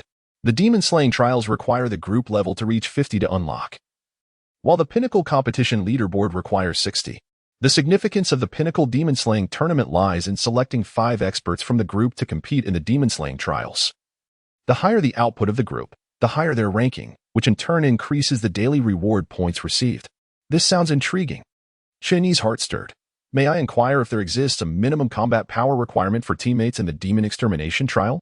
Gu Yuan was momentarily taken aback. Yet the fleeting insight in his mind was finally grasped, and he responded slowly. The Demon Extermination Trial is essentially a large-scale exorcism dungeon. Hence the minimum combat power requirement is 30 million. However, if the group chat level reaches 50, it is rare for members to possess combat power below 100 million. Why do you ask? Could it be you are in a newly established novice group? The 108 group, is it not? To have ascended to level 39 in merely 2.5 months of establishment is an achievement unattainable without extraordinary means. I recall the nickname of the 108 group's leader. Ah, yes, TMD Chen Yi is still pursuing me. What, brother? Do not tell me that even that monstrous Chen Yi dares to cross it? Gu Yuan's pupils constricted, utterly astonished. Sighing softly, Chen Yi remarked, what good is your intelligence if it serves no purpose? Does your knowledge benefit you in any way? Gu Yuan immediately broke into a cold sweat. Brother, please, spare my life. I can prove my worth. I can act as your informant, just like the leader of the 98 group. Trust me, please. Chen Yi gazed at him for an extended moment, until Gu Yuan was on the brink of despair, before he slowly stated, do you wish to live? Yes. Gu Yuan nodded vigorously. Very well. Chen Yi slightly nodded, then reached into his pocket and retrieved 19 colorful orbs. Crushing one. He summoned a celestial avatar that stood in the void, displaying its power. Do you see these orbs? Each one bears the same effect and can traverse the return passage normally. Upon returning, once the task failure lock state is lifted, you should know what to do, correct? With that, the 18 remaining orbs transformed into a necklace, which promptly encircled Gu Yuan's neck. Whether he could catch a larger fish remains to be seen. But the essence of the half-step true immortal law behind Gu Yuan was now firmly in his grasp. For this was a level of attainment that even the Zytiandao had yet to achieve, a necessary path for the ascension of world status. Gu Yuan, whose fate had been tightly constricted, now stared with eyes wide as saucers. Could it be that within this single gem lies a clone possessing an identical combat power of 18 billion? And it appears to be an exact replica? Does this imply that the entity who just brutally assaulted me was merely a clone? Hence, the true self has yet to make an appearance? If a mere clone possesses such overwhelming power to vanquish me effortlessly, how formidable must the original be? Ah, is this even plausible? How could a mere continent, which does not even qualify as a pseudo-immortal realm like the Ziwei continent, harbor such an extraordinarily terrifying powerhouse? What is most perplexing is that this individual seemingly joined the chat group merely 2.5 months ago. While it remains unclear whether he possesses any extraordinary advantages or hidden talents, the sheer fact that he has attained such heights single-handedly suggests he is anything but ordinary. Can our group leader, with a battle power of 3,800,000,000, truly compete with him? Alas, it appears I have already lost faith in our leader's capabilities. For not, dear brother, I assure you, I shall perform this task far more splendidly than the leader of Group 98. Chapter 63, The Interrogated Gu Yuan. Those elders are truly cunning. Gu Yuan returned adorned with a seemingly ordinary necklace of 18 colorful beads. Although this mission ended in failure, yielding no benefits, his life remains precariously suspended in another's grasp. Yet, these are trivial matters. What truly commands Gu Yuan's respect is that gentleman, or rather, that master. He has deftly ensnared the very throat of my destiny, with my life and death hinging upon his whims, while the chat group remains utterly oblivious. It has not even detected the slightest anomaly, completely unaware that I am now wearing a necklace of 18 clones, each boasting a staggering battle power of 18 billion. What does this signify? This illustrates that the chat group is merely a toy for him. He can trigger tasks at will, yet remains utterly oblivious to the happenings when he chooses not to engage with the chat group. Gu Yuan boldly speculates that the reason he can act recklessly beneath the very eyes of the chat group, even leading it to deem his avatar a formidable entity of this realm rather than a mere fellow group member, is that there exists a greater than 90% probability that the chat group is not linked to his true self, but rather has been transferred to his avatar, effectively turning an external enhancement into an internal one. Most significantly, this gentleman only recently joined the chat group. Ordinarily, he should not possess a system-like enhancement. And even if he had other advantages, what miraculous treasures could possibly emerge from the barren lands of the Ziwei continent? Therefore, it is highly likely that he forcefully breached the world's limitations through sheer strength, even daring to provoke the exceedingly formidable tribulations of ascension. Though the means by which he accomplished this remains shrouded in mystery, he is undeniably impressive. Upon contemplating this, an overwhelming sense of admiration surged within Gu Yuan. Akin to the relentless flow of a vast river, resembling the overflowing Yellow River, unstoppable in its course. Brother, can you hear me? Gu Yuan murmured softly, a hint of flattery gracing his already swollen visage. Even upon entering his own territory, he maintained a posture of deference. Soon, a subtle wave of thought emanated from the beaded necklace around his neck. Remain in repose for the time being, awaiting orders. All right, brother. It's regarding the discussions about me in the group. May I utilize the chat? Permission granted. With this explicit directive, Gu Yuan felt a wave of relief wash over him as he opened the chat interface. At that moment, the group was fervently discussing his failed task. Group of transcenders from all realms. Chat group 2 Crow on a plane. Just a bit of hardship. UNZ, how could you fail such a simple task? Did the local heavenly path discover you? Endless night. The task required merely a combat strength of 1 billion. The adversary likely did not even reach the threshold of the pseudo-immortal realm, so the Ziwei continent has yet to attain the level of a pseudo-immortal domain. Even if the commotion attracted the attention of the heavenly path, it shouldn't have resulted in a task failure, right? Withered leaves departing the wind. It's likely that UNZ simply had poor luck, perhaps encountering an invasion of extraterritorial malevolence, rendering him incapable of protection, thus leading to task failure. Scarecrow with 1,000 faces. That makes sense. Those entities are indeed formidable. However, it seems the leader of Group 98 has been deleted. How can they conclude UNZ failed the task? Is there some unforeseen complication we're unaware of? Withered leaves departing the wind. It's not impossible. UNZ has been offline for quite some time, lingering in the Ziwei continent after the task failure. What is he up to?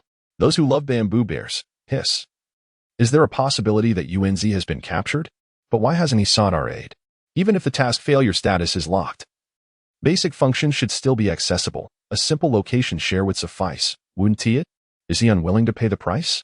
Or is he unable to request assistance? Enough with the speculation. Gu Yuan felt a twinge of panic. These old-timers were astute beyond measure. If they continued to probe, they might inch closer to the truth. Should this attract the attention of the group leader, would not his undercover operation come to an untimely end before it even commences? How can this be permitted? I am determined to surpass that beast, the leader of the 98th group. With this thought in mind, he hastily logged in to stir the pot. However, just a slight trace of weariness. Thank you for your concern, everyone. I am fine. Withered leaves have left the wind. What is the situation on your end? However, just a slight trace of weariness. Alas, I must say, I am truly infuriated this time. The task was nearly a success when suddenly, 3 mature demon manifestations erupted. And they caught a whiff of my celestial essence, roaring about how fragrant I was, and chased after me to bite. Scarecrow of many faces, and then? Just 3 mature demon manifestations. While they are indeed troublesome, they shouldn't have caused your task to fail, right? However, just a slight trace of weariness. Their progenitor also arrived. I had no time to deal with the leader of the 98th group, so I abandoned him and fled, resulting in the system declaring my failure. Hidden world cultivation. Group leader, this is illogical. I shall grant you another opportunity to explain. The usually quiet group leader suddenly spoke, causing many members to hastily erase their prepared messages, trembling in fear of speaking out. Gu Yuan was also sweating profusely at that moment. Yet, after a quarter of an incense stick's time, the leader would completely believe him, for he had decided to weave a perfect lie. However, just a slight trace of weariness. Alas, I knew I couldn't deceive you, leader. Please expel me from the group. I have let you down. Hidden world cultivation. Group leader, what do you mean? Spare me the stammering. Answer me. However, just a slight trace of weariness. I have sworn an oath with my heart of the Tao, and cannot speak plainly. But I can tell you that on the Ziwei continent, there is not just one other transmigrator besides the leader of the 98th group. There is also a fierce individual daring to challenge the tribulation of ascension, in a certain celestial realm, suffused with ethereal energy. Amidst resplendent starlight that suppresses the laws of heaven and earth, the leader of the second group, Yi slowly opened his eyes upon a mat forged from a river of stars. Not merely one transmigrator, but a fierce individual daring to challenge the tribulation of ascension, along with ample leverage to betray me. Could it be a group of that old fellow, the Lord of Tribulation? Indeed. Ranked 30th on the personal peak list, with a combat power of 4,100,000,000, and his rate of improvement is far slower than mine. Is he afraid that I will surpass him and thus lose the chance to claim 10,000 celestial essence stones daily? Just because you old fellow improve slowly. You still wish to obstruct my path? Using Gu Yuan to target me, are you? He. Do you truly believe I possess only 3,800,000,000 in combat power? Yi Wuchen's eyes were profound, as if harboring infinite galaxies, radiating a light that feared nothing. There is no other reason. It stems entirely from confidence in his own abilities. The 3,800,000,000 combat power displayed in the chat group is merely the pinnacle strength he can achieve with his own fists. If he were to base his power on the path of deep space, harnessing the force of the stars and wielding the river of stars for offense, how would you respond? Be aware that during the demon extermination trial, he executed a peak strike that felled a high-level demon with a combat power of 78 billion. Lord of Tribulation? You make it sound as though you could truly endure that perverse tribulation of ascension. Yet, you are merely a scattered immortal, clinging to life through the chat group postmortem, with a combat power of just 4,100,000,000. Do you truly think I fear you? Hidden world cultivation. Group leader Gu Yuan, you need not say anything or ask anything. Just follow his directives. I am eager to see just how capable he truly is. He indeed believes it, and has shifted the animosity onto the entire group. Gu Yuan twisted his mouth in a smirk, immediately reveling in the glory. Brother, I have something to tell you. Chapter 64. So bold? Let us hope the long-dormant tribulation-defying great halberd proves useful. Chen Yi, upon hearing Gu Yuan's report, was momentarily taken aback. Is the leader of this second group truly so bold? With nearly 38 billion combat power, they show no fear against a faction boasting 41 billion combat power? It appears this individual possesses hidden trump cards. Their true strength likely exceeds the 38 billion indicated by the system, much like Feng Zheng, who, despite displaying only a few million in combat power, wields the Xinqing seal and can confront beings of 1,000,000 combat power with unwavering resolve. However, the enhancement provided by external objects is inherently limited, never exceeding a tenfold increase. Even assuming the maximum enhancement, the leader of the second group could potentially reach a combat power equivalent to 380 billion. Yet Chen Yi remains unperturbed. Although the 18 one-star celestial body avatars from Gu Yuan can only merge into 2 3-star celestial body avatars, each possessing 360 billion combat power, this is solely based on pure innate strength. Should Chen Yi employ external aids? How then would the leader of the second group respond? It is well known that Chen Yi, throughout his life, has preferred to avoid conflict, seeking instead to resolve disputes. To dispel the misconceptions surrounding his ascension trials, he is trained in a diverse array of disciplines, including but not limited to talismans, formations, various weaponry, and the laws of the cosmos. Yet, despite his extensive training, he finds his greatest proficiency lies in wielding a massive halberd.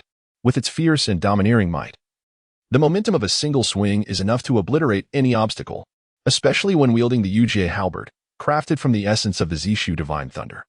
Its attributes align perfectly, maximizing Chen Yi's power, rendering even the ascension trials daunting.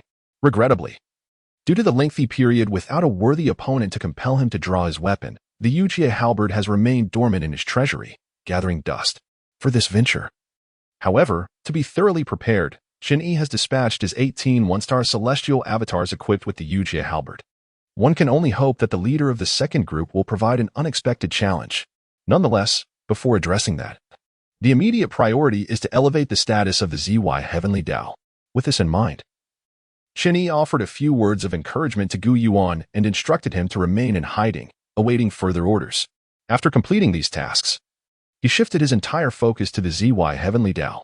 At this juncture, the foundational framework of the secondary celestial law has been completed. It is merely awaiting operational adjustments before being integrated into the ZY continent. Chen Yi approached this with utmost caution, for past failures have taught him that even with a high success rate, unpredictable variables can lead to total collapse. Fortunately, this time, with the generous provision of secondary celestial law essence from the Western Sea Heavenly Tao, any mishaps will not adversely affect the ZY Heavenly Tao. Thus, the ZY Heavenly Tao now finds itself in a state of relative liberation. Brother E, since this source of celestial law is not inherently mine, some discrepancies may arise. I believe that once integrated into the local context, these rejection reactions will dissipate. Do not rush, Chen Yi gently admonished. The elevation of world status is a grand endeavor. Every being is swept along by the current. Any minor disruption could lead to tumultuous upheaval, fraught with peril. Whether we can land safely depends on our ability to navigate this course. Observing the future is far less clear than reflecting on the past. Fervor and confusion will be present, so you must recognize your own position. Let us not find ourselves lamenting the loss of so many lives once more. The ZY Heavenly Tao immediately calmed, responding submissively, Brother E, I understand my errors. I will heed your guidance and identify the root cause of the rejection issues. Very well. I shall assist you. Chen Yi nodded slightly, then immersed himself fully in the task of uncovering the problem. After a thorough search, a full 30 hours had elapsed. During this time, Mu Chen, the leader of the 98th group, underwent a splendid transformation of identity. Indeed, what was destined to occur has come to pass. With the posting of the assistance task to the public district, it was unfortunate that regardless of whether the task was ultimately accomplished, the system's allocated points and group experience would still be attributed to the 98th group. The judgment rendered was as follows. The group lacked the capability to confront unforeseen risks, exhibiting poor risk resilience. Thus, a deduction of 20 billion points and 200 million group experience for the assistance task was imposed, causing the group level to regress to its initial state, insufficient to repay its debts, leading to a declaration of bankruptcy and reorganization. Before Mu Chen could bid a proper farewell to his beloved group members, the chat interface abruptly turned gray. Ding. As the group leader, you possess the authority to choose to join a group chat. You may select one from the following 3 groups that are not yet full. Group 37, 5860. Group 91, 4660. Group 108, 960. Upon seeing that Brother Yi's Group 108 was among the options, Mu Chen was almost overwhelmed with emotion, tears brimming in his eyes. Upon entering other groups, one would undoubtedly face the dismal fate of being swiftly expelled, perhaps even subjected to a barrage of ridicule, while waiting in the dimly lit Freedom Channel for Brother Yi to come to the rescue. However, stepping directly into Brother Yi's group is an entirely different experience, as it is filled with familiar faces, making one feel as if they have returned home. Here I am, Ga, Chunan, Yuan, and Gaozi. I am diving right in without hesitation. The Transcendental Travelers Mutual Assistance Group 108 welcomed 3 new members in quick succession, triggering its unique welcoming mechanism.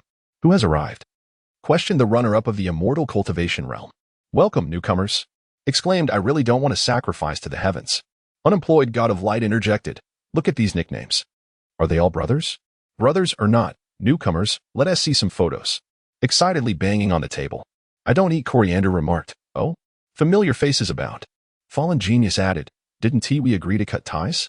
Why have you come in directly? Self-redemption of the villain greeted. Brothers, it's been a long time. I have missed you dearly, except for that fellow named Muchin. I want to build a harem. Complained. This is tough. I was quite pleased to join a group with such prominent figures, but I didn't expect this rascal to come along as well. I'm building infrastructure in another world laughed. Respected seniors, I have long admired you since my time in Group 98. I look forward to your guidance henceforth. Back to the living remarked, brothers, please don't treat me coldly. I have reformed.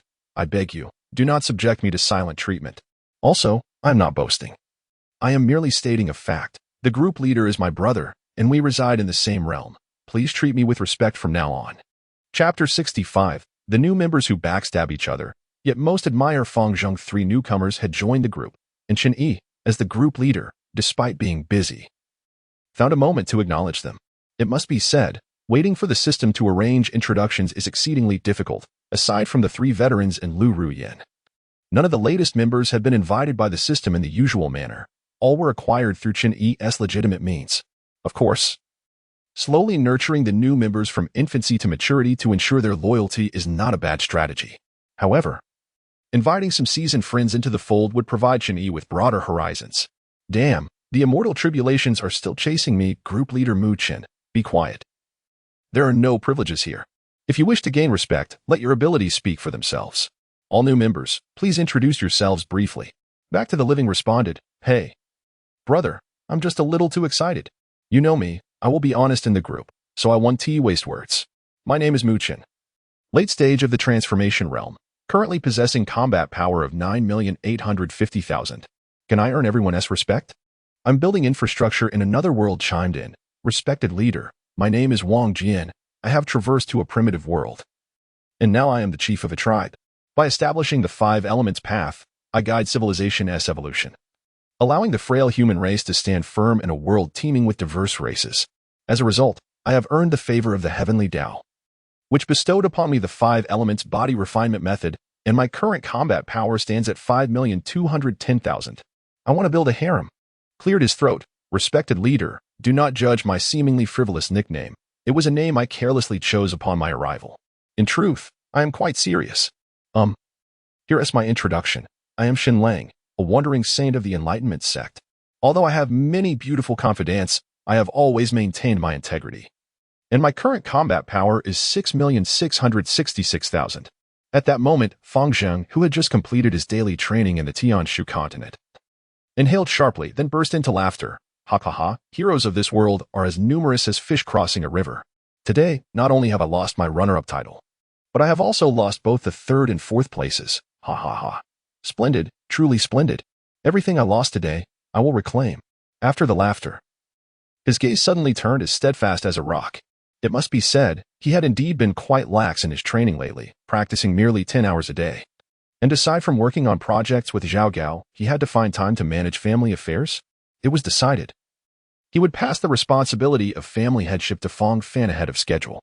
That rascal was wholly dedicated to his training, spending his days either breaking through spirit stones or gathering resources, advancing faster than Fang Zheng himself. It was also time to temper his disposition. Thus, the avatar of I really don't want to sacrifice to the heavens quietly turned gray. At that moment, no one noticed, except for Chen Yi, who keenly sensed this subtle change.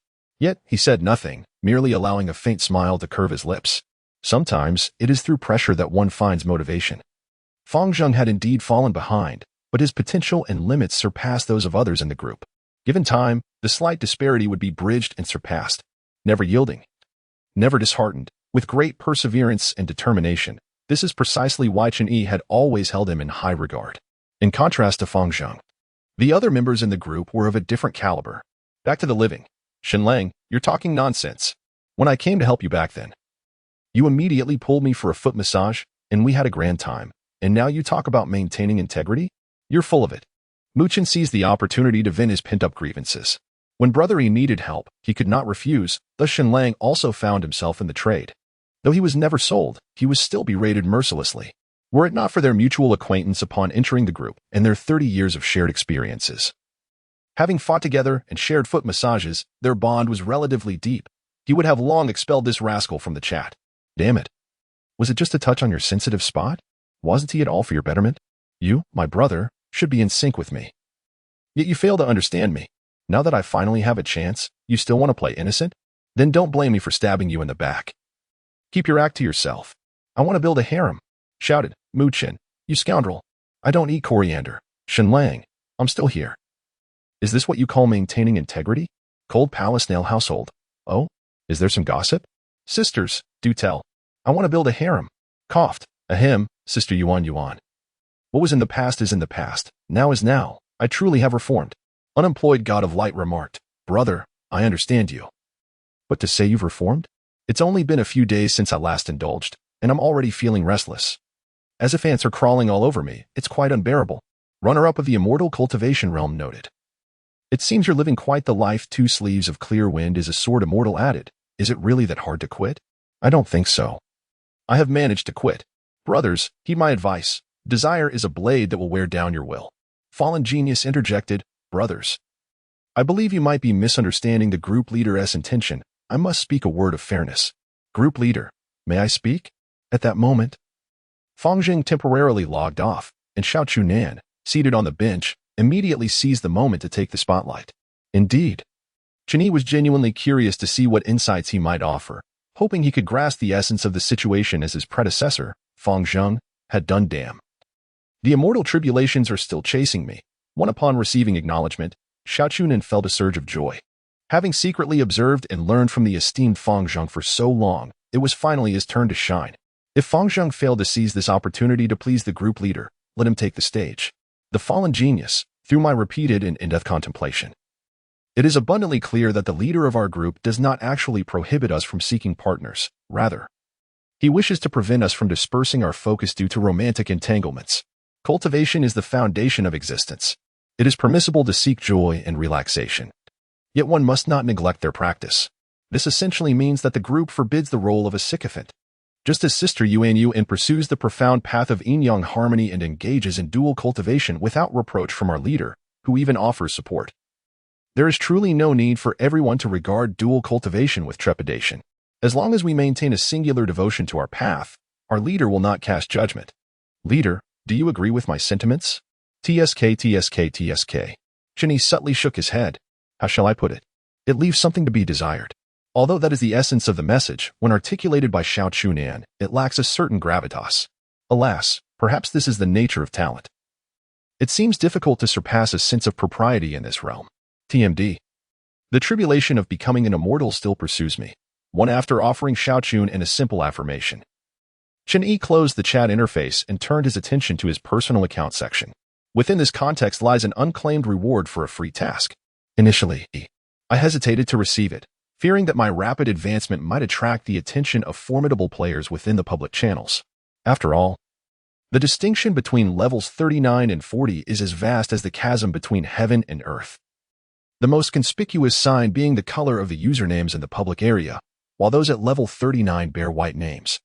Those at level 40 are marked by striking red names. For a nascent group that has only recently formed, such visibility could be problematic. It does not take a fool to recognize that something is amiss within this group. However, upon encountering the notable player Gu Yuan from the second group and learning that I had already caught the attention of seasoned players from higher tier groups, I found myself wondering what there was left to conceal. It is well known that one must cast a direct line to catch the big fish. If you're unconvinced, come and test it. At this moment, the Jiwei Tiandao had undergone recalibration, resolving the previous source rejection issues of the secondary celestial pathway. Once this celestial law is successfully integrated into the Jiwei continent, what remains is the acquisition of a more advanced source of true celestial laws. Thus, it is prudent to prepare in advance. Claiming the free task reward. Chapter 66. Fang Zheng is once again the MVP. A private message from the esteemed leader of the second group. Ding. You have received the reward for the free task. 1 billion points have been credited to your account. And your current point balance stands at over 1,360,000,000. 100 million group experience is being allocated to the 108 group level system. In the next moment, the bustling 108 group fell abruptly silent, with only the frequent announcements from the system breaking the stillness. Ding! The group leader has claimed the reward for the free task, Group Experience 100 million. This group has ascended to level 40. With just under 98 million experience points required for the next level, the Group Welfare Daily Sign-In Reward has been upgraded, allowing members to earn 4,000 points for daily check-ins. The Group Red Envelope system has undergone a super upgrade, raising the daily maximum limit to 40 million points. With today's limit refreshed, the restrictions on the public regional channel have been lifted, allowing ordinary members to speak, with usernames displayed in white, while the group leader's name appears in red. The function location sharing has been activated. Would you like to experience the joys of offline meetups? There is no need to trigger help tasks anymore. Simply pay a certain number of points to utilize the teleportation channel. Chen Yi furrowed his brow, contemplating the significantly increased limit of the red envelope system. Was this the original rule, or was it merely a reaction to my earlier comments about the limits? Have I truly mentioned the limits so often that they have risen to such heights? How am I to distribute red envelopes now? With a limit of 40 million. And barely 20 billion in points, how many times can I even send them? Observing the silence in the group, it seemed that everyone was waiting for something. Alas. The chat group, you have truly embarrassed me. At this crucial moment, it was once again Fang Zheng who stepped up. I truly do not wish to invoke the heavens. I have expressed my admiration for our great leader countless times. Yet I must reiterate that our group's current achievements are entirely thanks to the guidance of our leader.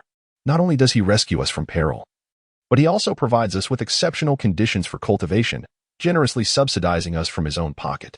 Yet, we have failed to produce outstanding results, which fills me with shame.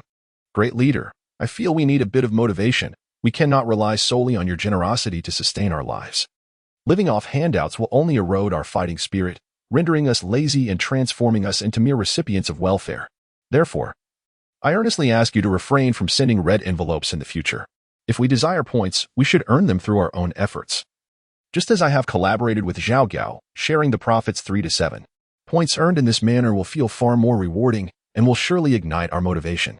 Come, Gaozi, we have completed 9 tasks over the past few days, yielding a total income of 38 million. Based on our agreement, I should give you 11,400,000. I previously transferred you 2 million, and now that the limit has been lifted, I will transfer the remainder to you.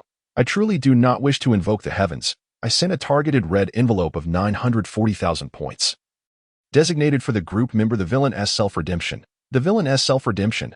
Brother Fong, you are indeed wise. Fallen genius. Brother Fong speaks truthfully. I share your sentiments. Back to the multitude. I shall compete with you, gifted individuals.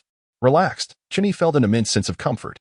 Once Fang Zheng intervened, the atmosphere in the group returned to normal. He could now declare that in this arena, Fang Zheng was the champion MVP. No one else could contend. Fang Zheng, you bring me such joy. TMD, the tribulation of ascension still pursues me. Fang Zheng, do you wish to undertake a larger project? Come to me in a few days. I have something good to offer you. I truly do not wish to invoke the heavens. I am honored by your gracious offer.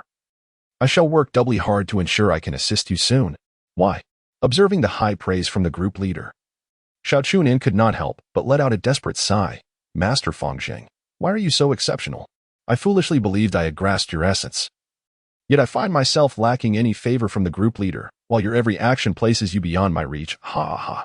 Why must there be both South and Zheng in this world? Regardless of the thoughts of other group members, Chen Yi's admiration for Fang Zheng remained unchanged. He closed the chat interface and logged into the public regional channel for a brief glance.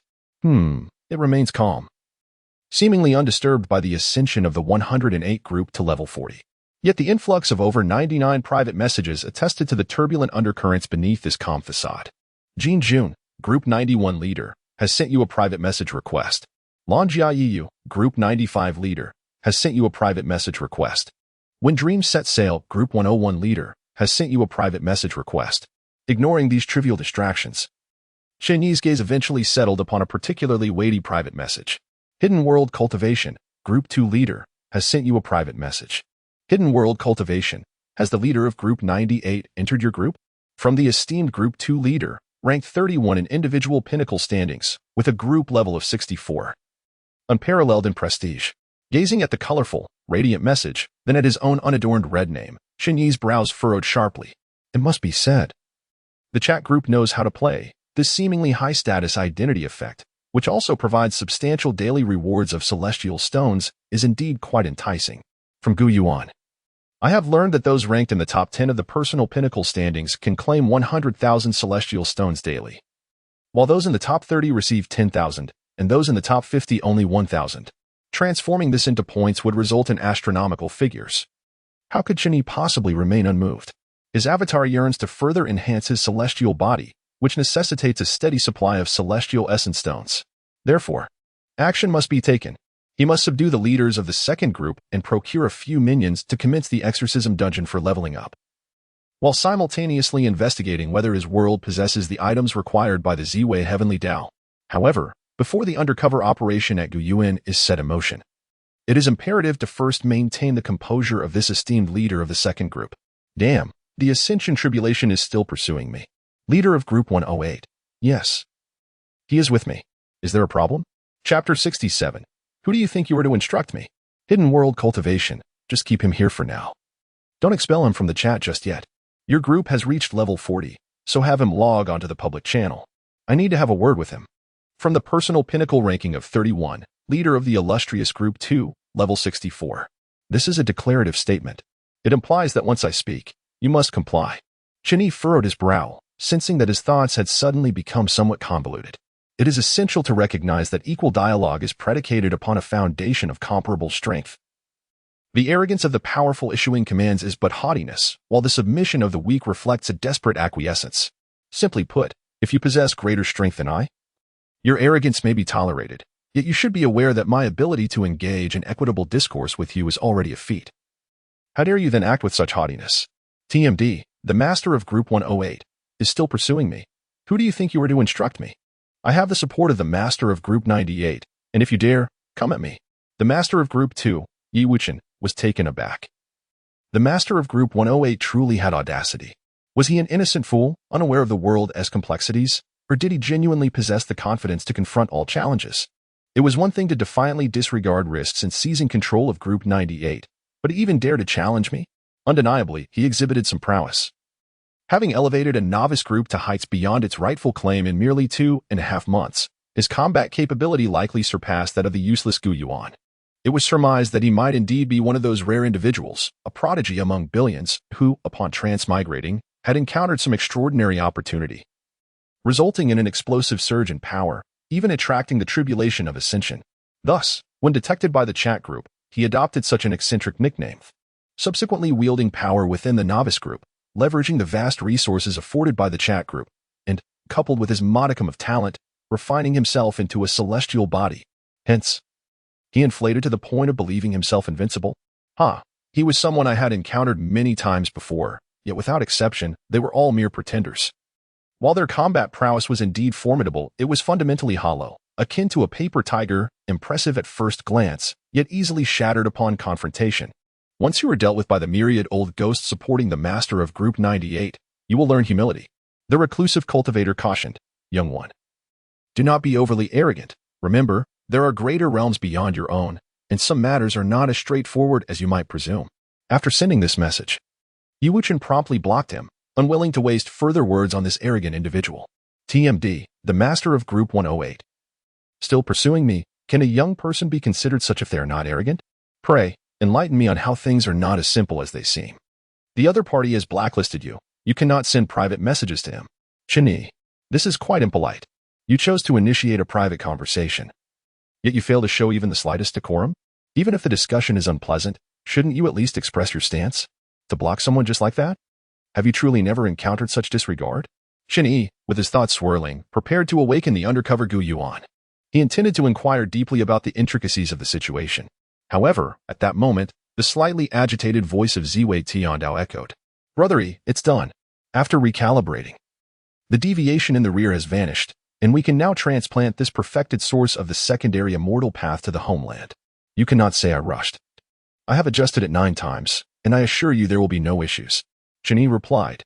Very well, consider yourself fortunate this time, and enjoy your moment of respite. Once I am done, you shall face the consequences. After calming his emotions, Chen Yi smiled warmly and said, since there are no issues, Let us proceed. Yet, Ziwei Tiandao hesitated, expressing, Brother E, there seems to be another complication. Have you forgotten about the Mother of Calamity? It is still confined in the little dark room. If we do not resolve that, it might benefit from the elevation in world status, and furthermore. I have yet to decipher the information you seek. Mentioning this, Ziwei Tiandao grew frustrated. The Mother of Calamity was notoriously unyielding, impervious to any attempts to pry open its secrets. It had promised Brother E it would soon unveil all information. Yet it had dragged on until now without breaching its memory's defenses. It was a source of shame for Ziwei Tiandao, who had sought out supercharged cores in the essence of the secondary immortal path while failing to manage this minor task properly. Chen Yi paused, shaking his head slightly. No matter. Since you cannot decipher it, let it be. How do you wish to deal with that vile entity? Initially, he had intended to leverage the unique avatar technique of the Mother of Calamity to break through the limitations of his own avatars. However, as the usage increased and the tribulations of ascension provided a surge of chaotic divine thunder essence, the avatars had naturally reached a bottleneck and disintegrated. Essentially, by gathering more chaotic divine thunder essence during the next tribulation, he could surpass the bottleneck and once again forge a new avatar of the first star immortal body. Thus, had Ziwei Tiandao not brought it up, he might have completely forgotten about the Mother of Calamity. Brother E, how about this? You temporarily seal that entity beyond the domain. Once my status is elevated and my capabilities significantly enhanced, I will certainly be able to breach its memory defenses and extract the content you desire. Ziwei Tiandao asserted resolutely. Feeling the firmness in its tone, Chen Yi couldn't help but chuckle. There is truly no need for that. I have already discovered the answer to the problem. If you wish to eradicate the Mother of Calamity, then do as you please. All right. Thank you, Brother E. Ziwei Tiandao was overjoyed. Had it not been for the delay in fulfilling Brother Yi's request, it would have long since used the Mother of Calamity, who bore countless blood debts, to honor the fallen beings. Soon, a resounding thunder echoed throughout the skies. The instigator was vanquished as Ziwei Tiandao took matters into its own hands, finally providing a reckoning for those children who had not been properly protected. In the next moment, an incredibly brilliant rainbow pierced the heavens.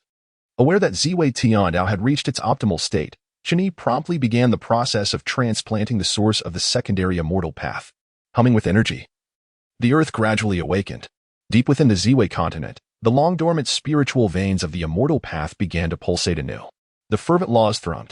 5 celestial beings of the Tao, who were expanding the realm at the world's edge, radiated with glorious light. Ha ha, it worked. It truly worked.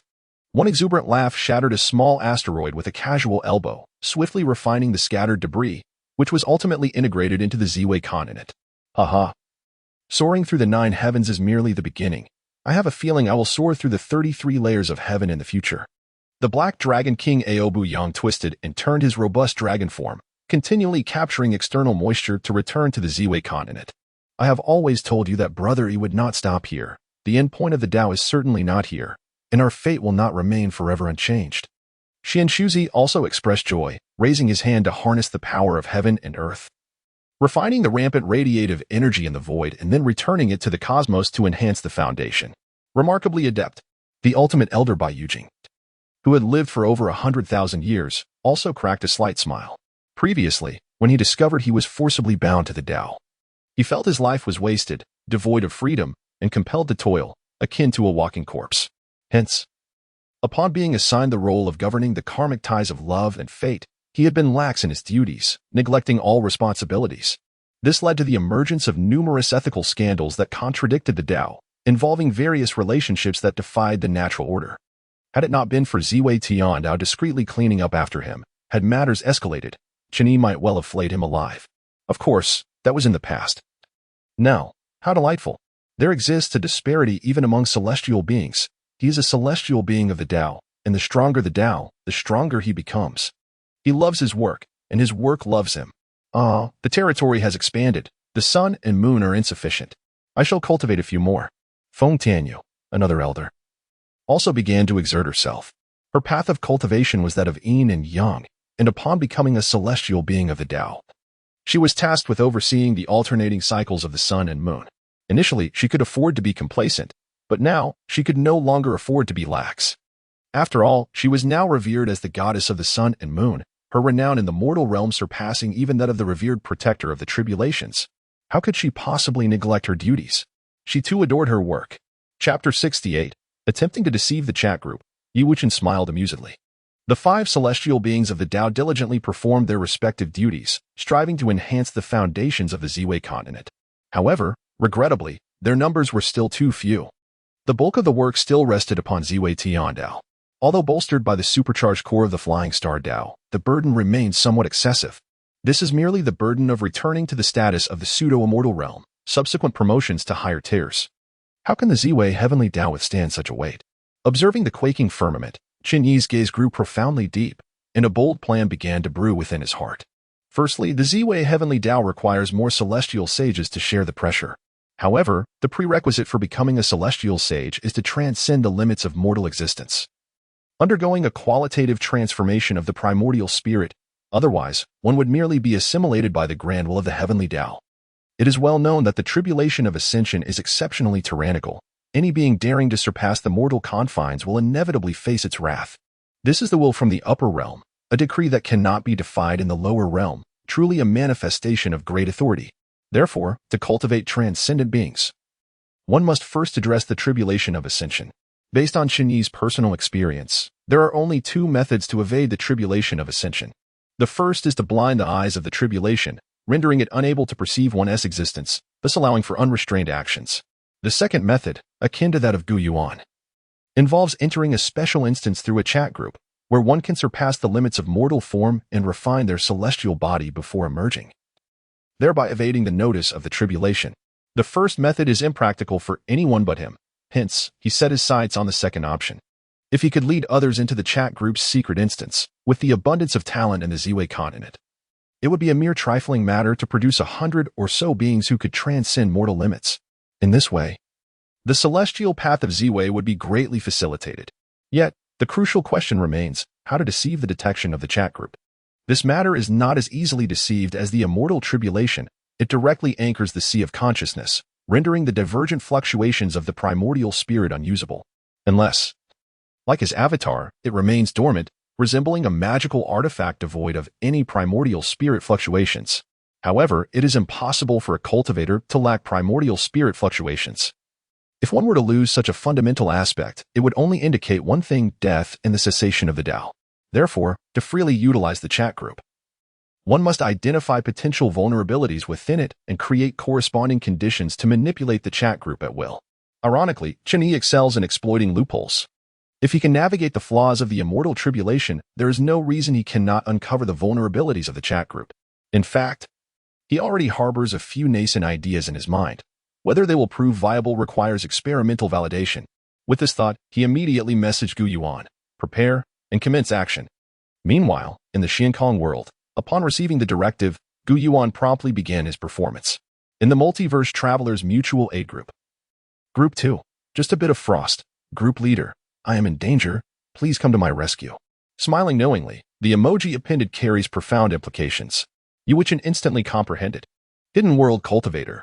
Group leader, don't be afraid. I am always here. Smiling knowingly, Gu Yuan, adept in energy cultivation, generally refrains from smiling easily. However, upon seeing the emoji emitted by the second group leader, he could not help but crack a slight smile. You think you're clever with that knowing smile. I've already betrayed you, and you're still smiling? If you can't smile later, don't blame me. After all, I have no choice. I'm in quite the predicament, with 18 death talismans hanging around my neck. Brother, PS ready. Come on, give it your all. I can withstand it. Chen Yi, while the logic holds, why does it sound so twisted coming from you? It's as if I intend to do something improper to you.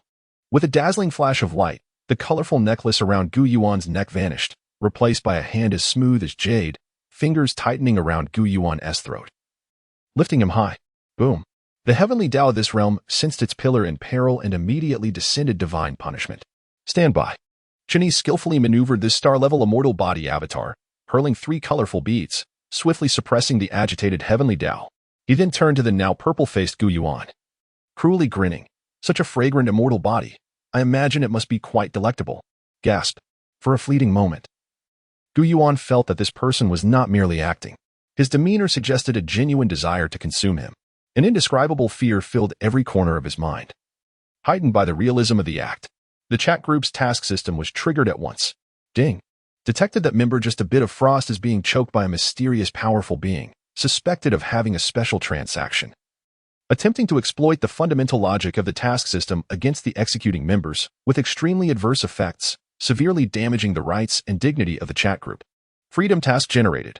Rescue the misguided member just a bit of frost, rigorously eliminate the unlawful elements harming this group's interests. Task power requirement. Over 2 billion.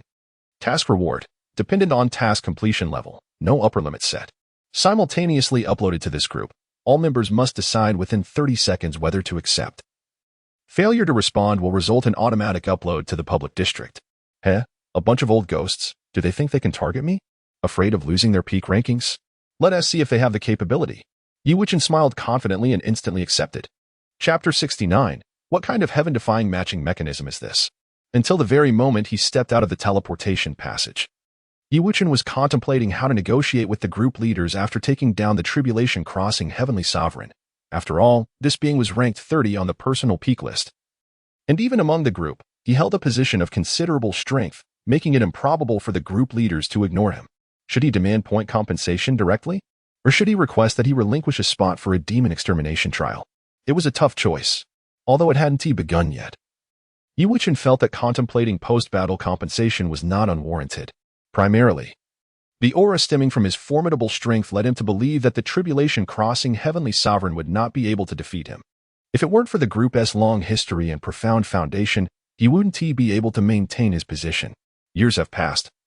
Yet their combat power remains stagnant. If they cannot rise, they should not suppress others. How dare they come into my members' world and cause trouble? They shall be left with no return. As Yi-Wuchen confidently stepped out of the teleportation passage, he was caught off guard by a massive fist appearing before him. The fierce wind from it stinging his cheeks. Gasped. Such speed. Indeed formidable. Watch me. Bang. Yi-Wuchen was stunned. He dodged in time and was almost knocked out, his mind buzzing. With a sudden tug, he felt his collar yanked, followed by a surge of immense force, spinning him around until he abruptly found himself in a chaotic void. It was only at this moment that he belatedly realized he was somewhat at a disadvantage. Though he had been ambushed without honor, he could not deny the opponent's formidable prowess, stealing his resolve. Yi-Wuchen suppressed his arrogance and cautiously regarded the young man clad in a dark blue Taoist robe before him. Upon seeing him, Yi-Wuchen felt his soul fly from his body. 360 billion combat power. Is this truly a group of transcendent beings? Alas, I am utterly astounded. Where on earth did you come from? And as for the chat group, do you find this freedom task reasonable? You expect me to confront him? Would you care to see what this truly is? What manner of extraordinary matching mechanism is this? Am I to be purged for the sake of this group's interests? I am to be eliminated. A warning. You have been detected by an unknown formidable adversary. The system has determined that you cannot prevail against him. Mission failure imminent. Do you wish to return immediately? Yes. The moment the system prompt appeared, Yi-Wuchen decisively struck the confirm option. The return passage is being activated. Please wait. Crack. At that instant, a dark purple spear suddenly swept across. In an instant, the void shattered, and the newly formed return passage was obliterated. Warning. Encountered interference from an unknown force. Return passage ineffective. Cooldown period 150 seconds. Please hold on. In that fleeting moment, Yi-Wuchen felt a chilling dread surging from his tailbone to the crown of his head. I'm doomed. Thud. So swift. Yi-Wuchen's legs weakened. And he surrendered. I was unaware of the esteemed presence before me. I have been most offensive. I beseech you to spare my life. I will do whatever you ask. He did not wish to die. After enduring countless trials to reach this level, and suffering immeasurable hardships to attain his current status, how could he perish silently here? He would merely grovel, for as long as he could survive. What did a moment of humiliation matter on the long journey of life? I shall kneel. Stand up. Chen Yi, wielding the formidable spear, glanced at him askew and commanded in a deep voice, pick up your weapon, unleash all your abilities and attack me. It is a rare opportunity to confront a worthy opponent. Is it right for him not to engage?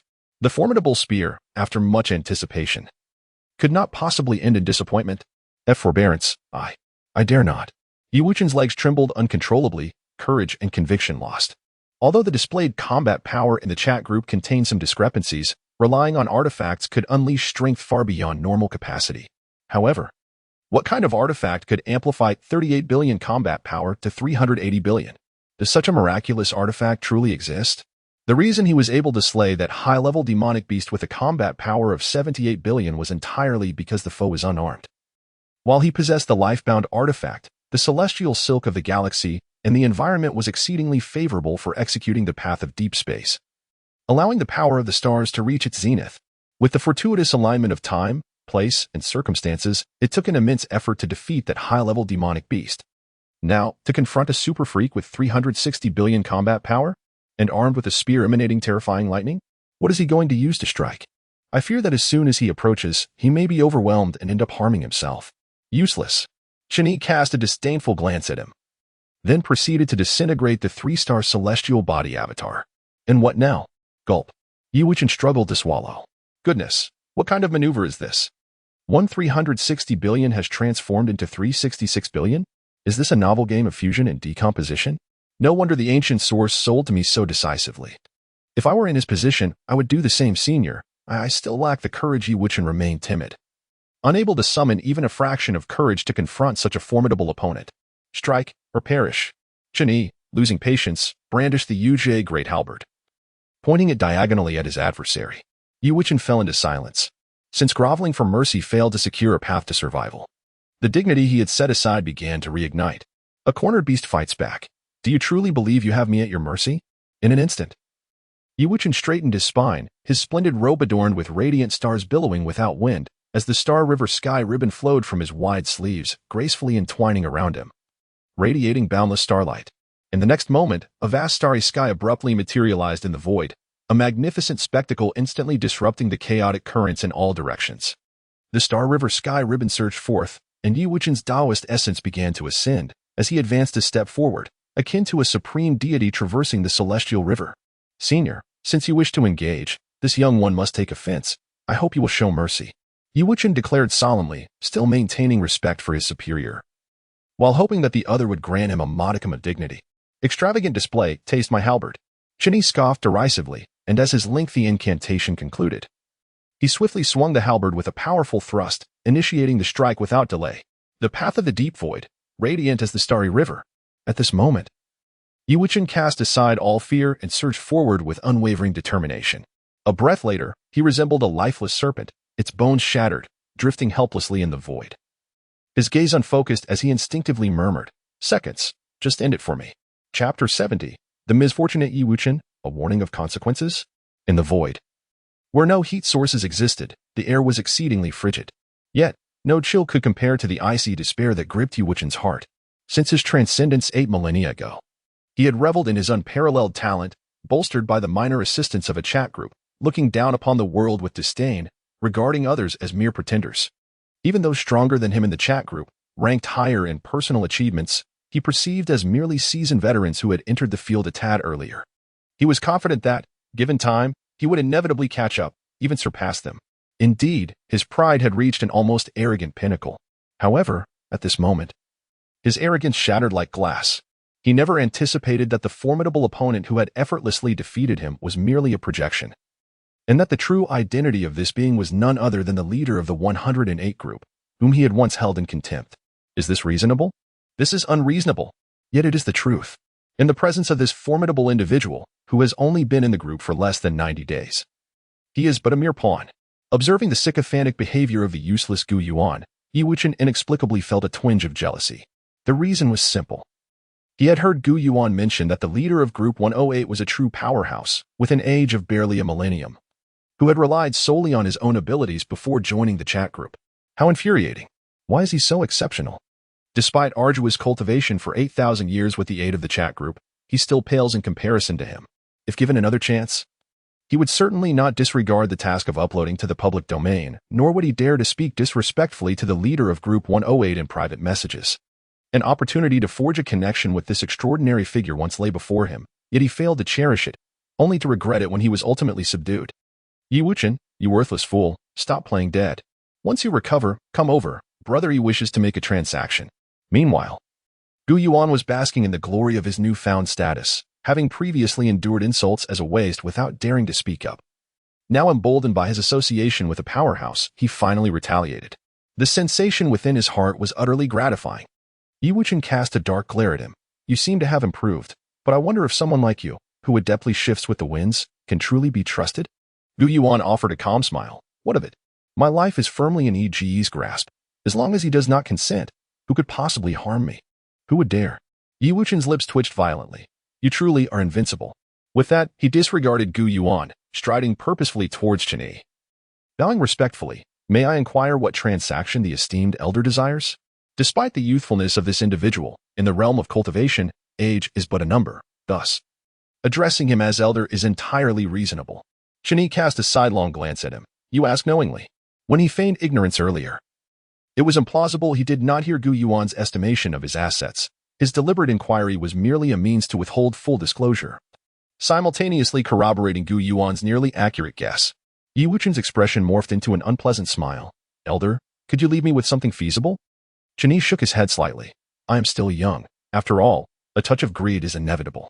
In that instant, Yi Wuchen felt as if an arrow had pierced through time and space, striking him, and it had been launched by his own hand. He indeed had not forgotten his casual decision to block him. With a deep sigh, Yi Wuchen slowly admitted, very well, Gu Yuan's estimation is indeed quite precise. I currently have 880,000 celestial essence stones remaining in my chat group account. Before he could finish, Chen Yi interjected, your heart reveals that the precise figure should be 882,562 stones, with a total balance of 562 billion precisely. Yi Wuchen painfully closed his eyes. All right, I will relinquish these extraneous possessions to you, as a gesture of goodwill. However, Gu Yuan is merely a group member, and there are numerous regulations he is unaware of. I have a few points to discuss with you. Chen Yi regarded him calmly, nodding slightly. Firstly, your request for 20 high-power group members is unrealistic. Transactions between different chat groups can only involve 3 members at most. This, I trust, you are well aware of. As for your suggestion to transfer them to a free channel for recruitment, that method only applies to groups below level 50. Once the demon-slaying trial section is activated, each member becomes a fixed asset of the chat group. Should I expel them, they will claim a portion of the group's privileges and become independent individuals, taking charge of their own destinies. In such a scenario, there is over a 90% chance they will not join your group, and it would significantly diminish the territory held by the second group in the demon-slaying instances and trials. Truly, Elder, please allow me to retain some of my assets. As he reached the end of his plea, Yi Wuchen's eyes brimmed with tears, his voice choked with emotion. It was indeed arduous. He had accumulated points for nearly 8,000 years. After laboring tirelessly for over 500 years in peak competitions, he had only managed to elevate his ranking within the top 50 80 years ago, receiving 1,000 celestial essence stones daily, accumulating precious resources after deducting those required for cultivation. All the wealth he had painstakingly gathered had been utterly drained in one fell swoop. Gone completely. Tears, unbidden, slipped to the corners of his mouth, the bitterness overwhelming. Seeing his heartfelt lament, Chen Yi felt somewhat embarrassed. Admittedly, it was a tad excessive. It was merely his desire for fish that led him to catch the small fish, Gu Yuan, only to find it insufficient to sate his hunger, prompting him to use Gu Yuan to lure in the bigger fish, Yi Wuchen. At long last, a bountiful feast awaits, enough to satiate hunger and leave one with a greasy satisfaction. Yet, for Yi Wuchen, this reality is not without its cruelty. Alas, in this world, the law of the jungle reigns supreme. Although Chen Yi possesses strength, he is nearly destitute, while Yi Wuchen, though not weak, is affluent to the point of excess. Thus, when neighbors stockpile provisions, I shall stockpile weaponry. My neighbors serve as my granary. How to avoid being devoured? Quite simply, one must strive to grow stronger. Only by ascending step by step to the pinnacle, capturing all the fish in the pond, can one eventually grow weary of feasting and find joy in observing the fish as they battle amongst themselves. Why do you weep? What are those tears? What does that expression signify? Chen Yi, with a grand gesture, patted Yi Wuchen on the shoulder, then spread his hand. Why not keep your points for now? Just hand over the Xianyuan stones, and we can trade for 3 members. Eh? Yi Wuchen's eyes widened in surprise. Is that true? Chen Yi nodded slightly. Indeed. Thank you. Thank you. You truly are a magnanimous benefactor. Observing the elderly man becoming so elated that he began to ramble, Chen Yi couldn't help but shake his head and chuckle. It wasn't that he had softened. Rather, the chat group had detected an anomaly in his account, resulting in certain functions being restricted as a warning. Chapter 71. A nuisance of a ban. I, Gu Yuan, am no fool. The chat group's detection system operates discreetly, yet it is far from non-existent. Initially, there were no signs of irregularities, as the 2 members of Group 2 were engrossed in discussions about a fellow member transcending the tribulation. However, after multiple checks, it became apparent that the subject of the task was not as expected, and thus the normal task protocol continued. The pivotal moment arose when, following the task's failure, the focus of discussion for the two members shifted to the group leader of Group 108, TMD. The tribulation of ascension is still pursuing me, with their emotional fluctuations becoming particularly pronounced, capturing the attention of the detection system. Moreover, Chen Yi had frequently employed avatars to undertake tasks, and when the relevant detection records were compared to the primary target triggering this free task, what a revelation! The similarity reached a staggering 80. The remaining 20 consisted of deliberately obscured fluctuations of his original attributes, intended to elude the scanning of the detection system. Such audacity! To dare to employ avatars for illicit activities under the watchful gaze of the detection system? Warning! Your account has exhibited unusual activity, suspected of remote login. Certain rights have been suspended, to be reinstated after 30 days. Friendly reminder, should such behavior persist, more severe penalties will be enforced. Please adhere to proper conduct to foster a harmonious and friendly chat environment. The suspended rights include 1. Access to the Multiverse Mall. 2. Group benefits and check-in system. 3. Permission to open the evil-slaying dungeon. 4. Access to the super comprehension section. 5. Location sharing functionality. Oh, hardly a sting. These functionalities may prove to be quite beneficial for the members of the group. However, for Chen Yi, as long as the fundamental rights of the group leader remain unscathed, a month-long ban is merely a trifling matter. After all, having secured such a bountiful harvest from Yi Wuqing, he is more than satisfied and can now take the opportunity to reflect and digest his gains while meticulously examining any potential vulnerabilities within the chat group during this ban period. With this thought in mind, Chen Yi spread his arms wide. Come now, Yi Wuqing, hand over the Xianyuan stones to me. Forget about the small change. I require 882,560 of them, not a single one less. Upon hearing this, Yi Wuqing felt a jolt in his heart.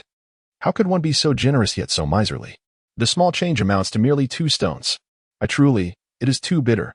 Soon, Yi Wuqing's personal account within the chat group was entirely depleted of Xianyuan stones, while Chen Yi's pockets noticeably swelled. Well, Wuqing. To pull me out from the blacklist of the public district channel, Chen Yi finally revealed a faint smile, addressing Yi Wuqing in a much friendlier manner. Very well. Yi Wuqing nodded, having completely acquiesced. After all, it was like grasping at sand. It was better to simply let it go. Retaining some points in his account was already a stroke of good fortune. However, as he logged back into the public district and beheld the group leader's avatar on the blacklist marked with a violation, his heart immediately trembled. I knew a greedy fellow like you wouldn't let go of over 5 trillion points, and yet you mentioned to let me keep them temporarily? So it turns out your account has been banned. Ha ha ha. Chat group, you have finally done something that brings joy to the masses. While he was uncertain of the duration of the ban, Yi Wuqing, having experienced several bans himself, knew it would last at least 7 days. Although he could still access the public district channel and trade with other group leaders, he could not utilize the Wanjie Mall, thus prohibiting any large transfers of points. 7 days was ample time for him to deplete all his points. When the time comes, if you wish for points, none will be available. Only your life.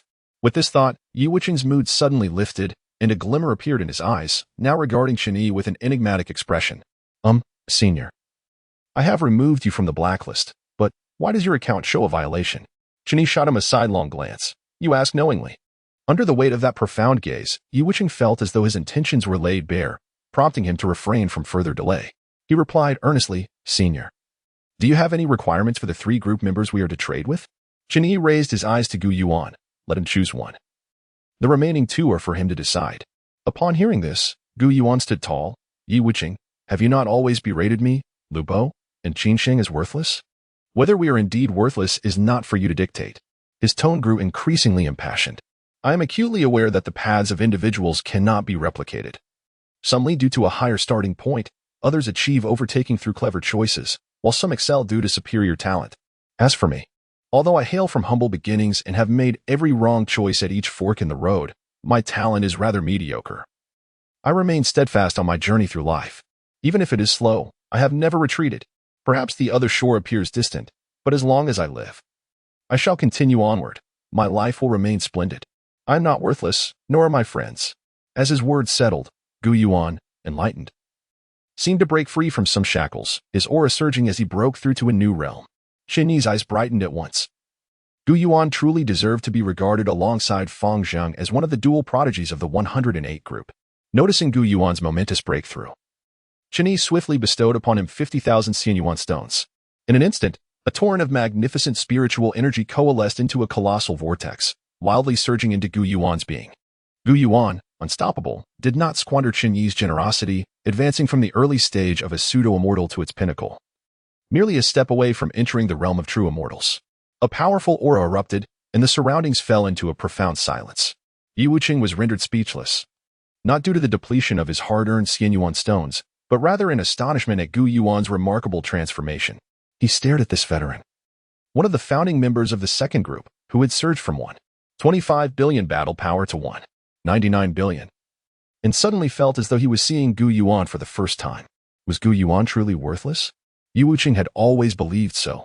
After all, as a founding elder of the group, having joined around the same time as him, he had been surpassed by numerous juniors. Had his cultivation time not been sufficiently long, he would likely have already become the least accomplished member of the second group. His lack of talent was an undeniable fact. His demeanor within the group was often rather subservient, the type to remain silent under insults and even smile and jest, devoid of arrogance and with an unrefined character. Such a person, is it not justified to call him worthless? The pressure imposed upon him is merely a hope that he will strive for excellence. Is there any fault in that? Yet, the reality proves otherwise. Excessive oppression merely leads to the suppression of brilliance, trapping one's potential beneath an invisible shackle, hindering the path ahead. Today, when Gu Yuan could no longer endure the constraints of oppression, shedding his disguise to reveal his true self, Yi Wuqing suddenly felt a tightening in his heart. A heavy sword without an edge, true skill without ostentation.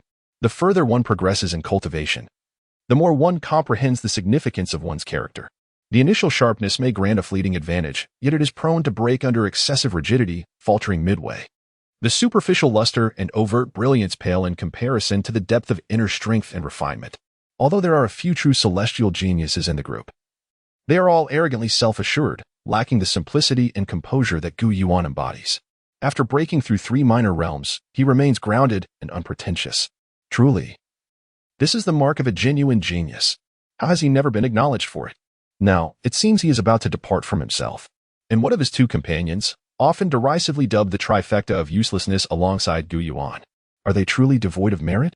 Chapter 72, the entry of 3 newcomers into the group. Gu Yuan, what the heck? How have I become the group leader? There exists no remedy for regret. Yi Wuqing cannot retain Gu Yuan. Whether the trifecta of the second group are indeed inept is a matter for the newly appointed leader, Chen Yi, to determine. What Yi Wuqing must do is to earnestly fulfill the transaction. Esteemed senior, perhaps I have been blind to the brilliance of these founding members, allowing them to remain restrained for so long, only now to shed their shackles and reveal their true potential. Very well. I wish for them to continue to shine under your guidance. I apologize to them. Yi Wuqing's expression turned somber, his gaze cast downwards, avoiding the spirited Gu Yuan, as he silently packaged the 3 members for upload to the public district. Hidden Path Cultivation Personal Peak Ranking 31. Esteemed leader of the second group, initiated a member transaction with TMD. The immortal tribulation still pursues me, leader of Group 108. Approval granted. Please remit 3 points to complete the transaction. Payment successful. Thus, the second group has lost 3 useless members, while Group 108 has gained 3 big shots. Very well, esteemed senior, is there anything else you require of me? Following the completion of the transaction, Yi Wuqing felt as though he were seated upon thorns, wishing to escape this place of sorrow immediately. Yet alas, it was not his desire to leave that would suffice. Without the consent of the individual before him, should he dare to activate the return passage, he would likely face another strike. However, Chen Yi remained silent, stepping forward with purposeful strides, gently placing a hand upon his shoulder, and kindly remarked, having taken so much from you, I feel rather guilty. Wear this string of colorful beads, it shall safeguard you in critical moments. Come, allow me to adorn you with it. With that, he revealed a necklace composed of 9 vibrant beads and affectionately draped it around Yi Wuqing's neck. Observing this scene, Gu Yuan, who was seated nearby, cultivating to solidify his realm, could not help but offer a silent tribute to the former group leader for 3 heartbeats. This exquisite necklace, capable of summoning remarkable doppelgangers, is something he is quite familiar with. To speak candidly, he once adorned himself with a string of 18 beads, double the 9 possessed by the former group leader. Naturally, Gu Yuan, as the first to traverse this path, harbors a profound respect for the necklace, being privy to its secrets. In contrast, Yi Wuqing remains unaware of its significance, This is his first experience of being adorned with such a necklace. And an inexplicable tremor courses through his heart. Senior, have we perhaps grown too intimate? Though this string of colorful beaded necklace appears unremarkable at first glance, it seems to harbor a terrifying power capable of annihilating the world. Is this truly intended to safeguard my life? This gesture is far too precious. I truly cannot accept it. Is it possible for you to reconsider, Senior? Please, spare me. Although Yu-Chen was unaware of the true significance of the colorful bead necklace, he instinctively sensed that it was fraught with peril. Likely a means for this individual to exert control over him. Yet, could he refuse? Observing the unyielding expression on the other's face, Yu-Chen internally lamented. Mustering a strained and unconvincing smile, Senior, you are exceedingly generous. I sincerely thank you. Chen Yi waved his hand dismissively. No need for further words. Return now. Oh. Yu-Chen elongated his final syllable, as if expressing reluctance, or perhaps lamenting his lack of agency. Ultimately, he dejectedly activated the return portal.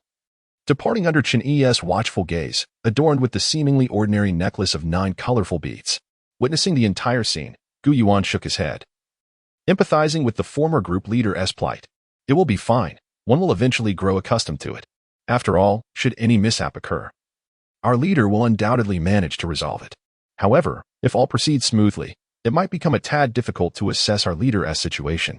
Naturally, he was disinclined to ponder the tribulations that might befall the former leader, as it was no longer his concern. His focus now lay on his new abode. Once branded the leader of the 3 useless ones in the second group, he now found himself in the 108th group. Wait, what? How did I become the leader? In the Multiverse Travelers Mutual Aid Group 108, the group leader invited a mere bit of frost to join the chat. The group leader invited Crow on a plane to join the chat. The group leader invited withered leaves departing the wind to join the chat. System notification. Ding. It has been detected that a mere bit of frost is the highest combat power in this group. Automatically promoted to group leader. Current group leader. A mere bit of frost, half-step true immortal, combat power. 1.99 billion. I truly do not wish to sacrifice myself? Runner-up of the immortal realm? God of light unemployed? The screen was filled with question marks, leaving all the veteran members in a state of confusion. Withered leaves departing the wind. Qinsheng, what the heck? Yuanzi, how did you attain a combat power of 1.99 billion? Crow on a plane. Lubo, hey, buddy. We agreed to share the burden. Why are you secretly competing? Come out and face me. Gu Yuan was instantly drenched in sweat, not due to the inquiries of his 2 old friends, but because the former leader of the 108th group was standing right before him. Bearing an enigmatic smile, amplifying the pressure he felt. Brother, you are aware of my situation. I shall self-destruct my cultivation. Gu Yuan was utterly terrified and was about to take drastic action against himself. Do not. Chen Yi intervened calmly, during my account suspension. You will temporarily manage the chat group for me. Is that acceptable? Gu Yuan paused, then solemnly replied, I shall not fail in my duty. Chen Yi smiled faintly. Engaging with an intelligent individual is indeed a straightforward affair. He would not question the motives. He would simply ensure that the entrusted task was executed flawlessly. As for whether Gu Yuan might harbor rebellious thoughts, there was no need for concern, as long as his avatar remained present. Such thoughts would not dare to surface. Chen Yi confidently delegated the leadership position temporarily, preparing to explore the chat group as an ordinary member. Coincidentally, due to certain violations, his account had been restricted, rendering him entirely invisible within the 108th group. The detection system would not pay him undue attention. The timing, location, and circumstances are perfectly aligned. The chat group is merely a lifeless entity reliant on its established protocols. What could it possibly use to oppose him? Once he identifies its vulnerabilities, he shall shape it as he desires. Chapter 73. When the stars shine, all forces are annihilated. Due to Chen Yi's chat group account being restricted, he was unable to communicate within the group. The newly appointed leader, following the former leader's directive, refrained from making any statements. The members, well aware of their leader's prowess, remained equally silent. Only 2 newcomers from the original second group engaged in idle chatter within the group. Withered leaves departing the wind. Qinsheng, although I am uncertain why that foolish Yu-Chen has exiled us to this novice group. Yuanzi, now that you are the leader, will you also take a cut from our projects in the future? Crow on a plane, Lu Bo Old Chain. You underestimate Yuanzi. We are brothers through thick and thin. Remember the first time we participated in the demon extermination trial? I sustained a fatal injury and fell unconscious, yet you and Yuanzi rescued me from the brink of death. With such camaraderie, would he take a share from us? Withered leaves departing the wind. True, But what is UNZ up to? Why isn't speaking? I also wish to inquire if Yu Wuchen has dealt with that old foe from the first group. Crow on a plane. Perhaps he is busy perfecting a trendy hairstyle. Once he is presentable, he will surely confront us. For now, let me see what delightful new members this novice group possesses. And what remarkable fish could have ascended so rapidly? Oh, what an extraordinary situation. What has the former leader of this 108th group done to warrant such a ban? Withered leaves departing the wind, that former leader is simply lacking. As the two veterans from the second group continued their banter, the members of the 108th group frowned in dismay. The two newcomers in the group seemed quite oblivious. Or could they possibly remain unaware? A mere 9 billion in combat power is hardly noteworthy. Our illustrious group leader possesses the remarkable ability to manipulate combat power at will, effortlessly soaring to 6 billion without a second thought. Reclaiming the position of group leader would be an exceedingly simple task. Moreover, the nickname of this new leader strikes a familiar chord. Is he not the one who took on the rescue mission for Muchen?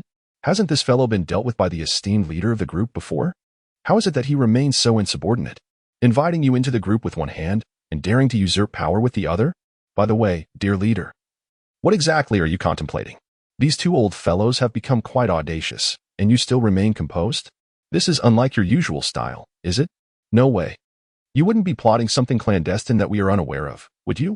In an instant, apart from a few dim-witted individuals, the remaining members of the group sensed something amiss.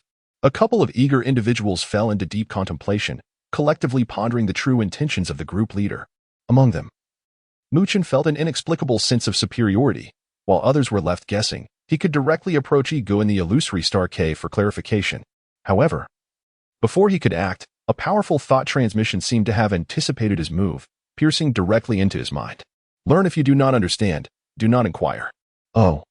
Muchen instantly felt deflated, akin to a frostbitten eggplant. Meanwhile, in the Tianshu star domain, Fang Zheng gazed pensively at the chat interface.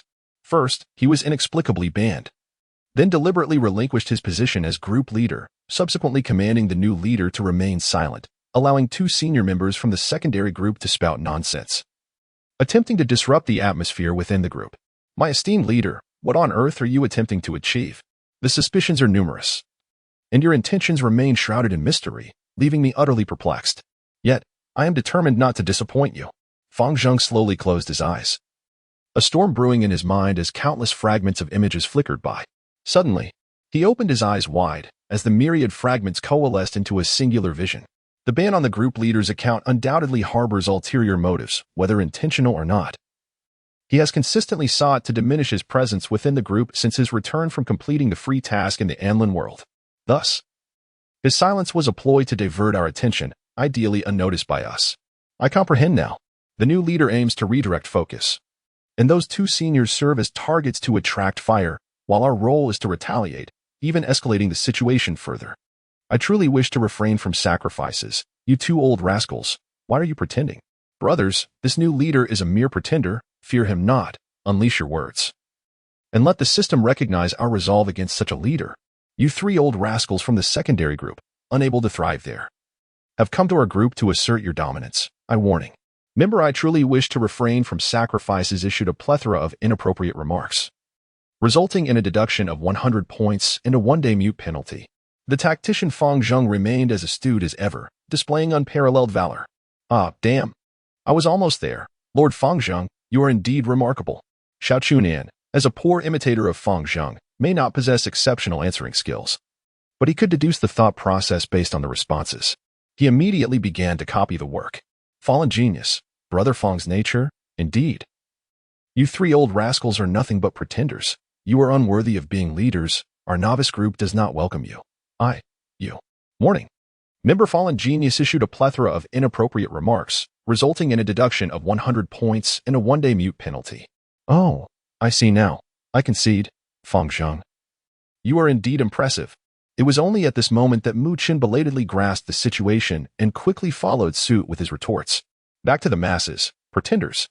Do not think that your combat power grants you the liberty to act as you please. I shall not afford anyone whose words I find displeasing any courtesy. Warning. At the same time, Adolf Anlin, currently being tormented by a fifth-tier succubus, suddenly straightened his back, retaliating with a powerful push that sent the succubus flying. His gaze clear as he slowly spoke. You two brothers are truly genuine. The esteemed group leader has shown me great favor, had it not been for his guidance. I might still be languishing as a destitute priest on the outskirts of Bolin City. Of course, caring for the sick and nurturing nuns is not without its merits. But ascension to divinity offers me boundless horizons. This is the plight of the underachievers, who fail to grasp the profound implications yet still exhibit commendable courage. The god of light finds himself unemployed. A new influx of unruly members has stirred the group. A warning echoes. The collective sentiment within the group swells. Regardless of comprehension, each member chooses to place their faith in Lord Fazheng, fervently voicing their support in exchange for a day's worth of silence. Soon, the 108 group quiets down. Apart from the new group leader and 2 senior members from the second group, all others have been muted. Lu Bo and Qin Xing, who have just endured a barrage of insults, are somewhat irked. It is merely a performance. Why do they hurl such foul language? The thought of not retaliating feels utterly incomprehensible. Thus, these 2 also receive system warnings and are silenced, with their duration of silence being double that of the other members, clearly indicating their harsher insults. At that moment, in the heart of the Su-Nu Juzzy continent, witnessing the near-total collapse of the group chat, Gu Yuan took a deep breath and tentatively inquired of the shimmering orb before him. Brother, do I also get one? The orb hesitated for a considerable time before providing its directive. A family must remain united. It would be unfortunate to stand alone. Gu Yuan instantly understood and began to edit messages within the group. Just a bit of frost, he asserted. Are 1 or 2 of you planning a rebellion? I am fully compliant with the regulations as the group leader, and you wish to leverage public opinion to force my resignation? Dream on. A group leader can act as they please. The chat system cannot dismiss me. It lacks the authority. It is merely a tool. Warning. The group leader Just a Bit of Frost has made inappropriate remarks, resulting in the forfeiture of all points and the freezing of group leader privileges for 7 days as punishment. Gu Yuan. Damn. My points. Chapter 74. A fierce assault on the chat group anchor. Harassing the chat group detection system after the stars have shone, it leads to a complete rout. Once all members of the 108 group have faced system sanctions. During the corresponding period of punishment, logically, the detection system should no longer monitor this location. After all, there is not a single person capable of speech within the group. And further monitoring would only squander computational resources. In other words, the opportunity for Chen Yi's nefarious schemes has finally arrived. Within the realm of the illusory star cave, Chen Yi took a deep breath, gathering a monumental surge of divine consciousness into the celestial avatar that embodies the chat group. In the vast expanse of his consciousness, a peculiar light point flickered incessantly. It must be said, this anchor point of the chat group is extraordinarily peculiar, existing in a state between the virtual and the real. It cannot be harmed by external forces. Only by actively capturing thoughts and confirming the attributes of a traveler can it reveal its existence. If Chen Yi were not a genuine traveler, even if this light point were placed directly before him, he would remain oblivious to its presence. This method is exceedingly sophisticated, belonging to a realm previously unknown to Chen Yi. Furthermore, it differs fundamentally from the energy derived from the tribulations of ascendants, which evolve through the celestial laws of the immortal realm and are nurtured by the forces of heaven and earth. The peculiar luminous point possesses a trace of distinctly artificial markings, albeit faint, which Chen Yi has discerned. Consequently, he has refrained from utilizing the resources within the myriad realms marketplace on his physical form. After all, who can ascertain the true origin of those items? Consuming unverified substances could only jeopardize one's health. The tribulation lightning, on the other hand, is pure and untainted, as is the essence of the immortal path currently being cultivated by the Z-Way celestial laws. Both are safe and wholesome. As for other substances, it is best to allow his avatar to test them, as any adverse effects can be remedied through reprocessing. Of course, these concerns are trivial in the grand scheme of things. The primary focus is on how to conquer this luminous point within the chat group. Chen Yi first enveloped it with his divine consciousness, silently probing its depths. After a thorough exploration, he resolved to launch a direct and vigorous assault with his most potent mental energy. Although he had attempted a similar approach during the initial binding, it had yielded no results, not even breaking the surface of the luminous point. However, that was then, and this is now. Having utilized the chat group for an extended period, he has grown familiar with the peculiar attributes of this luminous point. It merely captures the thought waves of specific traversers, permitting their entry and operation within designated areas. What he is endeavoring now is to seize the fleeting moment when the detection system is oblivious to his presence, unleashing a torrent of chaotic mental waves upon the chat group's anchor point. Essentially, if the anchor point overlooks even a single thought wave, granting Chen Yi access to forbidden realms. Then he shall revel in unrestrained freedom. Indeed, Chen Yi's conjectures proved accurate. The system, governed by predetermined protocols, would not reject the utilization of its functions.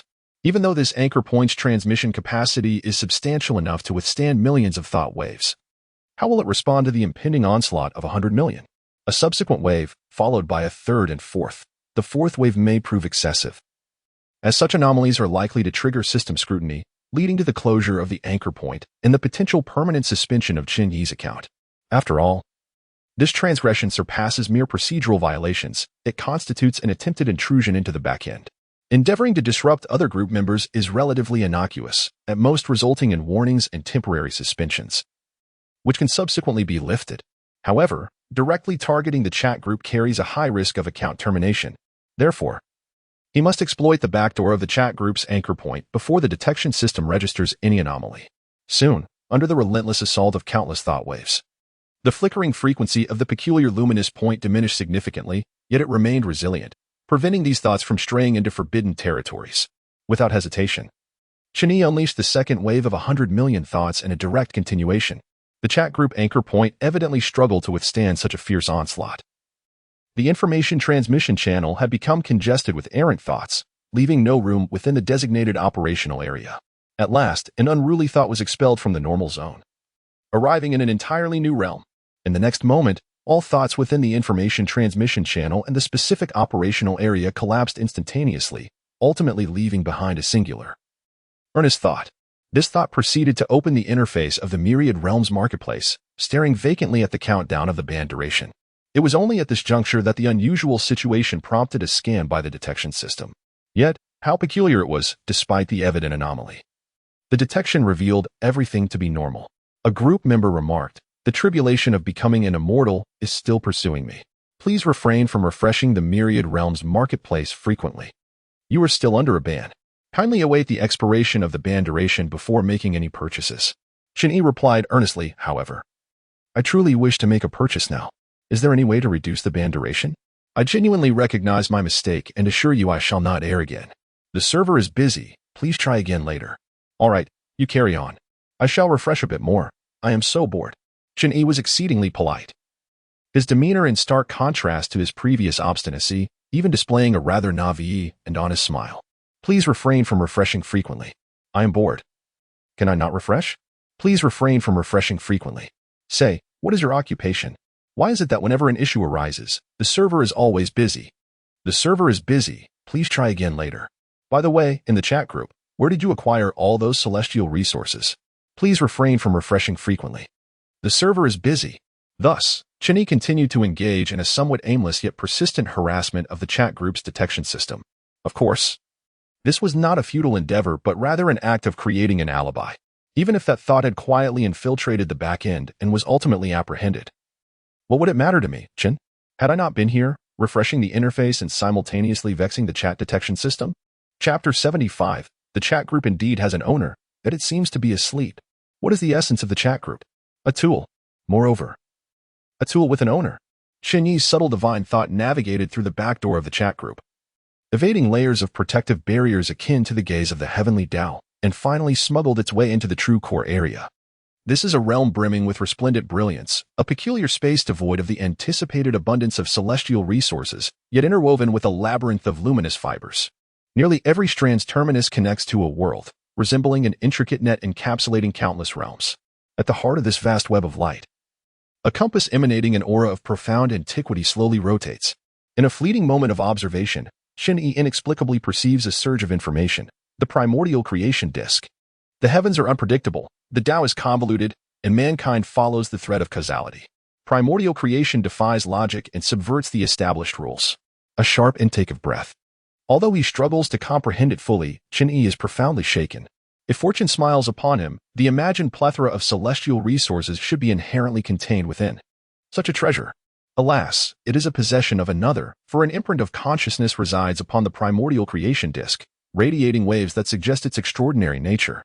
The weight of that aura is overwhelming, imparting to Chen Yi a sense of gazing back through the annals of time, transcending endless epochs, and experiencing the timelessness of eternity.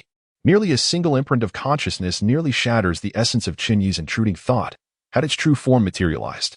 A sharp intake of breath. This individual is likely a formidable being from the celestial realm. The chances of escaping unscathed are probably a mere 2%.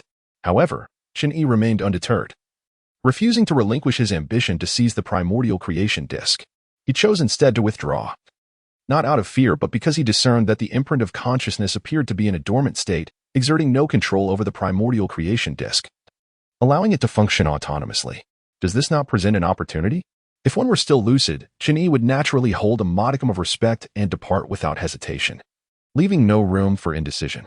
Yet, with the master fast asleep, how could the ever-constant Hunyuan transformation disk withstand Chen Yi's relentless entanglement? Naturally. He would seize the moment before its master and claim it as his own. Consequently, the vast resources within its inherent treasury would also become his.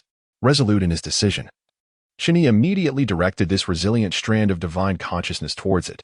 The Hunyuan transformation disk visibly trembled for a moment but quickly reverted to its previous state.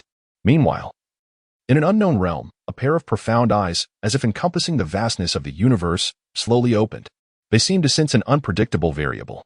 Alas, no longer in control of the heavens and earth, now unable to even trace a single fluctuation. Nevertheless, since it has awakened, let us observe how the celestial general cultivation plan unfolds in the lower realm. Not too shabby, in less than 10 millennia.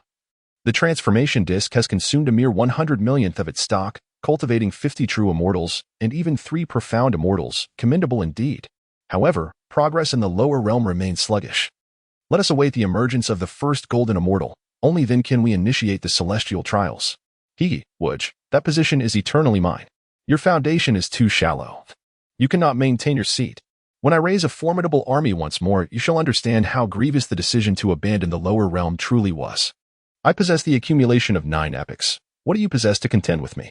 In terms of explosive power, I may not match you, but in endurance, you are far from my equal. Time is still ample. I shall rest.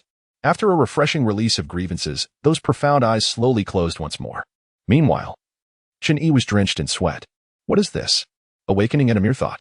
Fortunately, my reflexes are sharp. I nearly got discovered. It has been a long time since I felt such a thrilling rush. It is exhilarating. Within the celestial cave of illusions, Chen Yi's true self gazed fervently, waiting patiently for that imprint of will to subside before cautiously awakening the perfect fragment of divine consciousness that was intricately affixed to the primordial creation disk. This time, he decided to take a different approach, no longer attempting to quietly diminish the primordial spirit energy that permeated the Hunyuan creation disk, originally belonging to its master. Such an endeavor was perilous. The entity was merely asleep, not dead, and no matter how cautiously he tread, it would inevitably react. Once or twice might pass unnoticed, but with repeated attempts, it would undoubtedly probe deeper into the matter. Thus, he resolved to commence from the grassroots level, reversing the source, and adopting a strategy akin to surrounding a city from the countryside. The main body of the Hunyuan creation disk was beyond his reach, directly controlled by its original master. Yet the fiber optic network branching from it was laden with fewer restrictions. With a flicker of thought, a wisp of spiritual light drifted from the main body of the Hunyuan creation disk, silently merging into one of the primary fiber optics. Soon, Chen Yi, adept at uncovering information, gleaned valuable insights. The 4th elimination trial arena was under the stewardship of the group leader Ming-Xing Kuai, overseeing the exorcism subdungeons numbered 10, 11, and 12. The source of the water prohibition law within the 10th exorcism subdungeon remained at 99, 66, while the source of the nourishment law in the 11th stood at 99, 74, and the source of the mysterious water law in the 12th was at 99, 91. Currently, the 12th exorcism subdungeon was operational, continuously spawning the water demon spirit. Participants included group members. Humans will be defeated. Say de mia, Huan xin sui meng. And I tread upon the moonlight. The difficulty level was classified as ordinary. So this is how fragments of celestial law emerge from the exorcism subdungeon. Quite intriguing. Let me observe closely. Chen Yi's eyes sparkled as he directed that wisp of consciousness into the back end of the subdungeon. Simultaneously, within the 12th exorcism subdungeon, amidst a vast azure expanse, a voice rang out.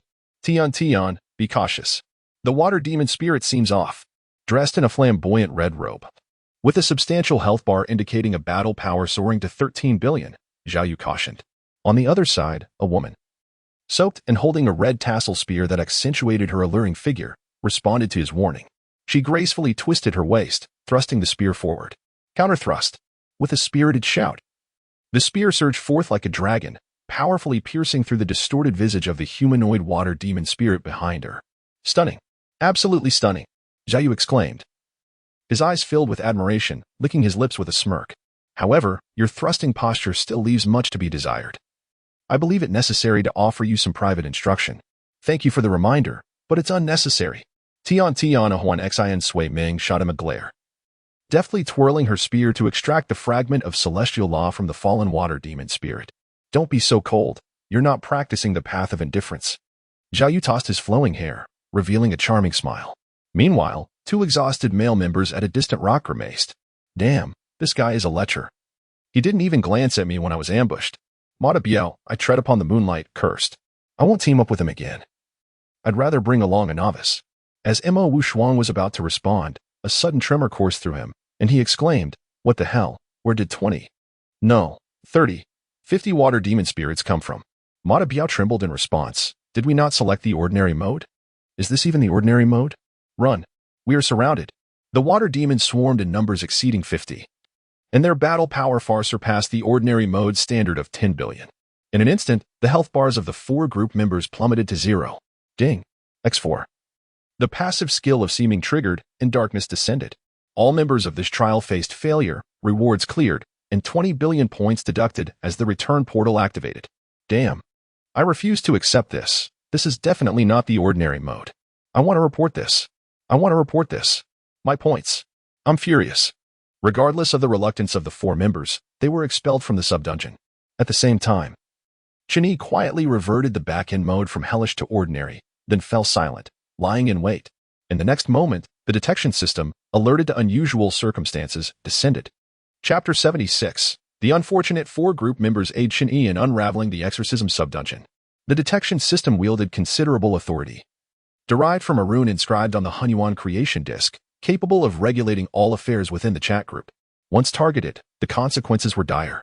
However, it was peculiar. The frequency of unusual feedback had noticeably increased, yet the system consistently reported everything as normal. What on earth was amiss? Regardless, it was undoubtedly linked to those 4 members of the group. Warning. Members humans will be defeated. Say de Mia, Huan Xin Sui Ming, and I tread upon the moonlight. You are suspected of engaging in prohibited actions within the exorcism subdungeon. Your accounts have been suspended for 3,650 days. Friendly reminder, should any further violations occur, stricter penalties will ensue. Please adhere to proper conduct and engage in trials legitimately. The 4 members, just returned, were left in a daze. Are you kidding me? Mata Biao, known for his straightforward nature, immediately opened the feedback interface and pressed the fire button, venting his frustration. Wait a minute, am I in the wrong? You should reconsider your claims. Mo Wushuang, with a more measured demeanor, refrained from lashing out in the feedback interface, opting instead to express his grievances. This is outrageous. Is this our fault? You're the one with issues. Oh, so you choose to deflect blame onto us? Speak. Don't play dead. Answer me. Tian Huan Xin Sui Ming felt her temper rising, her bosom heaving as she attempted to reason with the detection system. Thank goodness we were in the exorcism subdungeon. If it had been the elimination trial arena, would we have been doomed? You should address your own faults instead of blindly accusing us. Otherwise, who would dare enter the elimination trial arena? Zhao Yu, say de Mia, argued his case fiercely. He may be foolish, but he was certainly not dim-witted. Meanwhile, the detection system, having received the feedback, activated its mechanism and re-evaluated the 12th exorcism subdungeon, ultimately concluding that they were merely quibbling. Warning. Failure to acknowledge wrongdoing and continued feedback will result in escalated penalties. All account privileges have been suspended for 7,300 days. The 4 unfortunate members of the group were in despair, with Mo Wushuang particularly distraught. He banged his head against the ground, crying out in desperation, Wait. I didn't even provide feedback. Why am I being punished too? Is there no justice? Is there no law? This is sheer madness. On the other hand, upon learning of the punitive outcomes for the 4 members of the 4th group, Chen Yi shook his head. I sincerely apologize for the hardships you have endured and the burdens you have borne. I assure you that I will make amends when fate allows. After subtly conveying his regrets, a gleam of determination shone in Chen Yi's eyes. It must be acknowledged that the contributions of those 4 members were immensely valuable. He had begun to comprehend the operational logic of the exorcism dungeon, as long as he adhered to the established rules. He could mold the secret realm of the exorcism dungeon to his will without triggering the detection system. Once he secured actual control over all exorcism dungeons, he would then advance further, claiming the 11 demon-slaying trial grounds as well. Building upon this foundation, he would gradually erode the primordial creation disk, ultimately reshaping it into his own design, all while its original master remained blissfully unaware. What are the celestial beings of the immortal realm? If they deny me entry into their domain, I shall harness the resources they have provided to grow stronger, ultimately breaching their heavenly gates. When that time comes, I shall confront the celestial Tao with earnest inquiries. What is the meaning of having the tribulations of ascension relentlessly pursue me? If you choose to be unjust, then do not lay claim to the upper realm. Let Ziwei take your place. Chen Yi's thoughts drifted further afield, but the slight tremor of the heavens quickly brought him back to reality. There was no rush. The endeavor of claiming the chat group would be a protracted tug-of-war. The immediate priority was to select qualified candidates among the celestial beings. With this in mind, Chen Yi gently inquired, Ziwei, do you have a moment? After a considerable pause, the celestial Tao of Ziwei finally responded. Yes, Brother Yi, I am always here when you call. Chen Yi fell silent for a moment before slowly replying, please hold on for a while longer. I intend to select a few late-stage integration cultivators to share the burden with you. Rest assured, I will not compel them to face the tribulations of ascension. I have my own methods, so do not concern yourself. Ziwei's celestial Tao paused for an extended duration before cautiously asking, then, Brother Yi, what is the success rate?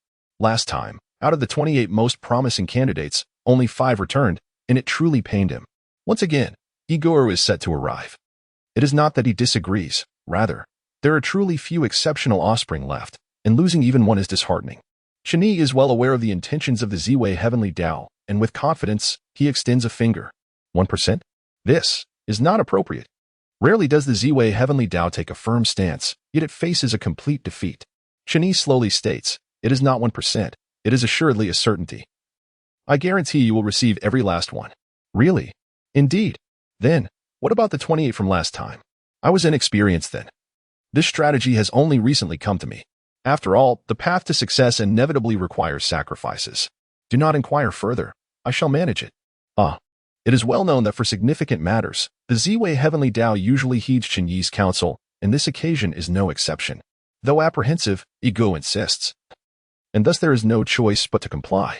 One can only hope that this time, several may survive, ideally none perish, as truly exceptional offspring are scarce. Chapter 77. Ego, do not. During the month of his confinement, Chen Yi has been remarkably obedient. Although he could manipulate the back end to alter the duration of his punishment and unlock his account, he refrains from doing so. Primarily due to the recent surge in anomalous occurrences prompting the detection system to intensify its scrutiny, he must first evade its gaze. As for why the detection system has suddenly escalated its oversight, that is of no concern to Chen Yi, for his account remains banned, leaving him powerless. Thus, during this month of idleness, the contemplative Yujie Zunja re-emerges into the world, much to the dismay of the late-stage cultivators in the Ziwei continent. With the Ziwei heavenly Tao regaining its pseudo-immortal status, the primordial energy of heaven and earth has grown abnormally rich, and the laws of the world have become exceptionally active, making cultivation significantly easier. The once insurmountable bottlenecks that had previously thwarted progress are now effortlessly shattered, resulting in a remarkable elevation in the levels of all cultivators. The benefits extend beyond the cultivators. The gains for the common folk are particularly pronounced. Previously, the majority of the primordial energy was siphoned off by cultivators, leaving the lower strata to passively digest and decompose the residual turbid energy, resulting in rapid physical decline and lifespans barely exceeding a century. Now, however, the abundance of primordial energy exceeds what cultivators can consume, with the surplus sinking to the lower realms. People suddenly feel invigorated, their bodies experiencing an unprecedented comfort. No more back pain, no more sore legs, their vitality surges, brimming with unbounded strength, even to the point of kicking a bull aside and plowing 2 acres of land themselves. Elderly individuals radiate vitality, while infants take to their feet with newfound vigor. The elevation of the world's status has bestowed immense benefits upon all living beings. It could even be said that casually casting a robust mortal from the Ziwei continent into a lower-tier world would instantly transform them into a superhuman. This is the grace of the heavenly Tao. Who has ever contemplated the immense burden of evolving the lives of countless trillions of beings? Typically, the heavenly Tao does not directly endure such colossal pressure. Rather, it opts to suppress the majority, consolidating resources to prioritize the supply to regions of geographical advantage, thereby creating a pilot zone of exceptional talent and spirit, which subsequently uplifts the impoverished areas. It must be acknowledged that this approach indeed alleviates stress significantly. Many heavenly Taoists across the world employ this strategy. However, this inevitably leads to a severe siphoning phenomenon, wherein the barren lands fail to blossom beautifully, and all ambitious souls flock to the affluent regions, resulting in a vicious cycle where the prosperous areas grow ever wealthier, while the destitute lands sink deeper into poverty. Take for instance the Western Sea realm, where Adolf Anlin resides. Here, the Western Sea Tao has directly concentrated a majority of the vital energy to forge a divine domain, attracting nearly everyone to squeeze within, ultimately resulting in a realm that, while ostensibly a false celestial world, sees a depletion of talent on the lower mainland, where even a mere third-tier mage can dominate a region.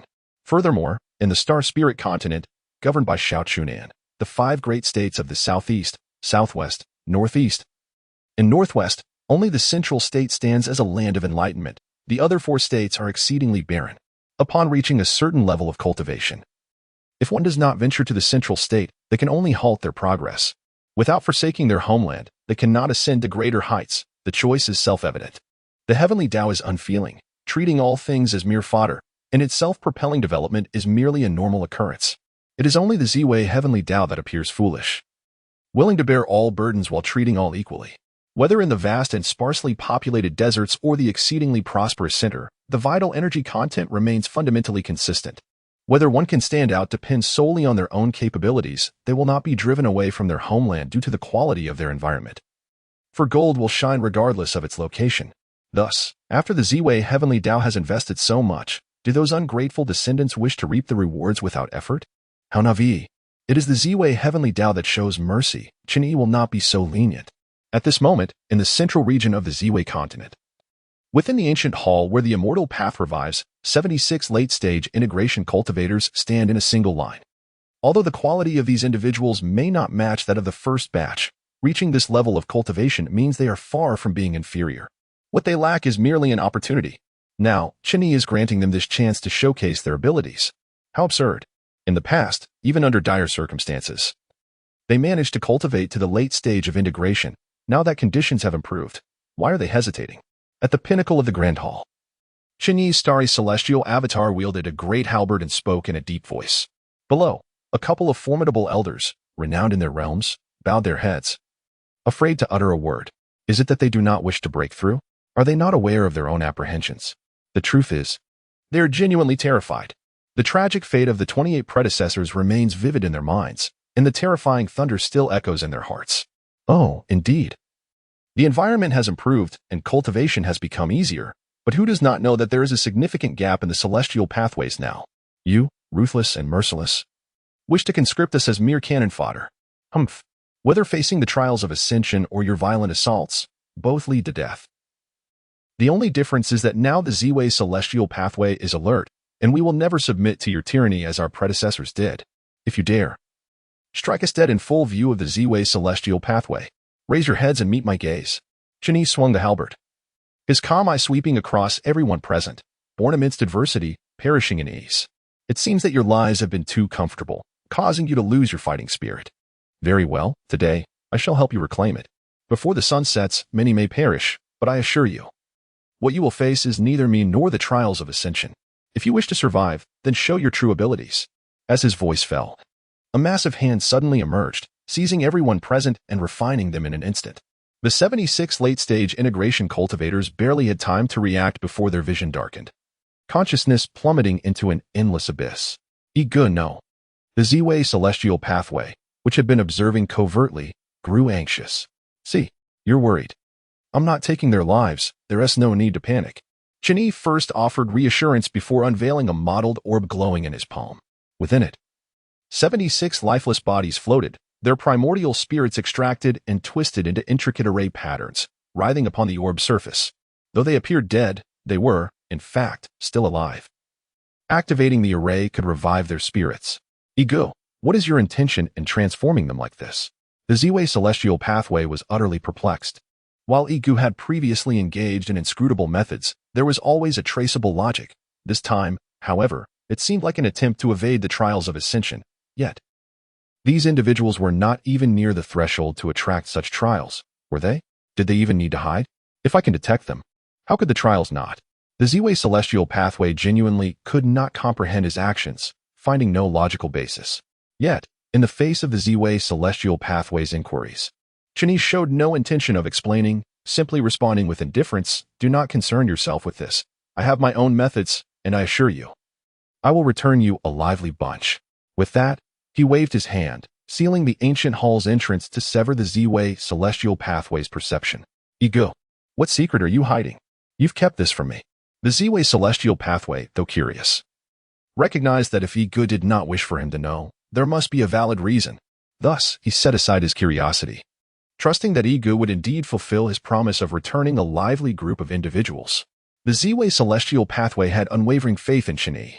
This was rooted in an event from 700 years prior when a formidable invasion from the malevolent entities threatened to engulf all he held dear.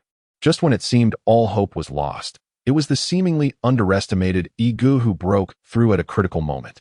Wielding a great halberd and sweeping away the foes, even confronting the trials of ascension and annihilating the invading malevolent forces. At that time, it was EG's first encounter with the trials of ascension. Everyone believed he was doomed. Even the Z-Way celestial pathway thought so. Yet, despite the skepticism surrounding him, he surpassed all expectations. Not only did he survive, but he also emerged unscathed, bearing only superficial wounds.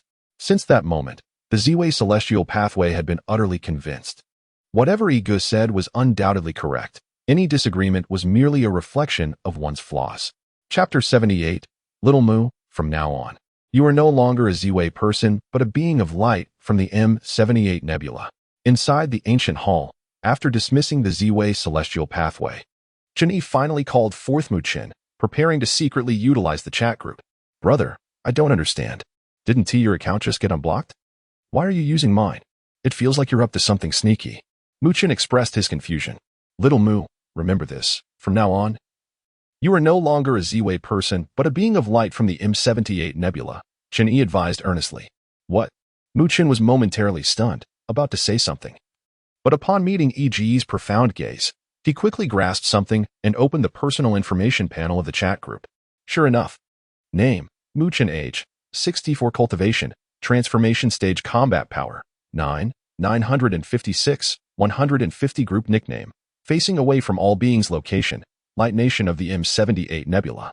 This Light Nation, am I Ultraman? What? Brother, are you trying to? Mu Chen was astonished, but quickly regained his composure, correcting himself. Indeed. I am a true Ultraman. Chen Yi nodded with satisfaction. Excellent. It seems you've learned quite a bit from Feng Zheng. Remember your identity. Do not think of what you shouldn't. Mu Chen readily complied. Brother, as you said, I've always traversed to the M78 Nebula, Haven Ti. Chen Yi remained silent, focusing on covertly monitoring the detection system. Once he confirmed there were no unusual responses, he felt relieved. There was no choice. This matter involved immense consequences, and the mysterious celestial power behind the primordial creation disk was quite daunting even for Chen Yi. If they were truly discovered, that powerful entity would come forth in reality, and Chen Yi could only flee, but the Z-Way continent would have nowhere to escape. Therefore, to prevent the Z-Way continent from being affected for the past month, Chen Yi had meticulously erased all information pertaining to the Z-Way continent under the pressure of the detection system, creating a fictitious location to replace the coordinates for normal usage of the chat group. Should anything go awry, all risks would fall upon Mu Chen and himself, ensuring the safety of the Z-Way continent. This was also why he prevented the Z-Way celestial pathway from spying on his use of the chat group. To avoid detection by the sensitive monitoring system, after confirming the login environment was secure, Chen Yi slowly spoke. Little Mu, are you prepared to venture into the evil exorcising instance? Hearing this, Mu Chen was once again bewildered. Wait, brother, are you mistaken? Me? Enter the evil exorcising instance? Am I worthy? Isn't there a requirement for over 30 million combat power? Wait. Mu Chen glanced at his personal panel once more. Has the battle power remained unchanged? Brother, am I eligible to participate in the exorcism dungeon that requires a minimum battle power of over 30 million? Mu Chen asked with a hint of uncertainty. It was not that he doubted EG's capability to get him in. After all, Ego could even manipulate back-end data, a feat that was beyond his comprehension. He merely worried that with his meager battle power of just over 990 million, entering a dungeon with a minimum requirement of 30 million would leave him unable to cope. He feared he might be treated as mere fodder by the malevolent spirits within. Don't worry, you won't die. It will be fine. Chen Yi reassured him, promptly handing him a sphere containing 76 late-stage integration beings, simultaneously within the illusory star cave. Chen Yi, in his true form, commanded the avatar that bore the chat group to initiate operations. In the next moment, a system announcement echoed through Group 108. Ding. TMD Ascension Tribulation is still pursuing me has automatically been promoted to group leader as the member with the highest battle power. Current group leader, TMD Ascension Tribulation, True Immortal Realm. Battle power exactly 2 billion. However, a few voices chimed in. Just a bit of wind and frost. Gu Yuan haha. Welcome back, group leader.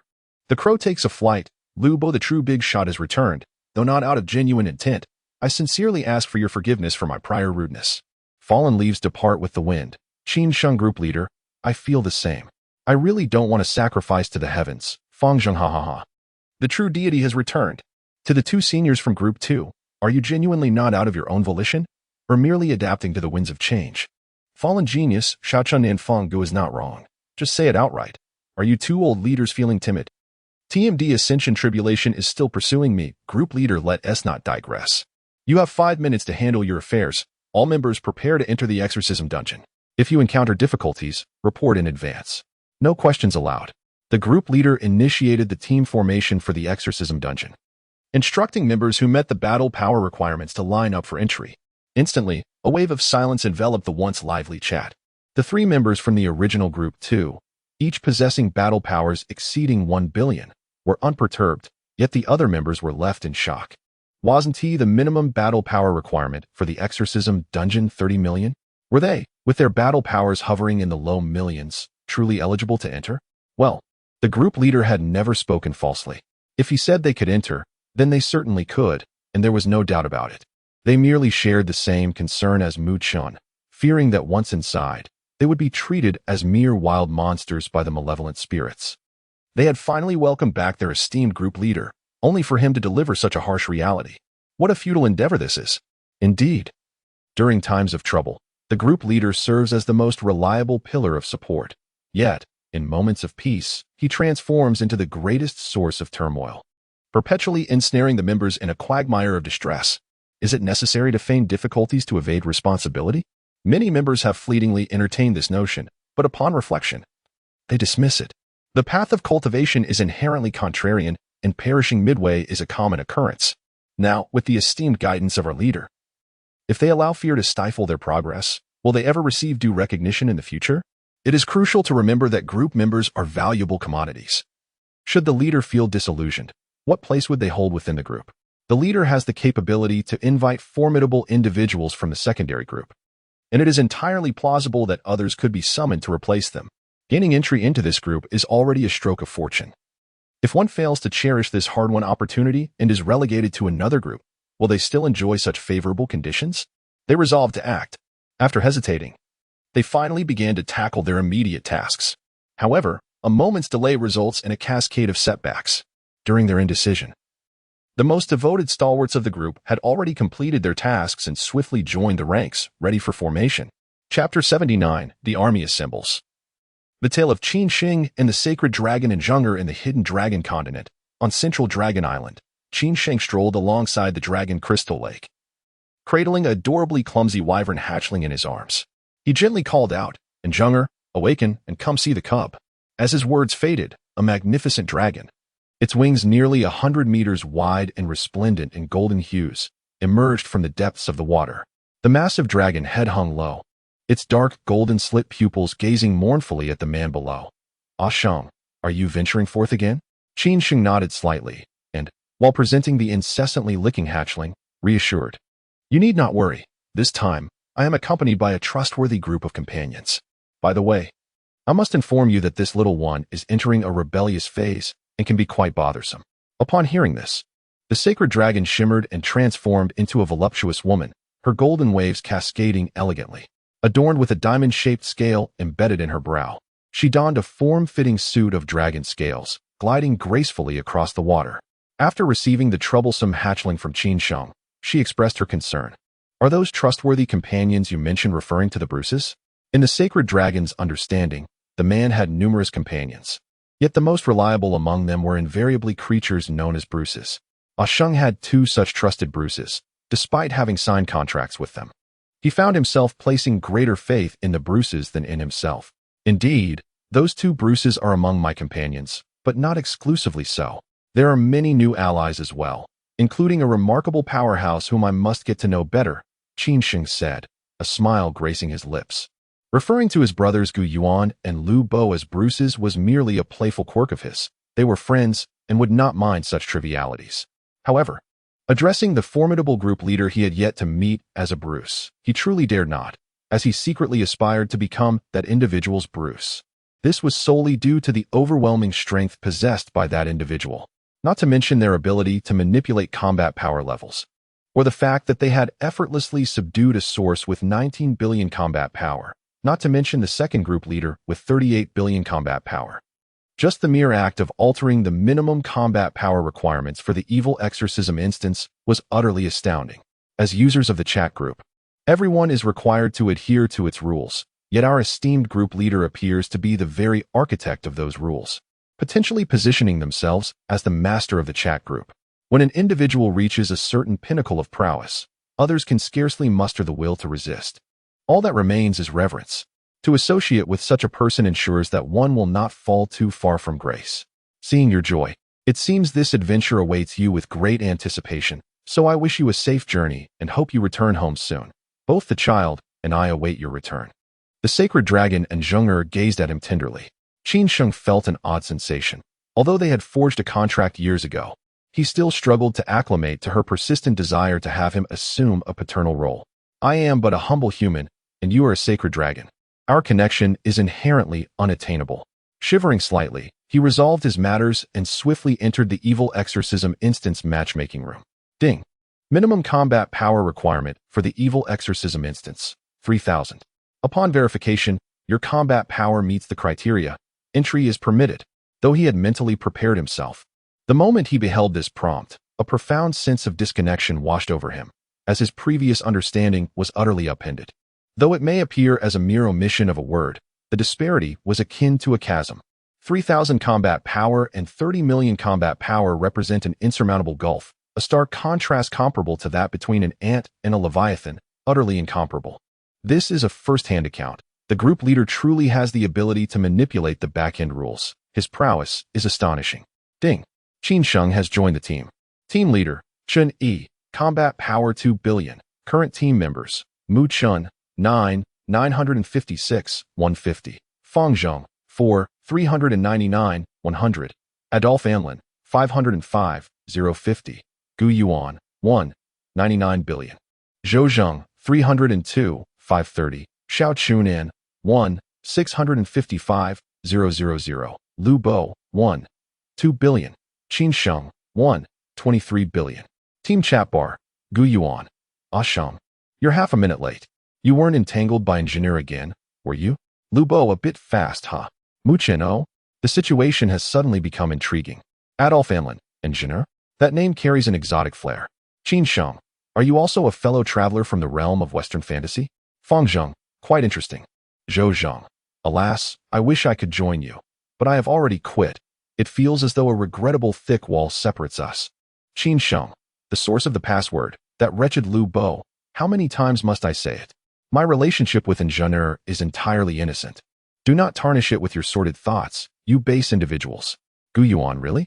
You certainly put on a grand facade, but what about engineer? Lu Bo, let me ask you, what if she feels guilty? Mu Chun, eating melon, ing, Adolf Anlin, excitedly banging the table. Ing, Fang Zheng, suddenly inspired to compose a poem. I originally directed my heart toward the bright moon, yet alas, the bright moon shines upon the gutter. Xiao Chunan, Fungu, I think it's better to say, falling flowers have intent to follow the flowing water. The flowing water is heartless towards the falling flowers. Zhou Zheng, indeed, life is filled with long regrets as water flows eastward. Lu Bo, a few young friends are quite cultured. You must have recently donned your scholarly robes, recalling with such clarity, unlike me, who has endured countless tribulations. My memories of my hometown are now hazy. Mu-chun, we cannot return. We cannot go back to the old village. Adolf Amlin, why have we suddenly begun reciting poetry? Let us not go off track. I want to enjoy the gossip. What untold story exists between Qin Sheng and Engineer? Qin Sheng and Lan, be quiet. Matters of adults are not for children to prattle about. Ding. Li Yuan 1-201-000 has joined the team. Li Yuan, greetings, seniors. Yuan offers her respects. Beautiful selfie. ING, Adolf Amlin. Yuan, I will protect you from behind. Do not fear. Li Yuan. Mu-chun, not a chance. Buddy, with your combat power. How do you plan to protect Yuan? Are you trying to hinder her or lean on her? Lu Bo, hey, you sly one. Your face changes quickly. Just moments ago you were curious about Engineer, and now you're all over Yuan. You're clearly a lecher. Zhou Zheng, still lost in the allure of women. Are you? Young man, awaken. Our goal is the stars and the sea. Adolf Amlin. Zheng, what has happened to you? Once, you stood shoulder to shoulder with me. How have you suddenly drifted so far away? Have you truly quit? How did you manage that? Ding. Zhao Gao, 1-401-500, has joined the team. Ding. Shen Lang, 850-6000, has joined the team. Ding. Chen Bo, 409-010, has joined the team. Ding. Lu Ru Yin, 1-850-100, has joined the team. Ding. Wang Jian, 630-5000, has joined the team. As the 5-minute deadline approached, the hesitant members managed to join just in time. Chen Yi, witnessing the formation of the entire team, immediately activated the evil exorcism dungeon. In an instant, 15 teleportation portals emerged, corresponding to each member's world.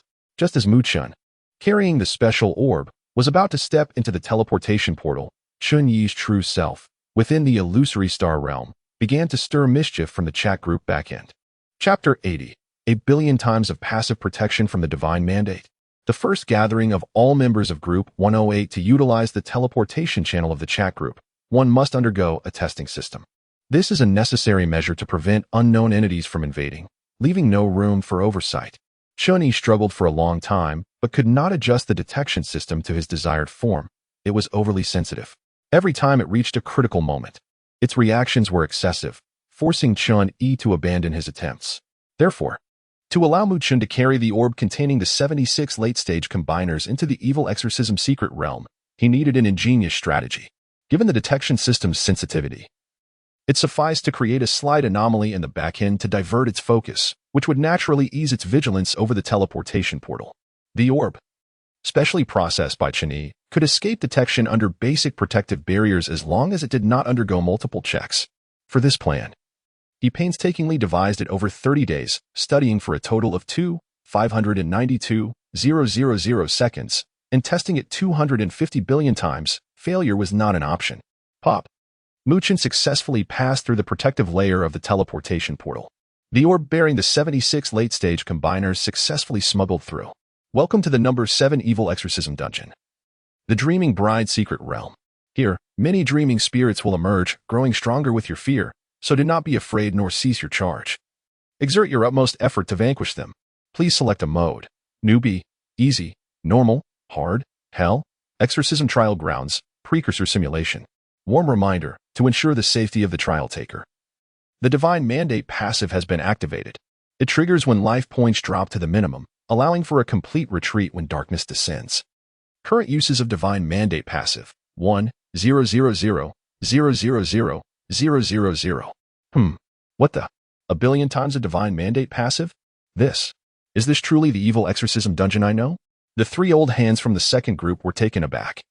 Unlike the naive newcomers who entered cluelessly the first time, these 3 had battled in the evil exorcism dungeon for years, having experienced all 33 secret realms. With their knowledge of the underlying rules exquisite. But this extraordinary passive ability, which grants a billion chances, is a sight they encounter for the very first time. The novices may be oblivious, but how could they not comprehend? Aside from the complementary initial passive ability during the novice protection period, acquiring it thereafter necessitates a preparation of 20 billion points. A billion chances equates to 200 million trillion points. What a remarkable wealth this is. Is this truly happening? Let us not overreact. At this moment, Chen Yi, the celestial avatar, who had finally been allowed entry by the detection system, spoke with an air of indifference. How fast? Gu Yuan appeared in an instant, bowing respectfully. Master of the group, it has been many days since we last met, and I have missed you greatly. Strangely enough, I have always felt your presence by my side, as if you have never truly left. Perhaps it is merely my illusion. But it seems to me that mountains are not mountains, and waters are all you. Chen Yi cast him a casual glance and replied, remove the illusion. In truth, I have always been by your side. Remember, I sent 18 colored beads initially, while the second group leader, Yi Wuchen, only returned 9. So where are the remaining 9? Indeed, they were still stationed in the Sioux, New Jersey realm, suspended within the essence of the Sioux, New Jersey heavenly path. Therefore, Gu Yuan's feelings were not mere illusions. Upon receiving this confirmation, Gu Yuan beamed with sincerity, saying, I thought to myself, how could I feel so secure at home? With you overseeing things, I can rest easy. Chen Yi shook his head slightly. Gu Yuan, what would you do if one day I were to take away the essence of the secondary immortal level laws from the Sioux, New Jersey heavenly path? Gu Yuan paused for a moment before promptly responding, then I would congratulate the birth of an entirely new celestial realm.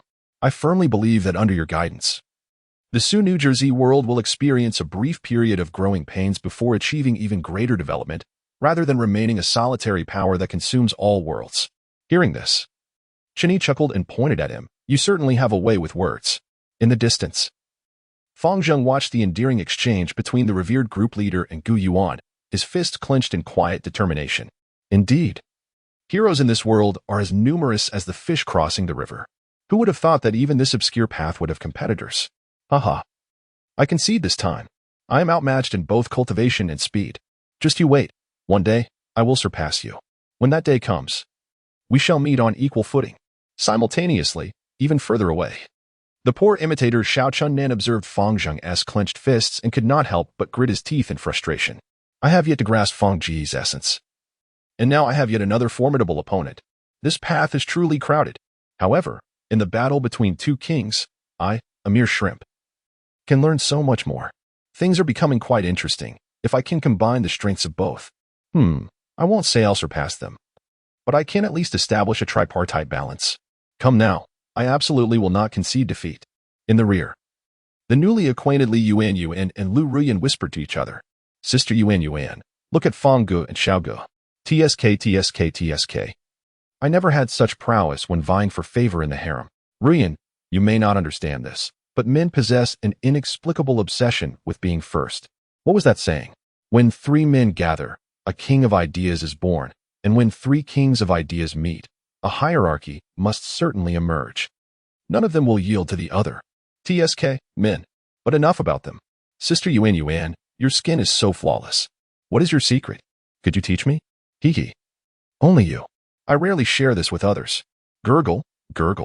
On either side of the 2 women, Chen Bo and Adolphe Anlin swallowed hard. They had thought they could face the situation calmly, having already seen the video and felt their hearts steady. But upon seeing the real deal, their hearts raced uncontrollably. 2 useless fools. Zhou Zhen looked at these 2 who had joined the group around the same time, feeling ashamed to be associated with them. Moreover, Mu Chen and Shen Lang, whose friendship had soured, exchanged barbs while Zhao Hao and Wang Jian played peacemakers. The 2 old-timers from the second group glanced at the panel showing 1,000,000,000 times the passive ability of the Death Destiny and then at the obsequious Gu Yuan, wrestling internally with whether to set aside their pride. The entire member base of Group 108, during their first face-to-face meeting, formed distinct little groups as they grew closer. They did not engage in frivolities, but the invisible barriers between different circles were difficult to dissolve. Chen Yi, who controlled everything from the shadows, was well aware of this. He promptly divided them into teams according to their characteristics. My beloved group members, are you ready to face the onslaught of the nightmare spirit? With the support of 1,000,000,000 times the passive ability, you certainly will not perish, so let's go all out. Oh, and the 76 weaklings of the ZY continent. You too possess the 1,000,000,000 times passive ability. Between life and death lies great terror. I hope you can surprise me. Chapter 81. Listening to the activation sound of the Death Destiny passive, are there truly such valiant subordinates? The evil repelling dungeon comprises a total of 33 secret realms, each with different content and attributes. Among them, the usage rate of the 7th Marriage Dream Secret Realm is rather dismal, even the least popular one. It is important to note that there are 56 group chats eligible to participate in the evil repelling dungeon, enough to form around 300 trial teams. Due to the limited number of secret realms, players cannot freely choose their desired realm but must rely on the system for random matching. Whenever matched with the 7th Marriage Dream Secret Realm, without exception, all would choose to exit and restart. This is because the attributes of the nightmare spirit are excessively distorted. Unlike the fixed values of other evil spirits in different realms, it adjusts its strength according to the spread of fear within the hearts of individuals, making it exceedingly difficult to defeat while transforming into various terrifying forms that strike at the soul. The more one fears, the stronger it becomes, conversely. If one's resolve is unshaken and confidence unyielding, it merely becomes a paper tiger, easily vanquished. It must be said that while this mode is ideal for tempering one's resolve, the fears rooted deep within the heart are not easily overcome. Moreover, the Death Destiny passive can only be activated once, costing 20 billion points, which renders its cost-effectiveness rather low. Thus, aside from a few capital-rich big shots, no one wishes to engage with the secret realm. Of course, this does not include Chen Yi. He relishes the challenge and even wants to bring others along. Not because he possesses many points, but rather because he enjoys it and has opened it up significantly. With 1 billion times the passive ability locking health, unrestricted healing recovery, and freely adjustable difficulty mode, he has fully exploited every function of the 7th Marriage Dream Secret Realm to its limits. The entire member base of Group 108 and the 76 late-stage fusion beings of the ZY continent will truly suffer greatly. The Death Destiny passive can save lives, but it merely preserves life. Enduring the punishment will be exceedingly painful, and returning to a safe zone to recover only to face punishment again is akin to suffering doubly. Especially since that damned nightmare spirit will change form based on inner fears. The more one fears something, the more it will manifest. Just at this moment, Zhou Zheng, having just recovered in the healing area, re-entered the fray. He had prepared himself psychologically, believing there was nothing left to fear. Yet, unexpectedly, the nightmare spirit showed no mercy. After a dark distortion, it transformed into 3 elderly women. "My dear, what are you doing? Come quickly." The sickly sweet voice echoed hauntingly. In an instant, Zhou Zheng's deepest fears were struck hard, and terror surged uncontrollably through him, causing his legs to tremble uncontrollably. "Ah, don't come near me. Hee. Are you afraid now?" Ding. The surrounding brightness suddenly dimmed as I listened to the passive activation sound of the Fate Weaver. Zhou Zheng was instantaneously hurled away, resembling a rag doll as he plummeted towards the healing zone. This evidently denotes a struggling student whose moral resolve exhibits flaws. It is indeed an opportune moment to diligently refine and strengthen oneself. This elucidates the reason why Chen Yi deliberately chose this secret realm as the battlefield for his inaugural confrontation. Naturally, where there are underachievers, there will also be exceptional talents. On another battlefield, Qin Xing gazed impassively at the nightmare spirit before him, which had taken on the guise of Enjonger, posing provocatively. "Ah Xing, I feel so hot. Please help me, won't you? Open your eyes and look at me. I refuse to believe you are devoid of emotion. Why are you not afraid? Aren't you terrified of this?" Qin Xing's expression remained undisturbed. My indifference does not equate to inability, nor does it imply fear. With that, he deftly drew his innate weapon, the Dragon Bone Sword, and pointed it sharply at the nightmare spirit. "Cease your tiresome antics and engage me in a true duel between men." The nightmare spirit twisted and turned, ultimately realizing that it could find no flaw in him, and thus had no choice but to transform into Qin Xing's likeness for the battle. This is the true terror of the nightmare spirit. When an individual is unafraid of external forces, the only adversary capable of vanquishing him is himself, particularly a self that is stronger than his own. Yet, Qin Xing remained undaunted. Even feeling a surge of enthusiasm, "Come forth, this time I shall shatter you." In truth, this was not his inaugural challenge against the dreaming secret realm. His prior defeats were not due to a lack of capability, but rather because the passive ability of the Fate was limited to a single use. A resource so exorbitantly precious that it instilled hesitation within him, preventing him from fighting to the very end each time. However, this time, having latched onto the new leader's influence, he prepared to strike with unwavering determination. With the backing of 1 billion Fate passives, even he could not conquer himself. Confidence is the epitome of greatness. Half an hour later, the Qin Xing manifested by the nightmare spirit was pierced through by a sword, pinned to the ground and rendered immobile, incredulously gazing at the man slowly approaching from afar. Why do you not evade?" Qin Xing, in a similarly dire state, bore a gaping wound in his chest from which blood flowed profusely, his left arm long gone, his breath exceedingly feeble, yet he smiled with profound satisfaction. "Evade? Why should I evade? Do you believe you can kill me? Or do you think I would be afraid?" The nightmare spirit fell silent for a moment before finally bowing its obstinate head. Very well, you have triumphed. As the words fell, it instantly disintegrated into a flurry of fragmented laws, drifting toward Qin Shing. It was only after he had secured that fragment of law that he could no longer maintain his endurance, voluntarily inflicting a wound upon himself to trigger the fate passive, allowing the power of the dark curtain to descend and transport him back to the healing zone. Hiss. Initially, one would have thought that the achievement of the first kill would belong to Feng Zheng or Gu Yuan. Yet who would have imagined a mere subordinate to be so valiant? Chen Yi, who had been covertly orchestrating the entire scenario, was astonished. This outcome was beyond his expectations. Despite Qin Shing's formidable combat prowess within the domain of the nightmare spirit, all beings are rendered equal, and the disparity in strength does not sway the overall tide. This is an inquiry into the essence of one's heart. Regardless of origin, without an indomitable belief, one cannot hope to conquer the spirit of nightmares. On the surface, Qin Shing appears carefree, exuding an air of nonchalance, which, according to the principle that appearance reflects the heart, suggests a tendency to retreat in the face of adversity. However, to my surprise, one cannot gauge the depths of a person merely by their outer demeanor. Beneath that decaying facade lies an invincible heart of resolve. TSK. I have indeed misjudged, and I cannot fault you. Yi Wuchen. If such gold does not shine forth of its own accord, it truly resembles an ordinary stone.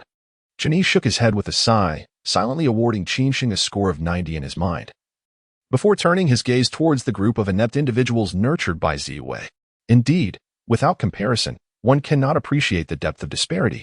This group of individuals has grown far too complacent, triggering the passive ability of destiny less than 10 times, yet they timidly linger in the healing zone, feigning death.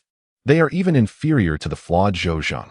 It is worth noting that Zhou Zheng dares to confront the deepest fears within himself, activating the passive ability of destiny over 300 times in a span of 150 minutes, resolutely advancing forward. He can now withstand the intense pressure from the 3 elder women for a full 30 seconds without flinching. And what of them? Merely because the nightmare spirit has manifested in their likeness, they crumble in less than a second? Do they truly consider themselves so terrifying? Fine, even if you fear me. It is but an illusion, a manifestation of the nightmare spirit, while the real threat lies just behind you. You cower before a mere illusion. Do you not fear the authentic me? Pathetic beings, advance. Charge forth. That is nothing but a deception, confront it. Otherwise, I shall turn my wrath upon you. Chapter 82. What is the significance of the Destiny Master? Chen Yi and all his avatars are present. Chen Yi's words may be coarse, yet they hold truth. Can a group of late-stage fusion cultivators truly be unable to discern reality from illusion? No, they are quite clear.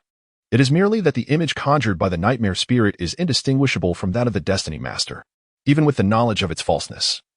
Do we dare to strike? To attack a false Destiny Master in the presence of the true one? Is this not a slap in your face? Who dares to be so audacious? Damn that Lord of Tribulation, I fear you not. Suddenly, a furious roar erupted from the crowd. A towering figure clad in a white tiger fur coat trembled, yet his eyes were unwaveringly resolute. The assembled cultivators of the late stage of integration instantly understood. It was he, Shan Biao, the son of the White Tiger Mountain Lord, the newly appointed Demon King. His father had been compelled by the detestable Lord of Tribulation to face the tribulation for ascension, ultimately never to return, leaving behind only a gravestone amidst the stars to signify his existence. It must be said, this devoted young white tiger's audacity to bare his fangs at the Lord of Tribulation evoked admiration, albeit skepticism. Little Biao, do not be reckless. A powerful Fox Clan elder admonished, having served as the chief demon master under the Mountain Lord. He had witnessed the young white tiger grow and could not bear to watch the last scion of the lineage act foolishly. Uncle Tushan, there is no need for further counsel. Shan Biao shook his head, his eyes brimming with determination. My mind is made up. I have long cast aside concerns for life and death, though he understood that his father's strength was lacking. Had it not been for the relentless pressure from the Lord of Tribulation, would his father have been coerced into facing the tribulation? It was the Lord of Tribulation who had caused his father's demise. Shan Biao harbored an intense hatred for the Lord of Tribulation. Had it not been for the elder's persistent persuasion and his own sense of responsibility to bear the burden of his clan, he would have already entered the illusory star realm to exact vengeance for his father. Yet today he could no longer endure, even knowing the Lord of Tribulation was invincible. Even aware that he might be crushed effortlessly, he would not retreat. With a deafening roar, he transformed into his true form, a massive tiger with distinct white fur and piercing eyes. Chen Yi, come forth in battle. In the next moment, the giant tiger was lifted by the scruff of its neck, resembling a mere kitten. Shan Biao's mind went blank. This familiar sensation evoked memories of his childhood, and he faintly envisioned his father's gentle visage. Chen Yi gazed at the young white tiger, now with its tail tucked between its legs, and could not help but shake his head. Your bravery is commendable, yet you still require training. I lament the circumstances surrounding your father. Seeking vengeance is permissible, but you are far too weak at present. Defeat the nightmare spirit first, and then return to me after you have transcended your tribulation. With that, he unceremoniously tossed the agitated little tiger before the nightmare spirit. Hurry now. The nightmarish spirit, sensing the profound fears harbored within Shan Biao, instantly morphed into the visage of Chen Yi, disdainfully exclaiming, You wretch, back again. With a thunderous roar, Shan Biao raised his head to the heavens. Having shattered the shackles of his own psyche, he found himself unperturbed even by the genuine Chen Yi. So why should he fear this mere illusion? Without hesitation, he opened his cavernous maw and lunged forward, swallowing Chen Yi whole. Roar, roar, roar. Who else dares to challenge me? What is the significance of Yujie Zunjia? Nearly a trifling entity. Ding. Just as he reveled in his invective, the passive ability of Si Ming was unexpectedly triggered, causing the nightmarish spirit he had consumed to violently rend him asunder, leaving his innards scattered. Overcoming the nightmarish spirit is no simple feat. Conquering one's inner fears is merely the initial trial. Only through the interrogation of one's own heart and triumph over oneself can one truly prevail. There is absolutely no influence from Chen Yi in this matter. It is solely his own inadequacy that necessitates more practice. On the contrary, Chen Yi merely chuckled, giving a thumbs up to Shan Biao's courage and a gesture of approval. Witnessing this scene, the assembled late-stage cultivators exchanged glances, their hearts inexplicably racing with a hint of excitement. Could it be that he truly does not care? Should they dare to test the waters? The thought of assaulting the esteemed Yu Jiaozun right in front of him was exhilarating. The details of post-event reckoning could be addressed later. The Ziwei cultivators have long suffered under the tyranny of Yu Jiaozun. Alas, my master, the Puxian Taoist, perished beneath the tribulation of ascension. Cursed be the spirit of nightmares. Return my master's life to me. Spirit of nightmares, what wrong has my husband committed? When he left to attend the gathering, he promised to return with a 9-turn beautifying herb. Yet here we are. He has not returned. He became a scattered immortal, consumed by the heavenly path. And you know the torment of my solitary nights? Spirit of nightmares, the pent-up grievances of the late-stage cultivators poured forth.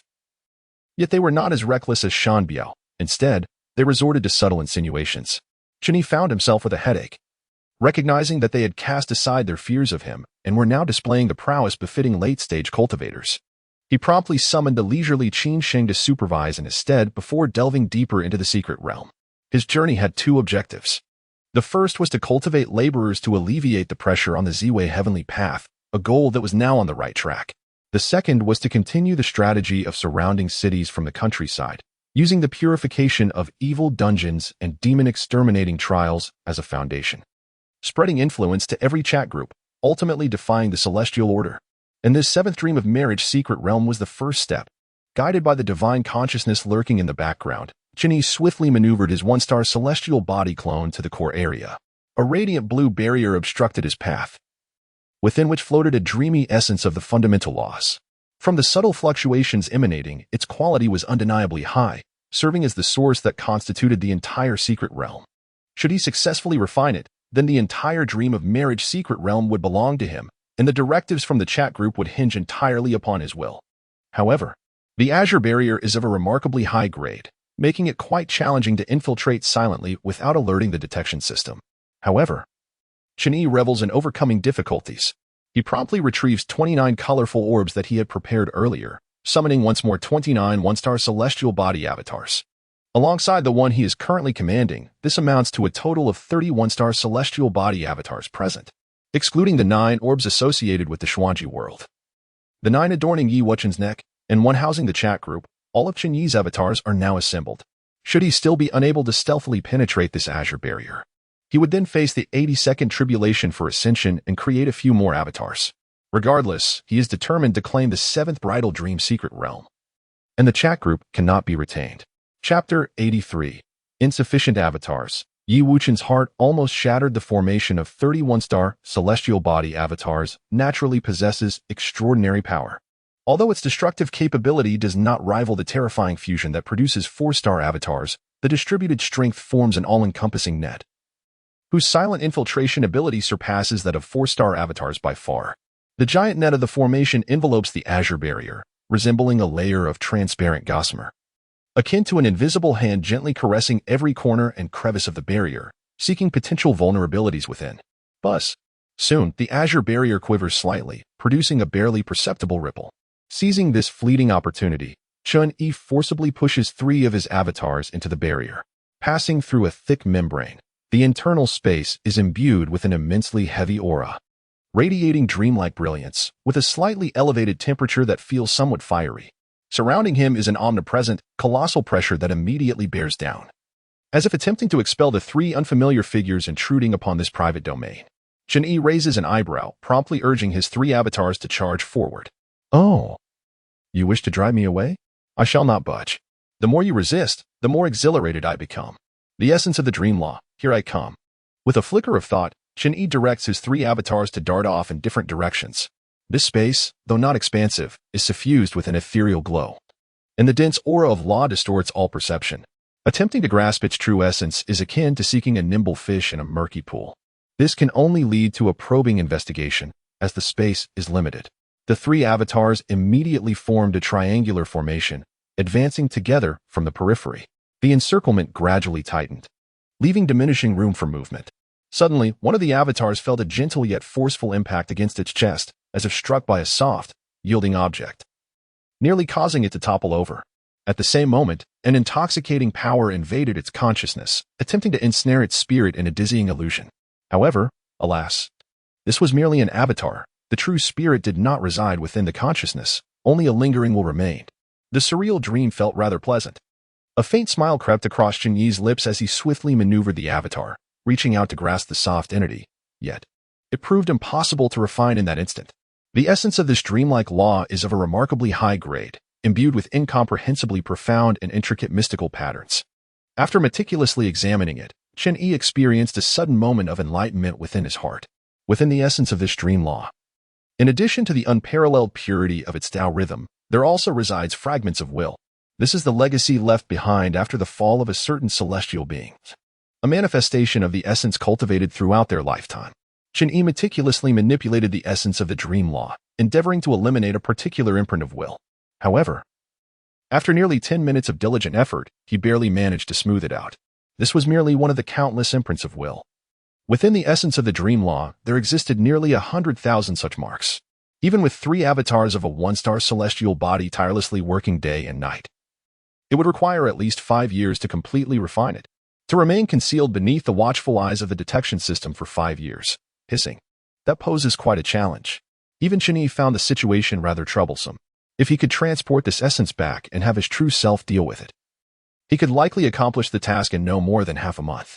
However, if he were to take it out, the 7th secret realm would collapse instantly, provoking the wrath of the detection system, leading to an untimely demise before the venture could even commence.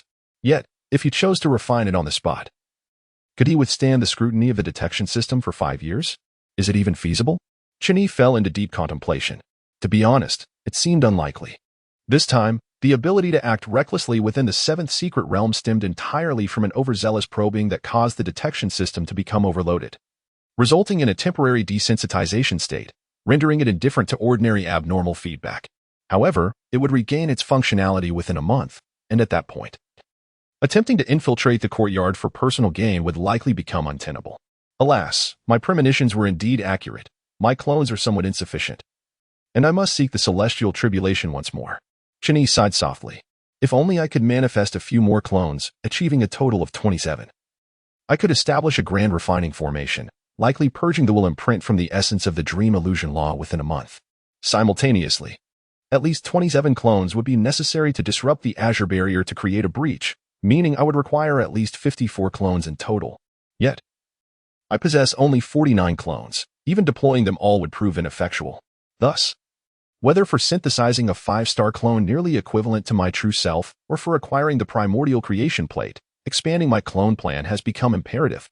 With this thought in mind, Chen Yi immediately commanded his clones to release the essence of the dream illusion law. He then swiftly tidied the area, erasing all traces. Ultimately, the three clones that had stealthily entered completed their task and vanished without leaving a trace. Fortunately, while entering the Azure barrier is challenging, exiting poses no obstruction. With a soft pop, the three celestial clones emerged. It was at this moment that a familiar old friend, accompanied by two subordinates, requested entry into the marriage dream secret realm. Upon receiving the back-end message, Chen Yi's eyes lit up.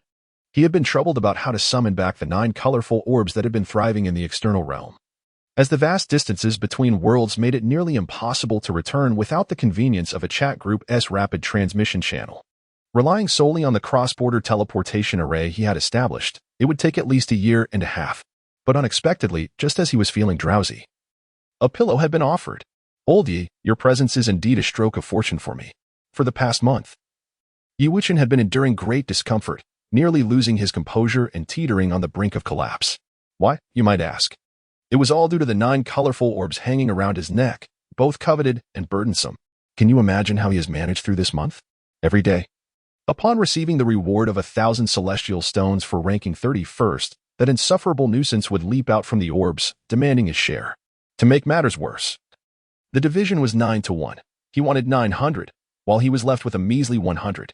100 a day was hardly sufficient for the cultivation needs of a true immortal. Watching his progress stagnate and sensing the individuals behind him inching closer in the rankings, Yi Wuchen felt a deeper anguish than death itself. Moreover, there was more outrageous behavior. It was one thing for this pest to take the rewards he had painstakingly earned. But why must he also snatch away Yi Wuchen's points when he sought to purchase other resources in the 10,000 Worlds Mall? Could they not utilize the rainbow stones containing starlight power? Why not seize the impure Panga blood, which is notoriously difficult to absorb? Did they have any idea of the torment he had endured? I am truly at my wit's end. And the limit of purchasing 10,000 celestial stones each month from the 10,000 Worlds Mall, with each refresh urging him to buy, without leaving any for himself? It was infuriating, utterly infuriating. He was beyond exasperated. Yi Wuchen had contemplated rebellion numerous times, yet he ultimately had to swallow his grievances and keep silent. Today, however, after enduring for so long and feeling his composure waver, he finally erupted. He disregarded everything, boldly exhausting his remaining 3 trillion points to directly purchase 150 instances of the Fate Command passive ability, preparing to enter the marriage dream secret realm to fiercely temper his will. At long last, under the scrutiny of the chat group, that accursed orb finally fell silent, no longer pestering him. For a fleeting moment, Yi Wuchen seriously considered discarding it. Yet his instincts cautioned against such an action. Never mind. I have no points left anyway. Let it be.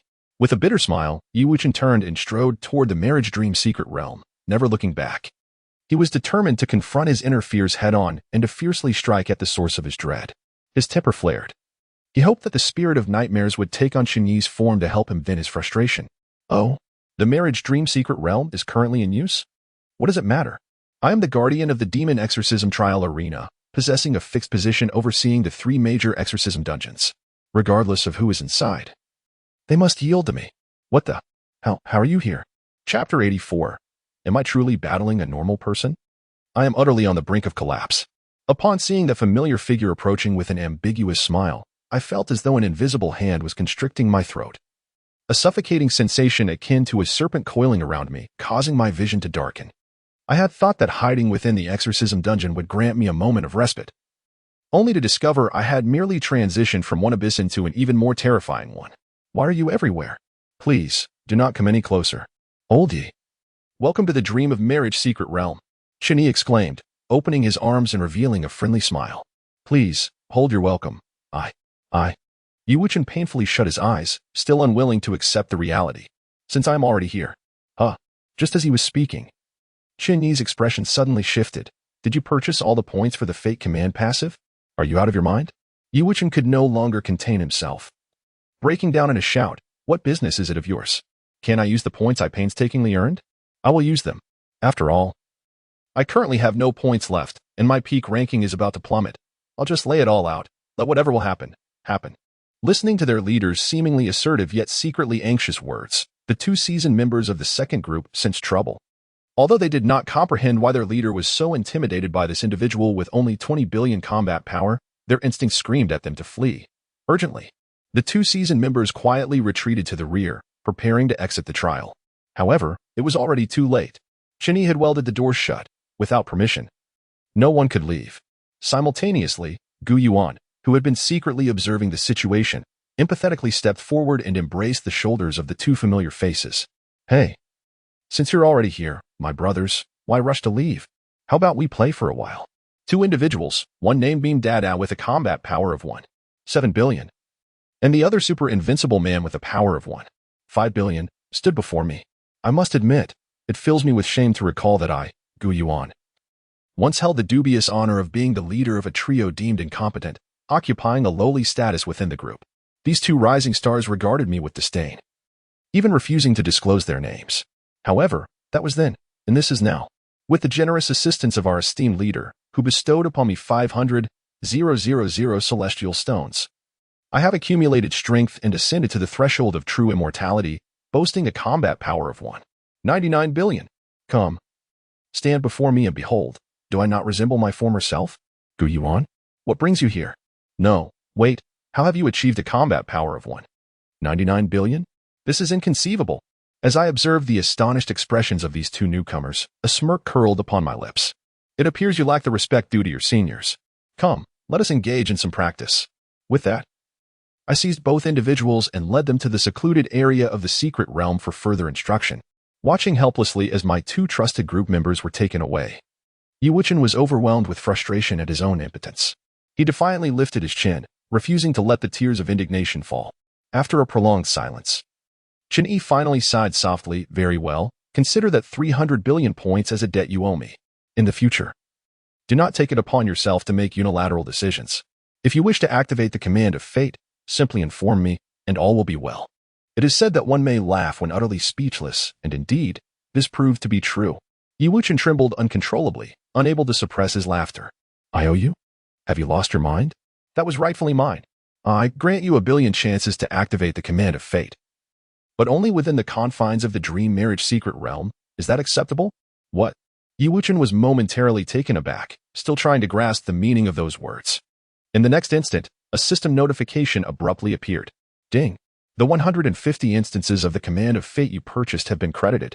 Current remaining uses of the command of fate, 1,000,000,000,000.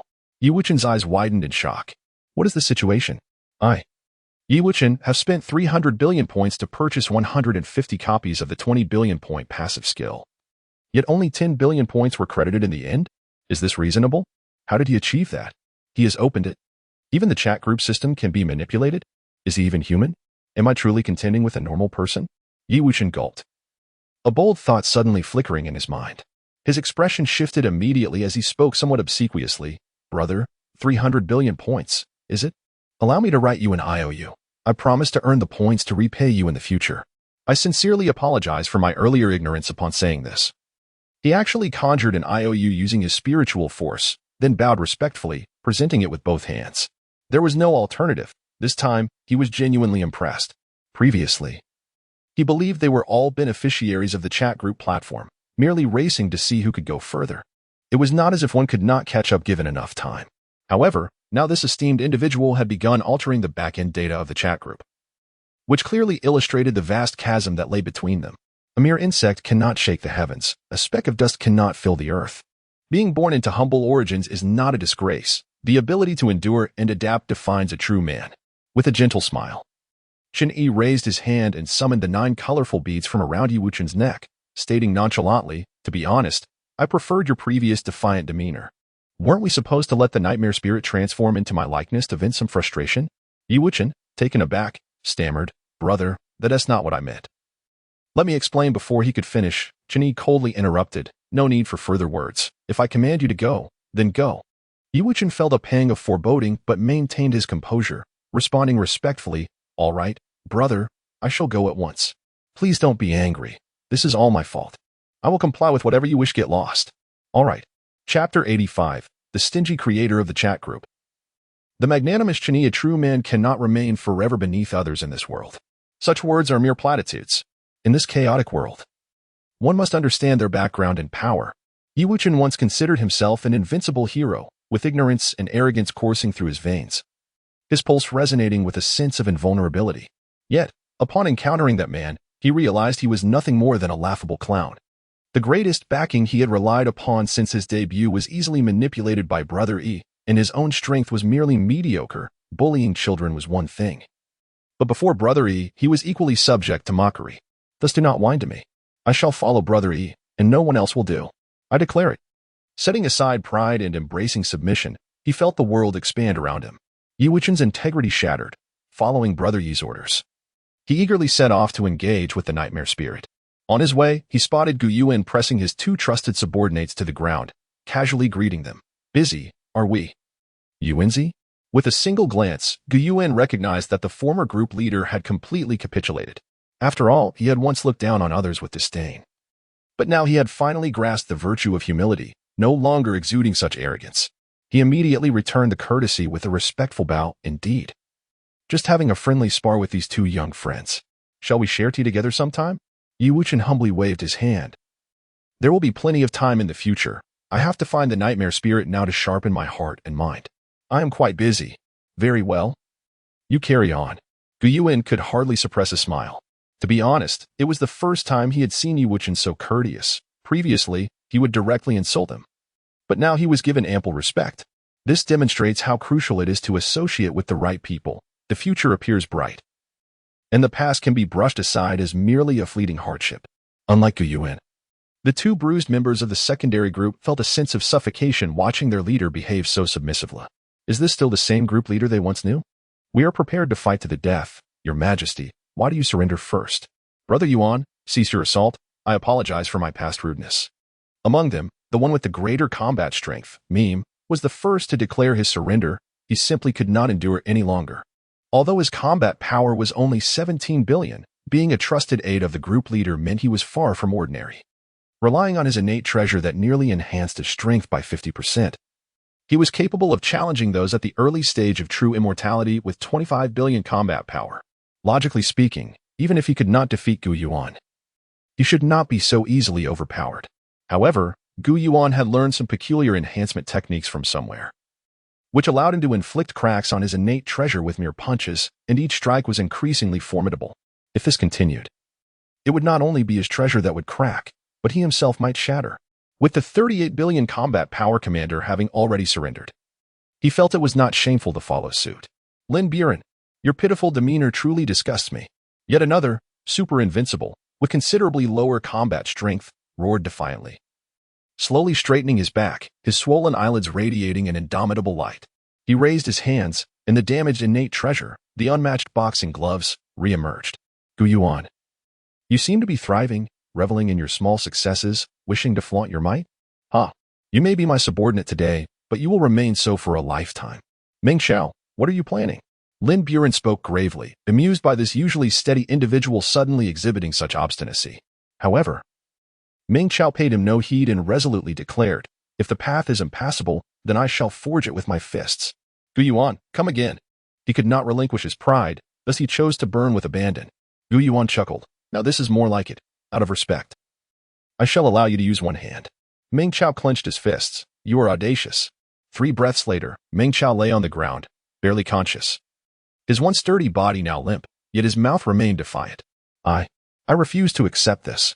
The functions of the 7th Dreaming Marriage Secret Realm were in full swing, with 10 billion times the passive enhancement from the Destiny Command, unlimited healing powers restoring his condition, and an inexhaustible supply of energy compensating for his fatigue, along with countless nightmare spirits serving as sparring partners.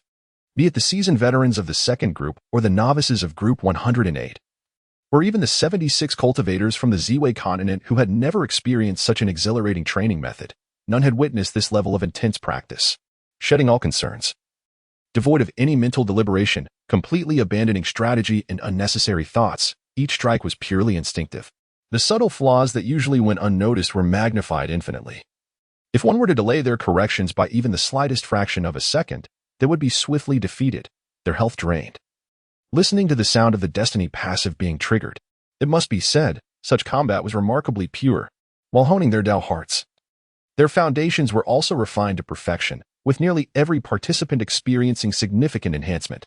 In just 28 days, without considering the regular members of the chat group, 31 of the 76 late-stage cultivators broke through their shackles, no longer able to contain themselves, and directly entered the tribulation phase.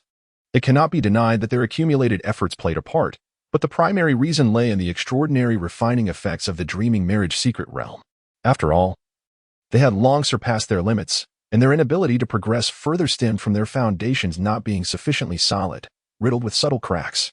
To slowly mend these deficiencies on their own would require a millennium or more.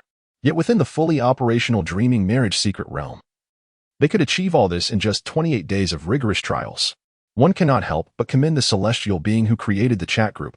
Indeed, they possessed a unique approach, albeit a tad stingy. Charging 20 billion points for a single passive enhancement was quite exorbitant.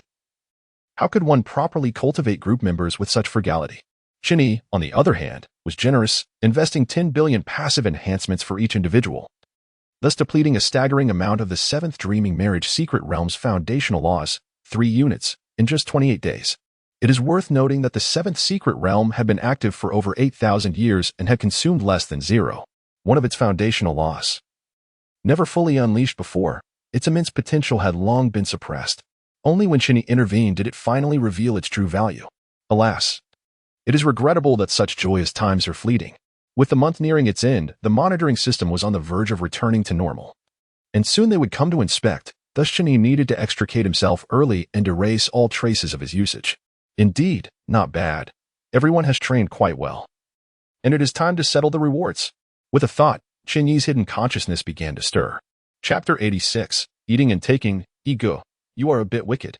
It is well known that anyone participating in the exorcism trial can reap substantial rewards. This is an announcement released in the chat group.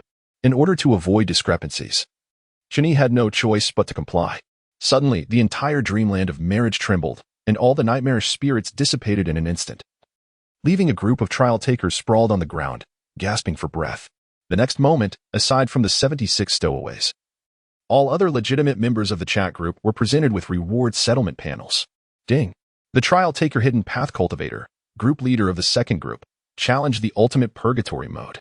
Although he did not clear it, he managed to withstand the onslaught of 10,000 nightmarish spirits for 150 seconds and withdrew unscathed, achieving a comprehensive score of 88 points, thus earning a reward of 500 billion points and 100 million group experience.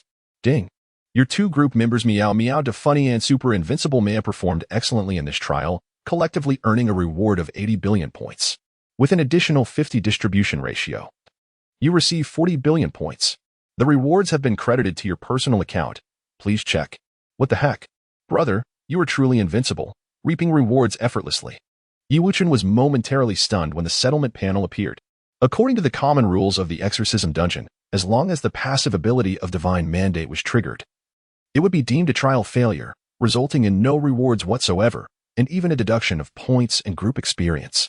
Yet, he had triggered the Divine Mandate passive over 800,000 times in just 28 days, and the final settlement didn't even mention it, but instead, he received a generous reward? Brother E, I'm not saying anything, but you are quite mischievous. However, I like it. Group leader, who exactly is this person? Are we at risk of being banned? Who is this, and who deposited so many points into my account? Lin Buren and Meng Chao, 2 members of the second group, felt exceptionally guilty. They too had shared in the spoils, after enduring a brutal beating from Gu Yuan. They received compensation for 10 billion Divine Mandate passives, and even snagged a large gift package. This must be a hush money, right? But the situation has escalated dramatically. Even if it remains undetected now, will there truly be no repercussions later? After all, the origins of this wealth are dubious. Do not overthink it. Yiwuchen admonished earnestly, this fortune was acquired through our trials in the 7th Dream Realm, was it not? Lin Buren immediately understood and acquiesced. Indeed. I will accept what the system awards me. After all, I legitimately defeated a nightmarish spirit, and my points are entirely lawful. However, Meng Chao still harbored concerns. What if we truly face consequences? Shut your mouth. Yiwuchen's gaze sharpened, coldly fixing on him. Are you claiming this wealth or not? Meng Chao felt a shiver run down his spine, overtaken by a suffocating sensation akin to a constricting serpent, and stammered, I will take it. Upon hearing this, Yiwuchen's piercing gaze softened slightly as he spoke kindly. Well, there you have it. We are all in this together, so why the long faces? Smile a little. Meng Chao managed a strained grin. Unbeknownst to him, a glimmer of coldness flashed in the depths of their leader's eyes. It is truly disheartening that someone so hesitant is of little use. He cannot be relied upon. I truly wonder what I saw in him initially. He is no child yet still so fearful of the authoritative rules.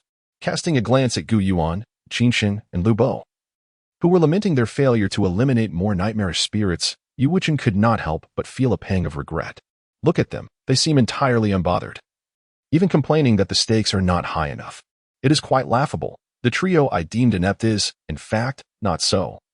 While the so-called prodigy I have trusted exhibits an overly naive disposition. Alas, Meng Chao, do not blame me. For the safety of all, I must impose upon you. Yu Wuchen sighed inwardly, having made his decision.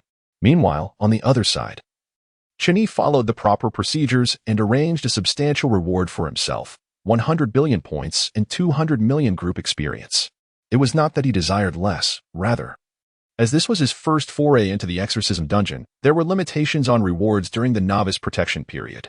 If he were excessively greedy, it would complicate his ability to conceal the truth, as the detection system would swiftly uncover any discrepancies. Nevertheless, this 100 billion points and 200 million experience represented his maximum potential gain, not that of the group leader, Gu Yuan, Qin Xin, and Lu Bo.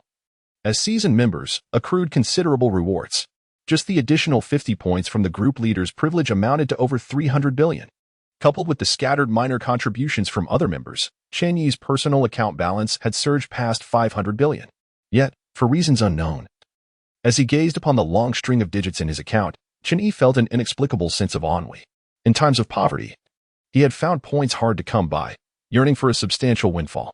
Now, suddenly affluent, he had lost interest in points altogether. It was not a case of neglecting what was easily attained. Rather, it was simply that earning points had become exceedingly effortless. Merely snagging a deal would net him hundreds of billions. Yet, the only marketplace available for spending points, the Multiverse Mall, imposed purchase restrictions, rendering many desired items inaccessible. Points that could not be spent became nothing more than a meaningless string of numbers. One might say that the celestial being who created the chat group is rather stingy, establishing the Multiverse Mall yet restricting purchases. Does he doubt my ability to afford them? Or is it due to insufficient stock? Chen Yi pondered for a moment, shaking his head. It could not be a matter of stock shortage. The top 30 on the peak leaderboard received 10,000 celestial stones daily. The top 10 receive 100,000, the third place 30,000, the second 50,000, and the first 100,000. These are distributed without delay every day, indicating ample resources, but it seems ordinary members are barred from unrestricted purchases. Only those on the leaderboard can enjoy such bountiful resources. It appears I must ascend the ranks as well. This endeavor will be sufficient to elevate the group level to 50, unlocking the exorcism trial. I am eager to test the waters and discover the capabilities of those in the top 10 of the leaderboard, who manage to conceal information even from the back end. With a contemplative gaze, Chen Yi swiftly cleared all traces of his activities within the realm before leading everyone out. Simultaneously, a fragment of divine consciousness lurking in the background meticulously fabricated data, seamlessly exiting the 7th Dream Realm service backend and traversing through a fiber optic line into another realm's backend. 2 days later, the detection system conducted a routine inspection of the 7th Dream Realm. Anomalies were detected, and the system initiated a thorough examination. Usage records appeared normal. Expenditure data was consistent. The essence of the dream loss stood at 96. 98, a reduction of 3 from 30 days prior. With a staggering consumption increase of 12, 138, 888 over the past 8,000 years. Anomaly detected. Chapter 87. Routine investigation. Your cooperation is requested. A sudden system notification erupted in the quiet of Group 108. Following this, the entire chat interface turned gray, rendering all functions inoperable. Meanwhile, Chen Yi, who was preparing for the 82nd challenge of the Ascension Tribulation, cast a slow glance. Finally, it has arrived. Everything has unfolded as I anticipated. Although I have meticulously erased all traces of my actions within the dream realm, the consumed essence of the law cannot be restored. Such a substantial deficit lies before us. As long as the detection system is functioning properly, it is bound to uncover it. Hence, all members who participated in the trials within the Dream of Marriage secret realm during the investigation must be scrutinized. Yet, what of it? Does it possess any evidence? Every operation within the Dream of Marriage secret realm adheres to legality and compliance, leaving it with nothing to uncover. Unless it is aware that there are ghosts residing at home. Alas, it is merely a program operating on predetermined logic. How could it possibly discern the presence of ghosts? If it cannot even recognize the existence of ghosts at home, how could it dare to apprehend me? Absolutely impossible. Ding. To the leader of Group 108. A routine investigation is underway. Your cooperation is required. Chen, feeling bewildered, inquires, what is happening? Why has there suddenly been a dynamic audit? Surely, they are not going to suspend my account, are they? I am a law-abiding citizen. I assure you, I have done nothing wrong. Oh, benevolent authority. Do not wrongfully accuse an innocent person. The detection system will not unjustly target any exemplary member, nor will it overlook any nefarious individual. Rest assured, cooperate fully. Chen responds, oh, I thought my account was going to be suspended again. That frightened me. Please cooperate and do not change the subject. Am I not cooperating? I have been most accommodating. It is you who have failed to inquire. Now, may I ask, as the leader of Group 108, did you encounter any anomalies during your trials in the Dream of Marriage Secret Realm on the 7th? Indeed. Was it not stated that the minimum combat power requirement for the Exorcism Dungeon is 30 million? Yet, many members of our group, whose combat power does not meet the standard, inexplicably joined. Is this correct? I suspect there is an error within the system. This is the most significant flaw. A deliberate opening left by Chen Yi for the detection system to unleash its fury. After all, if everything were executed flawlessly, who would bear the unaccounted loss? Given the detection system's indiscriminate nature, it would undoubtedly attribute this mess to all members who participated in the Dream Marriage Secret Realm trials within the past month. This burden, Chen Yi shall not bear. Thus, it must be a malfunction within the system that has led to the abnormal consumption. Coincidentally, during that period, the detection system was desensitized by pervasive anomalous feedback, and a few errors were to be expected. Thank you for your feedback. The account's unusual status can only be lifted once verification is complete, so please be patient. Alas, why are you being so polite with me?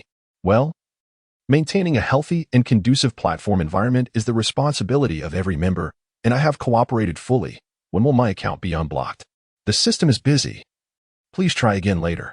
After enduring a barrage of nonsensical remarks from the notorious leader of Group 108, the detection system promptly shifted its focus to inquire with other members. Ding. Group 108 member, I really don't want to sacrifice a routine investigation. Please cooperate. Upon hearing the system's prompt, the suspect Fong was not the least bit flustered. Rather, he appeared somewhat excited, candidly confessing, I will cooperate. I shall cooperate fully. Oh great and just system, I did not intentionally participate in the exorcism dungeon. I merely experimented and unexpectedly found myself inside. It was one thing to enter, but I never anticipated clearing it by chance, receiving a hefty sum of points as a reward, directly credited to my account. Oh great and just system, believe me, I am aware of the improper origins, hence I did not dare claim any reward points. Please remain calm. Rewards for normal completion of the dungeon trials will not be rescinded. Fong, overwhelmed with gratitude, wept profusely. Thank you, oh great and just system. I shall not dare to do so again. I am truly frightened of having my account banned. I shall never again exploit system loopholes. The detection system noticeably hesitated. Why does every member of Group 108 claim it is a system loophole? However, after multiple checks, the system found no errors. Could it be that during the period of frequent anomalous feedback, the system reported errors, yet, due to its self-initiated state, did not conduct timely checks, only to return to normal operations? Yet, according to the recorded data, the normal consumption during this abnormal period for all participants in the Dream Marriage Secret Realm trials differed by nearly 10,000 times from the inexplicably reduced foundational essence. Such a colossal deficit. Analysis confirmed that it was not consumable by the trial participants, with over 90% likelihood attributed to the backend system's reboot. Unable to find evidence, the detection system engaged in a self-justifying logic, particularly after completing routine investigations on all members of Group 108. It was on the verge of generating a reasonable report, prepared to attribute this deficit to itself. However, when it approached the last 3 members of Group 2 who participated in the Dream Marriage Secret Realm trials to finalize the logical chain, a turning point emerged. Ding. Group 2 member Super Invincible Person, a routine investigation, please cooperate. Meng. Huh? Ding. An anomaly detected. Member Super Invincible Person has suffered severe injuries to his soul. With memories forcibly erased, suspected evidence elimination. Investigation shows that member Super Invincible Person voluntarily ingested the highly toxic ascension Dan. Tracking in progress. The ascension Dan originates from the leader of Group 2, Hidden Cultivator. Ding. Leader of Group 2. Please explain why you gifted the highly toxic ascension Dan to member Super Invincible Person? Why did he consume it? He appeared utterly perplexed. What? He ate it himself? Is he insane? Please respond directly. Why did you bestow upon him the highly toxic ascension, Dan? Yi immediately declared with righteous indignation. Please understand, he requested it from me voluntarily. I did not give it to him. Then why did he desire the ascension, Dan? Please provide an explanation. Without hesitation, Yi replied. He claimed he needed it to poison a half-step true immortal evil being. For this, he even asked me to disguise the ascension Dan as a potion imbued with immense celestial energy, so that the evil being would not suspect a thing. Frankly, I find it hard to comprehend. It's merely a half-step true immortal evil being. Does it really warrant such elaborate measures? He could have simply shared his location with me, and I would have dispatched it on the spot. Only upon hearing that he ingested the toxic pill did I realize everything. Was he trying to conceal something? Is it related to the anomalies occurring in the dream marriage secret realm? I wondered why he had been so distracted, causing various odd behaviors upon entry. System. Do speak up. Am I correct in my assumptions? The system is busy. Please try again later. Chapter 88. Old Yi. Your presence is indeed a blessing to me, as I have ascended to the third-in-command position. Gazing at the busy system notification, Yi Wucheng felt a sense of stability. We are all brothers on the same boat, risking everything to brave the tempest in pursuit of great fortune, yet some deem the venture too perilous. Wishing to disembark midway and find safety on shore? Such a one must not be allowed to remain.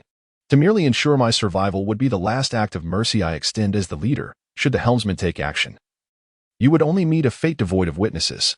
On another front, the detection system, trapped in a busy state, was regenerating an anomaly report. Summary of the anomalies in Exorcism Dungeon Number 7, Dream Marriage Secret Realm. Non-system error factors, non-member consumption factors, non-external interference factors, presence of a third-party mysterious force incursion. Member super invincible person from Group 2 suspected to be a third-party infiltrator, subject to account deletion penalties. Furthermore, due to the recent frequency of anomalous feedback, it is suspected that third-party forces have invaded the Exorcism Dungeon and the Demon Exorcism Trial Arena, requiring maintenance and upgrades. The lurking consciousness had been silently monitoring the movements of the detection system and promptly intercepted this report. Oh, the situation has suddenly become intriguing. Chen Yi raised an eyebrow, his gaze filled with amusement. The matter of Meng Chao contemplating betrayal had been discreetly reported to Yi Wucheng, who had consented to the request to spare Meng Chao's life rather than resorting to immediate annihilation.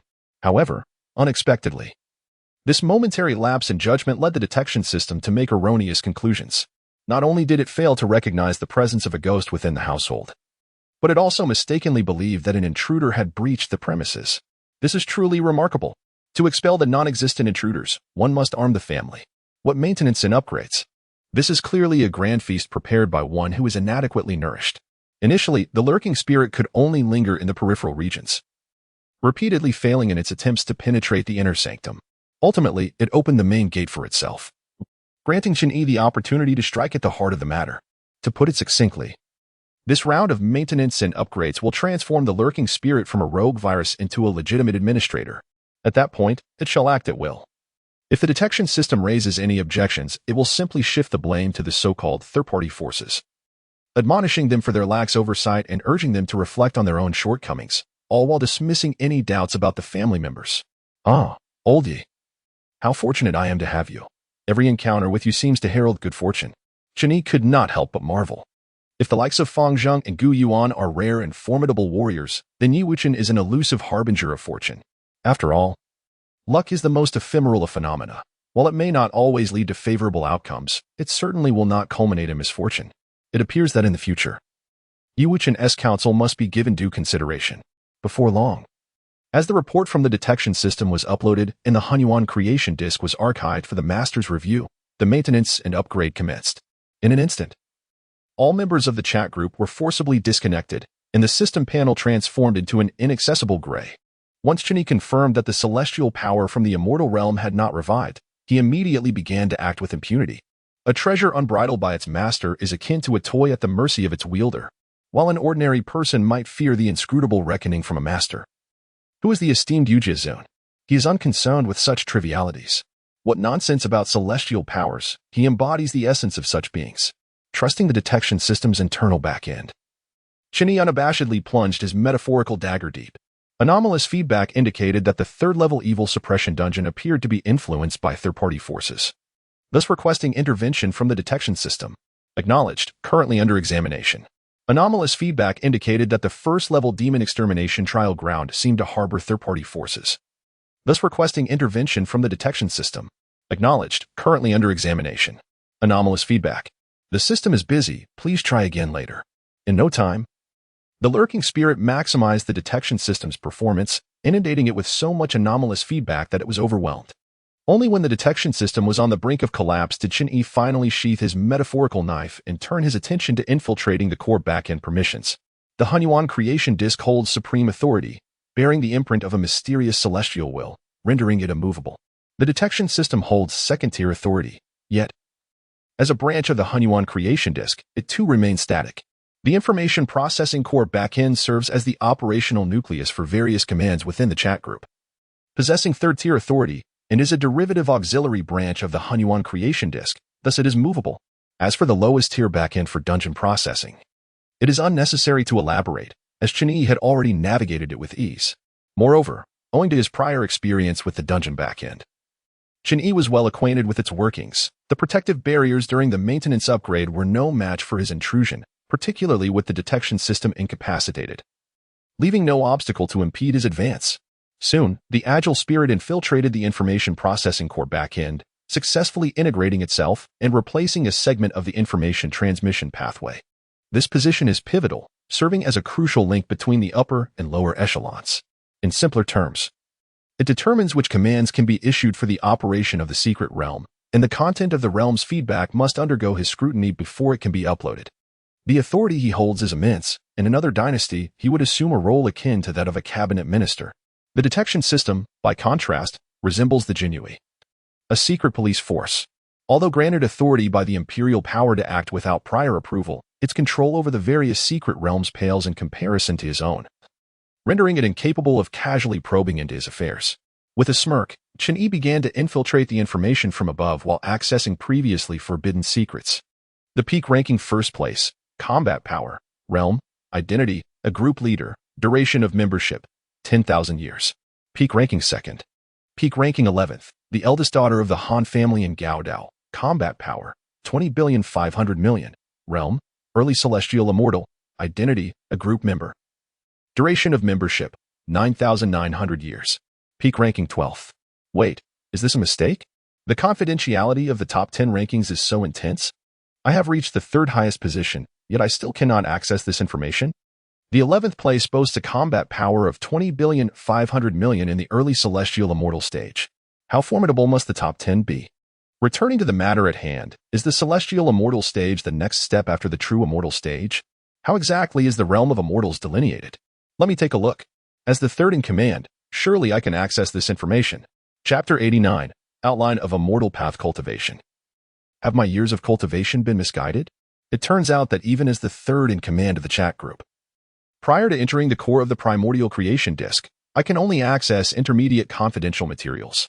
Fortunately, due to my authority to review the combat power of group members, I can delve into the analysis of the immortal path realms and the standards for assessing combat power within my reach. With a thought, Chen Yi promptly summoned the relevant documents for review. Intermediate confidential materials, detailed explanation of immortal path realms and standards of combat power assessment.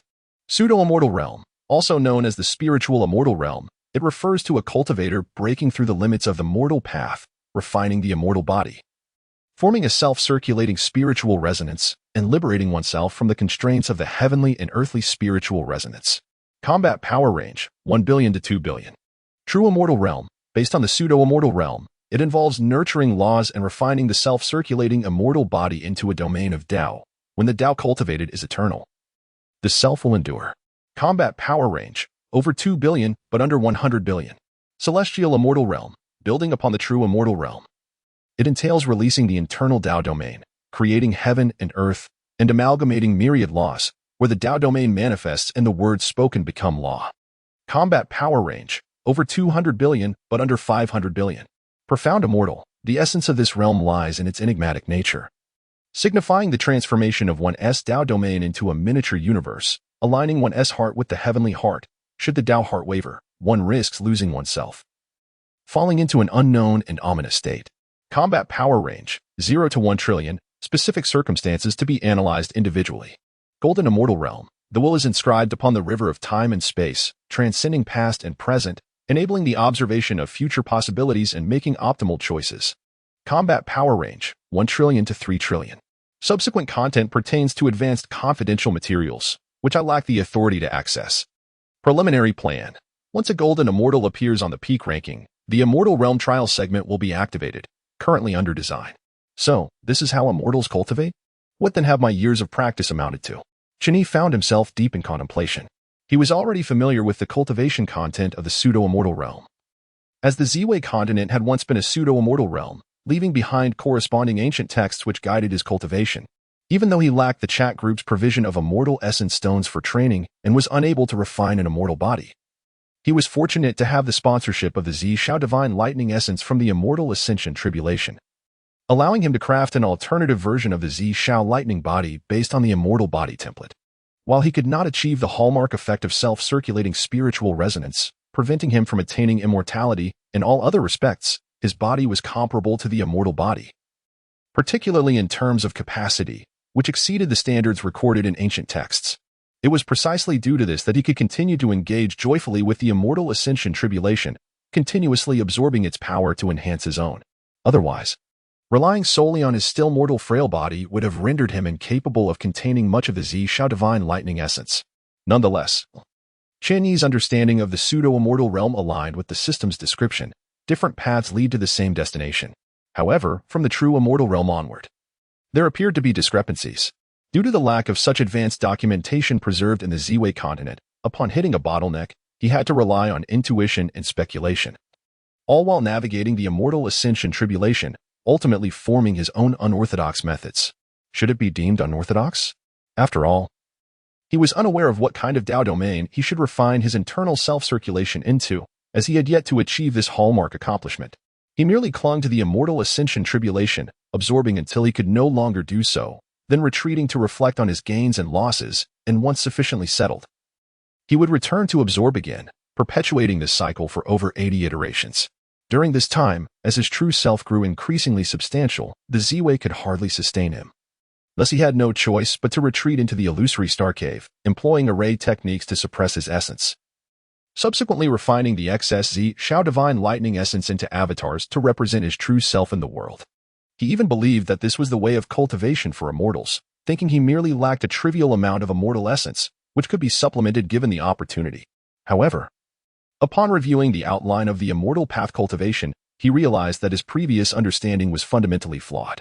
The sensation is akin to everyone embarking on a race from a common starting point, where others traverse wide, straight paths, while he, with a mere twist of his head, veers into a narrow alley, seemingly resolute, never to glance back. Is this outline truly infallible? As I take the smaller path, is my prowess not steadily advancing? What of the lofty titles such as True Immortal, Celestial Immortal, Mysterious Immortal, Golden Immortal, and the 8 Immortals? They may sound grand. Yet the pinnacle of power caps at merely 300 billion. Authority does not guarantee correctness, and I need not be a practitioner of heretical arts. Only through combat can one discern strength. Chen Yi, momentarily disoriented by the impact, nevertheless remains steadfast in his belief, his resolve unshaken by doubts of existence. Once he regains his composure, he slowly retrieves 48 colorful orbs, suspending them above the avatar embodying the chat group, and begins his analysis. Firstly, irrespective of whether the path of his true self is accurate, it is evident that the avatar is still traversing what is deemed the correct path. However, the avatar currently resides in a pseudo-immortal realm, lacking the nurturing of laws and the refinement of its internal circulations into a domain of Tao. This is untenable. With too many avatars, without mastering the primordial creation disk, I lack sufficient resources for simultaneous enhancement. Thus, I must temporarily pursue a path of integration and elevation. Presently, I can synthesize a maximum of 4-star immortal avatars, each possessing a combat power of 188 billion, akin to that of a mid-tier golden immortal. Yet, power aside, according to this celestial outline, the hallmark ability of a golden immortal is the imprint of will inscribed upon the river of time and space, enabling the observation of future possibilities, thereby allowing optimal choices to be made. Essentially, the capacity to anticipate and evade misfortune.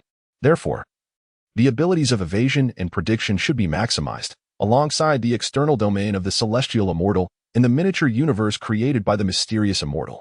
In summary, While the offensive capability may not be particularly high, the myriad of methods available could prove exceedingly troublesome. Ah, how I yearn to consult a golden immortal, to discern whether the enigmatic techniques are more formidable than the brute force wielded by the calamity-defying spear. Alas, the peak rankings are strictly governed by the primordial creation disk, leaving me without authority to intervene. Yet, after maintenance and upgrades conclude, I shall certainly test the depths of the celestial immortal realm. However, to mitigate unforeseen risks, I must first establish a 5-star avatar as a bulwark. As I ponder this, a sudden knock reverberates through the gates of the illusory star cave. A vibrant voice resonating with the essence of nature calls from outside. Brother E, may I enter? At this, Chen Yi promptly gathers his scattered thoughts, casting the avatar embodying the chat group into the chaotic void before slowly opening the door. What is it? In a flash, a shimmering scroll floats in, accompanied by the rich aura of the celestial Tao. Brother E, I have conjured the celestial divine list. Quickly release my 31 little darlings, lest they become stifled. Chapter 90. The Celestial Divine List, the Sealing of Divine Positions. The celestial Tao is genuinely elated this time. Brother E ventured forth with 76 little ones, not only returning them all intact, but also ensuring each experienced substantial growth.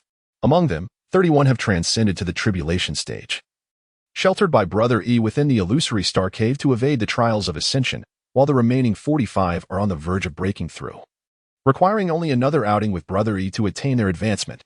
This is truly remarkable. Suddenly, there are 31 capable and resilient progeny, with an additional 45 poised to emerge. As for whether these progeny are willing to toil daily under the auspices of the heavenly Tao, it matters not. The divine ranking of the heavenly Tao will not forcibly bind them. Being listed merely grants them celestial offices and the blessings of the laws of heaven and earth, allowing them to synchronize with the universe and evade the tribulations of ascendance, among other advantages. Yet, they remain free, should they choose to withdraw. They may resign at their discretion. It is worth mentioning that this is a compromise devised after extensive deliberation by the Z-Way Heavenly Tao. Unfortunately, the initial 5 scattered celestial progeny have been irrevocably bound, losing their freedom and bearing the weight of the pressures imposed upon them. Oh, you, how excessively benevolent you are. Chen Yi shook his head, finding himself at a loss for words regarding the Z-Way Heavenly Tao. Clearly, the most effective approach would have been direct refinement. Yet there is a need to concoct such elaborate schemes. Isn't this merely scratching an itch through the boot? Alas, such is the nature of the Z-Way Heavenly Tao that he has come to know. He has grown accustomed to it. If it were not so malevolent, it would indeed be abnormal. So let it be.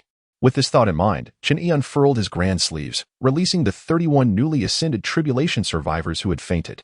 Awaken. With a gentle command, the 31 individuals lying on the ground immediately rose to their feet in an upright manner. What has transpired?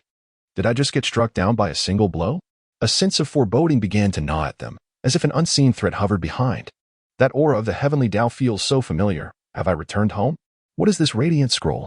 Oh, the master of tribulation is present as well. Greetings. The newly awakened tribulation survivors found their thoughts still in disarray. After allowing them a moment to gather themselves, Chen Yi spoke slowly. Did you see that divine list of the heavenly Tao? Now, you must entrust your primordial spirits to it, for by doing so, you shall become deities of heaven and earth, thereby evading the shackles of the immortal tribulation. Why should I heed your words? Who do you think you are? One particularly brash white tiger, without a second thought, dismissed Chen Yi's words as mere nightmares, and, emboldened by the presence of the heavenly Tao, began to insult him outright. However, in the next moment, a thunderous bolt descended, instantly transforming the audacious mountain beast from a white tiger into a black one. Will you not apologize to the master of tribulation? The stern voice of the Z-Way Heavenly Tao echoed thereafter. Chen Yi could not help but smirk. I understand your protective instincts, but must you be so overzealous? Was it not merely a matter of feigning ignorance while I was insulted to my face? Do you truly believe I would strike it down in your presence? This situation has left me feeling quite hesitant to take action. On the other hand, after being struck by a lightning bolt, the mountain tiger's gaze suddenly became clear. Upon returning home, he realized that the benevolent mother of the heavenly path would indeed protect him. He had truly made progress. He had openly scolded the perverse master of calamity without meeting his demise, merely enduring a harmless bolt of heavenly thunder. Who else could claim such a feat? My sincerest apologies. I mistakenly thought you were the spirit of nightmares. I truly regret offending the master of calamity. It was unintentional. And I shall immediately surrender my primordial spirit. The mountain tiger feigned humility, yet inwardly reveled in his triumph, promptly entrusting his primordial spirit to the heavenly path divine list. Is it merely a lack of freedom? What purpose does that serve? I relish my work, with Mother of the Heavenly Path shielding me. How formidable can the Master of Calamity truly be? No matter how powerful, he cannot act against me at will. To have publicly scolded Chen Yi and emerged unscathed. This is a tale I can boast about for 1,000 years, as the mountain tiger took the initiative to express his willingness. The other newly promoted calamity bearers eagerly lined up to join the list. After all, losing one's freedom is far preferable to losing one's life. Certain realizations can only be attained after transcending calamities. The persistent sensation of unease is merely the instinct for survival issuing a frantic warning. Were it not for the fact that this was the domain of the Master of Calamity, capable of isolating the perception of the celestial tribulation, they likely would have been locked onto by the celestial tribulation long ago. Thus, through a narrow lens, one can only imagine how terrifying the Master of Calamity must be after battling the celestial tribulation for over 7 centuries. Is he truly still in the calamity stage? The thought sends shivers down their spines, and they dare not ponder further. Soon, as the last of the newly promoted calamity bearers surrendered their primordial spirits, the Ziwei Heavenly Path promptly began assigning divine positions. Lu Xing, your path of deduction is astute in calculation. I hereby appoint you as the chief deity of the Celestial Monitoring Agency, responsible for overseeing worldly anomalies and reporting heavenly secrets. Are you willing to accept this role? Upon hearing this, Chen Yi could not help but twitch his lips. Can't you be a bit more assertive? You are the one bestowing divinity upon him. Aside from the necessity of work, everything else is a boon. Why even ask if he is willing? What would happen if he declined? Would he simply laugh at the heavens and confront the celestial tribulation? Or would he wish to sample the flavor of my great halberd? At that moment, as Lu Xing contemplated the nature of the divine position, he suddenly felt a chill at his neck, causing him to shudder involuntarily. He quickly bowed deeply, declaring, "The Heavenly Path has decreed. I dare not refuse and willingly accept." The Ziwei Heavenly Path keenly sensed that he seemed to have more to say, and thus, with a forgiving demeanor, replied, "Do not fear. If you find the duties of this divine position unappealing, you may exchange it for another. Do not force yourself. Only through passion can one experience joy. I do not wish to see you become despondent due to work." "No, that is not my intention," Lu Xing replied, retracting his neck cautiously. "I was merely considering that this divine position seems different from those of the 5 preceding seniors." As he spoke, Lu Xing felt an increasing pressure. Yet recognizing the significance of this path, he steeled himself to seek clarification. "I have encountered Senior Xuan Yuzi. He is able to merge with heaven and earth, becoming one with the celestial realm. However, it seems that upon joining the list, I cannot do the same. I can only operate within the confines of my duties and wield authority over the laws. This lack of clarity regarding the distinction is why I am somewhat hesitant." The Ziwei Heavenly Path hesitated for a moment before explaining, "Xuan Yuzi is a figure of the Heavenly Path, completely bound to heaven and earth, sharing both honor and disgrace, rendering freedom moot. However, upon joining this divine list, you remain free. Should you tire of your duties, you may resign at any time." Lu Xing understood. Bowing deeply once more, "I, Lu Xing, born and raised in the Ziwei realm, owe my accomplishments to the nurturing of heaven and earth. I dare not forget my homeland and would never forsake it for fleeting pleasures. I implore the Heavenly Path to see my sincerity. I wish to dedicate everything for the prosperity of my homeland." His words were grandiose, yet the essence remained the same. He too aspired to become a direct celestial overseer like Xuan Yuzi and the others. Are you truly willing to relinquish your freedom? The pressure of being a celestial overseer is immense. It is not as effortless as it appears. The Ziwei Heavenly Path was perplexed. Had these young ones not always detested various constraints? Why then do they now willingly don shackles? Lu Xing replied without hesitation, "No matter the pressure, no matter the burdens, my will to contribute to heaven and earth cannot be extinguished. Good child." The Ziwei Heavenly Path felt a deep sense of satisfaction. However, at that moment, Chen Yi voiced his dissent. "Nonsense. Let him remain on the Heavenly Path divine list. If he does not perform well, he can be dismissed at any time. After all, if he does not want to work, there are plenty of others who will. Who wishes to take on the mantle? Come here to register. Leave your name, and there will be further assignments." Note, this is not a frivolous online alias. Chapter 91. Implementing a fair and just promotion mechanism. The Master of Calamity's perspective diverged from that of the Ziwei Heavenly Path. The former emphasized the importance of process and outcome, while the latter leaned towards compassion and care. Thus, Chen Yi analyzed the merits and drawbacks of direct celestial overseers versus those on the divine list and assisted the Ziwei Heavenly Path in making the most advantageous choice. Firstly, Direct celestial overseers are bound to their positions, unable to be dismissed from within the ranks, even if they slack off. The Z-Way heavenly path would have to manage the fallout. Conversely, the divine list allows for freedom. If one does not wish to work, they may resign, and if underperforming, they can be dismissed outright. There is no need to occupy a position without contributing. While it is true that direct celestial overseers may better alleviate the pressures currently faced by the Z-Way heavenly path, the short-term advantages are evident. However, in the long run, such a situation would lead to an unwieldy scenario. After all, the Z-Way continent will not remain at the status of a pseudo-celestial realm indefinitely. It will inevitably vie for supremacy with the celestial realm, seeking to recruit talent from other worlds. If direct celestial overseers occupy all available positions, what hope remains for future aspirants? The greatest fear is the absence of hope. Once despair sets in, one may resort to any means. This point is deeply understood by Chen Yi, as the perverse tribulation of ascending to immortality obstructs promotion. Faced with an absence of hope, he even contemplated a counteroffensive against the celestial realm, never once considering surrender. As the saying goes, one need not fear a thief stealing, but rather a thief's lingering thoughts. 1,000 days of vigilance can be undone in a single day of negligence. While one may stave off immediate threats, perpetual vigilance is paramount.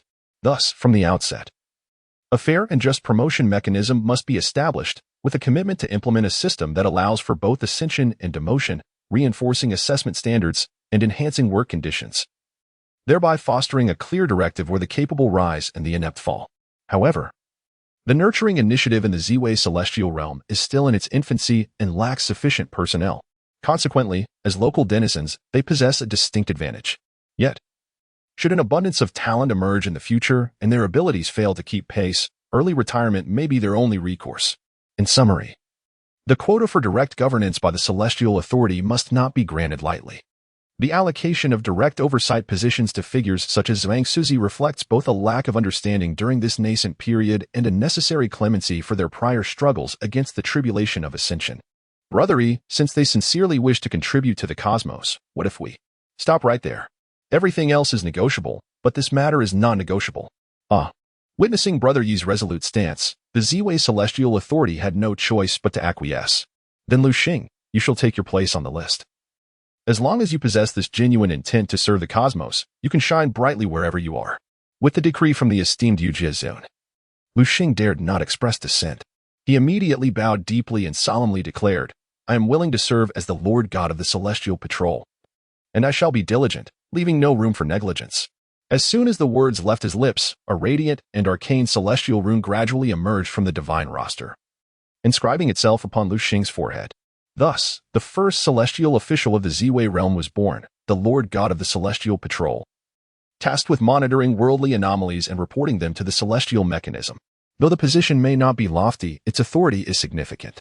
It is universally acknowledged that the Great Way comprises 50, Celestial Transformation 49, and Humanity 1. The vanishing of a singularity signifies the emergence of variables.